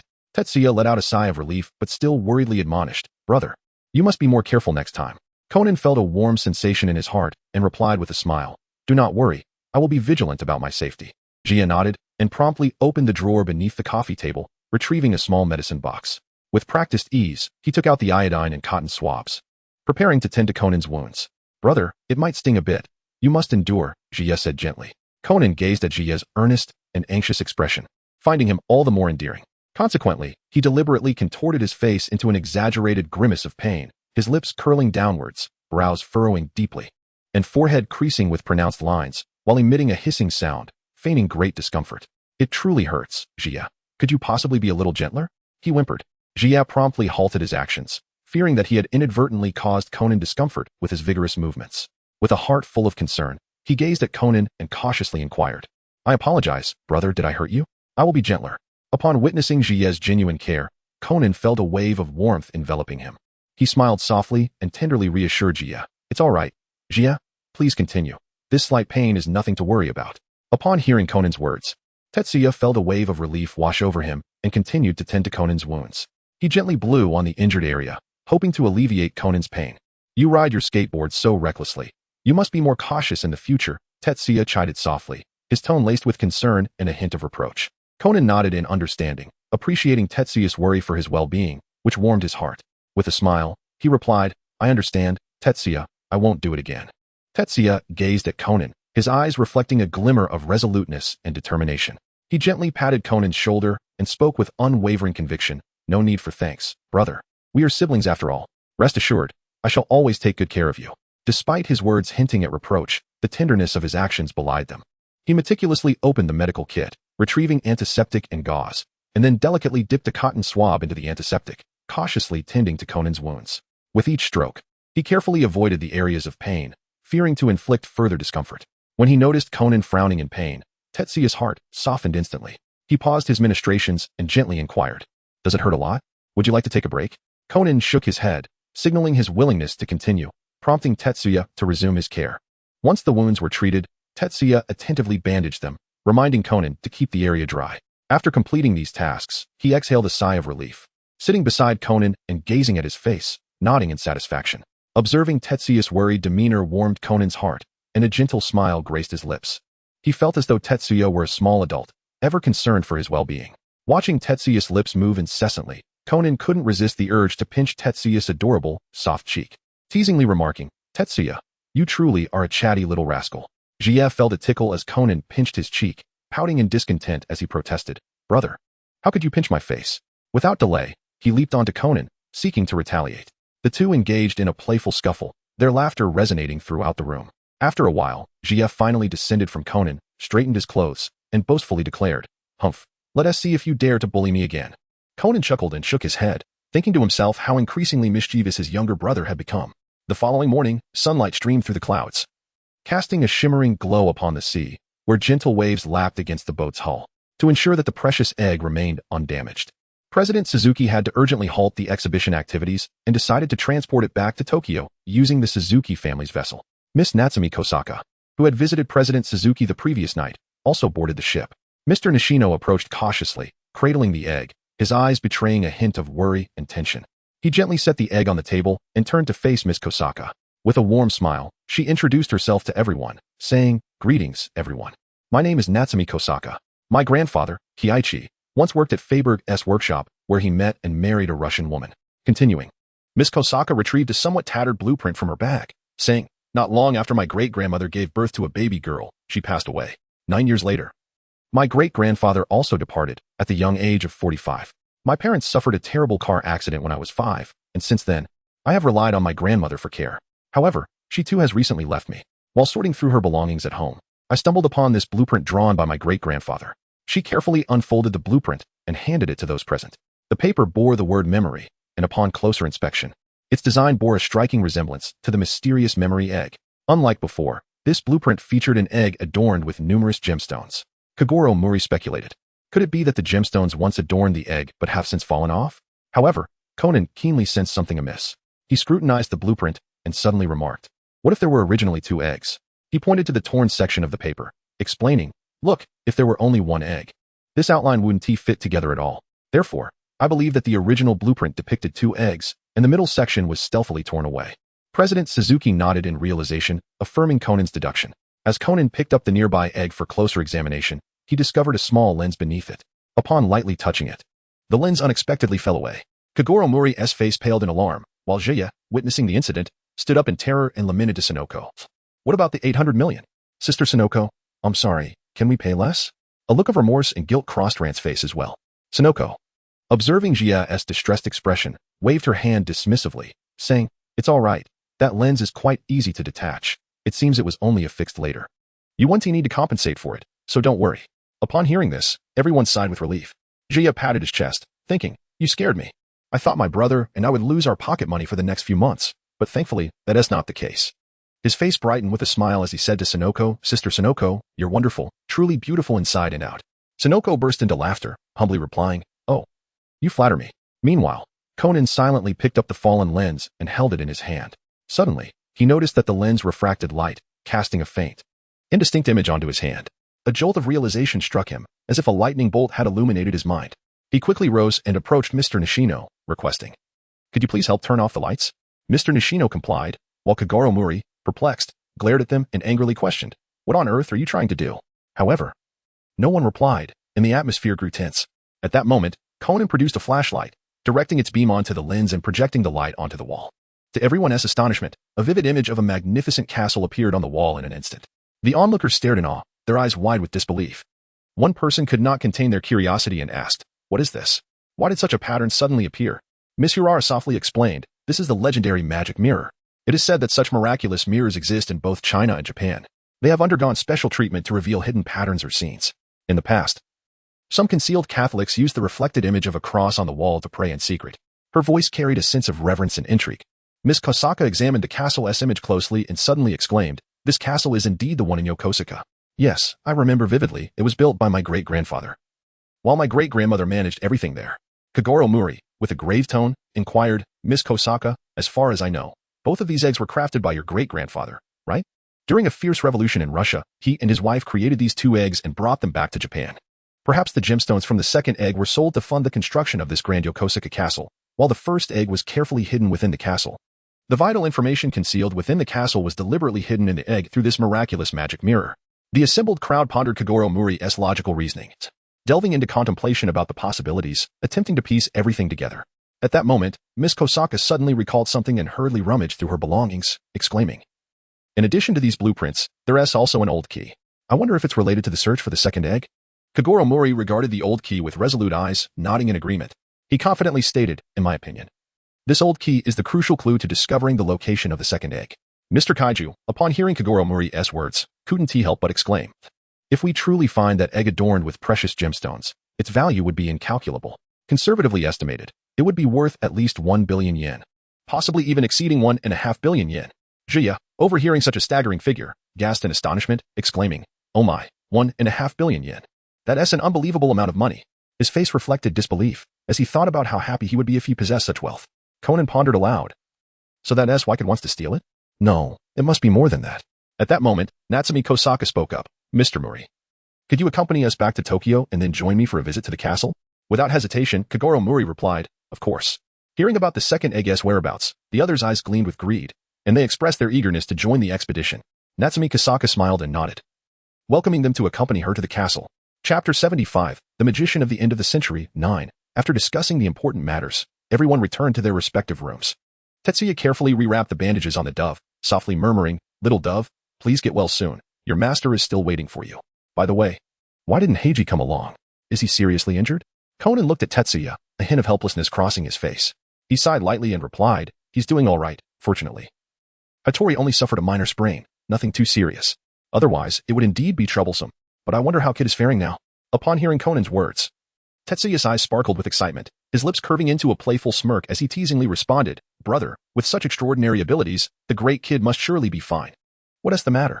Are you worried about him?" As he spoke, Tetsuya winked, revealing a mischievous and somewhat cunning smile. Conan's face turned awkward at Tetsuya's question, and he hurriedly explained, "Of course not. Tetsuya, Don't let your imagination run wild. I was just pondering where Kid might be. After all, he is an international thief, and his movements are elusive and hard to track. Just as Conan and Tetsuya were engrossed in their debate, a sudden, urgent knocking echoed from the door. Tetsuya approached and opened it, only to find Mr. Kankawa standing there, camera in hand, aimed directly at him. Mr. Kankawa glanced at Tetsuya, nodding in satisfaction while muttering, "Very good, that expression, I've captured it." Without another word, he turned and hurried away.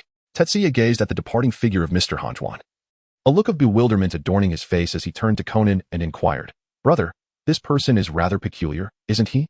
Why does he persistently carry that camera and take pictures everywhere? Doesn't this constitute an invasion of others' privacy?" Conan, with a sense of resignation, replied, "I am uncertain as well."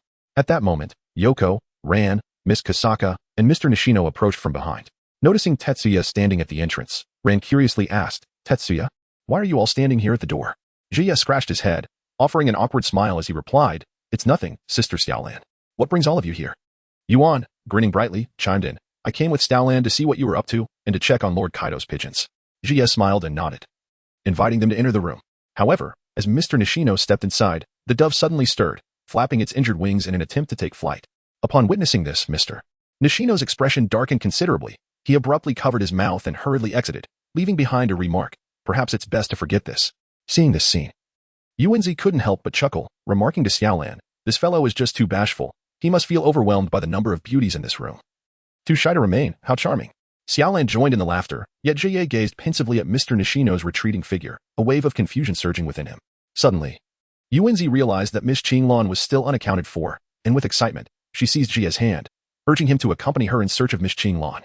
Tetsuya firmly grasped Conan's arm and exclaimed, "Come along with me and Sister Yoko, Conan, let us go." Despite displaying a reluctant countenance, Conan ultimately resigned himself to accompany them to Miss Qinglan's room. Upon arriving at her door, Yoko gently knocked. Before long, Miss Qinglan appeared, gracefully clad in a vibrant red qipao, and slowly opened the door. Enthusiastically, Yoko invited her to join their afternoon tea gathering, to which Miss Qinglan smiled and agreed, mentioning she needed to retrieve something from her room first. At that moment, Conan noticed an album in the room facing away from the door.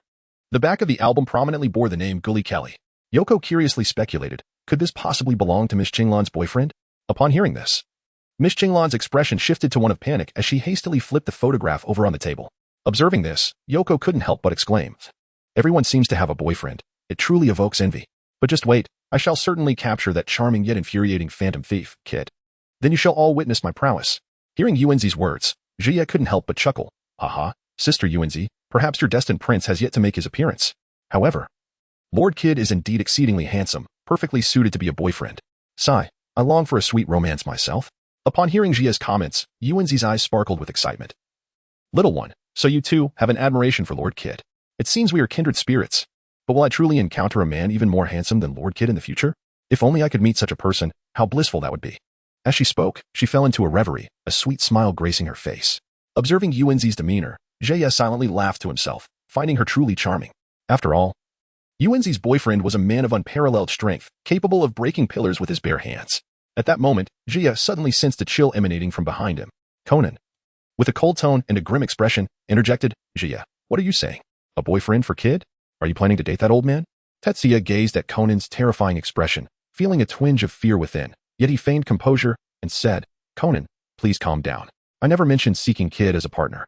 I merely find the notion of romance quite delightful and yearn for it a little. There's no need to display such a frightful countenance." Jia silently rejoiced at his quick reflexes. Otherwise, he might have faced his brother's ire more severely. After all, the thought of dating someone who bore a striking resemblance to his brother was utterly terrifying, particularly during intimate moments. Conan wore a stiff smile, casting a skeptical glance at Jia as he inquired, "Jia, have you entered into a romantic relationship?" Startled by the question, Jia hastily waved his hands in denial, exclaiming, "How could that possibly be true, Conan? Do not wrongfully accuse me. I am still just a child, and children have no place in matters of love." Conan extended a hand, his tone resolute as he commanded, "Stop with the excuses. Produce your phone at once. I need to investigate." Tetsuya paused for a moment, hesitantly uttering, "There is no need for this, is there?" He thought to himself, why has my brother suddenly adopted such a serious demeanor? Has he truly uncovered some subtle clues? However, Conan remained undeterred, extending his hand and fixing his gaze intently upon Tetsuya. Observing Conan's expression, Tetsuya inwardly lamented, "This is it. It seems my brother is genuinely serious this time. It's all my fault for speaking too freely." Tetsuya endeavored to alleviate the tension, smiling at Conan as he remarked, "Oh, Conan, there are too many prying eyes here. let us return home to discuss this matter. He continued, once we are back, I will certainly hand over my phone to you for your perusal, if that pleases you. However, Conan remained unmoved, resolutely asserting, no. I fear you might take this opportunity to erase the evidence. Therefore, I require you to give me your phone now, so that I may examine it. Jia let out a resigned sigh, realizing that he would likely be unable to escape today's predicament. He obediently handed his phone to Conan, silently praying that no secrets would be discovered. Chapter 76, The Magician at the End of the Century, 10. Upon receiving the phone, Conan casually flipped through it, but suddenly, a look of astonishment crossed his face, as if he had stumbled upon something extraordinary. Jia, witnessing this, felt a pang of dread, thinking, my brother must have uncovered some secret. This is dire. However, at that critical moment, Miss Qinglan emerged from within, having finished tidying up her belongings. Conan quickly returned the phone to its original place and flashed a smile that filled Jia with unease, as if to say, just wait. I shall settle this with you tonight. Subsequently, they all returned to the room, where Xiaomei had already prepared tea and exquisite pastries, warmly welcoming everyone. Miss Xiaomei then recounted her experiences in France, revealing that she had previously lived in Paris. Consequently, her Japanese had a peculiar intonation, lending her speech a distinctive charm. Upon hearing this, Tetsuya curiously inquired, not at all. I believe everyone's Japanese sounds quite similar, as if there is no distinct accent. Xiaolan smiled and explained. That is because your own speech carries an accent, Tetsuya. Jia, perplexed, scratched his head and cast a doubtful glance at Conan, inquiring, Conan, do I truly have an accent when I speak? Conan's lips curled into a subtle smile, and he replied, of course I remember. You have a tendency to enunciate your words quite emphatically. I recall when you were learning English, there was one particular issue that you could never seem to rectify. Regardless of the setting, whenever a doctor would ask, how are you? You would invariably respond, I am fine, thank you. And you, no matter how much we tried to correct it, it remained unchanged. Upon hearing this, Xiaolan and the others burst into laughter, while Jia, feeling a touch of shyness, lowered his gaze. At that moment, Miss Xiaomei suddenly interjected. Speaking of peculiar Japanese expressions, I remember a phrase from my childhood that left a profound impression on me. Curiosity sparked in Jia as he inquired, what kind of words are those? Miss Xiaomei smiled in response, Baru Suenik Academy. I surmised it might mean Baru Shui's bought meat. Yet I had no recollection of this name whatsoever. At that moment, Jia lifted his gaze and, to his astonishment, noticed that Miss Xiaomei's irises possessed an exquisite and rare shade of gray. He couldn't help but exclaim, wow, Sister Xiaomei, your eyes are truly beautiful. Upon hearing this, a smile graced Xiaomei's face as she joyfully remarked, really? How delightful. My mother and grandmother share this color too. I suppose it has been inherited from our great-grandmother. She gently caressed the corner of her eye, seemingly proud of her distinctive eye color. Nearby, Xiaolan was equally astonished to discover that Miss Qinglan's eyes also exhibited a captivating gray hue. Yuanzi, filled with curiosity, asked, is it true? Are all Chinese people's eyes gray? Tetsuya scrutinized Miss Qinglan intently, pondering within himself, is this individual truly Chinese? Her appearance does not conform to the typical visage of a Chinese person. Could she be of mixed heritage? A frown creased his brow as he began to question her genuine identity. Xiaolan, brimming with excitement, pointed at the two of them and exclaimed, look. Miss Qinglan's name contains the character Qing, and mine has the character Lan. Her eyes sparkled with joy, as if she had stumbled upon some delightful connection. Miss Qinglan smiled gracefully and clarified, in fact, what you are pronouncing is the Japanese pronunciation. The correct Chinese reading should be England. My name is pronounced New England. Her voice was soft and melodious, imbued with a hint of elegance. However, Tetsuya found this pronunciation rather peculiar and inwardly muttered, who is this woman, really? Why is she concealing her identity to infiltrate this place? Moreover, her command of Chinese is even inferior to that of my brother. Something is undoubtedly amiss. He resolved to remain vigilant and closely observe this enigmatic Miss Qinglan. Miss Qinglan continued, your name is called Mayalan. Jia could no longer endure the woman's awkward Chinese. He swiftly took Conan by the hand and politely bid farewell to Miss Qinglan, saying, Sister Xiaolan, Conan and I are stepping out to the restroom. We shall return shortly. With that, he hurriedly led Conan out of the room. Before Conan could fully comprehend the situation, he found himself being pulled out the door by Jia. Once in the corridor, Conan, with a puzzled expression, inquired of Jia, what is the matter? Why the sudden urgency to leave? As Tetsuya leaned closer to Conan, he lowered his voice and remarked, I find that Aoi Lan particularly suspicious. She has concealed her identity to infiltrate this place, and her words are rather peculiar. She is certainly not Chinese. There must be something amiss. Upon hearing this, Conan pondered silently, recognizing Tetsuya's profound understanding of the Chinese language. If he harbored such doubts, then this individual indeed warranted closer scrutiny. Perhaps she was precisely what Conan had been contemplating. He lifted his gaze towards Tetsuya. Upon witnessing this, Jia hastily inquired, what do you think? Am I right? Isn't there something quite peculiar? However, Conan, with an unhurried demeanor, responded, let us set that aside for the moment. Pray, enlighten me about the enigmatic white horse detective on your phone. Have you perhaps entered into a romantic liaison with him? Jia's heart raced with alarm as he pondered. Oh no, How could my brother discover this so swiftly? He hurriedly explained, "Brother, it's truly not as you imagine. We are merely ordinary good friends." Conan, infuriated yet mocking, retorted with a cold smile, "Oh really?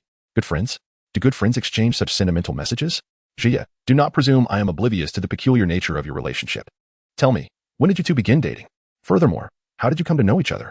You must elucidate everything today, or else, As Jia realized that his deceit could no longer be concealed, he grasped Conan's hand, his voice tinged with a hint of sorrow.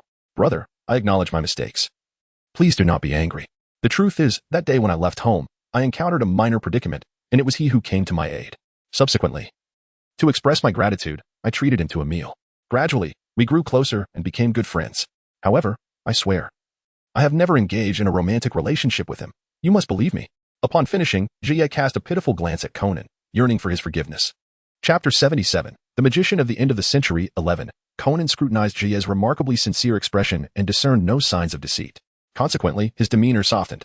"Jia, you must ensure that every word you utter is both truthful and credible, for otherwise, you shall bear the consequences." Tetsuya hastily raised his hands, fervently declaring, "Brother, I assure you, I have not deceived you. Please believe me, I simply possess an earnest admiration for those who are exceptionally attractive." As he spoke, Tetsuya's eyes began to glisten with unshed tears, moisture gathering at the corners. Observing this, Conan swiftly extended his finger to gently wipe away the tears from Tetsuya's cheeks, softly comforting him. There, I haven't said anything yet. Do not cry, do not cry. Come now, let me soothe you." With that, Conan embraced Tetsuya tightly, tenderly patting his back. In a moment of opportunity, Jia embraced Conan, secretly relieved that he had refrained from uttering any inappropriate words on his phone earlier. He pondered to himself that he must devise a way to swiftly obscure this matter, ensuring that Conan would not catch the slightest hint of the truth. Jia feigned a pitiful demeanor, playfully imploring Conan, "Brother, now that you have completely placed your trust in me, could you kindly return my mobile phone?" Conan responded with a slight smile, readily acquiescing, "Sure, no problem in returning your phone." He then handed Jia's mobile device back to him. Jia joyfully received the phone, his excitement palpable. He lifted his gaze and, with a sweet smile directed at Conan, exclaimed with heartfelt delight, "Thank you, brother. I love you dearly." Tetsuya tightly grasped Conan's arm, gently shaking it as he implored, "Brother, I promise I shall not act this way again." A flicker of joy surged within Conan. Yet his demeanor remained calm and composed, as though he had everything under control. He spoke slowly, "It is time for us to return. Let us go." Upon entering the room, Ran observed the two with a slight furrow in her brow, turning to Sonoko with a puzzled expression. "How peculiar," she remarked. "Just a moment ago, both Tetsuya and Conan seemed quite discontented. How is it that a brief outing has so transformed their spirits?" Sonoko cast a casual glance and waved her hand dismissively. "Oh, Ran, children are simply capricious. Their emotions shift rapidly. There is no need for you to worry unduly." Tetsuya sat obediently on the sofa, opening his phone to check messages, only to discover that all the chat history related to Hakuba had mysteriously vanished. He shook his head in resignation, silently grumbling to himself about his brother's stinginess. Suddenly, a thought struck him, and he hastily sent a message to Hiroki. "Brother Hiroki, a rather peculiar woman has recently appeared in my vicinity. She is concealing her true identity, and I am uncertain of her intentions. Could you assist me in investigating her? She claims to be a researcher of the Romanov dynasty, named Pushi Qinglan." Hiroki, finally concluding his work, felt an overwhelming fatigue wash over him as he casually sank into a chair to rest. Just then, his phone chimed, signaling the arrival of a new message. Upon glancing at the screen, he realized it was a message from Tetsuya. A gentle smile instantly graced his face, as if all his weariness had been swept away. Hiroki replied, "Of course, it's no trouble at all. Dear Tetsuya, no matter the difficulties or questions you may encounter, feel free to reach out to me anytime. By the way, how have you been lately? Have you been taking good care of yourself?" Jia lamented, "Recently, my brother and I have been safeguarding a priceless artifact known as the Egg of Memories. However, it appears that there are those with nefarious intentions who secretly covet this treasure. To make matters worse, they have even resorted to gunfire, injuring Lord Kid. What shall we do?" Hiroki, upon reading Jia's message, could not help but let out a cold chuckle. He mused to himself, the Phantom Thief Kid? How utterly presumptuous. Yet, this predicament rendered the situation all the more intriguing. He continued to read, only to find Jia had sent another message. "Hiroki brother, when will you come to Japan? I am so eager to see you." Hiroki replied with a smile, "Do not fret, my dear Jia. I shall visit Japan soon, in about 10 days or so. I can hardly contain my anticipation to reunite with you." Jia replied with exuberance, "That's wonderful. I genuinely look forward to meeting you soon. Hiki. I too wish to see you quickly." Conan, observing Jia's uncontainable joy, felt a surge of intense curiosity welling up within him. His eyes widened as he fixed his gaze on Jia, revealing a hint of perplexity and confusion. "Jia, what on earth are you up to? Who are you chatting with that brings you such delight?" Conan couldn't help but inquire, his voice tinged with curiosity. Tetsuya was taken aback by Conan's inquiry, his body trembling momentarily, and the phone he held nearly slipped from his grasp. An awkward smile crept across his face as he stammered, "Oh, it's nothing at all. Conan, please don't be so suspicious. I was merely chatting with my brother Hiroshi." After uttering these words, Tetsuya cast a furtive glance at Conan, anxious that he might continue to probe further. However, Conan was not so easily deterred. His gaze grew increasingly skeptical. He couldn't shake the feeling that something was amiss with Tetsuya, yet he found himself unable to pinpoint any concrete evidence. "Is that so?" Conan furrowed his brow, scrutinizing Tetsuya with a skeptical stare. "Are you absolutely certain there is nothing else you're hiding from me?" As the sun dipped below the horizon, Tetsuya felt a sudden tightening in his heart and quickly shook his head, insisting, "Of course not. How could I possibly hide anything from you?" Although Conan remained skeptical, the presence of others prompted him to refrain from further questioning. He resolved to inquire about the matter thoroughly once they returned home. Chapter 78, The Magician of the Century, 12. As the sun set, Tetsuya, Conan, Miss Natsumi, and Miss Aoi ascended onto the deck. Detective Kagoro Mori was seated with Mr. Kankawa and Chairman Suzuki, enjoying drinks together. Upon noticing the two lovely ladies approaching, Mori's face lit up with an eager expression, and he warmly invited, "Would you ladies care to join us for a drink?" Miss Aoi gracefully took a seat beside Mori, instantly captivating his attention with her long, alluring legs, prompting him to silently exclaim, "How utterly seductive." Unable to suppress his disdain, Conan inwardly scoffed at the older man's behavior. Mori, with a beaming smile, poured a drink for Miss Aoi, but at that moment, she inadvertently caught sight of a ring adorning Mr. Kankawa's neck and gasped, "Mr. Kankawa, is that?" Kankawa Ryuji did not shy away from acknowledging it and praised her keen eye. "You truly are an expert on the Romanov dynasty. You recognized it at once. Since you're so astute, why not take a closer look?" With that, he removed the necklace and handed it to Miss Aoi. Curiosity piqued, Conan scrutinized the necklace, his mind racing with questions. "Strange, I don't recall him wearing that before." Miss Aoi lifted the necklace towards the sky and noticed the name Maria inscribed within. She couldn't help but speculate aloud. Could this be the ring of Maria, the third daughter of Tsar Nicholas II? Mr. Kankawa merely smiled without confirming or denying her conjecture, as if indifferent to the ring's origin. After reclaiming the necklace, he prepared to depart, sidestepping Miss Aoi's inquiries about its acquisition. Kagoro Mori, filled with curiosity, asked, "Were you being serious just now?" Miss Aoi lowered her gaze, hesitant. "I can't say for certain. I wouldn't dare make a rash judgment." At that moment, Chairman Suzuki suddenly noticed that Mr. Nishino's pin was about to fall, prompting him to quickly stabilize it. However, when Mr. Kankawa returned to his room, every person aboard the ship exchanged glances filled with sinister intent, as if conspiring something nefarious. The night deepened, shrouded in silence. Alone in his quarters, Mr. Kankawa was suddenly jolted from tranquility by the sound of a muffled gunshot. The following morning, sunlight streamed through the curtains as Mr. Nishino opened the door, only to be met with a horrifying sight. Mr. Kankawa lay lifeless on the floor, blood staining the ground. In a panic, Mr. Nishino rushed to Kagoro Mori's room, knocking frantically at the door with such force that it awakened Ran, Tetsuya, and Conan next door. Mori, rubbing his sleepy eyes and mumbling about breakfast, reluctantly opened the door. Upon seeing Nishino's terrified expression, he immediately sensed that something grave had occurred. Mr. Nishino, drenched in sweat, stammered, "It's bad, Mr. Mori. Mr. Kankawa has died in his room." Mori's eyes widened in disbelief as he stared at Nishino. They hurried to Mr. Kankawa's room, where the stench of blood assailed their senses. The room was in disarray, with feathers scattered from the bed and items in the wardrobe thrown about. Mr. Kankawa lay in a pool of blood, a bullet wound in his right eye, his face etched with pain and despair. Conan swiftly approached the corpse, examining the gunshot wound with a growing sense of foreboding. An astonishing thought struck him, the single lens of Kid S shattered glasses. Could there be a connection between the two?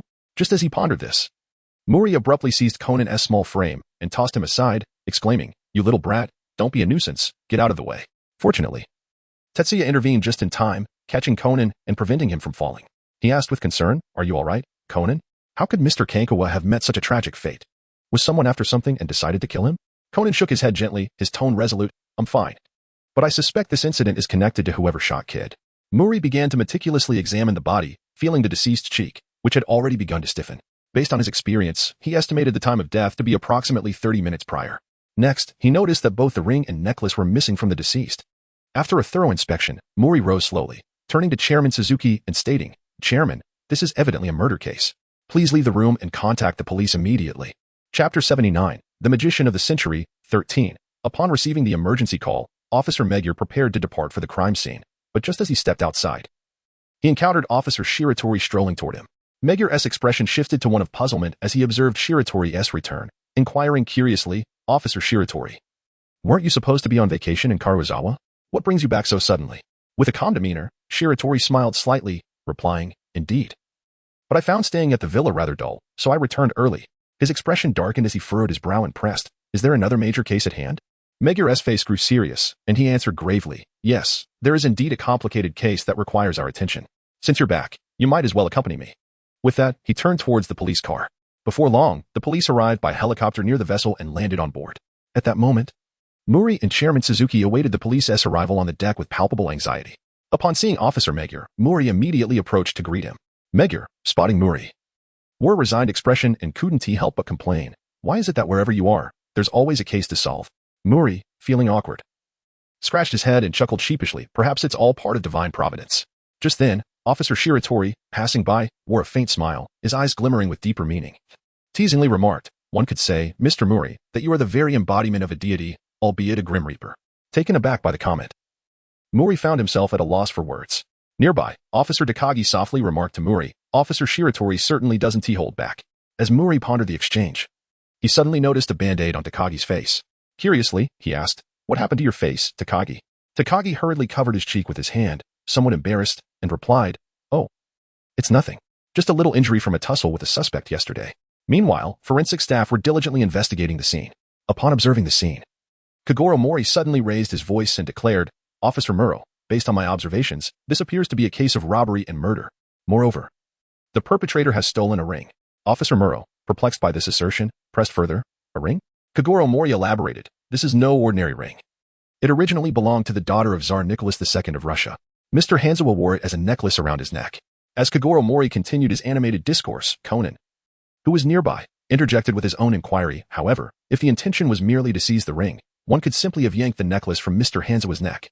Yet, the scene is riddled with destruction, which raises significant doubts." Infuriated by Conan's presumptuous commentary, Kagoro Mori leapt to his feet, shouting at Conan, "Hey, you little brat. Do you think you're so impressive? This is not your place to speak." Just as the two were embroiled in their heated exchange, a forensic staff member discovered a ballpoint pen on the ground and handed it to Officer Muro. This pen bore the inscription Ishiya. From the moment Officer Shiratori entered the room, Tetsuya fixated on him, not daring to blink, lest he miss any detail. He silently mused, could this person truly be the esteemed Lord Kid? Officer Shiratori seemed to sense Tetsuya's fervent gaze. He approached with a smile, crouched down, and gently caressed Tetsuya's small face, speaking softly, "Dear Tetsuya, do you have some vital clues you wish to share with your uncle?" Ji widened his eyes, curiously gazing at the handsome officer before him, a subtle, mischievous smile playing at the corners of his mouth. His gaze flickered, as if pondering how to respond to the inquiry. Suddenly, inspiration struck him. He pointed to a woman in the distance and said, "As for clues, well, none come to mind. However, I find that Annie named Pooh Psychingland seems rather peculiar. You might want to keep an eye on her."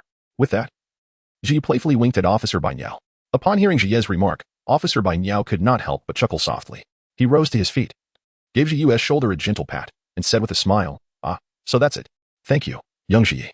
Rest assured, we will thoroughly investigate this matter." With that, he turned and headed towards the crime scene, ready to commence further inquiries. Upon entering the reception room, the officers promptly began questioning those present, eager to uncover any useful leads. Their attention first fell upon Mr. Shia, who furrowed his brow, gazing perplexly at the ballpoint pen, murmuring, "This pen is indeed mine. But how did it end up in Mr. Hanchuan's room?" At that moment, Kagoro Mori suddenly interjected, "Mr. Shia, were you the first to discover the body?" Mr. Shia nodded slightly, explaining, "Yes, I went to call him because it was time for dinner." Officer Megur followed up with a probing question. "Did you enter the room at that time?" Mr. Shia shook his head, indicating that he had not entered the room, but had gone directly to find the butler. Kagoro Mori furrowed his brow in confusion and asked, "If that is the case, then why was your ballpoint pen found inside the room?" A look of bewilderment crossed Mr. Shia's face as he sincerely replied, "I truly do not know. Moreover, I have no solid alibi for the time of the incident." Hearing this, the group began to harbor suspicions towards Mr. Shia, and the atmosphere in the room grew tense. Jie gazed thoughtfully at Conan and gently inquired, "Conan, do you believe Mr. Nishino could be the murderer?" Conan slowly shook his head, a flicker of uncertainty crossing his eyes as he quietly replied, "It is still too early to ascertain if he is indeed the culprit." Meanwhile, Ran observed the figure before her, lost in contemplation, and her mind involuntarily conjured the image of another Shinichi Kudo. Unable to restrain herself, she murmured, "Why do I always feel that Conan and Shinichi are so alike?" Chapter 80, The Magician of the End of the Century 14. Officer Takagi entered with a grave expression, reporting, "We have just conducted a thorough search of the victim's room, but we did not find any of the videotapes he had recorded previously." Tetsuya keenly observed that Xiaolan's gaze was persistently fixed upon Conan, as if she sought to discern some clue from him, while he contemplated whether to caution Conan to temper his actions. He was taken aback as Conan darted forth like an arrow released from its bow. Tetsuya barely had time to react, only hearing Conan declare, "Tetsuya, stay here. I will step out for a moment." In response, Kagoro Muri, filled with urgency, shouted, "Conan, do not act on your own. Come back immediately." Xiaolan promptly rose, waving her hand as she reassured, "Father, do not worry. I will keep an eye on him." With that, she hurriedly pursued Conan. Tetsuya harbored concerns that Xiaolan might overhear something she ought not to, and seizing a moment when others were distracted, he quietly followed her. Xiaolan proceeded down the corridor at a leisurely pace, glancing about in search of Conan. Just then, a hand gently rested upon her shoulder. Startled, she immediately adopted a defensive stance and swiftly turned around, only to exhale in relief upon recognizing the figure behind her. It was Officer Shiratori.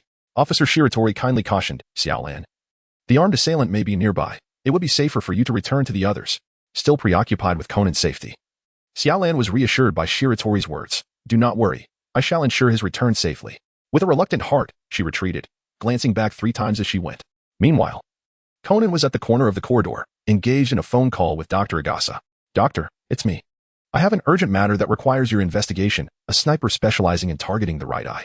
Upon hearing this, the doctor promptly took action, assuring Conan that he would have results in 10 minutes. Glancing at his watch, Conan noted the time. Suddenly, a furrow formed on his brow as unease crept in, an unsettling sensation that he was being watched from behind. Resolute, he decided to leave the area. As he turned, a shadow flitted past him, causing his heart to race. In a panic, he dashed outside. However, upon reaching the corridor, he found the shadow had vanished. He looked around, attempting to locate the figure, but his search yielded nothing. On the other side, Tetsuya had taken Officer Shiratori to another corridor. Shiratori, gazing down at the small figure before him, smiled and remarked, "Tetsuya, why have you come out here alone? It can be quite perilous, you know." Jaya displayed a charming smile and remarked, "With Officer Shiratori here to protect me, I have nothing to fear." Upon hearing Jia's words, Officer Shiratori couldn't help but chuckle, feeling quite flattered by such a declaration. Tetsuya blinked and earnestly addressed Officer Shiratori. "Officer Shiratori, I have a small favor to ask of you, if I may?" Officer Shiratori, intrigued, inquired, "What is it?" "I shall do my utmost, as long as it is within my capabilities." Jia spoke mysteriously, "Officer Bainyao, could you please accompany me to take a look at Pu Saikinglin's room? Perhaps we might uncover something unexpected there." Officer Bainyao pondered for a moment, considering that entering someone else's room without permission might not be appropriate. However, since Jia had made this request, she felt compelled to oblige. "Very well, follow me," she replied. Jia and Shiratori arrived at the entrance of Pu Saikinglin's room. After coming to a halt, Shiratori glanced around cautiously before retrieving a piece of wire from his pocket. With deft hands, he skillfully manipulated the wire, his movements gentle yet professional. In mere seconds, a crisp sound resonated from the lock, signaling its release. The two of them cautiously pushed open the door and entered the room. Once inside, Jaya and Shiratori meticulously searched every corner, all the while being careful not to leave any traces behind. Shiratori gently opened a drawer, only to uncover a concealed compartment. Upon revealing it, they were astonished to find a sniper rifle within. "What an unexpected discovery," Shiratori whispered. Tetsuya rummaged through the wardrobe and ultimately discovered a small pistol, a Ruger LC, filled with ammunition nestled within a tiny box. Seizing the moment when Shiratori was distracted, he swiftly concealed the firearm at his waist and turned to face Shiratori, feigning nonchalance as he inquired, "Officer Shiratori, have you made any discoveries? Am I mistaken?" A look of distress crossed his face. Shiratori gazed at Tetsuya, offering earnest reassurance. "No, Tetsuya, that is not the case. You have provided a crucial lead. However, this matter must remain strictly confidential and must not be disclosed to anyone." Upon hearing these words, Tetsuya's expression instantly brightened, and with a smile, he inquired, "Not even Conan?" Shiratori gently caressed Tetsuya's face and replied, "No, this is a secret between the two of us."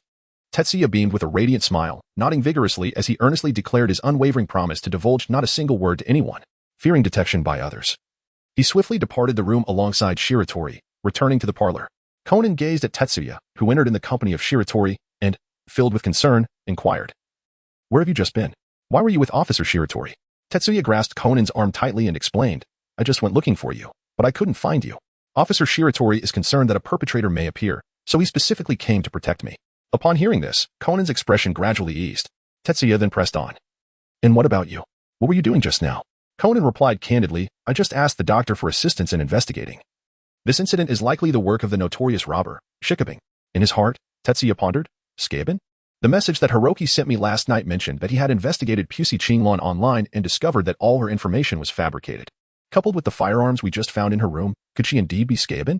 At this moment, Officer Takagi entered to report that he had discovered the victim's necklace and ring beneath Mr. Nishino's bed. Upon hearing this news, everyone was filled with astonishment and confusion. They hurriedly followed Officer Takagi to the room for a closer look. Mr. Nishino stood there, visibly shocked, repeatedly exclaiming, "Impossible. This absolutely cannot be."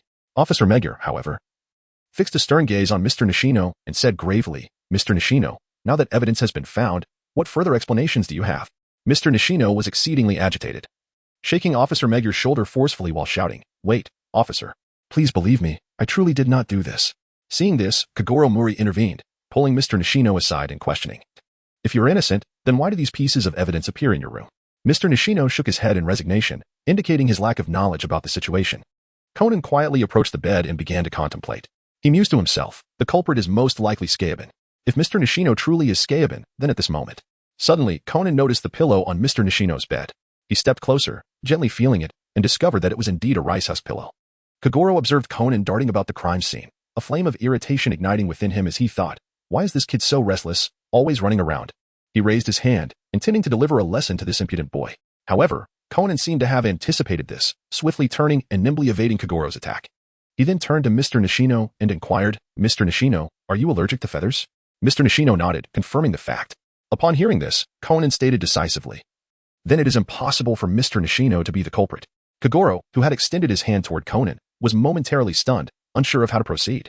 Meanwhile, Officer Shiratori inadvertently revealed a faint smile, seemingly pleased with Conan's performance. Conan, keenly aware of Officer Shiratori's gaze, turned to him, noticing the subtle nod encouraging him to continue. At that moment, Tetsuya tugged at Conan's sleeve, reminding him not to daydream. Conan regained his focus and continued, because if Mr. Nishino were indeed the perpetrator, he could not possibly have entered Mr. Hagawa's room. After all, Mr. Hagawa's room is filled with feathers. And even the feather pillow has been cut open. An individual allergic to feathers would never engage in such an act. After Conan's clear explanation, Officer Megure reaffirmed, "Mr. Nishino, you truly are allergic to feathers?" Mr. Nishino nodded vigorously, while Suzuki, standing nearby, corroborated that even the slightest exposure to feathers would cause Mr. Nishino to sneeze uncontrollably.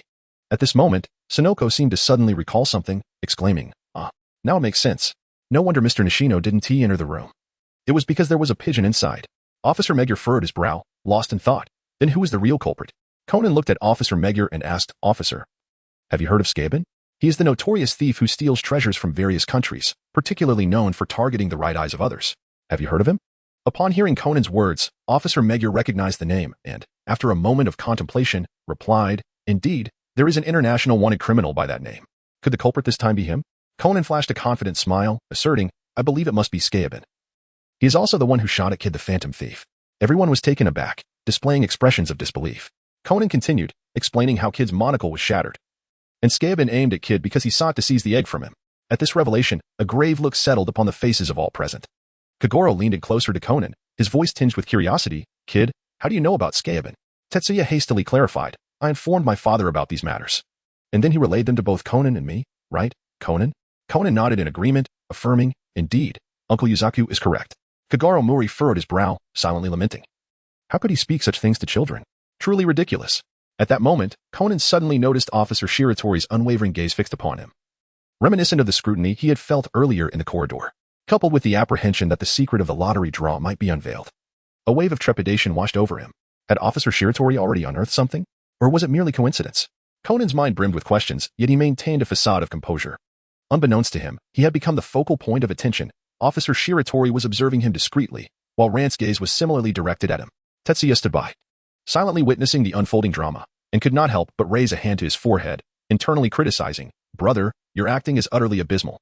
I have exerted myself to the utmost, yet your continuous blunders leave me utterly helpless." Meanwhile, Officer Megure wore a thoughtful expression as he pondered aloud. If the perpetrator is indeed Skaeben, why would she deliberately conceal the stolen ring in Mr. Nishino's room? This is quite perplexing. Kagoro scratched the back of his head, pondering for a moment before shaking it in resignation. As for that question, I truly have no clarity. Listening to Kagoro's utterly bewildered response, Conan felt a pang of urgency, thinking, this is problematic. If I use the tranquilizer needle on Uncle Muri in front of Officer Shiratori, it will completely expose me. Resolute, he decided to take a chance. He lifted his head, his gaze firmly fixed on Mr. Nishino and Mr. Hagawa, and asked with gravity, "Mr. Nishino, Mr. Hagawa, did you two know each other prior to this?"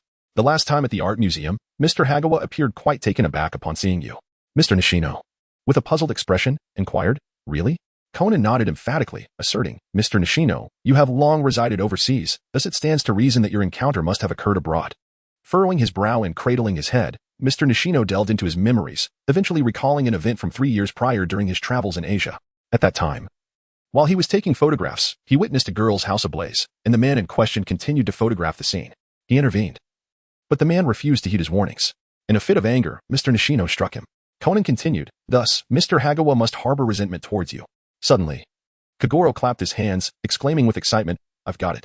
Conan displayed a look of satisfaction, believing Kagoro had grasped the truth, only to be taken aback when Kagoro pointed at Mr. Nishino and declared, "Mr. Nishino, you are Scobin." Conan felt a wave of exasperation wash over him, his expression turning awkward. Tetsuya silently critiqued, "Uncle, are you pretending to be foolish, or are you genuinely that dim?"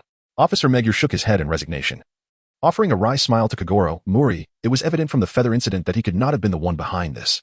Kagoro sheepishly scratched his head, realizing he had made yet another blunder. Conan pressed on, however, everything changed due to Mr. Hagawa's death. Had Mr. Hagawa not been murdered, Mr. Nishino would have faced significant trouble, potentially being treated as a thief. Noticing that Conan had elucidated the clues so clearly, almost on the verge of revealing the answer, Kagoro finally comprehended, "I see. Officer Megure, I understand now.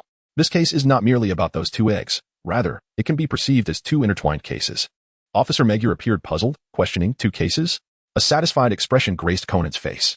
Kagoro elaborated, "The first case involves Hagawa's attempt to frame Mr. Nishino. He deliberately showcased his ring in front of everyone to draw attention to it. When Mr. Nishino was momentarily distracted, Hagawa seized the opportunity to sneak into his room, hiding the ring beneath the bed while stealthily pilfering Mr. Nishino's pin. Consequently, Mr. Nishino would undoubtedly be suspected of being the thief of the ring. Unfortunately for Hagawa, he never anticipated that he would fall victim to the ruthless Scobin. Conan pondered the motive. He must have captured footage of Scobin's true identity along with the ring. Upon discovering that the necklace around his neck was missing, Scobin must have ransacked the entire room but found nothing. Observing Kagoro confidently articulating his deductions, Conan feigned admiration, exclaiming, "Wow, uncle, you are amazing." Kagoro, basking in the praise, wore a smug expression. However, at that moment, Officer Megure's demeanor shifted to one of seriousness as he slowly remarked, "If that is the case, then Scobin is still hiding aboard the ship." Just as he finished speaking, Officer Shiratori interjected, "Officer, I just checked and discovered that one of the lifeboats is missing." This unexpected revelation left everyone astounded, with Kagoro's eyes widening in shock as he exclaimed, "Could it be that Scobin has escaped on a lifeboat?" Tetsuya gazed at Officer Shiratori, whose unwavering confidence sparked a flicker of doubt within him. He pondered silently, why would Lord Kid make such a statement?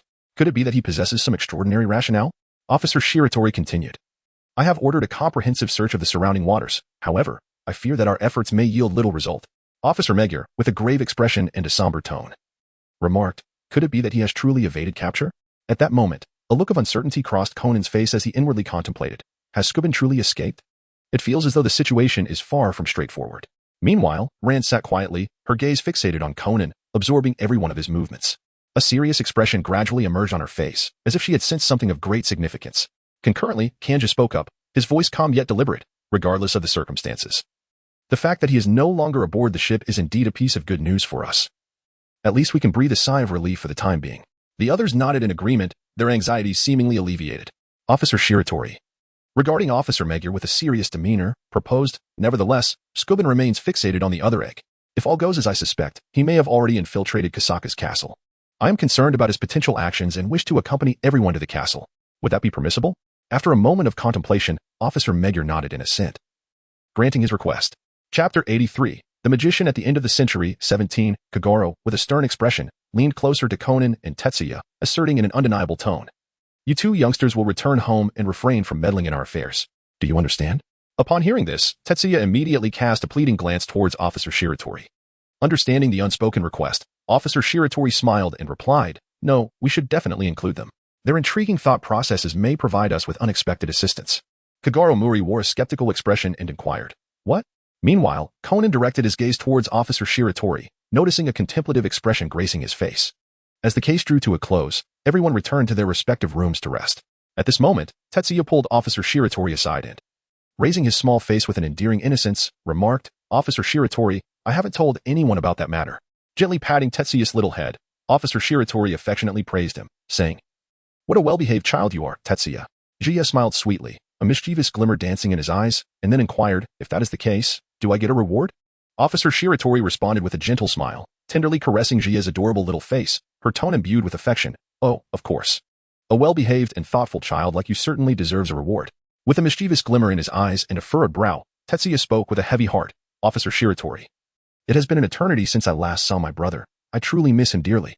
If you could fulfill this heartfelt wish of mine, I would be immensely grateful. Would you, dear kid? As he spoke, Tetsuya gently grasped Officer Shiratori's arm, playfully seeking affection. Officer Shiratori responded with a mysterious smile, suddenly conjuring a resplendent red rose from thin air, presenting it to Tetsuya while softly reassuring him, "Little Tetsuya, do not be disheartened. I shall certainly assist you in realizing your wish." Upon hearing this, Tetsuya's face instantly blossomed into a radiant smile as the clouds of despair dissipated, and he exclaimed with excitement, "How wonderful! Truly splendid! I adore you." With that, Tetsuya fervently embraced Officer Shiratori. However, within his heart, he secretly mused, "Oh brother, I have sacrificed a precious opportunity for a close encounter with my idol to protect your identity. You must compensate me for this."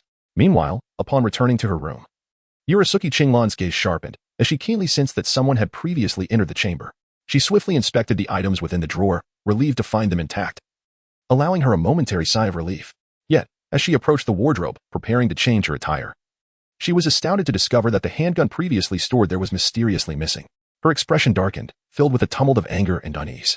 In the early morning, the vessel gently docked at the port of Tokyo, sunlight glimmering upon the waves. As the passengers disembarked, they boarded vehicles en route to the castle. Simultaneously, nearby Dr. Agasa's residents, Yumi, Jinta, and Mitsuhiko strode along the path with puffed cheeks, venting their frustrations about Conan and Tetsuya, who had ceased to communicate since their departure to Osaka. They felt neglected and deeply dissatisfied. Hibara stood quietly before Dr. Agasa's door, awaiting his retrieval of his driver's license. As time passed, her patience waned. Resolving to assist Dr. Agasa in the search for his license herself, she entered the house, exclaiming in exasperation, "If we don't hurry, Idagawa-kun will seize the opportunity first." She understood that Conan would be eager to learn of the case's developments, and if they did not depart soon, he might get ahead of them. Unbeknownst to her, Yumi, Jinta, and Mitsuhiko, who had been eavesdropping by the door, exchanged sly smiles, anticipating potential actions from Conan and the others. Seizing the opportunity while Hibara returned to aid Dr. Agasa, they swiftly slipped into the back seat of the car, hiding quietly. After a while, Dr. Agasa and Hibara finally returned to the vehicle and departed. Yet, to their astonishment, they soon discovered Ayumi, Jinta, and Mitsuhiko concealed in the back seat. Hibara, unfazed by the scene, let out a weary sigh, remarking, "It seems I have not only found a significant trouble but also 3 minor inconveniences." During the journey, Sir Olaf suddenly inquired, "Mr. Muri, is that ring truly Maria's?" Kagoro Muri pondered momentarily before replying, "It remains uncertain at this time, but we have submitted it to Officer Magyar for examination. The results are yet to be known." Sir Olaf continued, "Speaking of Maria, she is the most exceptional among the 4 sisters, possessing enchanting gray eyes." Upon hearing this, Conan contemplated, "Gray eyes? Isn't that the same color as Ayumi and Chinglan's? Could it be?" Sir Olaf, with a tone laden with history, continued, "After the outbreak of the Russian Revolution, the imperial family was executed, yet the bodies of only Maria and the heir apparent were never found." Shinran nodded gently, indicating her understanding, and remarked, "So that is how it is." Before long, the group arrived at Yokosuka Castle, where they were greeted by the imposing and magnificent sight of a German-style castle, its exquisite architectural design captivating all who beheld it. Jie gazed at the castle, an expression of envy illuminating his face as he exclaimed, "My goodness! Living inside must be truly wonderful." Xiaolan nodded in agreement, her eyes sparkling with admiration. "It certainly looks magnificent," she mused, captivated by the unique architectural style, quietly praising it in her heart. In contrast, Conan furrowed his brow, his gaze filled with perplexity as he questioned, "Why is it designed in the German style? Wasn't Miss Yamamoto's great-grandmother Russian?" His eyes lingered on the German villa, seeking to unravel the contradiction presented by this detail. At that moment, the sound of an approaching automobile engine caught their attention, and Dr. Agasa's vehicle slowly came into view. To Conan's surprise, not only did Dr. Agasa step out, but so did Hibara Ai and 3 members of the Junior Detective League, Jinta, Yumi, and Mitsuhiko. They hopped out of the car, their faces beaming with excitement and curiosity. After greeting Dr. Agasa, who smiled warmly and bent down to present Conan with a pair of newly enhanced glasses with improved lens strength, Conan donned them without hesitation, adjusting to the new visual clarity. Observing this, Jia couldn't help but pout in complaint, "Doctor, why do you always bring things just for Conan? I want something too." Dr. Agasa chuckled awkwardly, quickly responding, "Oh, Jia, don't be upset. If you need anything, I will certainly help you." He gently patted Jia's shoulder in an attempt to soothe his feelings. Upon hearing this, Jia's expression brightened instantly, his radiant smile emerging as he declared, "Doctor, I want an invention far superior to Conan's, so that I can appear even cooler." He crossed his arms confidently, striking a pose. Dr. Agasa nodded with a smile, assuring him, "Of course, Jia. With your intelligence and charm, you will undoubtedly adore my new inventions." His gaze was filled with anticipation as he envisioned various fascinating ideas. Conan, observing the trio of young detectives behind him, could not suppress his bemusement. How did Dr. Agasa bring these little rascals along? He wondered aloud. Dr. Agasa scratched his head, chuckling sheepishly, I'm sorry, they sneaked in while I wasn't paying attention. Wow, what a grand castle. It looks so impressive. Just like the place where a princess would reside in a fairy tale. Ayumi exclaimed in awe. Mitsuhiko chimed in excitedly. There must be plenty of treasures hidden within this castle. Perhaps even gold and jewels left by pirates. Jinta, salivating, added, are there any delicious treats inside, like eel rice? I could eat bowls and bowls of it. The three little ones chattered incessantly, brimming with anticipation for the adventure awaiting them inside the castle. However, Kagoro Mori suddenly adopted a stern demeanor, admonishing, hey, you little rascals, listen up. We are about to attend to serious matters, and you absolutely cannot come inside, understood? To everyone's astonishment, the children nodded obediently, not throwing a tantrum or pleading to enter. Yet, fully aware of their nature, Conan and Jaya remained skeptical of their compliance. Leaning closer to Conan, Jaya whispered conspiratorially, what do you think? Want to make a bet on whether they'll sneak in? Conan raised an eyebrow. A hint of a smile gracing his lips. No need to bet. They will definitely follow us inside. Xiang Jiani was eager to enter the castle. Yet they awaited the arrival of Qian Jiangi, which made him a bit anxious. Officer Shiratori quickly explained. He mentioned he needs to go somewhere else first and will join us shortly. Just then, Qian Jiangi appeared, burdened with a massive backpack. Kagoro could not help but scoff. What on earth are you doing? This isn't an expedition. Why bring such a large bag? Qian Jiangi replied with a grin. Better safe than sorry. Hybera stealthily approached Conan and Jia, quietly warning them, be careful, Scorpion might be nearby. Conan nodded seriously, indicating his understanding. Jia, brimming with confidence, mimicked a gun with his fingers, declaring softly, don't worry, if I spot Scorpion, I will ensure he won't escape. Watching Jia's spirited expression, Conan felt a surge of affection. Xiaolan, observing this scene, was struck by a wave of doubt and unease, her brow furrowing as she seemed to ponder something intensely, her expression growing increasingly somber. A resolute determination flickered in her eyes, as if she were striving to ascertain something of great significance. Meanwhile, the butler slowly pushed open the heavy door, and the group stepped into the castle's interior. The sight before them was breathtaking, walls adorned with exquisite gold leaf, soft red carpets gracing the floors, and opulent crystal chandeliers hanging from the ceiling, all exuding an air of extravagant luxury. Lifelike statues stood guard on either side, resembling loyal sentinels protecting this territory. Once everyone had entered the castle, Kagoro specifically instructed the butler to lock the door to prevent the children from wandering in. However, shortly after the adults had entered, Jinna clenched his fist in excitement, exclaiming, great. Now it's our turn to take action. He led his companions around the castle, searching for alternative entrances to this mysterious structure. Dr. Agasa hurried to intervene, but the children had already vanished without a trace. Resigned, he could only watch as they disappeared from view. The butler guided the group to a lady's chamber, softly explaining, the elderly lady often spent entire days here, claiming it brought her endless comfort. Qian Jiangi curiously surveyed the room, meticulously observing its decor, a sly grin creeping onto his face. In the next room, the emperor's chamber, Qian Jiangi seized the opportunity to ask the butler, excuse me, where is the restroom? The butler directed him down the corridor to the right. Qian Jiangi feigned the need to use the restroom, stealthily returning to the earlier room to begin searching for clues. He carefully examined every painting, hoping to uncover something of significance. His efforts bore fruit when he discovered a safe hidden behind one of the paintings. Elated, he swiftly retrieved tools from his bag, attempting to pry open the safe. Just as he was on the verge of success, a handcuff sprang from the cabinet, snapping tightly around his wrist. Simultaneously, a multitude of sharp blades descended, sending chills down his spine.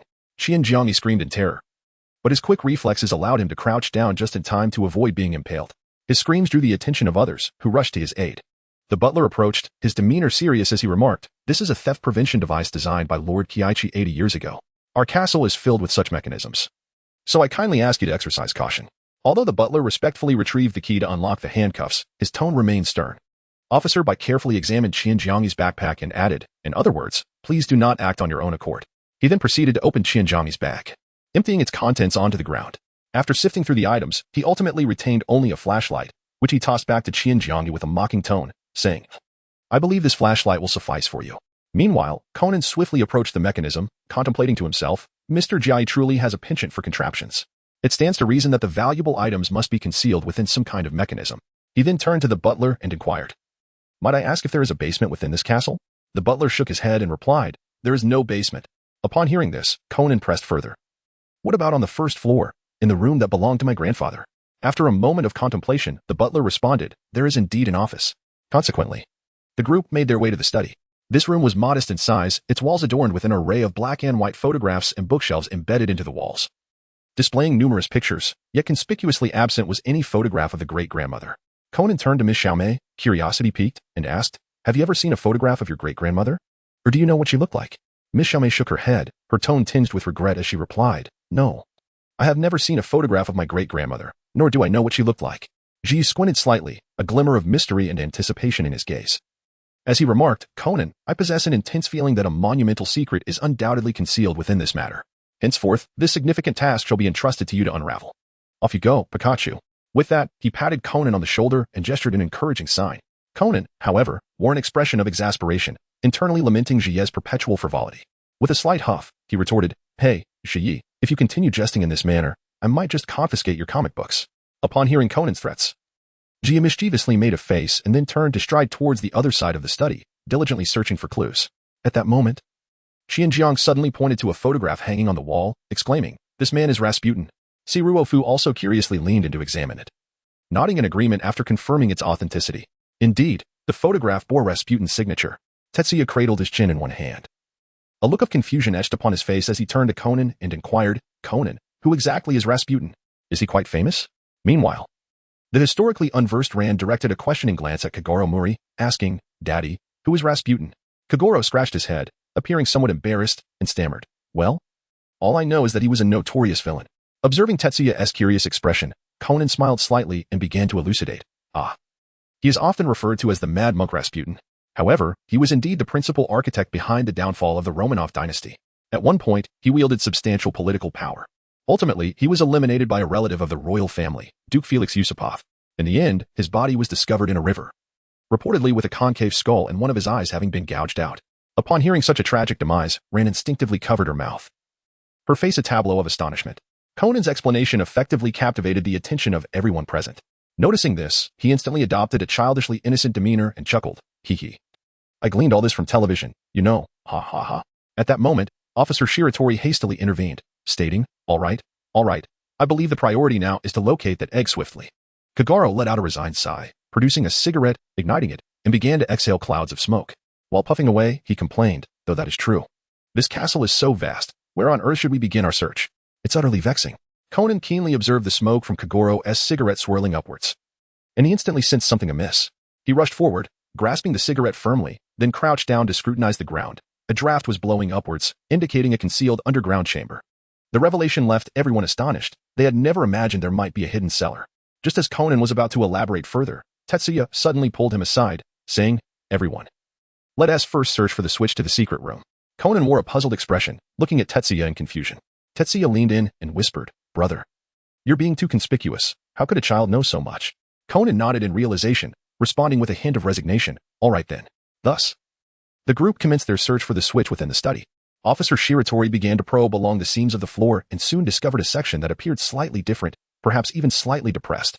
Carefully, he pried it open, revealing a concealed combination lock. However, the letters inscribed on this lock were all in Russian, rendering it indecipherable to those present. In a critical moment, Siruov stepped forward, expressing his willingness to attempt to crack the code. Yet, to their disappointment, after numerous attempts, the combination remained unbroken, plunging everyone into a deep sense of anxiety. Chapter 86, The Magician of the Century's End 20. Everyone racked their brains, trying every conceivable combination as a potential password, yet the enigmatic hidden room remained firmly shut, silent as the grave. Just as despair began to take hold, a spark of inspiration ignited in Conan's mind. He suddenly recalled a phrase previously spoken by Shami, Barushwe and Aiku Kadame. This phrase had lingered in his mind, and now he realized it might not be Japanese at all, but rather another language, Russian. Kagoro, curious, leaned over to Rand and quietly asked what the phrase meant, only to receive a fierce glare from her along with a sharp retort, Don't interrupt. Meanwhile, Siruov was also trying to recollect if he had ever heard this phrase before. However, due to the difficulty in parsing the sentence, he struggled to translate it into Russian. Just then, Pu Saikinglin spoke up, suggesting, Could it be Barushwe Pu and Aiku Kanjime? Upon hearing this, Siruov's eyes lit up with enlightenment. Conan, intrigued, inquired, What does that mean? Pu Saikinglin smiled and explained, translated into Chinese, it means the magician of the century's end. Kagoro, in deep thought, remarked, That sounds familiar. Let me see if I can dig up any information from my memory. Suddenly, Tetsuya spoke up. Lord Kid's invitation letter mentioned it. Upon hearing this, Conan's heart jolted. He instantly recognized that this was no mere coincidence. There must be some connection between Kid and this matter. They followed the clues and input the letters. And with the whir of machinery, a section of the floor slowly rose, revealing a staircase leading downwards. The group exchanged glances but ultimately decided to descend the staircase. They cautiously stepped onto the stairs, each movement imbued with trepidation. Uncertain of what awaited them below, they pressed on, their hearts heavy with anxiety. Meanwhile, Hybra was wandering around the castle with the young detective team, Jinta, Yumi, and Mitsuhiko. Jinta complained as they walked, "There's nothing here." Hybra calmly replied, "I never said there would be anything." Just then, Professor Agasa jogged up to them, panting, "We should head back." He leaned against the wall, trying to steady himself, but inadvertently triggered a mechanism. Suddenly, a large hole opened beneath the four children, and they slipped downwards. Jinta, who was the first to fall, was nearly stopped but was unfortunately shoved down further by Mitsuhiko, who acted as an unintentional cushion. Only Hybra managed to halt at the edge of the hole before nimbly jumping down. The surroundings were engulfed in darkness, rendering visibility non-existent. As if they were trapped in an endless abyss. Fear and unease filled their hearts, and their pulses quickened, as if their hearts were about to leap from their chests. Just then, a faint light pierced the darkness. It was the beam from Hybra's wristwatch flashlight. Though dim, it offered a modicum of comfort, calming their nerves slightly. Yet, despite the light, they remained unable to contact the outside world, complicating their situation further. They faced two choices: to wait in place for the professor to rescue them, or to muster their courage and venture into the unknown. Unanimously, they resolved to press on. After all, waiting idly was not a viable strategy, and bravely confronting the unknown ignited their inner resolve. Hybra observed the children's excitement with a knowing smile. Fully aware of their innate passion for adventure, without hesitation, she decided to accompany them. As Kagero Mori and his companions continued onward, the environment around them was eerily quiet. Suddenly, an unusual sound emerged from another path. Conan's ears perked up, and he immediately halted, straining to discern the source of the noise. "What is that sound?" Ren asked nervously, glancing at Conan. "I don't know, but it sounds off," Conan replied, furrowing his brow, a wave of unease washing over him. "I need to check it out," he declared resolutely. "Wait, Conan, it might be dangerous," Ren said, anxiously grasping his hand, unwilling to see him in peril. "Yes, I'll go with you," Tetsuya chimed in, equally concerned for Conan's safety. However, Conan firmly shook his head, knowing he must investigate the situation himself. At that moment, Officer Shiratori stepped forward, calmly stating, "You should stay here. It's safer. I'll accompany Conan to assess the situation." Reluctantly, Ran nodded, though her worry for Conan lingered. Tetsuya clutched Conan's arm tightly, saying with concern, "Be careful, Conan." Conan gently patted Tetsuya's shoulder, smiling, "Don't worry, Tetsuya. I'll be fine. Just stay here and don't run off. Wait for my return." With that, Conan turned and walked alongside Officer Shiratori toward the direction of the sound. They proceeded cautiously, striving to remain silent. As they drew closer, the noise became clearer, suggesting that someone was indeed speaking. Conan and Officer Shiratori exchanged a glance and quickened their pace. Meanwhile, while everyone's attention was diverted, a shadow quietly slipped away from the group and made its way to another part of the underground corridor. The shadow expertly retrieved a handgun and began assembling it. However, this was noticed by Kyuka Ichinos, who unhesitatingly followed, only to find the assailant mercilessly shooting him dead. Simultaneously, Conan and Shiratori encountered the four young detectives, discovering that the source of the noise had been them. Confronted with the children's curiosity, Conan and Shiratori felt exasperated but ultimately decided to include them in their exploration. Ji gazed helplessly at the group of chattering, exuberant children before him and could not suppress a soft sigh, remarking in mild exasperation that what was intended to be an exhilarating escape room adventure had devolved into a chaotic outing reminiscent of an elementary school field trip, utterly devoid of any semblance of terror.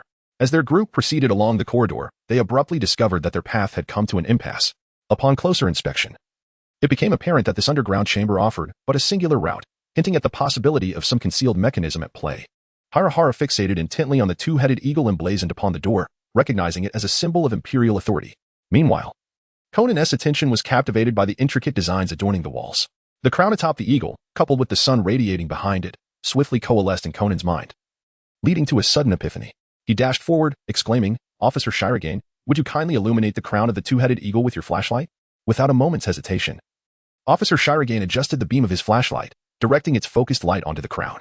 As the radiant glow concentrated on the crown, it appeared to be activated, emanating a brilliant luminescence. At that moment, a deafening noise resonated around them, as though some mechanism had been triggered. Subsequently, the ground before the grand entrance began to sink gradually, forming a deep pit. The entrance had finally revealed itself, upon closer examination. The crown was indeed a component of a light meter. By manipulating the light's intensity, they could unlock the passageway to the subterranean realm. Descending the staircase, the group arrived in the basement, where a Western-style coffin stood prominently at the center, distinctly eye-catching. A large lock adorned the coffin, prompting Conan to recall the mysterious key that Miss Natsumi had possessed earlier. He advised her to attempt unlocking it, cautiously retrieving the key from her bag. Miss Natsumi inserted it into the lock and turned it. With a click, the lock sprang open. As the coffin lid slowly lifted, a wave of decay rushed forth. Peering inside, they beheld a mummified corpse, which clutched an egg tightly in its embrace. Chapter 88. The Magician of the Century, 22. This desiccated body was undoubtedly that of Miss Natsumi's great-grandmother. Curiously, Only the great-grandfather's grave had been found in Yokosuka. With the absence of the great-grandmother's remains lingering as a mystery, perhaps due to her Russian heritage, as Miss Natsumi suggested. Just then, Tsuruofu audaciously expressed his desire to examine the egg in detail. Natsumi nodded in agreement, personally retrieving the egg from the box and handing it to him. Upon receiving the egg, Tsuruofu began to scrutinize it intently, discovering a small hole at the bottom. Upon opening the hole, he was astonished to find that it was hollow. At that moment, Yumi interjected, mentioning her own Russian nesting doll and speculating that this egg might also possess a divisible, modular structure akin to the nesting doll. Upon hearing Yumi's words, the others gathered around to observe closely, confirming that within the egg were several grooves, evidently intended to secure smaller eggs.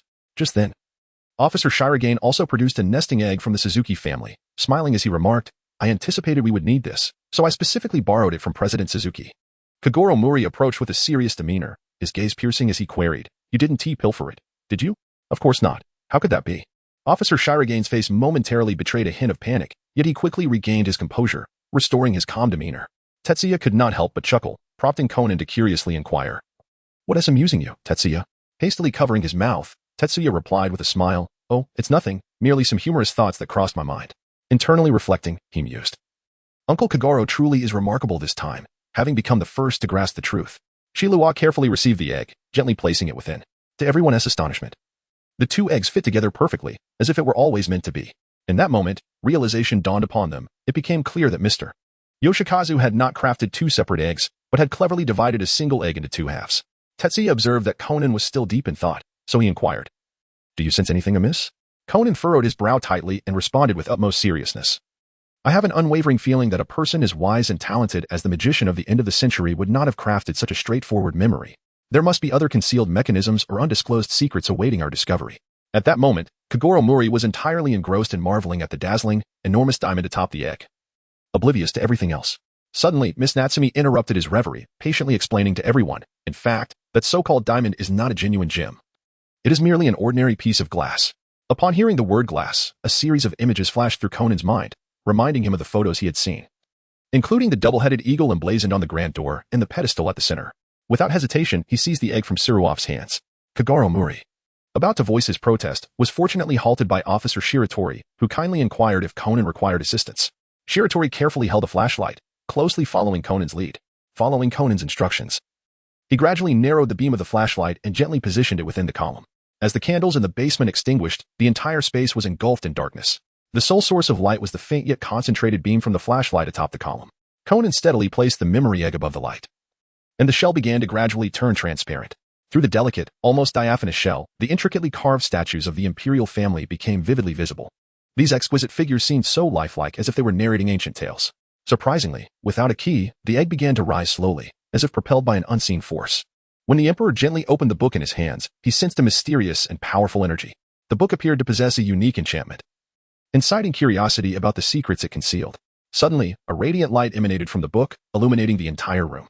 It turned out to be the light refracted by the glass embedded in the eggshell. The glass appeared almost alive, rapidly converging into beams of brilliant light that cascaded onto the book. As the light shone, vivid images began to emerge on the pages. These were not mere words or illustrations, but authentic photographs. Each image was so lifelike that it seemed to transport viewers back to those specific moments. At this instant, everyone widened their eyes in astonishment, gazing at the unexpectedly manifested photographs. They had never witnessed such a miraculous sight, their hearts brimming with confusion and curiosity. At that moment, Tsuruofu spoke up, "These are photographs of Emperor Nicholas and his family." As a Russian, he was naturally well-versed in his country's history and figures. He instantly recognized the individuals in the photographs, and a wave of complex emotion surged within him. Conan and the others listened quietly to Tsuruofu's account, their eyes reflecting deep contemplation. These photographs were not merely simple images, they harbored untold stories behind them. They realized that this book could be a precious historical record, encapsulating memories and wisdom from the past. Chapter 89, The Magician of the End of the Century, 23. The photographs illuminated on the wall seemed to recount the saga of Emperor Nicholas and his family, each moment frozen in the river of time. These valuable images captured their joys, sorrows, tender moments, and significant events, prompting one to marvel at the passage of time and the continuity of family legacy. Perhaps it was for this reason that this egg was bestowed with the deeply meaningful name of memory. Kagoro Mori gazed at the breathtaking scene before him, feeling a profound sense of awe. Your great-grandfather truly deserves the title of the magician of the end of the century. His creativity and design are simply astonishing. Miss Natsumi smiled gently, her gaze tenderly resting on the photographs as she softly replied, "If my great-grandfather could hear your praise, he would undoubtedly feel immense joy and pride." Conan pointed to a dapper gentleman on the wall and remarked, "Miss Natsumi, that man must be your great-grandfather, right? Look. There is another photo of two people intimately seated on a chair, embracing each other closely." Following Conan's gesture, Miss Natsumi's eyes sparkled with surprise. "Indeed. The person beside him is my great-grandmother. At last, I have finally seen her." Her voice gradually softened, imbued with an indescribable emotion. As if transcending time to establish a profound connection with the grandmother she had never met, Tetsuya gently patted Conan on the shoulder, then pointed towards a photograph featuring a girl standing at the edge, exclaiming, "Conan, look, that person bears a striking resemblance to Miss Natsumi." Following Tetsuya's gesture, Conan's gaze fell upon the girl in the photograph, and he was indeed taken aback by the uncanny similarity, just as they were engrossed in their observation. The room's illumination began to fade, and the photograph that had once adorned the wall gradually vanished from sight. At that moment, Siluov cautiously retrieved an egg and handed it to Miss Natsumi, stating, "This egg belongs to Mr. Kiichi, or rather, it should be regarded as a monumental heritage of Japan. The Russian government has resolved to relinquish its ownership, thus it now belongs to you, and its value will only increase." Upon hearing Siluov's words, an expression of sheer joy illuminated Natsumi's face, for this egg embodied her great-grandfather's dedication and held profound significance for her. However, despite the egg now residing within her family's castle, the one contained within it still belonged to Chairman Suzuki. This thought stirred a twinge of concern within Natsumi's heart. At this juncture, Kagoro Mori, sensing Miss Natsumi's unease, assured her with a firm pat on his chest, "Leave the matter with Chairman Suzuki to me. I am confident he will comprehend and support our intentions." Hearing this, a wave of warmth enveloped Natsumi, and a sincere expression of gratitude graced her features. As a radiant smile blossomed upon her beautiful face, Tetsuya surveyed his surroundings, his keen gaze sweeping across the crowd, when he suddenly realized that a crucial figure seemed to be missing from the gathering. Furrowing his brow, he murmured to himself, "Where has Mr. Qianzhang gone? Is he, as usual, stealthily seeking treasures?" Just as he was about to inquire with Conan if he had seen Mr. Qianzhang, Hibera's voice abruptly interrupted his thoughts. With a serious expression, Hibera remarked, "The photograph of Rasputin has not appeared. This is indeed perplexing. After all, his ties with the imperial family are rather intimate." Her words conveyed a sense of doubt and confusion regarding this unusual situation. Conan too felt quite baffled, as he distinctly remembered seeing a photograph of Rasputin in Mr. Yoshikazu's room. Recalling the scene, the image hanging in the room along with its inscription flashed through Conan's mind, and he suddenly remembered it was in Pirish Qinglan's room. However, at that moment, he inadvertently caught sight of a small red dot aimed at Kagoro Mori's right eye. Time was of the essence, and there was no opportunity to warn Kagoro. Without hesitation, Conan flung a flashlight, causing Kagoro to fall and evade the bullet. Immediately afterward, Conan lunged onto Tetsuya, urgently informing him, "Tetsuya, someone is targeting us." Jia's expression shifted dramatically upon spotting the infrared sight, and he shouted loudly, "Everyone, get down. Someone is shooting." With the sound of a gunshot, chaos erupted among the crowd as people fled in panic. Miss Xiaomei accidentally fell to the ground, causing the egg in her hand to slip away. In an instant, a figure emerged, picked up the fallen egg, and swiftly dashed outside. Witnessing this scene, Conan instructed Jia to remain still and not to run, while he hurriedly pursued the fleeing figure. As he watched Conan's retreating silhouette, Xiaolan's thoughts involuntarily drifted back to the days spent at the amusement park, where Shinichi had similarly pursued a criminal without hesitation. She couldn't help but softly murmur, "Shinichi." Jia, overhearing Xiaolan utter Shinichi's name, felt a pang of distress. "Oh no, my brother's clumsy acting has been discovered already. I must quickly devise a way to dispel Xiaolan's suspicions about him." Officer Shiratori, after giving instructions to Kagoro Mori, hurriedly turned and chased after Conan. His strides were determined and swift, his eyes gleaming with resolve. Meanwhile, Jia gently caressed the handgun in his possession, as if drawing strength and courage from it. He took a deep breath, silently encouraging himself, "I must believe in my own capabilities." Taking advantage of the crowd's focus on the lost egg, he meticulously avoided their gazes and stealthily followed in the footsteps of Conan and Officer Shiratori. The criminal, aware that escaping Conan's pursuit would not be easy, devised a plan. As he ran, he affixed a grenade to the wall beside him. The explosion unleashed a powerful shockwave, causing the wall to shatter and raising a cloud of dust and debris. Yet, Conan remained undaunted. He grit his teeth and plunged headlong through the smoke, pressing onward. In the darkness, Conan suddenly stumbled over an object. Upon closer inspection, he was taken aback to find the corpse of Qianzhang. A wave of confusion washed over him. But this was not the time to delve into that matter. Without hesitation, he rose and continued his relentless pursuit of the criminal. Chapter 90. The Magician of the End of the Century, 24. Taking advantage of his tall stature, the murderer successfully reached the entrance he had just entered. He swiftly pressed a switch, causing the floor to close, trapping Conan within the underground passage. Meanwhile, Dr. Agasa was hastily driving back to the castle, his anxiety mounting as he urged himself to accelerate. Upon stopping the vehicle, he quickly jumped out, shouldering the items from the car, and dashed toward the direction where Hibera and the others had vanished. Conan realized his exit was obstructed, yet he was certain there must be a mechanism to open the door. Calmly surveying his surroundings, he keenly spotted a brick that stood out from the others. Its shape was slightly different, hinting at some secret. Conan reached out and gently pressed the brick. With a soft click, the previously closed entrance swung open, revealing a path to the outside world. Just as the murderer was about to leave the castle, he heard Kagoro Mori's voice, which resonated with unusual clarity in the stillness.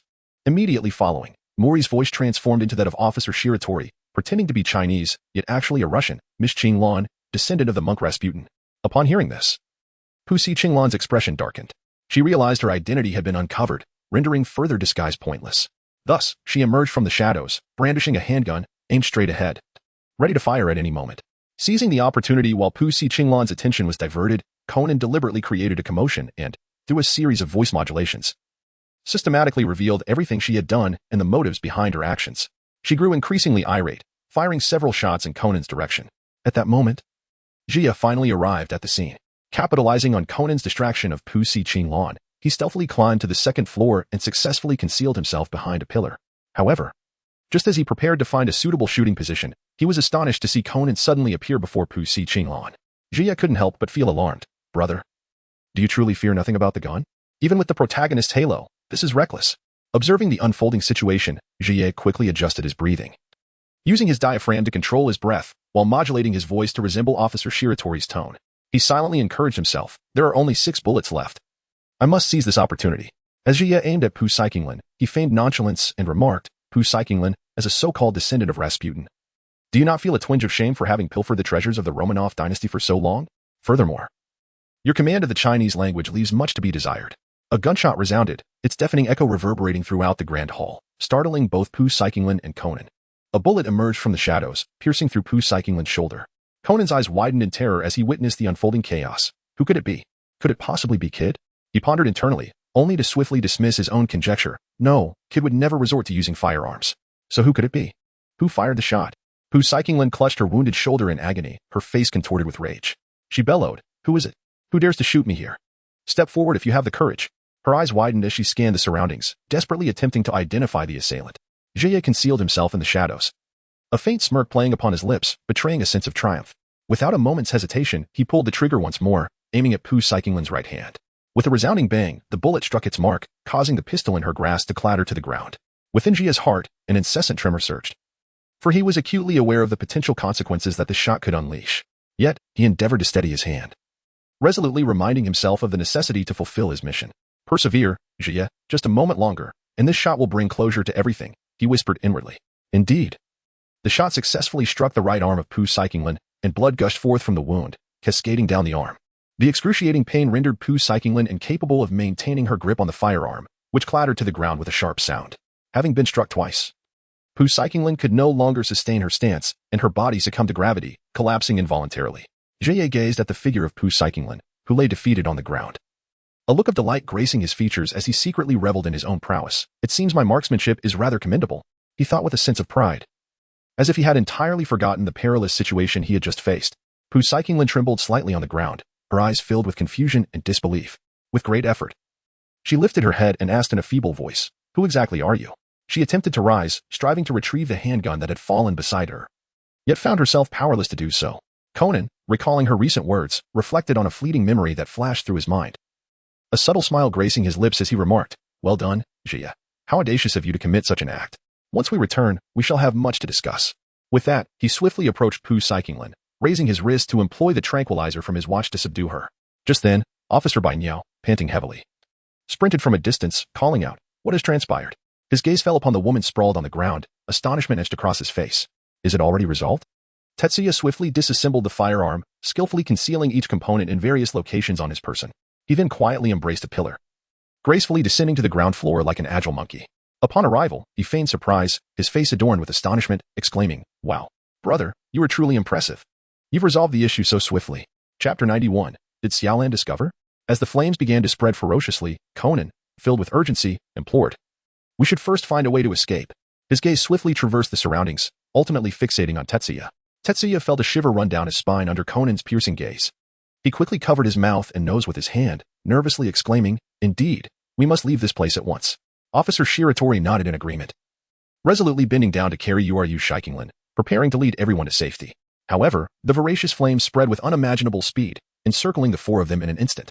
Faced with such a dire situation, Officer Shiratori decisively extended a hand to grasp one individual, shouting, "I know a place where we can take refuge. Everyone, stay close to me."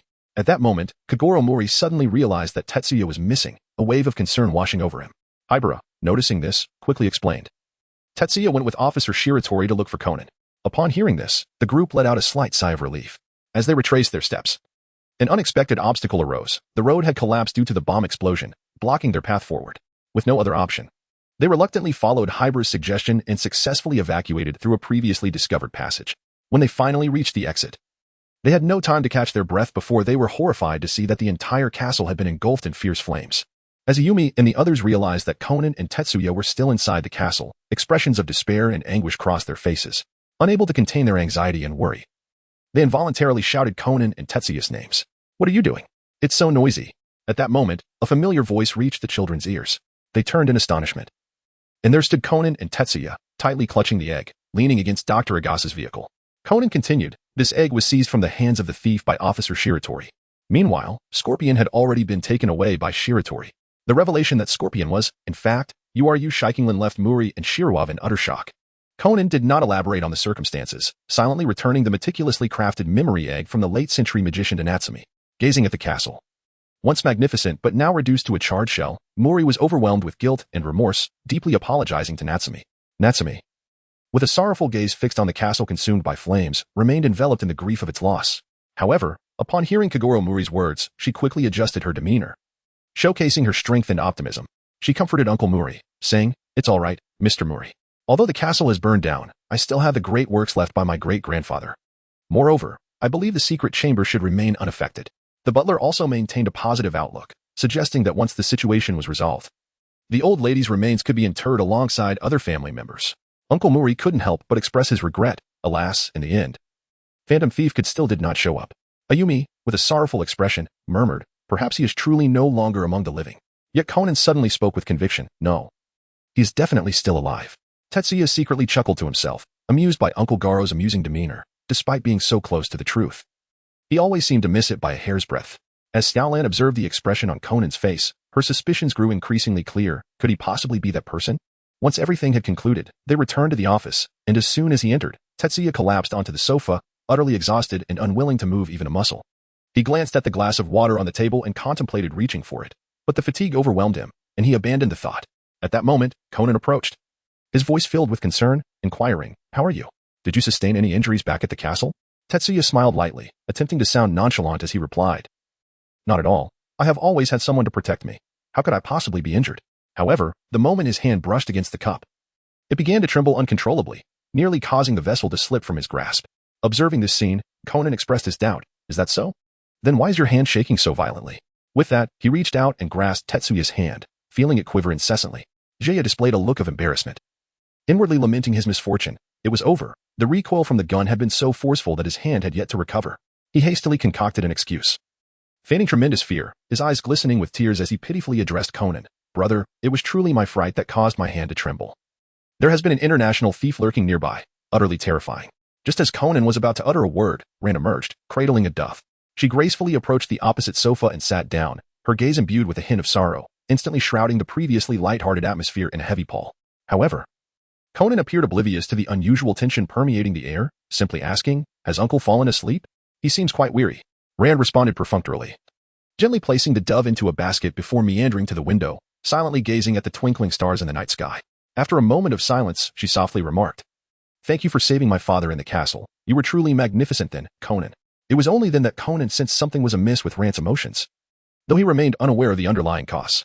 Rand turned to him, managing a strained smile, her gaze alternating between Conan and Jia, her voice quavering slightly as she said, "Conan, your presence invariably reminds me of Shinichi. In that moment, I truly felt that you and Shinichi were one and the same." Despite the smile adorning her face, tears involuntarily cascaded down her cheeks. She continued, her voice tinged with a slight sob, "But you are ultimately not the same person, are you, Conan?" As Tetsuya was about to speak, Xiaolan raised her hand to interrupt, saying, "Tetsuya, please hold your words for a moment. May I have a word with Conan?" Observing Xiaolan's reaction, Conan instantly comprehended the reason behind her unusual demeanor, although it was phrased as a question. He knew Xiaolan well enough to recognize that she would never voice such a query lightly unless she possessed utmost certainty. At this moment, she merely desired to hear the truth spoken from his own lips. Upon witnessing this scene, Tetsuya felt a surge of anxiety, thinking to himself, where is Lord Kid? If he doesn't arrive soon, it will be too late. Conan, unable to bear the sight of Rand's sorrowful expression, slowly lowered his head. A gentle smile gracing his lips as he let out a soft chuckle. He then gradually removed his glasses and, in a calm tone, began to say, actually, I truly am. Before he could finish his sentence, Rand's attention had already shifted entirely to the familiar figure outside the door, staring blankly at that silhouette. She murmured to herself, is it Shinichi? A tall and elegant figure leaned gracefully against the doorway, a faint smile illuminating his cold and handsome face. A warmth akin to a spring breeze enveloping the atmosphere. Rand's eyes widened in disbelief, her lips quivering slightly, as if struggling to comprehend what she was witnessing. Once more. In astonishment, she asked, is it really Shinichi? Conan and Tetsuya turned in surprise, their gazes locking onto the figure at the entrance. Tetsuya silently rejoiced, thinking, Lord Kid, you have finally arrived, and your timing is impeccable. Any later, and it would have truly been disastrous. Jaya excitedly dashed over, embracing Shinichi with joy and inquiring, brother, when did you return from America? Shinichi smiled gently, reaching out to caress Jaya's head, replying, just yesterday, but I must leave again soon, as there are numerous cases yet to be resolved. He then turned his gaze towards Rand, a hint of confusion in his eyes, and asked, why do you ask me that? I heard that you were involved in a case, and I felt a twinge of concern, so I hurried over to check on you. Do you not welcome me? Conan held his glasses, his face displaying sheer terror as his eyes widened, as if he had encountered something frightful. Shinichi's demeanor and tone were undeniably reminiscent of the person Rand cherished in her memories, though burdened with grievances. She noticed Shinichi's rain-soaked attire and quickly rushed upstairs to fetch a towel for him. After completing his task, Shinichi observed Rand's retreating figure up the stairs before descending himself, followed closely by Jaya and Conan. Wait, could the phantom thief? You almost deceived me. I never expected you to disguise yourself as Officer Shiratori to blend into the crowd. Did you already know what was happening on the ship? Conan queried seriously, furrowing his brow. Kid flashed a smirk of satisfaction. Haha, truth be told, I wasn't entirely certain. However, it won't hurt to tell you. I merely eavesdropped on a phone call aboard the ship. Conan fixed his gaze on him, continuing. Your true intention in stealing that egg must be to return it to its rightful owner. You are aware that the egg belongs to Mr. Kichi, known as the magician of the end of the century. Hence, the manner in which your notice was written. Kid raised an eyebrow, seemingly impressed by Conan's deductive skills. Well, the great detective is quite sharp. What else have you uncovered? Conan took a deep breath and gradually articulated. Miss Xiaomei's great-grandmother, Maria, was the third daughter of Tsar Nicholas II. The reason her body has never been found is that prior to her execution, she had already come to Japan with Mr. Kichi. A bond formed between them, but alas, Maria passed away shortly after childbirth.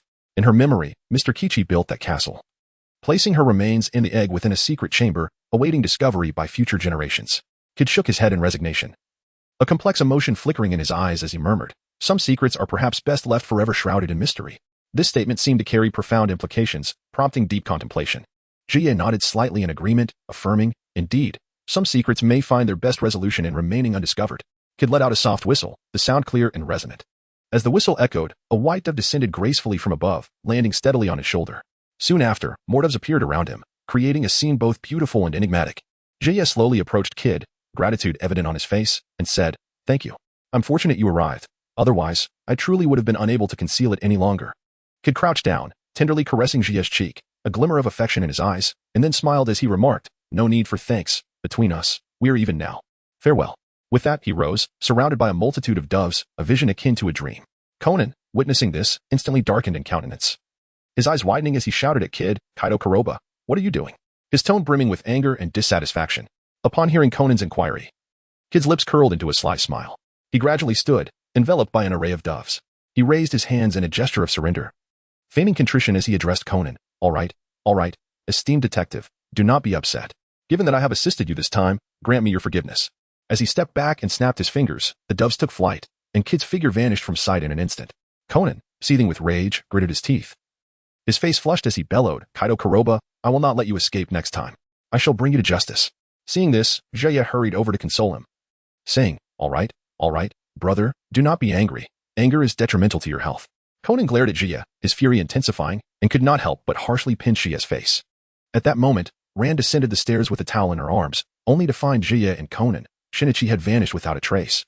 Rand's expression dimmed, revealing a hint of desolation as she pondered, have I arrived too late? Why did you not manage to keep him here? Jia, clutching his sore and tender cheek, hurried over to comfort Xiaolan, saying, Sister Xiaolan, do not be too disheartened. I believe that brother will return soon. Upon hearing these words, Xiaolan's previously tense expression gradually softened into a faint smile. She mused to herself, after all, he is merely a child. How could she stoop to his level?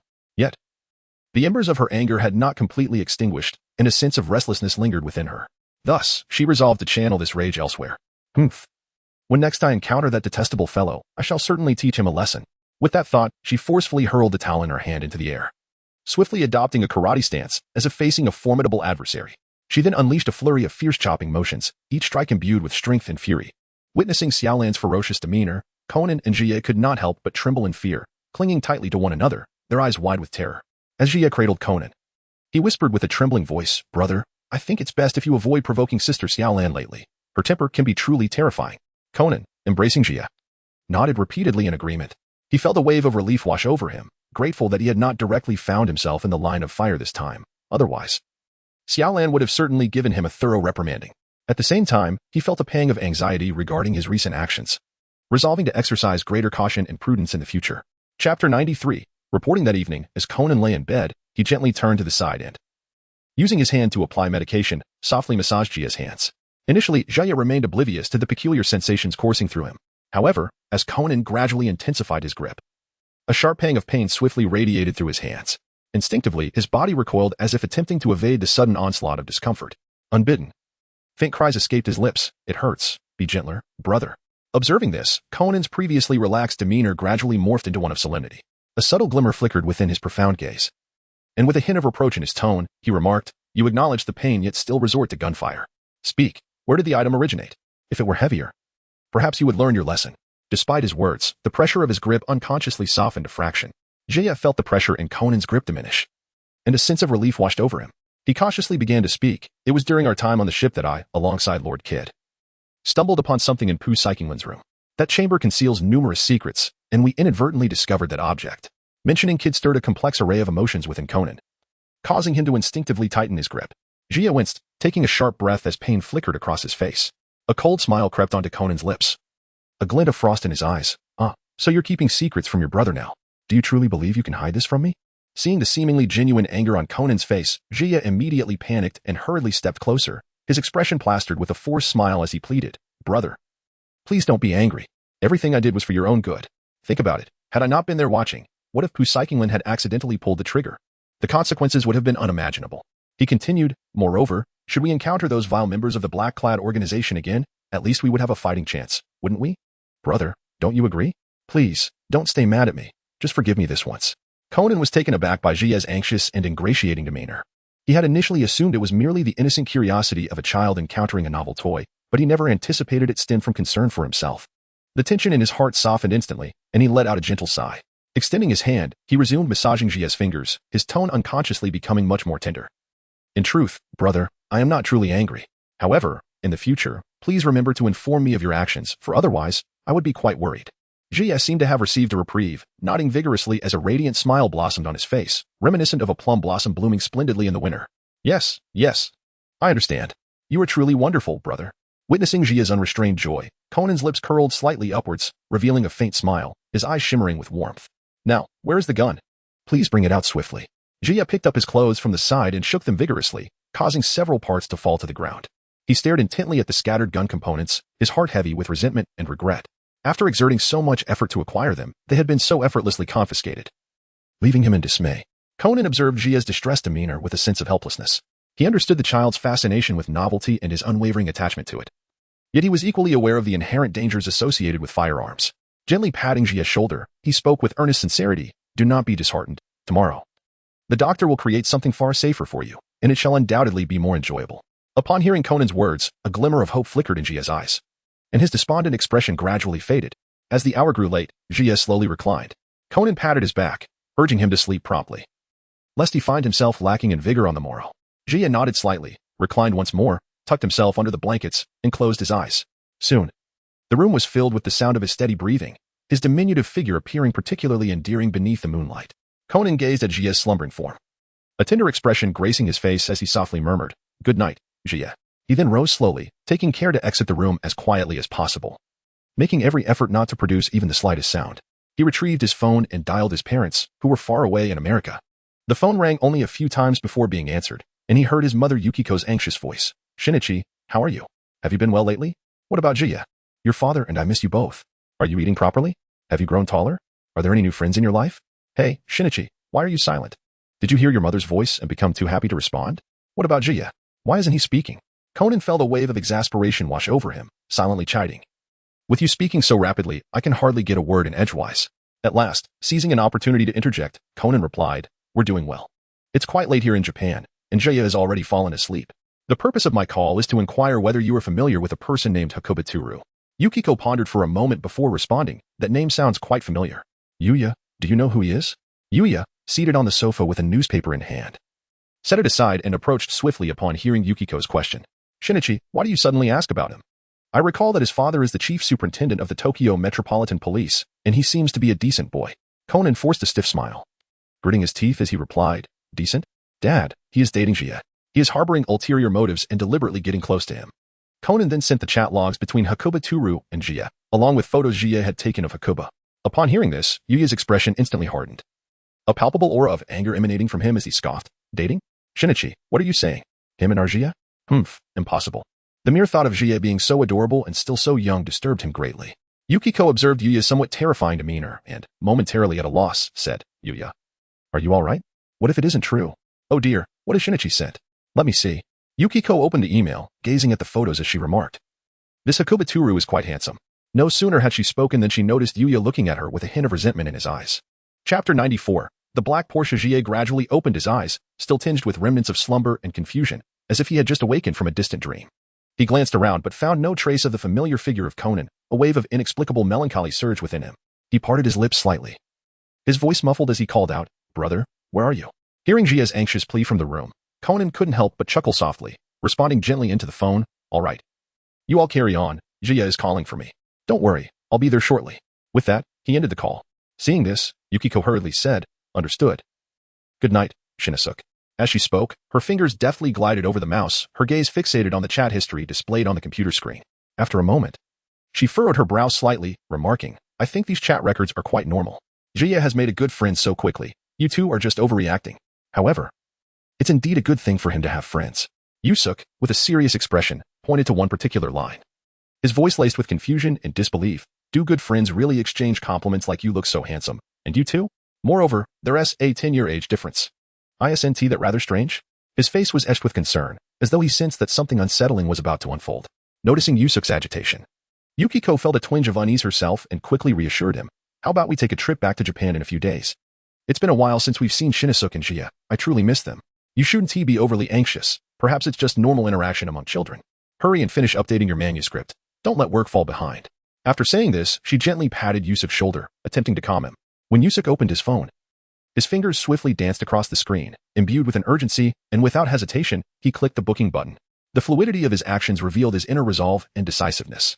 After securing the tickets, he immersed himself in his writing, his concentration palpable as his fingers flew over the keyboard. Yukiko, accustomed to Yusuke's laid-back demeanor, felt a complex mix of emotions seeing him so diligently engaged in his work for the first time, a hint of embarrassment creeping in. She observed him quietly for a moment before softly saying, all right, I'll go pack my things. Good luck, my dear. With that, she turned and left the room. The next day, the school bell rang out like a melodious bird call, jolting Jia from his stupor as he slowly rose from his desk. Rubbing his eyes vigorously to dispel the fatigue, he mumbled, finally, school is over. I'm so tired. Conan, witnessing Jia in such a state, shook his head in resignation and approached, tapping Jia lightly on the head, teasing, you were asleep the entire time. How could you possibly be tired? Now, hurry up and pack your things. Initially, Conan would keep a watchful eye on Jia, reminding him to pay attention whenever he appeared on the brink of dozing off, hoping he would take his studies seriously. However, Jia seemed to possess an innate aversion to learning, dozing off as soon as class began, often carelessly proclaiming that he already knew the material. Although Conan recognized this was not ideal, he couldn't resist Jia's playful antics, gradually loosening his strictness, only occasionally providing cover to mitigate Jia's encounters with the teacher's reprimands. Tetsuya gazed at Hibara, who stood beside Conan, her expression one of grave concern, which stirred a twinge of unease within him. He cautiously approached Conan and, lowering his voice, inquired, what is troubling Hibara today? She appears quite unhappy. Have you somehow offended her? Conan furrowed his brow and responded softly, how could it possibly be me? Just as you were drifting into slumber, she vented her frustrations, lamenting her weariness with this place and expressing a desire to vanish. Has something happened? Jia pondered, a flicker of hesitation crossing his eyes, and softly remarked to Conan beside him, brother, you might quietly inquire about the situation over there in a moment. Conan nodded slightly, fully comprehending Jia's intent.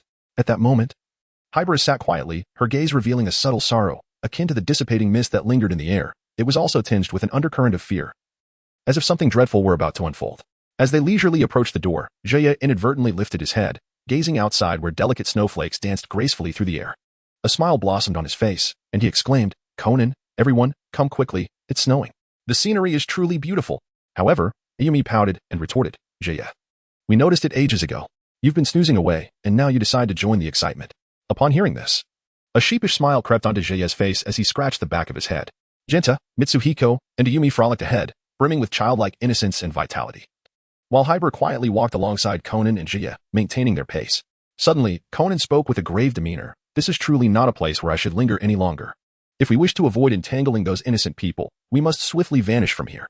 He casually toyed with his cherished soccer ball as he spoke, seemingly unconcerned by Hybrid's momentary silence. "Don't worry too much, after all. The bizarre circumstance of being maliciously administered that odd drug and inexplicably shrinking is something that most people would find utterly unbelievable. They have likely never fathomed such absurdity could exist in the world.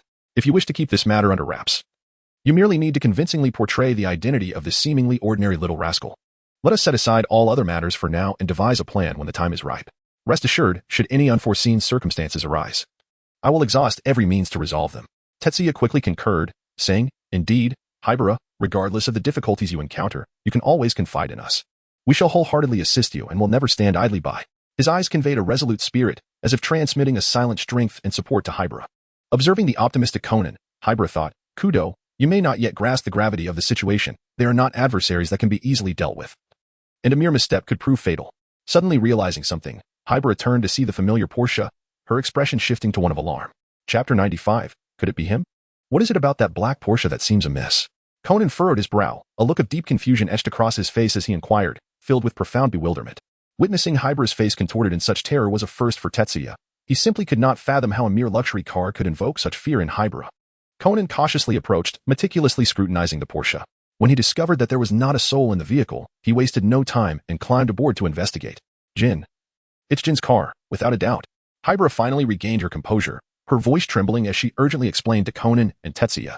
Tetsuya was momentarily startled, his eyes widening in astonishment as an overwhelming shock surged through him. This vehicle belonged to Jin.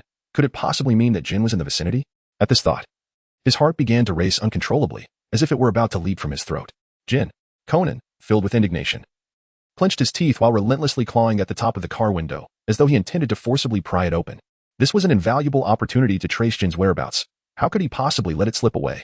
Thus, he promptly retrieved his phone and dialed Dr. Agasa, urgently requesting him to bring some supplies to assist them in facing the imminent situation.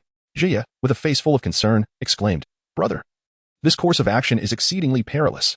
What if that individual is lurking in some shadowy corner, covertly observing us? What shall we do then?" He could not help but ponder anxiously. At present, even the formidable Akai Shuichi, who could confront Jin with brute force, remains unknown to us.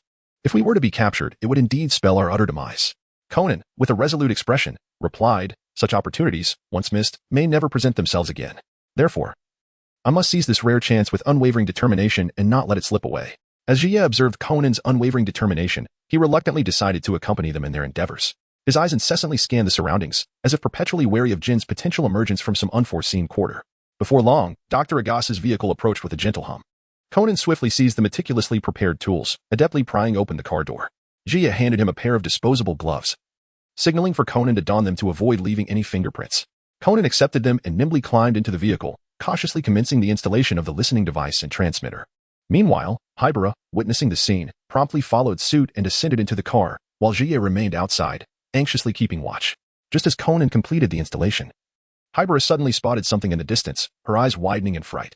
Conan, engrossed in his task, failed to hear her response and looked on in confusion. Hybera urged him to glance across the street, and indeed, there stood Jin and Vodka, just as she had feared. Jia stared intently at the figure clad in black across from him.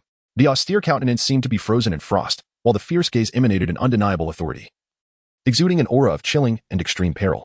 Tetsuya's lips parted slightly, yet it seemed as though something was obstructing his speech, leaving him utterly speechless.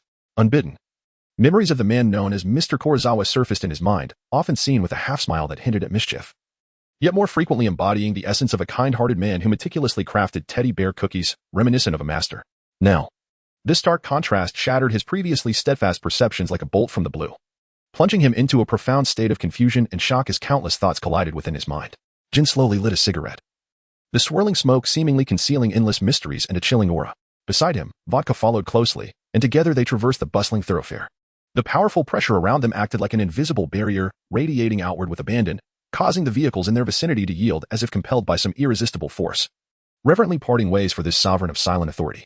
Drivers, typically quick to anger, found their grievances stifled as their gazes met Jin's piercing eyes.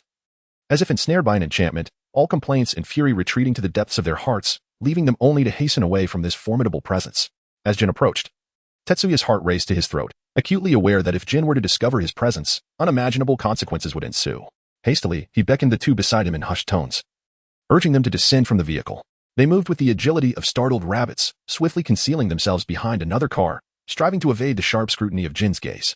Jin entered the vehicle, his indifferent eyes scanning the floor, where the once pristine surface was now marred by a chaotic array of footprints. He furrowed his brow slightly, a flicker of doubt crossing his mind, yet he dismissed it, turning to join Vodka as they settled into the car, starting the engine and speeding away, leaving behind the disturbed air that lingered, as if narrating the harrowing scene that had just unfolded. The group swiftly piled into Dr. Agasa's familiar vehicle, each person enveloped in a mix of tension and anticipation, their eyes betraying both resolve and unease. They closely trailed the faint signal from the transmitter, maintaining a careful distance behind Jin's car. At that moment, Hybra crossed her arms, her eyes reflecting a blend of resignation and concern. She mercilessly doused Conan with cold water, her words striking him like a bucket of ice. It was futile. Even if they successfully located their lair, what then? It would all be in vain. This body remained a colossal hindrance. Do you not understand, Cud? Your present actions are tantamount to courting disaster. Can you not remain calm? Conan, already fraught with anxiety over the impending peril, felt his frustration ignite further at Hybra's remarks.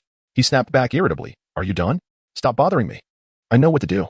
Yet, as his voice rose, the atmosphere within the car grew increasingly tense. As Jie entered the vehicle, it felt as though he had stepped into a realm uniquely his own.